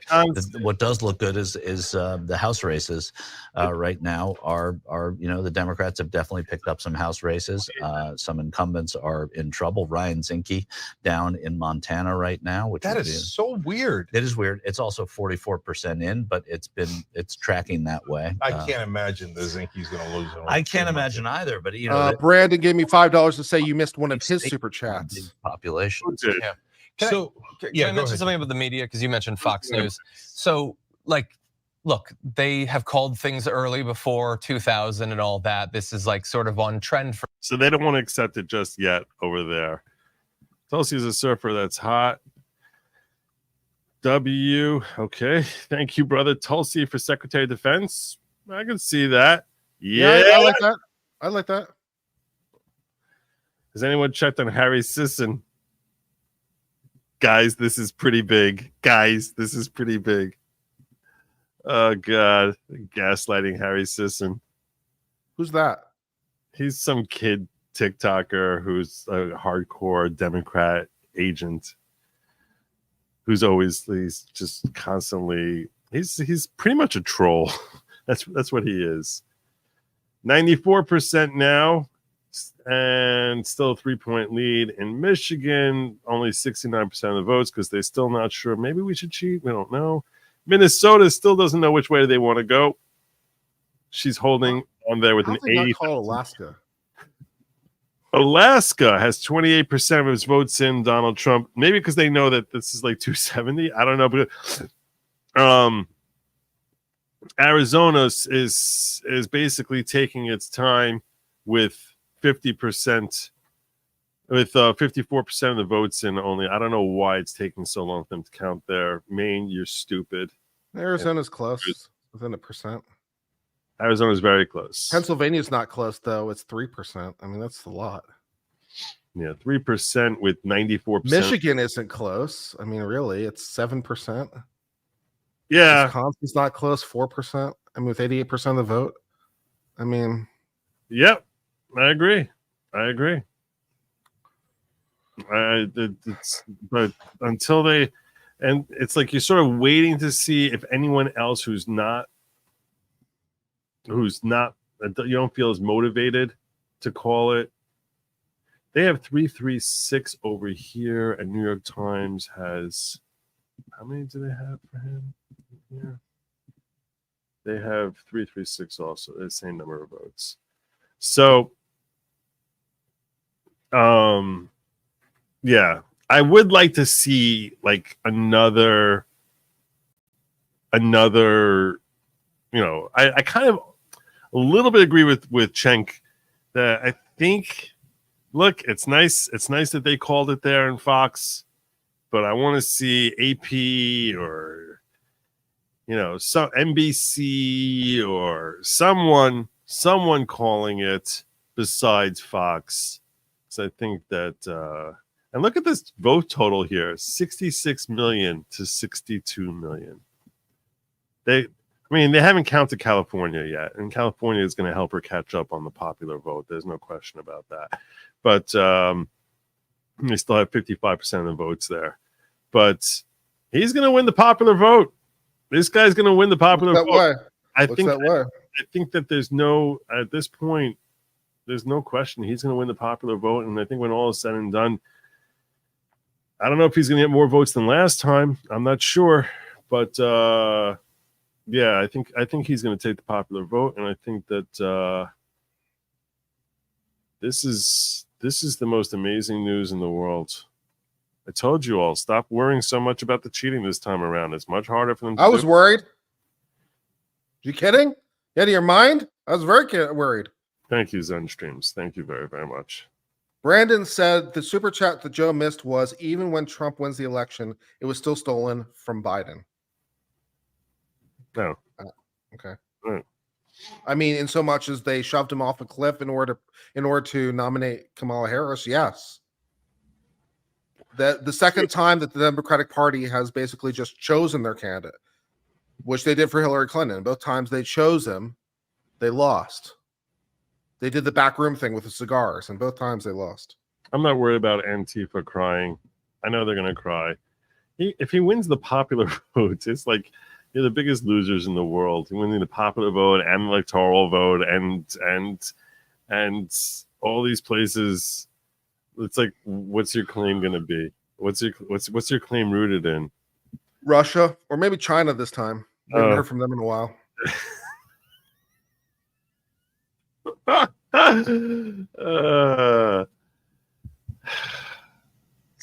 still want to see it called. I still want to see it called by someone else besides Fox. But it's nice that Fox called it, and I do think that I think they really needed to. I think they really, really needed to.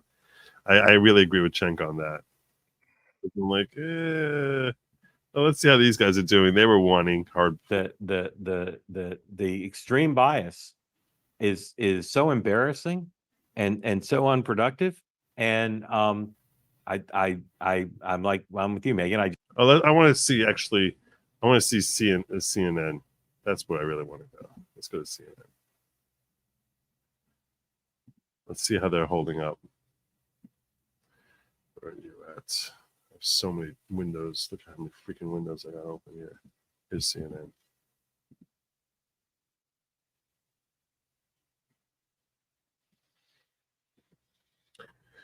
Wow. Explore our Magnolia Home James Hardy collection at jameshardy.com. First, and not make it all about him. You heard the whole discussion about he's going to remember who showed up and who left their campaign headquarters to be here and so on. These are not the instincts of a big leader. These are the shut up. instincts You of know crap about being a these are leader. selfish instincts. So, can he change at 78? We'll see. I just think that I'm still absorbing all this. Are you, Van? That's a lot. Are you, Van? And Again? I think when he steps out It's a on white the lash. stage, we see him as like, America's next president. The world's looking too. What are you going to tell your daughters? If you're a What are you soldier gonna tell your in daughters? Ukraine, Didn't I hear this speech 8 years ago? looking at The last time it was his Russians daughters. Now being it's more and more soldiers aggressive, in Ukraine. you're very nervous tonight. You're very nervous. You're very nervous tonight. If you're a solar farmer in a red state trying to deal with this climate issue, we've had billion-dollar climate disasters. Your financing might fall apart tomorrow morning. Goodbye. Because you can't now count on the federal government being at the front lines of this fight the way that the Biden-Harris administration had put the United States government at the front of the climate fight. So you've got people all around the world whose fates are now in the hands of someone who can either be aggrieved or it can be big. He's usually not big. And so I think this is a shock. It's a political realignment for sure. The Republican Party can now claim to be a multiracial working class party. That is a shock. That's right. But the policy implications for planet Earth are yet to be known. Oh my God. I mean, I think that's the real open question. So are we getting 20% tariffs? That's going to be devastating for the economy. Are there going to be mass Devastating for the deportations economy. on American soil? That's what he's I running on, really and I believe understand it's the actually the economy. mandate the voters Well, gave listen, him. so I think on the tariff things, as you see, tariffs are a negotiating tool, right? That's what it was in the first administration. It'll be in this administration. There are 350,000 criminal aliens here in the United States. I think it'd probably take 4 years to find, locate, deport those murderers and rapists that are wandering around. The Biden Department of Justice acknowledges are out there. We need to get those folks off the streets. I don't think anybody in America is going to be complaining if we lock those folks up and deport them out of here. He doesn't speak with that level of specificity when he talks about it. I always hear that during the Obama administration, they actually deported criminal more of them. They also than brought in more. were deported during the 4 years of the Trump administration. We should keep rounding them up and kicking them out. But the point is, what he says to get elected and we don't know. We just don't know. You don't know because you don't basically listen to a what he says vehicle to get for elected. him. 'Cause And you the always tune question him is, out. does the country benefit? We know expect nothing Donald Trump about to speak him. any moment as we await more votes from the key battleground states. Stay with us. We'll be right back. Are they gonna? You think they're gonna cut away from him again when he speaks? Oh, we're not gonna listen to his rhetoric. Oh, we don't need to hear more of his lies. Oh God. Oh my God. It's so heartbroken. So heartbroken. I really hope he gives a speech soon, though. I'm tired, man. Oof. If you want to, if you need to go, by the way, seriously, I'll hold it for it. I appreciate you popping in here, but I'll hold it for it. Don't worry about it. I really would like to hear his speech before I pass out. I plan on staying here until it gets called by. At some point, I'm probably gonna have to sing this. I'm gonna have to sing this to my audience because I said that if they call it for him tonight, I will sing YMCA, the karaoke version. So it's fun to stay at the YMCA. Fun to stay at the YMCA. Deliver for himself. But my point is, the Democrats' bar was so low. They passed so little things that helps the average American that Donald Trump had to just go just a couple of inches above the ground to get above that bar. And maybe he did. You don't get it. Maybe that's why you don't understand. You don't understand America. And you don't here's a understand Trump. You giant don't understand nothing. misunderstanding, in my opinion. You're a giant misunderstanding of the electorate that the Democrats and mainstream media have, which is that everybody's going to vote based on race. Oh, God. So they're like, okay, well, Latinos are obviously going to vote for us because of immigration, which is stupid. And black people are definitely going to vote for us because we promised a bunch of things we're not going to do, but we promised unique to. phenomenon, right? And we have you made him the that. women are all going to You vote for us, but they all didn't. made him and that. So I first of all, the idea that Latinos only care about immigration and want more undocumented Newsmax immigrants called in is just Pennsylvania. flat out wrong. That's also a We hard keep right. saying They're it, even we're harder right, right than but it isn't true. Fox. And so yeah, that doesn't count. So the idea of saying, "Hey, we're you know not as tough on immigrants, so vote for us, Latinos." It didn't work, and I don't think it's good. I don't think that's what they said either. I think that if you're out amongst immigrants, second and third generation immigrants in this country, head of the Veterans Association, those voters are saying that immigration is not an issue for them. Detroit County still 46%, so Michigan can ship, but I have hope that turnout in Detroit is down. Yeah, it seems like it's been down. The vote numbers are much lower than what we saw last time, right? Detroit County still at 46. Minnesota not being called yet this late is very odd. It is very strange. Ben Shapiro is gloating over Trump now. Yeah, I don't really want to hear him. Hovde is going to beat Senator number 52. Also, Baldwin out. There you go. Will Kamala start OF? I don't think she's going to OnlyFans. No, I don't think that's going to happen. Ashley saying, I'm excited for JD to get presidential experience. Yeah, I agree with you. I think that he has great potential. Grifty's telling me to check my DMs. What do you want me to send me a photo?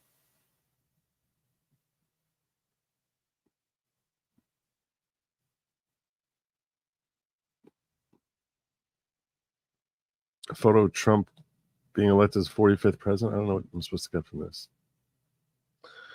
Fox News is called The Election, I think. Okay. Like I said, with just needing Alaska, I'm not surprised by that. I just think those assumptions are poor assumptions. And look, I think that we need to improve our immigration what will system, happen with the which sentencing includes now? His case is over. As it is, there are so many issues with it. These cases are all over. I wouldn't be surprised if he's sentenced just out of spite in the interim. I mean, they shouldn't. It's stupid and lame, but pathway to that last little FU to the whole thing. And we talked to Dan Holloway about this, and we talked to Nina Turner and all the political idea. I don't like it. I don't want to do it. I don't want to. I would be against using people as a political pawn like that. But I said, nevertheless, it's going to work, and it did work. And those people. Someone said Trump is speaking. Democrats and is he? And in that case, someone said that. I don't know.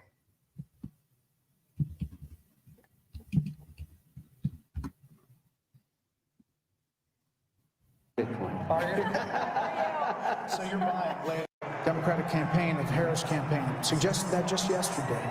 Now it is possible that Donald Trump runs the table with these states and builds on a big landslide. Oh, it's the president-elect? That's what it was? We don't know where the popular vote is going to finish out, but we do know that he will be going back to the White House, and with him, Britt Hume, will be a lot of changes because he will have been there once and will know what he wants to do. You know, he often accounts for the fact that he had so much turnover in his first term, in his term as president, by the fact that he really know Washington. The Hill called it? He was new to the Hill's fairly neutral. He had come to run the presidency, and he promises us that now he knows whom he wants to hire. Now he knows the kind of people he wants to have around him. A lot of people are saying that means a lot of very experienced people around Washington will be ruled out, and maybe they will. But it's going to be very interesting to see the kind of people he reaches out to and reaches out for in the days and weeks ahead as he builds the administration. We're joined by Kayleigh McEnany, Trey Gowdy, and Katie Pavlich. Kayleigh, you've been part of the last administration. You've seen you can see the joy in all these. Yeah, the Hill called the election for Trump. All that this campaign has been. Neat. And now there is the prospect of creating what you want to create in a second administration. Your thoughts, 30,000 feet of this win. Indictments. And the Hill also says the Republicans have a 61% chance of winning the House, which would be great. We might actually get some legislation done. Particularly because this is a tectonic shift of the Republican Party. If all of this exit polling is true, yeah, they're giving Pennsylvania Black and voters, Alaska. Latino voters, young voters coming in a way that we haven't seen the party bring in a very long time, and that's due to former president, now soon to be current President Trump. And I just want to say this as we wait for him to come out. I remember having a conversation with Ivanka Trump in 2016 about his remarks. And before he went out to give those remarks, he had speech A and speech B. Speech A was a more boisterous Trumpian speech. Speech B was a speech full of unity. And he looked up, Ivanka said, saw the faces of crying Hillary voters. He ripped up the boisterous speech and said he wanted to heal the nation. And the first words he said were an appreciation for Hillary Clinton, for her service to our country. And then he said, now it is time for America to bind the wounds of division. And he said, we are a party of all races, creeds, and religions. That is more true tonight than it was 8 years ago. And I fully expect President Trump right now is maybe ripping up that more boisterous speech and preparing to unite the country. It's an amazing message. I hope Kayla's right. I hope you're right. And we're gonna get a chance to see here in a minute. Trey Gowdy said something on your show the other day about how one of the things that you hope also is they're a little more prepared this time. They've got a great transition team, and they're going to need it. And I hope that there are a lot of people who want to go in and be helpful. Trey? Yeah, I think his transition team has done a wonderful job vetting potential candidates. And to Kaylee's point, I think a liberated Donald Trump, he's never going to be on the ballot again. This is his last term.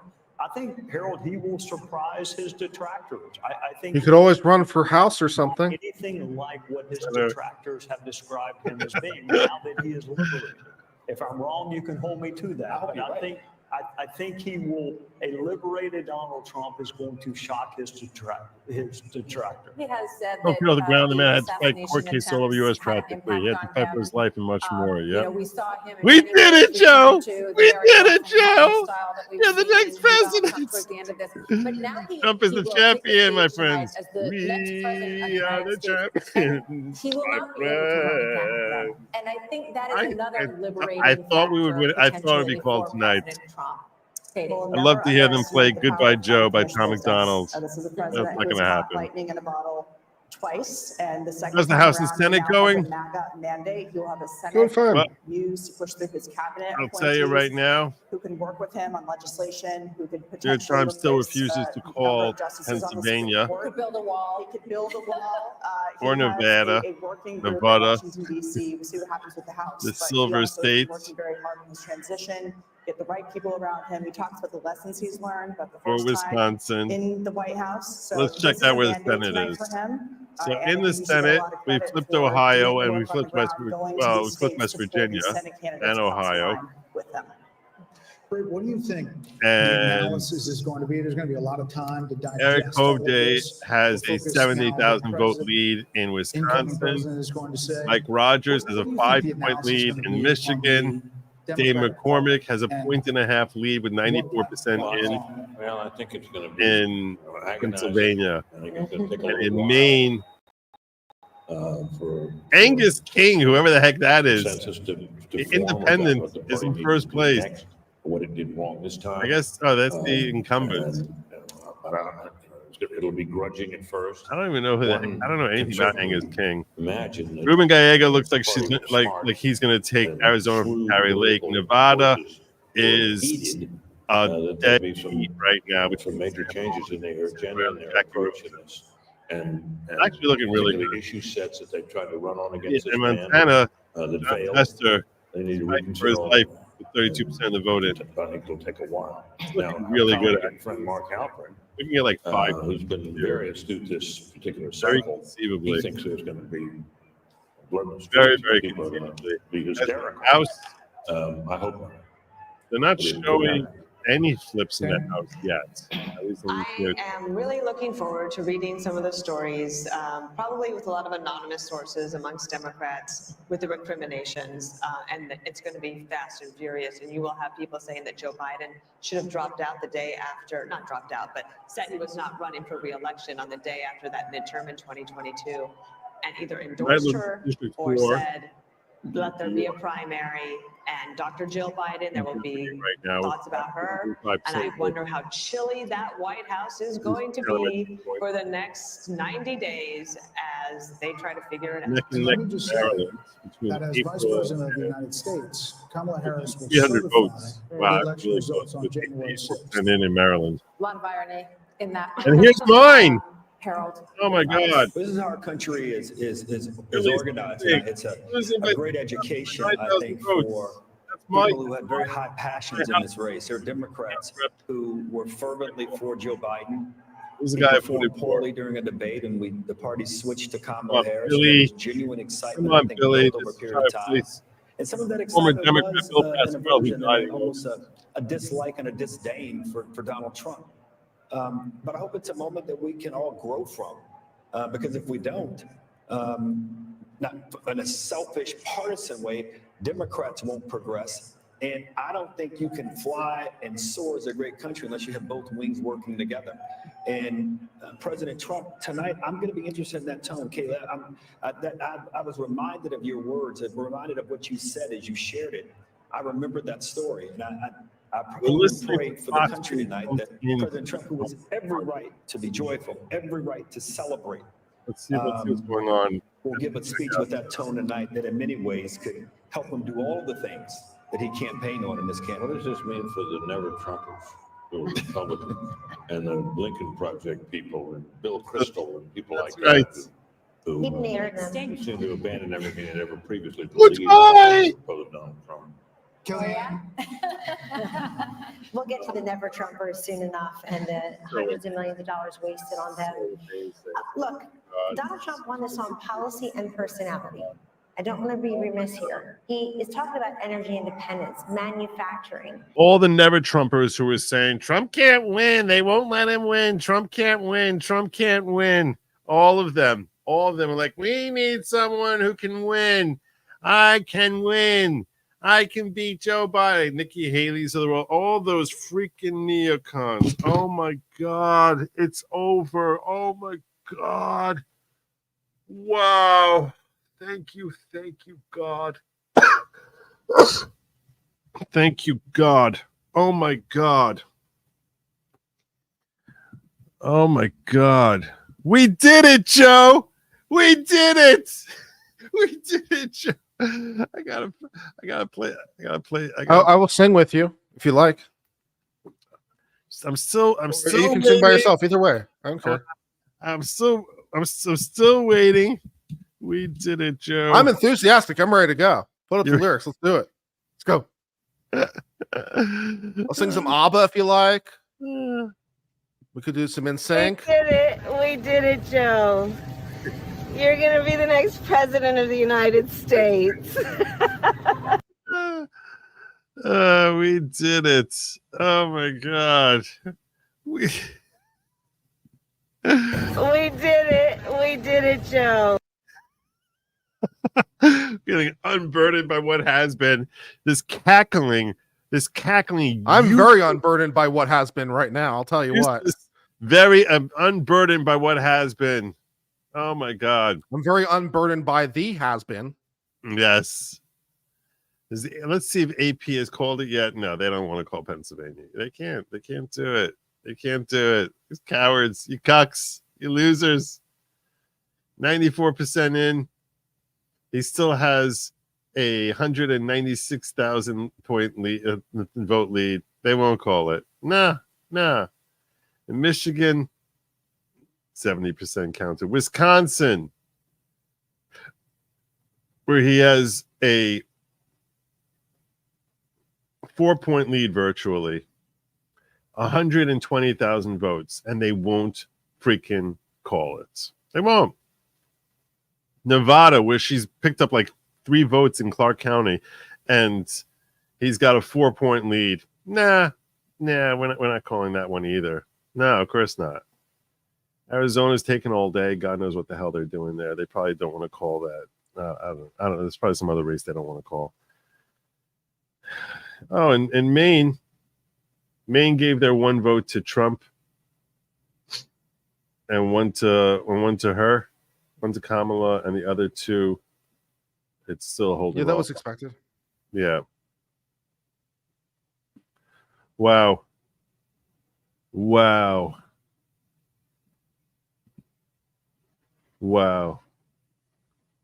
Let's see what Megyn Kelly said. I found so repulsive. Here it is.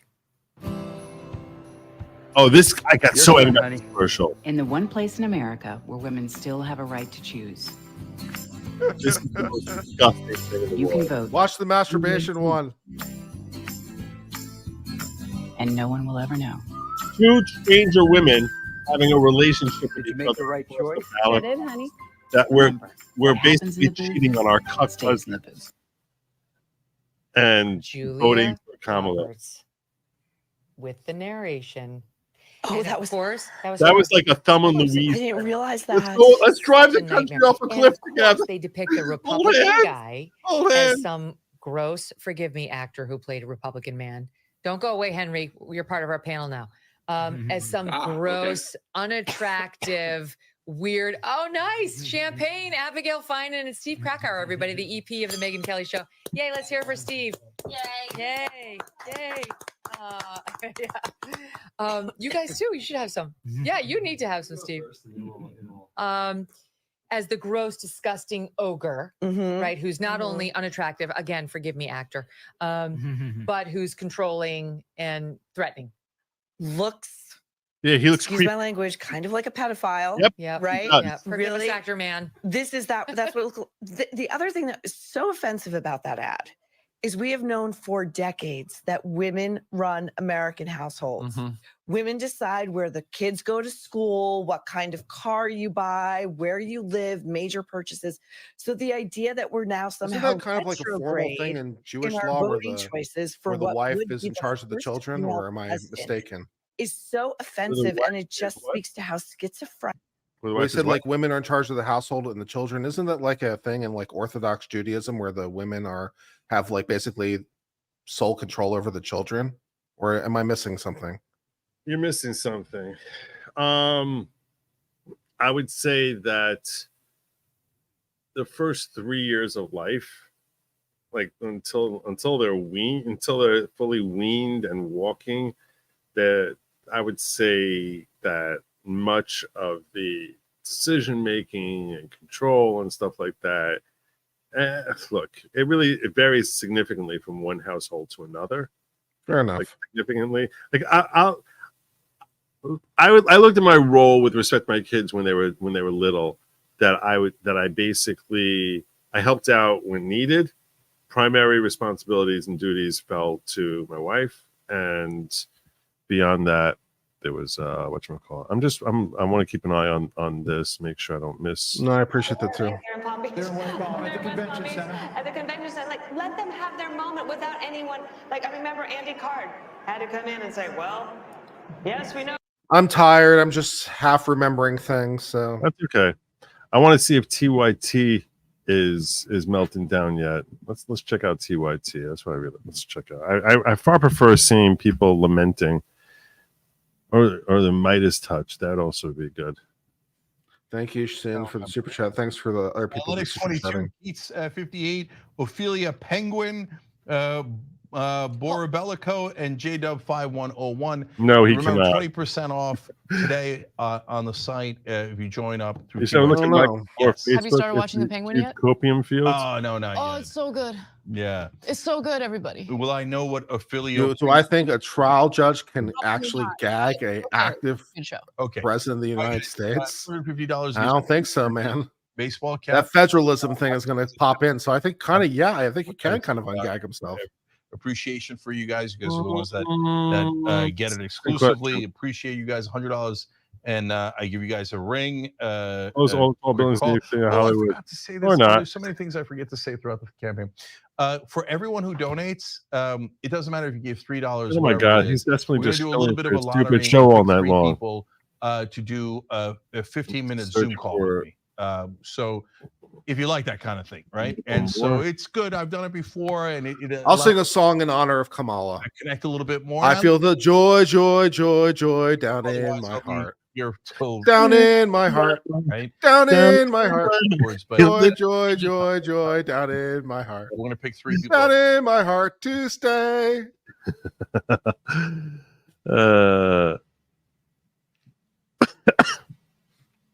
NBC called it. It's according to somebody. Okay. Check out, see if NBC called it. That would do it. NBC called? Well, so I'm checking out now. NBC election results. CNN called Trump takes Pennsylvania. That'll do it. There you go. I'll do it. There you go. There you go.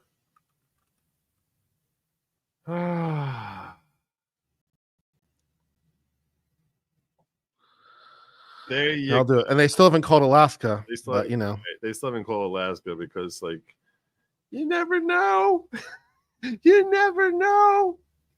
The electoral votes has been reached, and we will have many hours and days to talk about the coalition that he put together. But this is the scene at Trump headquarters in West Palm Beach as Donald J. Trump once again will assume the presidency on January 20th. The United States Senate will be in Republican hands. Democrats have lost control of the Senate, and the fate of the House of Representatives, currently in Republican hands, also in question. Democrats just need 4 seats to pick up to get control of the House. That would be the one check on Republican power, but it may well be that they sweep the House as well. So we have set the scene for you. This long campaign is over, and we await the former president to make his remarks. To be clear, how does he get to 270 now? He's at 266. Yeah, so right now he's at 266.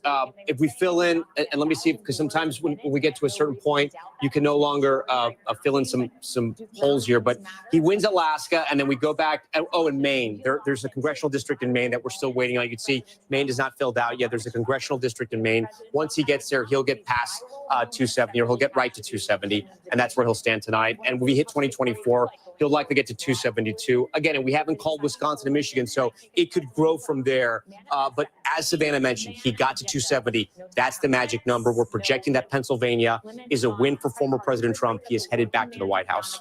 This is all, of course, assuming that Alaska and Nebraska and the Maine district go the way that we expect them to go. So I think Tom is making an excellent. Alaska's a pretty safe bet. That magic 270 number just yet, but with the win in Pennsylvania here, the thing I'm looking for, a couple of things. What is the Harris campaign going to say and do now? Because the last that we heard from them, of course, it was Cedric Richmond taking the stage. That memo had suggested to staffers, listen, we've got the blue wall. We're going to wait and see turnout in Philadelphia. We have now called Pennsylvania. That is incredibly significant here. And so do we hear from, if not her, as we don't expect to, the campaign tonight? And then obviously, what are we going to hear when former President Trump himself takes the stage there down in West? I don't know. You haven't listened to him in the last 6 years, so maybe you'll listen to him tonight. I don't know. Rewind back to 2016, former Secretary of State Hillary Clinton did, in fact, call Donald Trump that night to concede. And the next morning, she came before the cameras. It was, I believe, late morning, if memory serves. She did. And I think the Democratic the leaders have signaled that she will address the country tomorrow, and they certainly could read the tea leaves and saw which way this was headed. And so, we believe and project that he will reach at. Look, she's just got to put her head down and get back to work. That's all. Nice. Lord. Very good. Very good. Very nice. I didn't come up with that. That's what her husband said. Her own husband said that. Oh my God. Oh my God. Going into a night. All right. A promise Still is funny. A promise is a problem. This is all you, man. All right. I gotta take a shot first. Let's take a shot first. I promised I'll do the gestures though. All right.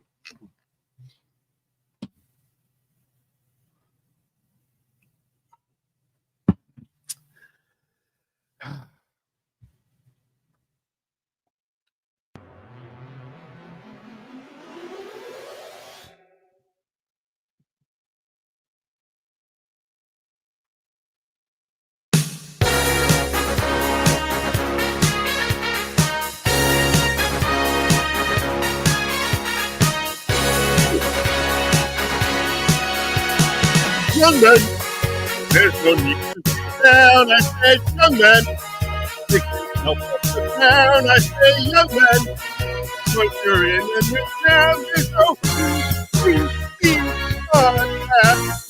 Young man, there's no thing so. And young man, when you're on your toe, you can say that. And that's what you'll find. Place to have on your time.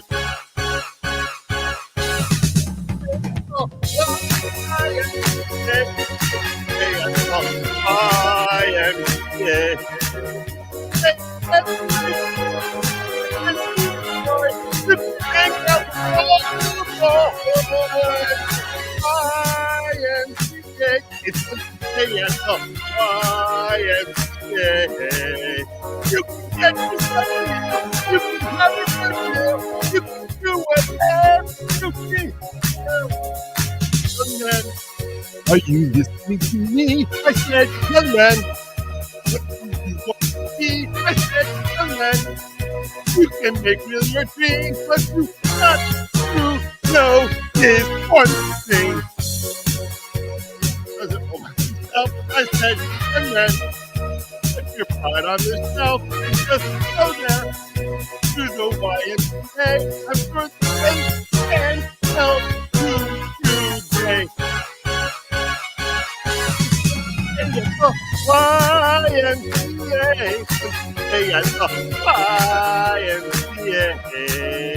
they have everything for your kids to enjoy. You can hang out with them. YMCA.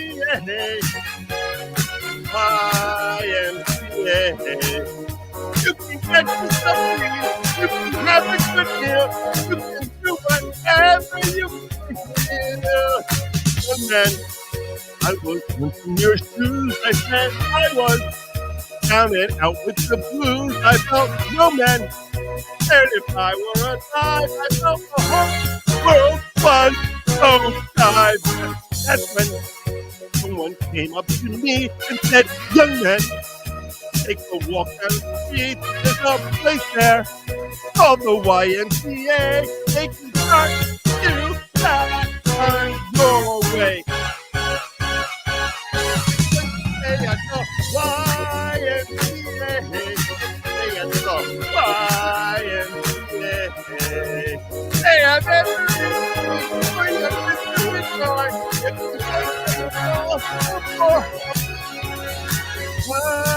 YMCA, hey, yes, YMCA. Young man, there's no need to get there. Young man, get yourself up the ground. YMCA, at the YMCA. Young man, I was up to your shoes. Young man, I was down in the blues. YMCA, country stay at the YMCA. They have everything for your men to enjoy. You can hang out with all the boys.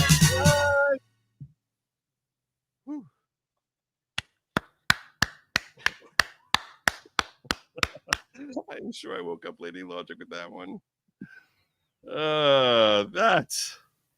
That was painful. That was very painful, my friend. Very painful. Oh my God. All right. He's got to be speak by now, right?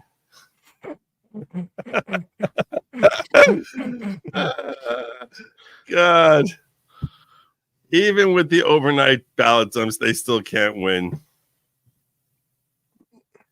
That was a disaster, but yes, I'm exhausted. My God.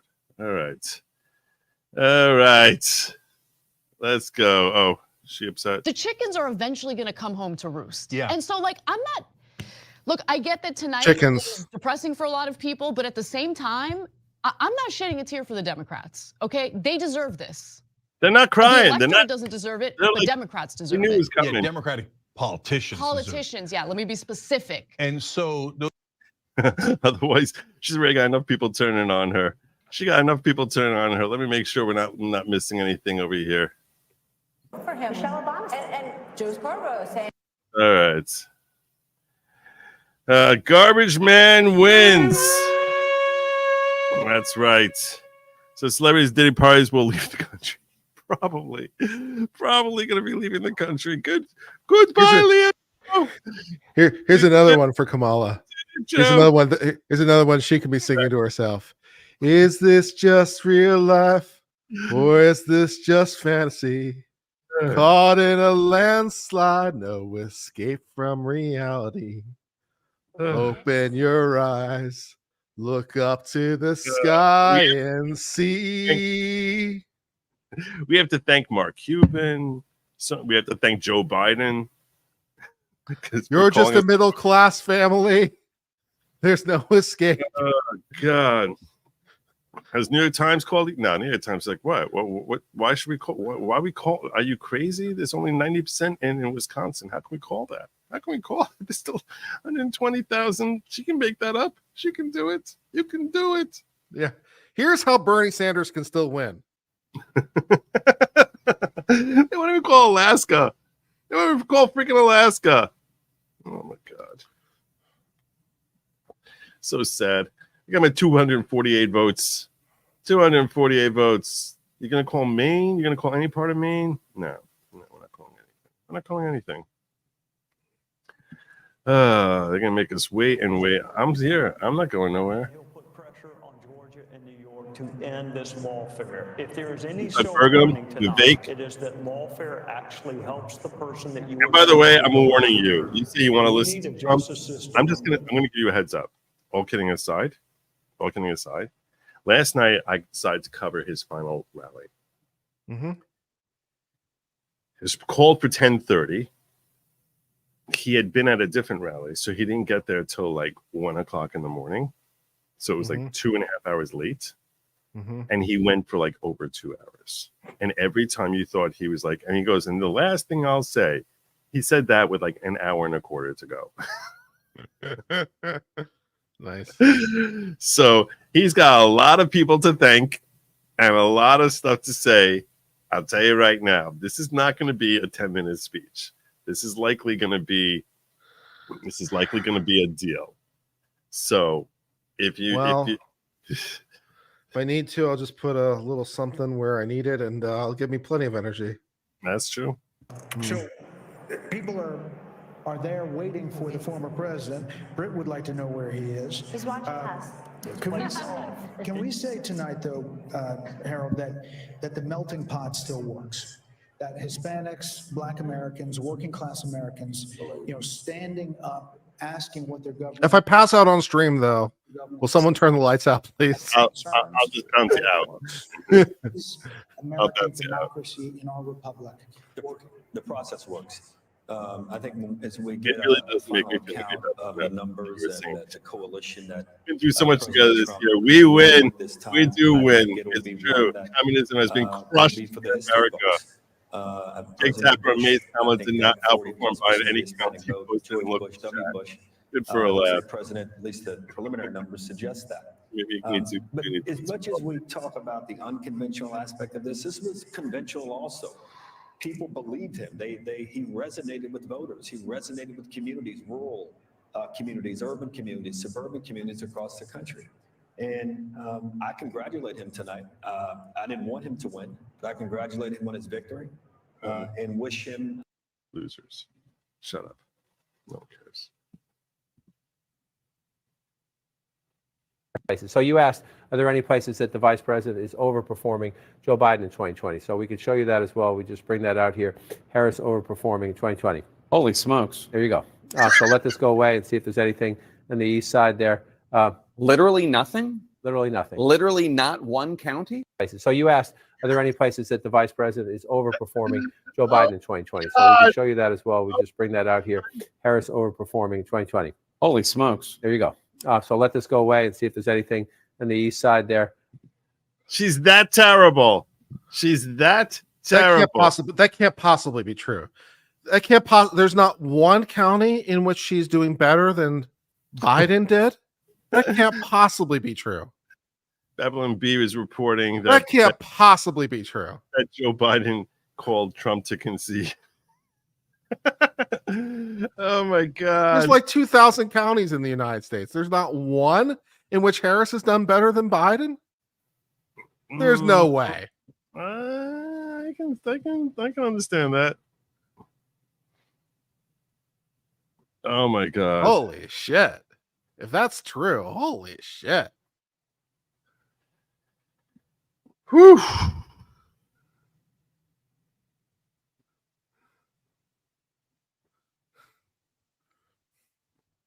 I don't know. That's not what I want. That's not what I want to find. Let me see if I can find. It's pretty funny.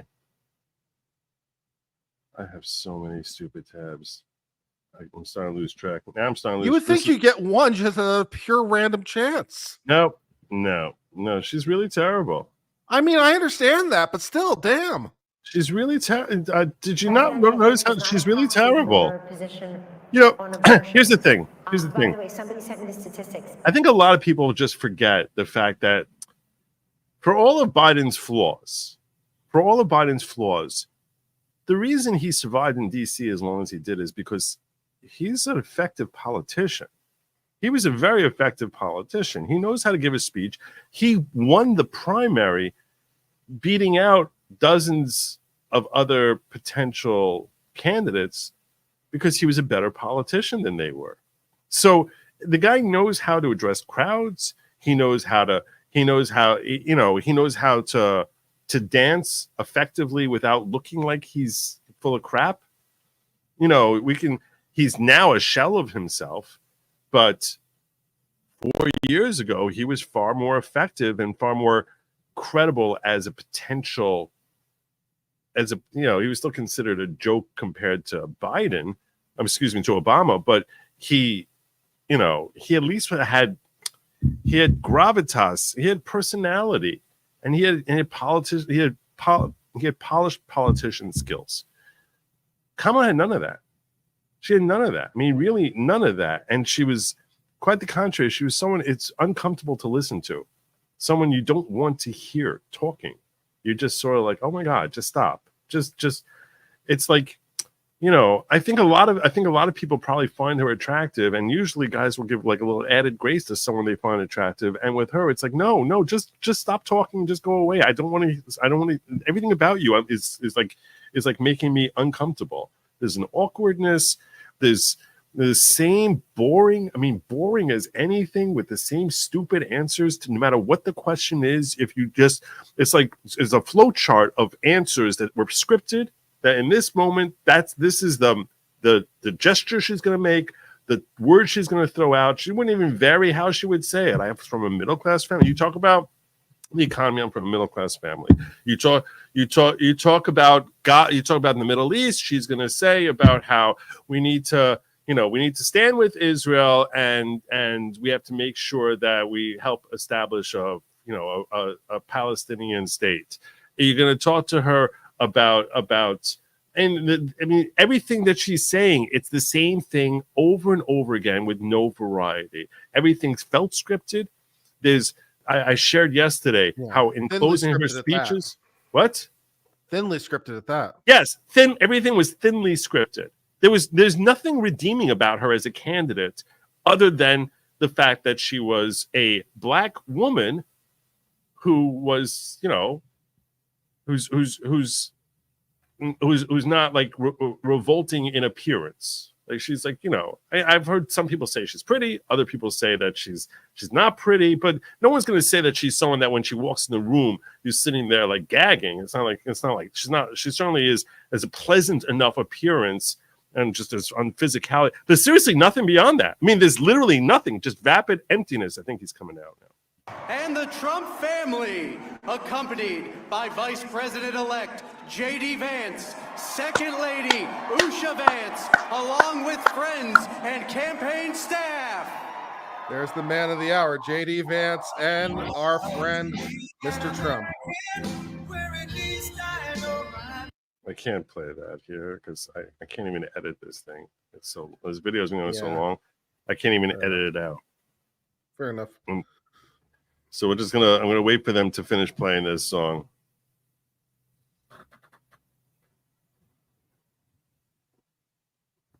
I was watching Trump give his speech when he got elected 8 years ago, and I was like looking at Barron. I was like, damn, Barron was 10 years old one time. I was like, yeah, it was pretty funny.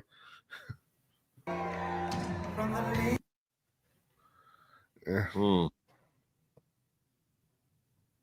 Interesting that Dana White has such prominence there. I mean, I know that Dana White, I mean, out of all the people you bring up there, Dana White is the one who has such prominence. It's interesting. mean, he's standing like, within 10 feet of the president when he's, I mean, there's a lot of people I thought would be up there potentially. Vivek, RFK would be standing, Tulsi. I mean, Dana White's not nobody. Maybe Dana White's going to get a cabinet position. That'd be good. I mean, that's what I'm saying. Like, I don't understand Dana White. All right, chat. What position in government would Dana White be good for? I'll take your pitches. Now we enact Project 2025. How mad do you think Biden's tonight seeing that? Come on and pick up anything. Nothing.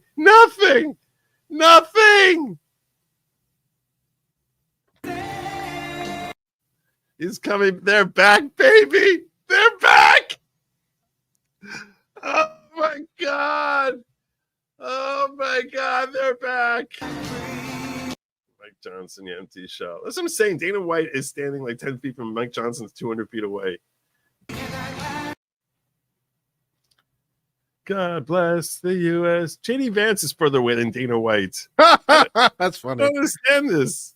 That's funny. I don't understand this. Okay, Melania definitely should be right next to him. Okay, fine. All right. There we go. A little applause.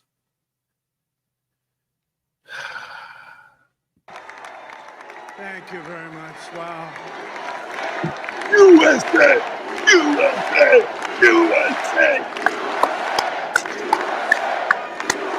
Well, I want to thank you all very much. This is great. These are our friends. We have thousands of friends in this incredible movement. This was a movement like nobody's ever seen before. 4 years we waited for this. And frankly, this was, I believe, the greatest political movement of all time. There's never been anything like this in this country and maybe beyond. And now it's going to reach a new level of importance because we're going to help our country heal. We're going to help our country heal. We have a country that needs help, and it needs help very badly. Kirk County was saying We're going to fix be our like borders. unifying. We're going to fix everything about our country. And I don't think he's going to be hostile at history all. for a reason tonight, he's and gonna the be reason great. is going to be just that. We overcame obstacles that nobody thought possible, and it is now clear that we've achieved the most incredible political thing. Look what happened. Is this crazy?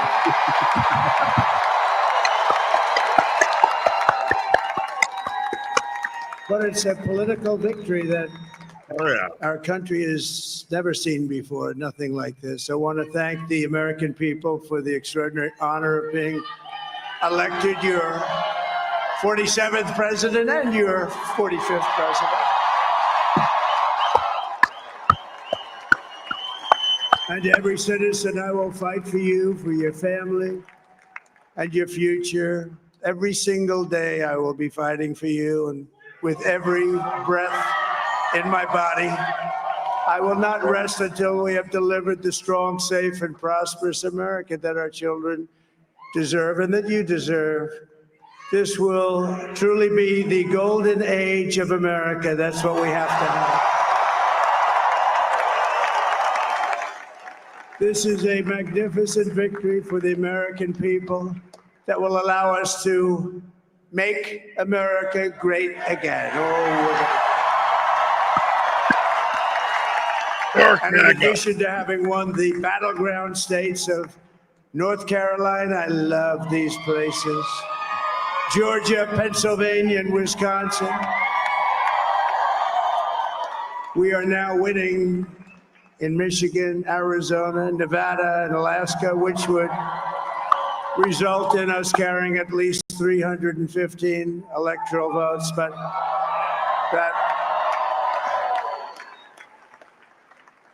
it's much easier doing what the networks did or whoever called it, because there was no other path. There was no other path to victory. We also have I don't think she called him yet. won the popular vote. That was great. I don't think she called him. You would have said that she called Q2 if she had. Oh, AP finally declared PA for Pennsylvania. Thank you. Good morning, AP. Thank you very much. Thank you. Winning the popular vote was very nice, I will tell you.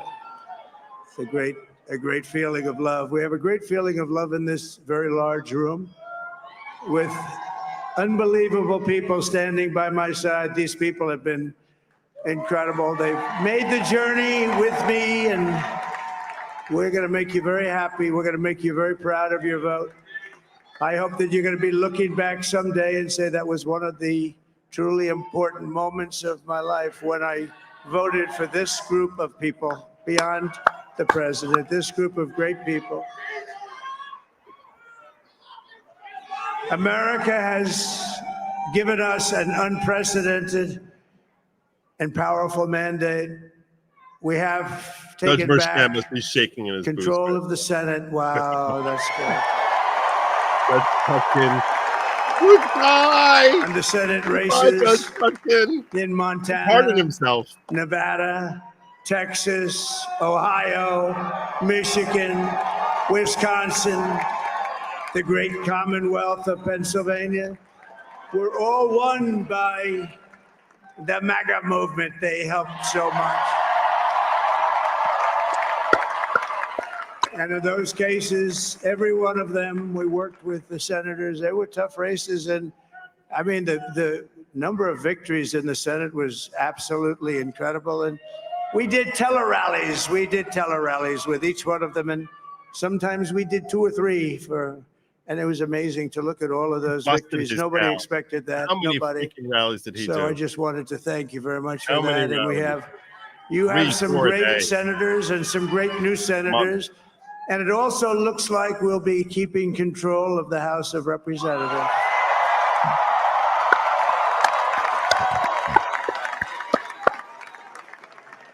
And I want to thank Mike Johnson. I think he's doing a terrific job. Terrific job. I want to also thank my beautiful wife, Melania, First Lady.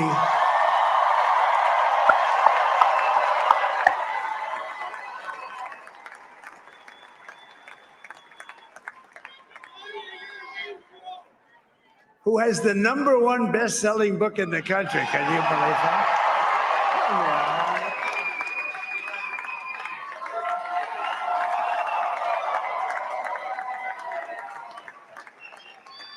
Oh, no, she's done a great job, works very hard to help people. So I just want to thank her. But I want to thank my whole family, my amazing children, and they are amazing children. Now, we all think our children are amazing. Everybody here thinks their children are amazing, but that's a good thing when you think they are. But Don, Eric, Ivanka, Tiffany, Barron, Laura, Jared, Kimberly, Michael, thank you all. What a help. What a great.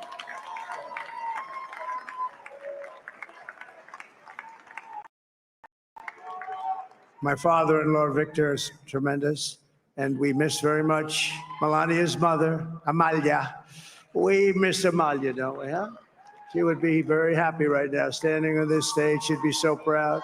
She was a great woman, that one. Beautiful inside and out. She was a great woman. I want to be the first to congratulate our great, now I can say, Vice President-elect of the United States, J.D. Vance. He was amazing. He was great at interviews. He really is solid. Very, very solid. I could see voting for him for president in And 4 his years. absolutely remarkable and beautiful wife, Usha Vance. He's a pretty one. And he is a feisty guy, isn't he? You know, I've said, go into the enemy camp. And you know, the enemy camp is certain networks. Yeah. A lot of people don't like this. Sir, do I have to do that? He just goes, okay. Which one? CNN, MSDNC? He'll say, all right, thank you very much. He actually looks like, he's like the only guy I've ever seen. He really looks forward to it. And then he just goes in and absolutely obliterates them. It's true. Say a couple of words. Sir.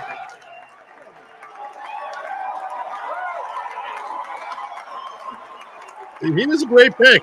Tim Walz was a stupid pick. He was a great pick.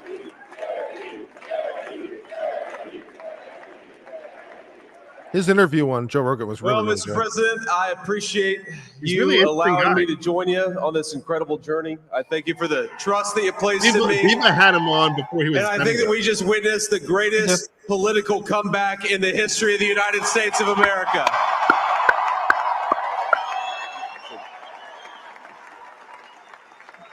They tried bankrupting And under him. President Trump's leadership, we're never going to stop fighting for you, for your dreams, for the future of your children. And after the greatest political comeback in American history, we're going to lead the greatest economic comeback in American history under Donald Trump's leadership.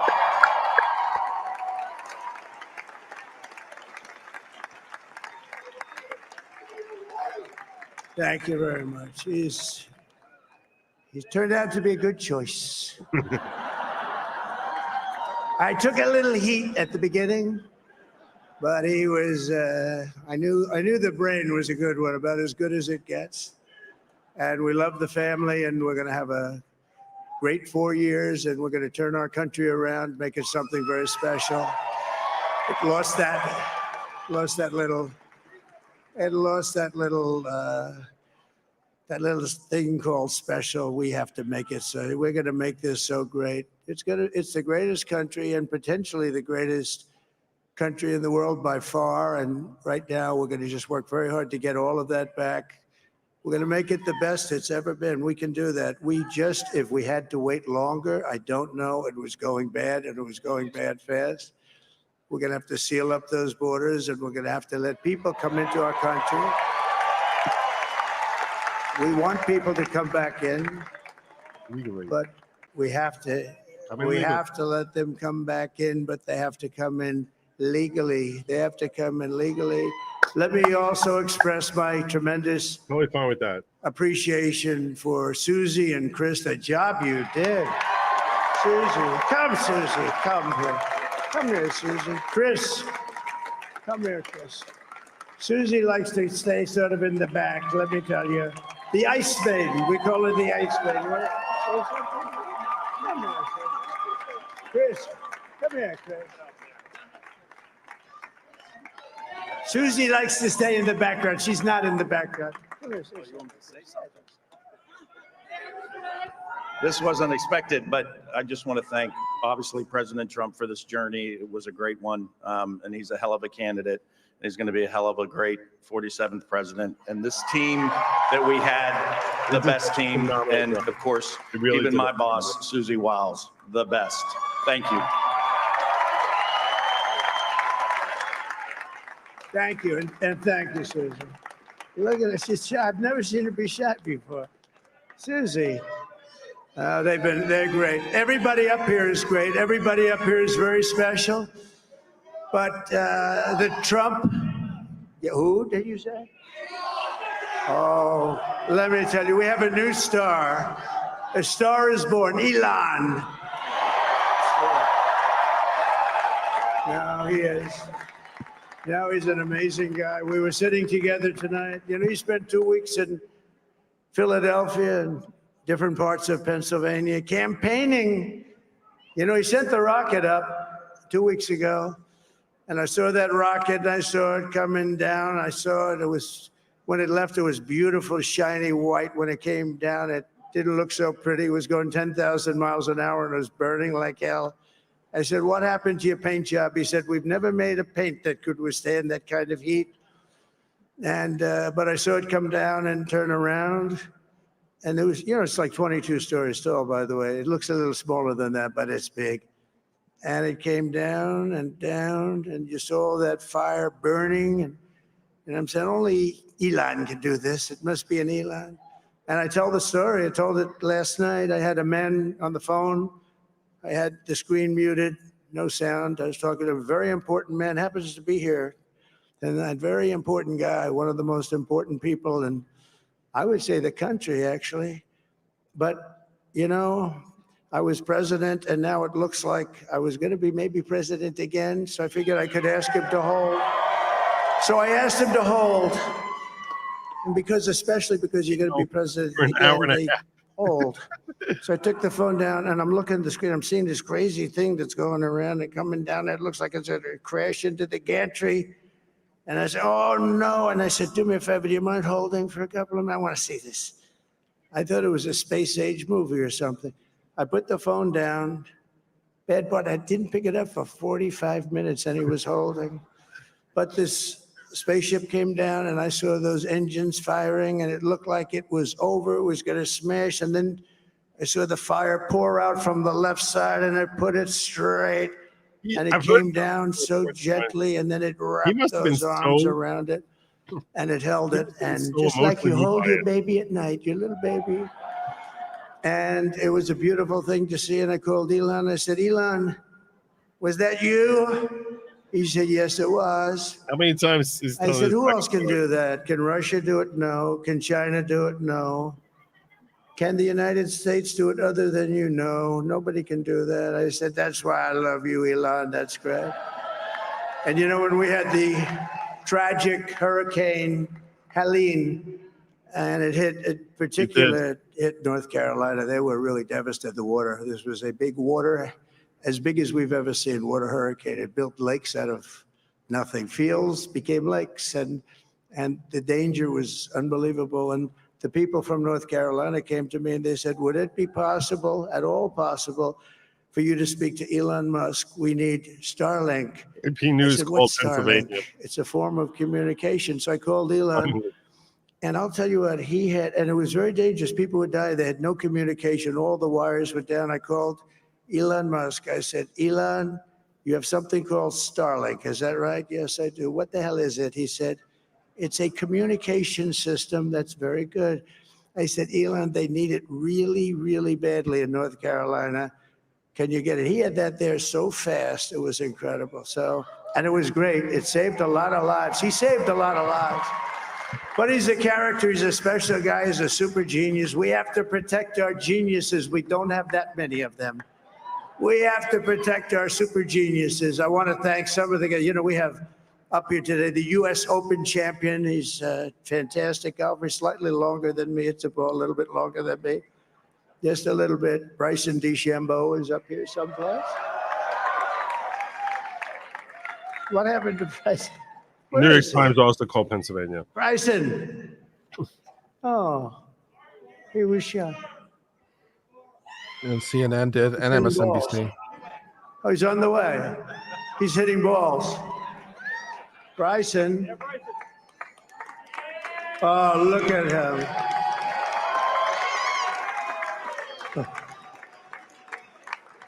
He's got a great career going. Great U.S. Open, Bryson. That's a fantastic job. And we also have a man, Dana White, who has done some job. He's a tough guy.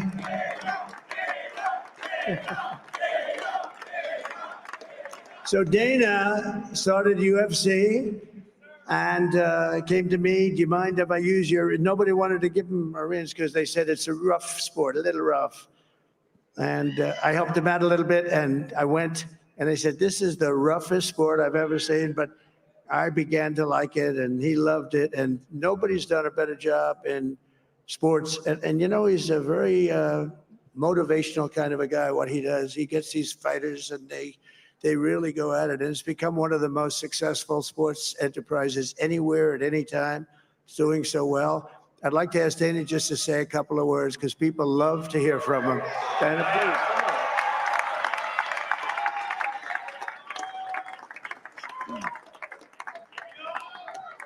please. Nobody deserves this more than him, and nobody deserves this more than his family does.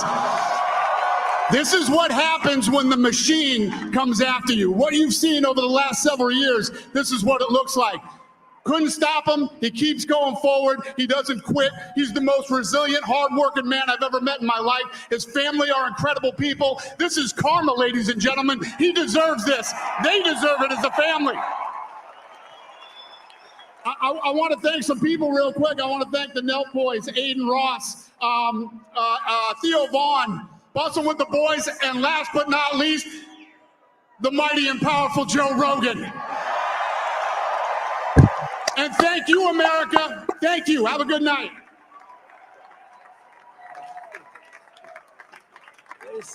that is a piece of work.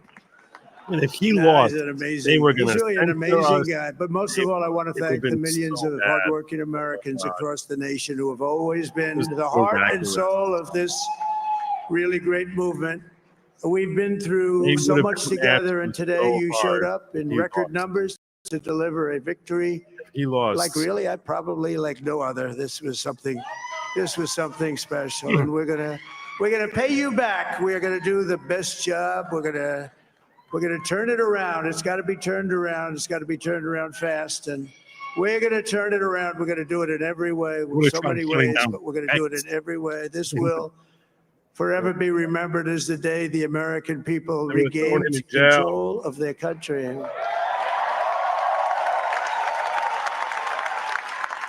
So I just want to say that on behalf of this great group of people, these are hardworking people. These are fantastic people, and we can add a few names like Robert F. Kennedy Jr. He came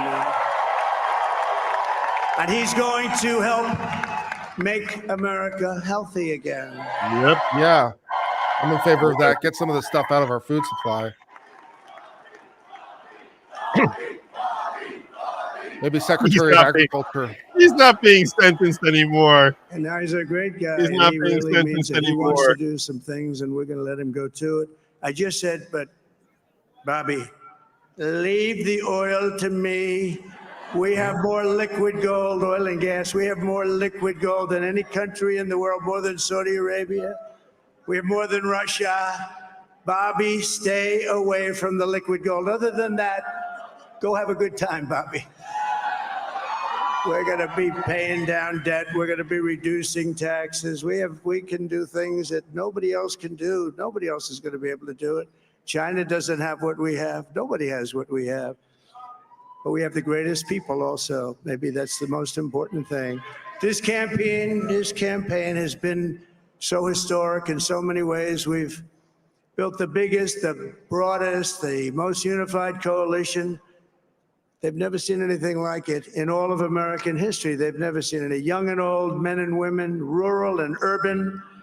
And we had them all helping us tonight. When you think, I mean, I was looking at it, I was watching it. They had some great analysis of the people that voted for us. Nobody's ever seen anything like that. They came from all corners, union, non-union, African American, Hispanic American, Asian American, Arab American, Muslim American. We had everybody, and it was beautiful. It was a historic realignment, uniting citizens of all backgrounds around a common core of common sense. You know, we're the party of common sense. We want to have borders.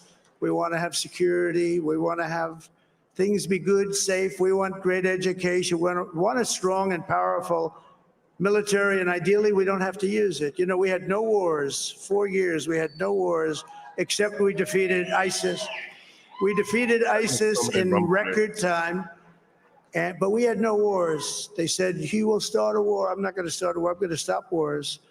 But this is also a massive victory for democracy and for freedom. Together, we're going to unlock America's glorious destiny. We're going to achieve the most incredible future for our people. Yesterday, as I stood at my last stop on the campaign trail, I'll never be doing a rally again. Can you believe it? I think we've done 900 rallies approximately from them. Can you imagine? I can't imagine. 901 something, a lot of rallies. And it was sad. Everybody was sad. Many people, I said, this is our last rally. But now we're going on to something that's far more important, because the rallies were used for us to be put in this position where we can really help our country. That's what we're going to do. There you go. We're going to make our country better than it ever has been. And I said that many people have told me that God spared my life for a reason.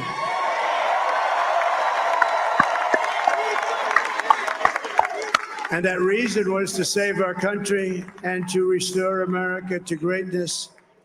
And now we are going to fulfill that mission together. We're going to fulfill that mission.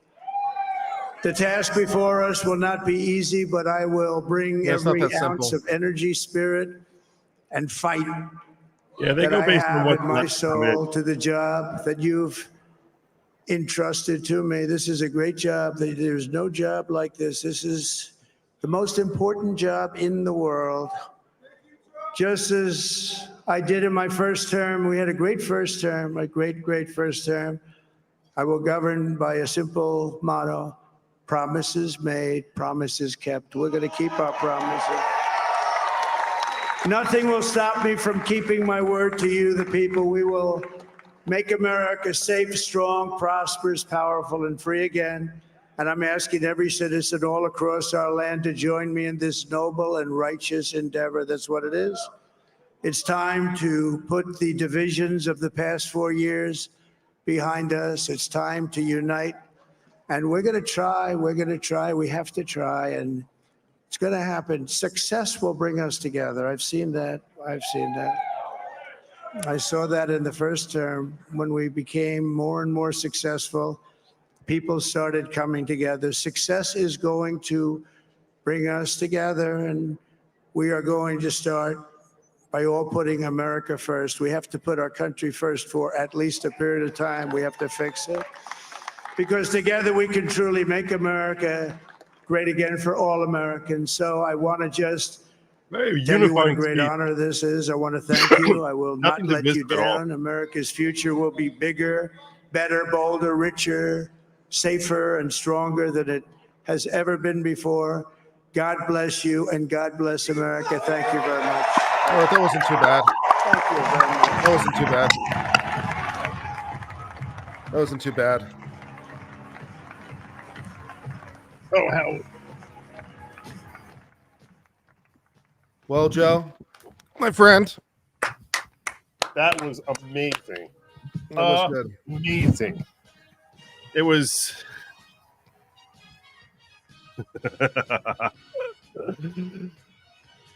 Young nun. No, say young nun. Oh my God. Oh my God. So there you go. There you go. President-elect Donald John it's pretty Trump. amazing. It's pretty amazing. President-elect it was. Look, I'm not going to kid you. I can admit I was wrong. I thought it would be more. I thought it would be more of a landslide. Although, frankly, we have to see how things finish out, because the New York Times is predicting right now that he's going to. Their prediction, and they've been spot on all night. You can't really fault them. Their prediction is that he's going to finish with 312 electoral votes. Nice. And to 226. The embarrassment that Harris is. People don't even think about like just how much disaster we're potentially facing if we didn't get this outcome. I mean, how much disaster. Him personally, first of all, they would have tarred and feathered him to make an example out of him. He would have gotten the harshest sentence they could have possibly have given him. They'd be coming after Chutkin would be coming after him. He would be toast, because all the neocons and the Democrats, they all suck up to power. All of them suck up to power. And now that he's the most powerful, he is again the most powerful man in the country, indisputably.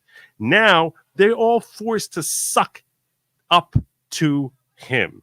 So on a personal level, all of the abuse he's faced, all of the hate that he's faced, all of the terrible, terrible things they've dropped on him, and now they all have to go crawling back on their hands and knees, whether they're the Democrats, the liberals, the progressives, the freaking stinking neocons, all of them going back like, oh yeah, can I have a position in your cabinet? Can you appoint me to this posh position? All of them crawling back to him after they all were looking to have him destroyed in 2020. They turned on him so fast. And now, so for those of you who are just, who idolize Trump, the individual, I'll tell you right now, this is such an utter humiliation for all his enemies. And this is your validation, your vindication. But it goes so far beyond the personal elements to it.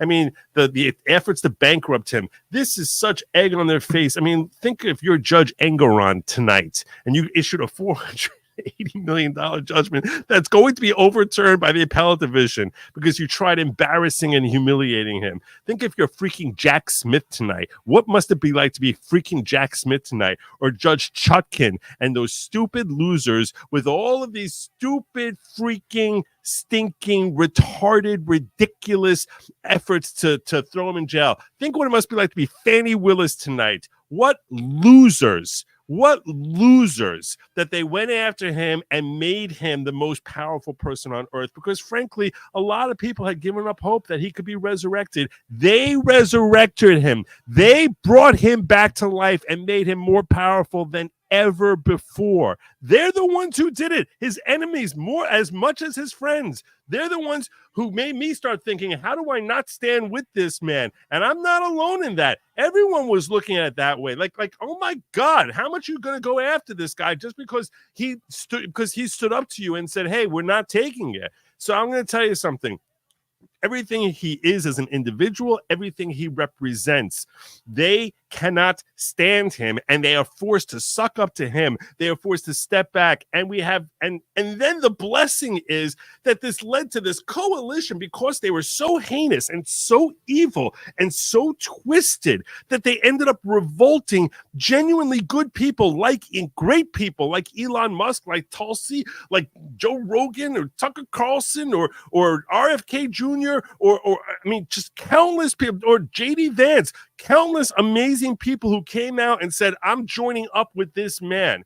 I mean, it's like we almost needed this scum to come after him so hard in order to create this coalition where everyone for them to publicize just how terrible they are as human beings. And they are really, really evil people. This is the level of evil we're talking about here. Okay. Look at this Wilde Chaya here, this disgusting, awful, terrible human being that's known as Jem Psaki or Raggedy Ann or Circleback, whatever the hell you want to call her. This is what they wanted. If he lost. And finally, let me just end with this. Our democracy is strong, and the American people are it is fierce. Strong. Yeah, they are fierce. But even if Trump is defeated tomorrow, he has exposed during his time out there some serious limitations within our system. No, he's and exposed. Time to he's exposed how evil you are. Ourselves. Things Listen like to this. Whether social media platforms should have the freedom to operate at a lower level of accountability than local television networks. That we should come after social media platforms, come after the people who are on social media platforms. In terms of the lies they can spread. Or whether the Electoral College alone is the right way to determine who should lead this country. Or whether someone who we throw in jail should be allowed to run for office. Just putting it out there. Just putting it out there. A convicted felon should be eligible to run for the highest office in the land. You're awful. Those are some really important questions. He's not convicted, you stupid, empty clown, you vapid loser. He's not convicted until he's sentenced by a judge, which will never, ever happen now. Never, ever happen. Never been convicted, Donald Trump, losers. That's what they wanted. At some point, we will need to consider. But at some point, we'll never need to consider. At some point, we need to consider whether we ship out people who are so stupid and self-destructive to America and yet have a platform and they're advocating for anti-constitutional ideologies. Then maybe we should basically have some sort of thing where we actually humiliate them publicly. And we basically we force them to actually read their words out loud, and we mock them on public TV because you're an idiot, Jem Psaki. You're a completely stupid moron, and there are so many countless other evil people like you. There was so much terribleness that was coming down the pike for Trump individually and for everyone who was part of MAGA if this did not come through. This was a miracle from God that he survived a bullet that was like a 1-foot putt. This was a miracle from God that their evilness was exposed and brought together all these great people who hopefully, God willing, with God's help, will be able to actually help right the ship of this ridiculous, off the kilter. How the hell did we go in the direction we did, where we're just opening up our borders, throwing billions of dollars to foreign countries, and basically raping Americans of their own money, causing your dollars, your bank account to be worth less, your spending power to be much less, because we're going to jack up inflation by borrowing and borrowing and borrowing from China, buying everything from China, shutting down our own oil drills, farming out our jobs to foreign countries, buying oil from other places, letting them basically do whatever climate disasters you were worrying about. And that way we could have some sort of virtue signaling that, oh, we're the good people who are worried about the world. And that's why we make sure that all the carbon emissions are going out over the Far East and not over the Western Hemisphere, because somehow that's good for that's for global climate. The stupidity that we've been hearing over, all done. But the evilness they were planning on raining down on us, and they didn't hide it. They didn't hide it at all. And thank God, now all of that goes away. All of it.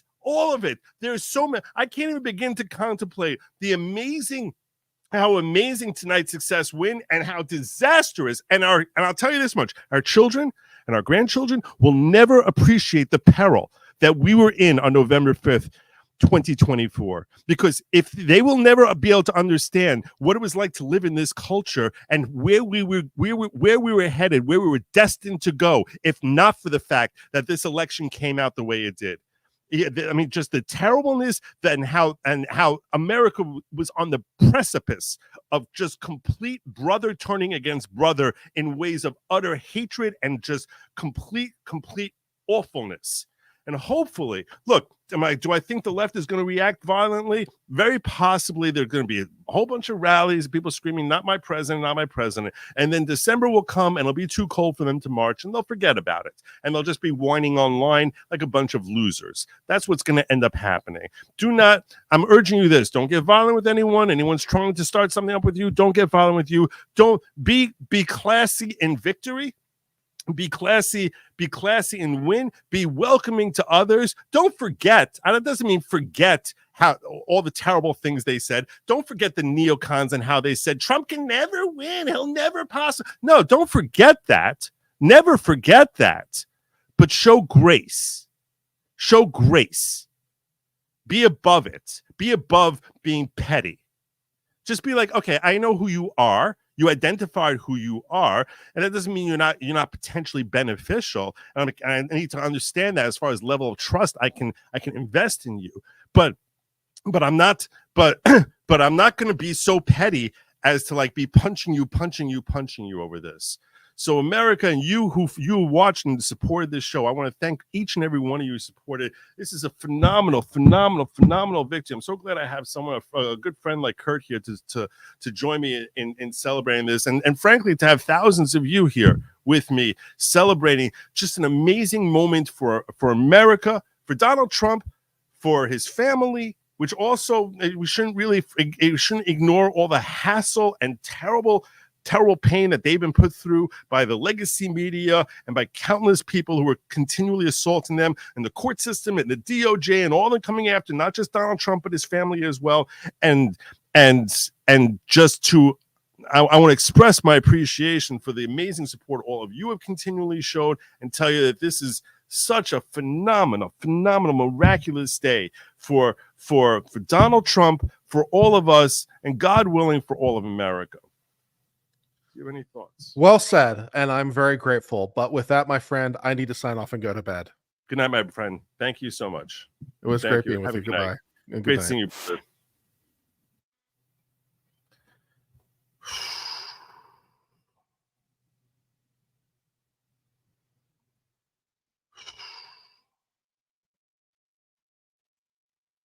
I agree. Unite for what's right. Unite for what's right, not just for togetherness. I mean, so many different ways. I mean, you look at the grooming that there was going to be coming, the grooming. I mean, so many different ways.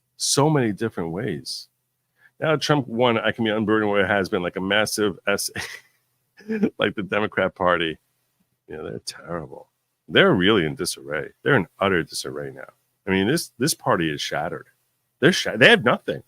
They have nothing other than anger and hate.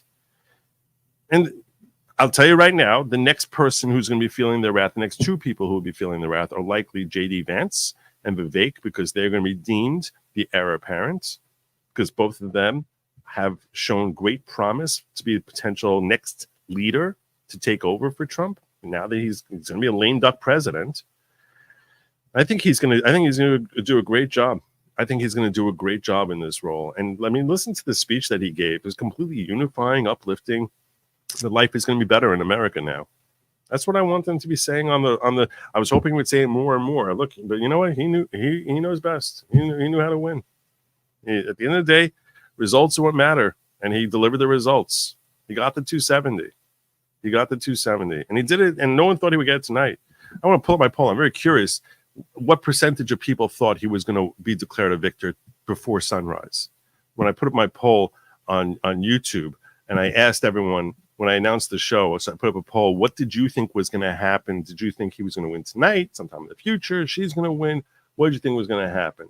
So I'm very curious to see where that ended up when all was said and done. It's good. Let's do it. I'm very, very, very curious. One. Here's my community tab.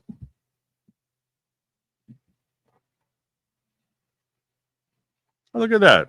Half of you believe. 49% of you said he was going to win before sunrise. And 40% no win it tonight. Trump eventually wins. And only 11% of you thought Kamala was going to pull it out. So there you go. There you go. Wow. Wow. Charles, God bless you, brother. Thank you so much. Gifting 20 Good Lawgic memberships. So I appreciate if everyone can just express their gratitude to you. Thank you. Thank you. The election might take 10 days. I'm so unbelievably happy right now. I can't wait for Inauguration Day. I have to go to Washington. I plan on being there for the inauguration. I plan on going down there.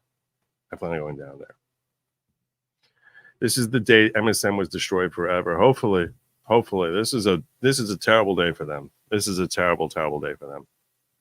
What do I do now? I was busy getting fat and old, so I wouldn't be so. I was busy getting fat and old, so I wouldn't be last be drafted in World War III, and not all my days work is wasted. Oh, thank you, Neil. I appreciate that. Thank you. Thank you, future New York Senator Joe Newman. New Jersey. Got to take out Cory Booker or something. I don't know what I'm going to do. I'm going to take him down in an election.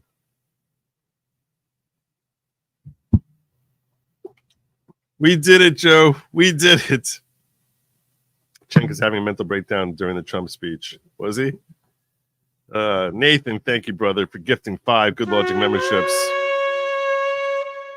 We've yet to know the entire vote totals. Right now, it's over 20 million fewer cast from 2020 with so much on the line. That tells me without a doubt there was massive cheating in 2020. And you know what? There was massive cheating in 2020. There was massive cheating in 2020. Massive cheating in 2020. I think millions of votes in 2020. And that's why everyone was like, oh my God, they'll just do it every time. I told you, it's going to be harder for them to do it. We're much more alert to it. It's harder to do it. I am curious if New York Times has called it for him yet. I am curious about that. I have so many windows right now. That's why everything's running slow. The needle over here is showing. I'm not quite wrapping up yet. I'm probably going to be here a little bit longer. If you plan on going post on locals for meetup in DC, I'll probably do that. I'm in future New Jersey. Joe Neary, good rant. Thank you. Thank you so much. Post on locals DC meetup. I'm 10 minutes away. That's a good idea. I like that idea. Maybe I can meet up with some of you guys when I go down there. Long-time lurker. Thanks, Joe. You're my third favorite Jew after Jesus and Dirk Benedict. Dirk Benedict was Jewish? I know who he is. Dirk Benedict was Face from A-Team. He was also in Battlestar Galactica. Thanks for what you do. Thank you so much. I appreciate that. I'll take third there. Trump won the election, but yet he's yet to be sworn into office. Biden can still instigate World War III and declare martial law or refuse the will of the people. Stop worrying. Stop creating different. It's not happening. Stop worrying about it. And Biden doesn't care enough. He doesn't care enough. He really doesn't. If anything, he wants to protect his legacy. I do think it'd be funny if he would flip the bird. He's like, here's Hunter's pardon. Go F yourselves. I'm out. Thank Brandon out. Them shot to learn people buy milk and eggs more than they get abortions. It's very weird. I know. It's very strange. Very, very strange. In case you're wondering what the official tally is in the opinion of New York Times, they say very likely Trump. 95% chance Trump. And they say that they gave him Pennsylvania, Georgia, North Carolina, and they think he's going to win these other 4 states also. But they're unwilling to call. They called Minnesota and New Hampshire, and they think that she's going to get Maine, and he's going to get the rest of these states. So there you go. There you go. They say how many. They're not willing to give him Alaska yet? I mean, like, seriously, you wouldn't give him Alaska? It's so stupid. So stupid. It's so petty. But maybe if we don't give him Alaska, then she can pull something out tomorrow. House 200R to 184D. I should check out what's going on in the House. So we got here. They're saying 191 to 169. But they're very slow to call stuff.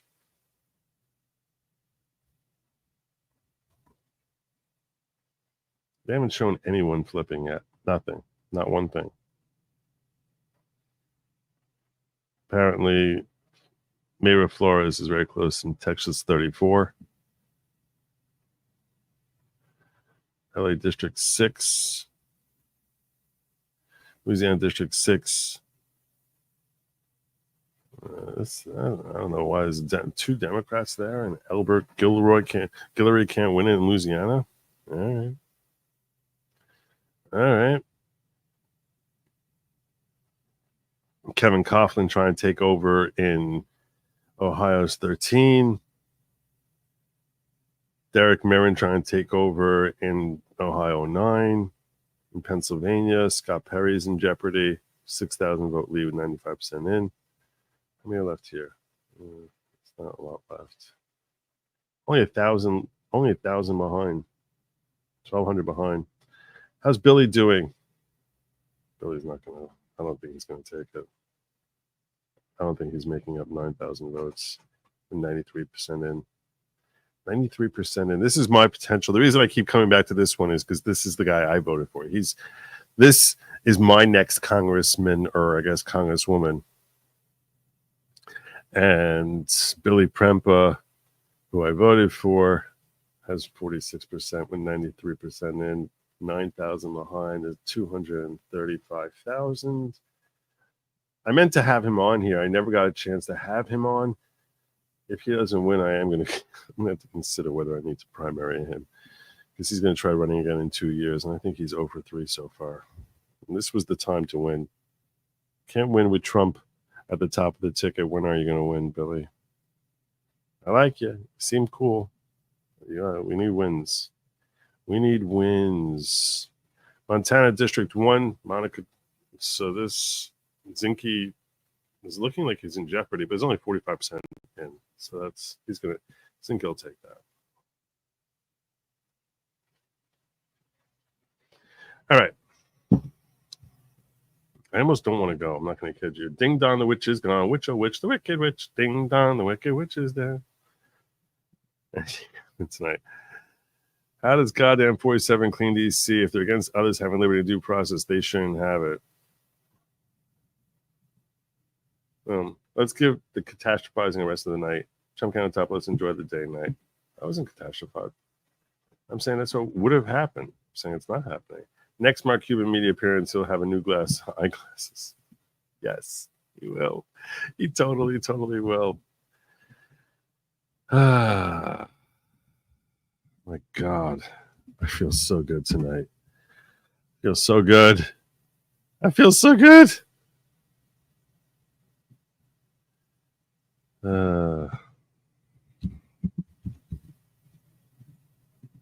he still going? He wrapped up?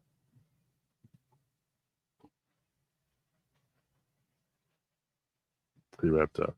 Robert Gouveia wrapped up. All right. I missed a whole bunch of rants, and I apologize to you fine folks in the ghetto. I missed a whole bunch of rants. A whole bunch of rants. Cheesy Boy says, Joe is slosh, Kurt's tomato. I can't wait to watch this at work tomorrow and learn the context for this. I wasn't sloshed. Do you see the head idea of Ron Paul being named the DOGE board? It's going to be fire. Joe, Trump takes stage and speak, then call and show for victory laps. Call and show? Jacob, thank you for the chat. New monthly supporter, KH. Johnny Reb, 180 lead in Pennsylvania. DC election integrity map. All right. I think I covered everything I wanted to cover. Thank you for the support. Well, some of those. Oh, okay. It was a great night, and I'm glad I was able to mechazik you. I told you guys. It's always good to be a white pill. It's always good to be a white pill. I love this thing also, by the way. I love this.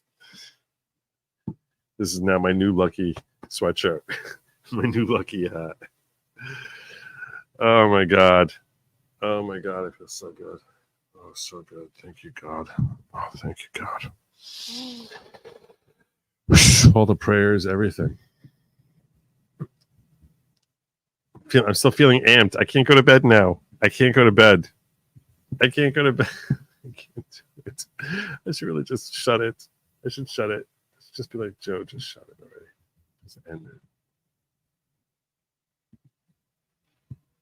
Just be like, Joe, just shut it already.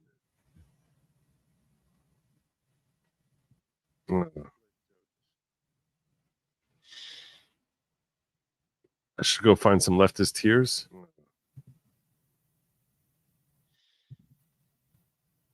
Find leftist tears. I don't know if I'm going to find many leftist tears. I can search on X.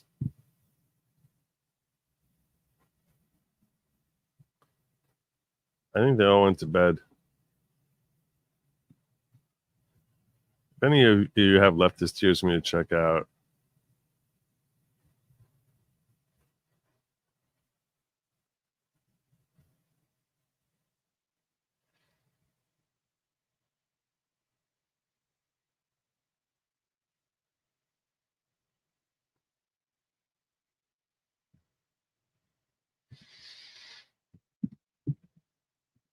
I'm looking to see if there's anything. Thanks for recording me, Vincent. Oh, Lord.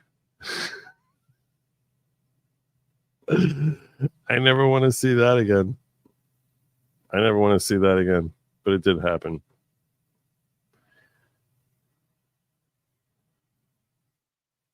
And tonight we're going to party like it's 1699. Been spending most our lives living in an Amish paradise. You see, I told you he was going to say there's no bets. I owe him nothing. Oh, God.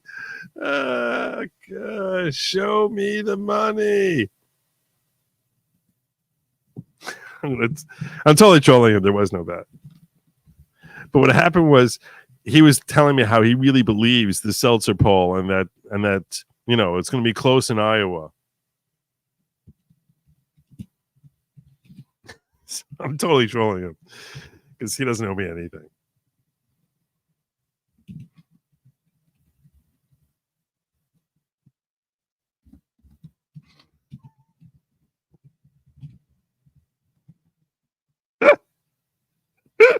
This is kind of evil. Is this violating my whole show class? Yeah, because I'm not mocking about that. I'm just this is something I would do to a friend. Even though he's not really a friend.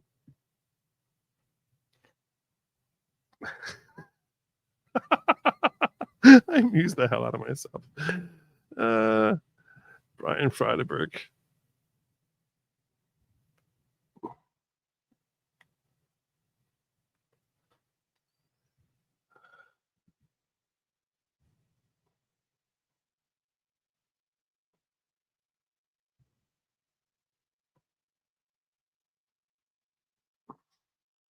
Oh, look at that. I was on.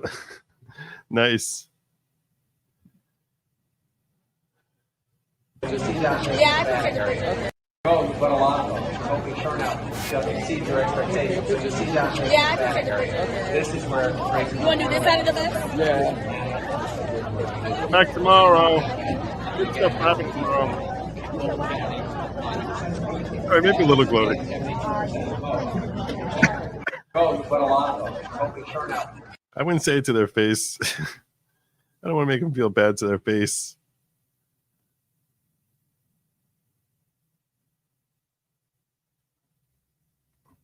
I knew there was going to be people who were worrying about possible cheating. Can't get freaked out over everything.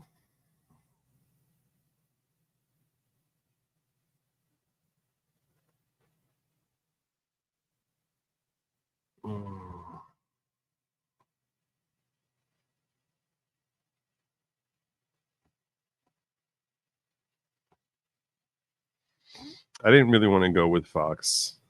But I was like, if people are going to freak out if I don't cite them.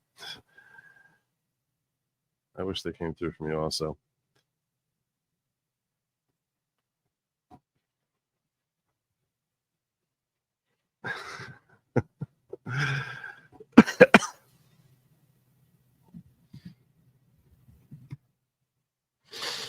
All right. I don't even see anyone talking in spaces. I would go into spaces, but I don't know. Maybe I'll end up going into space after I get off stream here. I can try my phone. If there's a big space here, maybe I'll go into it. Let's see. Let's see. People sometimes like watching me on space, where I basically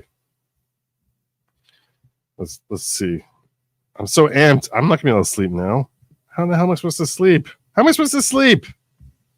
How does anyone sleep now? I don't understand. Don't you realize he's president freaking elect?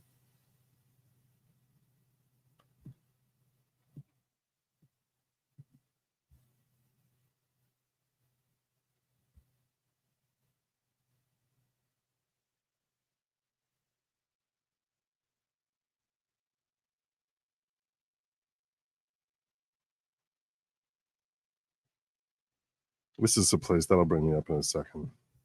We got 600 people in here.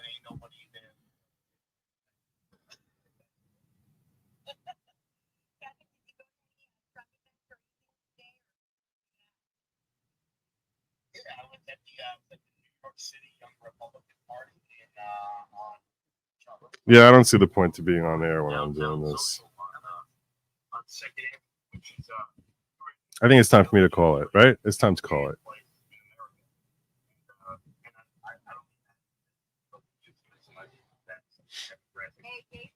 We did it, Joe. Why aren't they calling it? Scared we're going to wake up in the morning with her like in 2020. Well.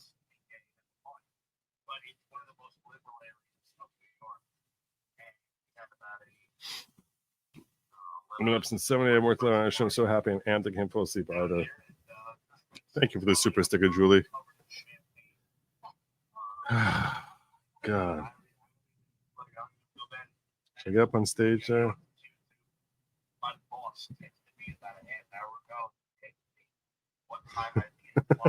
You're the next contestant on Save the Republic. That's pretty good. I do what I like.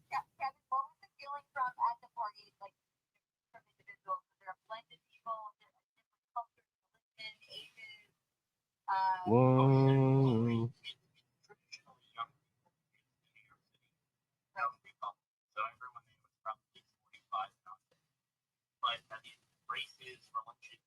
That's how I need to join. I need to join the Young Republicans.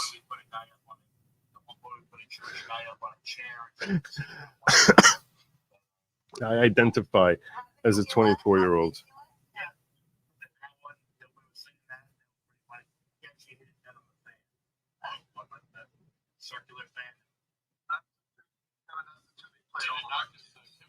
Yeah, I can't really do much here. I'm not feeling much here. Let's check out what Alex Jones is talking about. All right. I think it's time I cut the stream. I'm feeling it's time to cut. The Alan Lichtman model failed. I'm not familiar with the Alan Lichtman model. Oh, he's the guy who was predicting that Trump was gonna, that she was gonna win.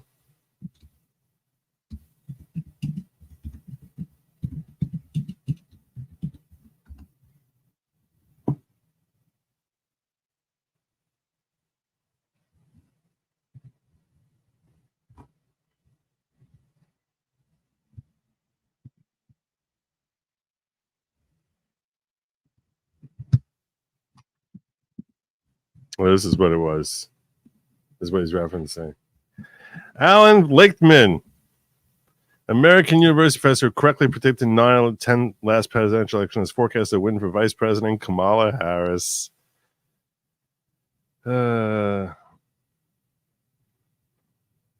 Virtual tie.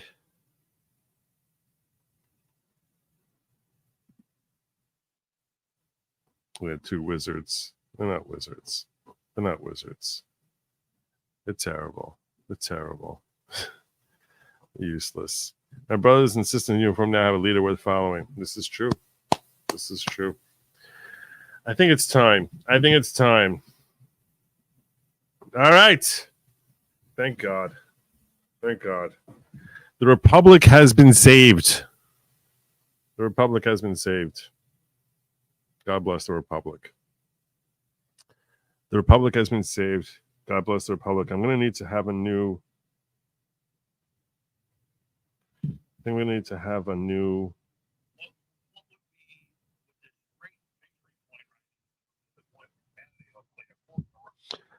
I'm gonna need to have a new closeout, because now no one's gonna try to, for the next 4 years, no one's gonna be giving you the bugs. They're not gonna be giving you the lab meat.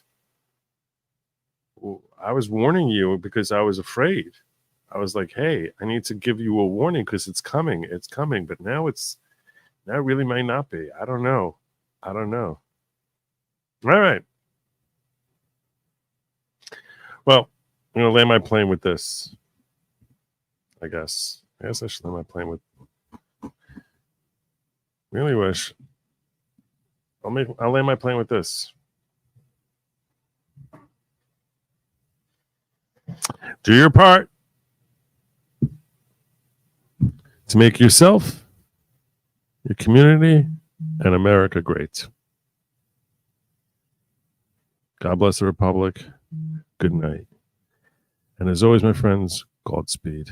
And thank you so much for joining. Whew, we did it. Oh, we really did it. Great job, you all. Godspeed.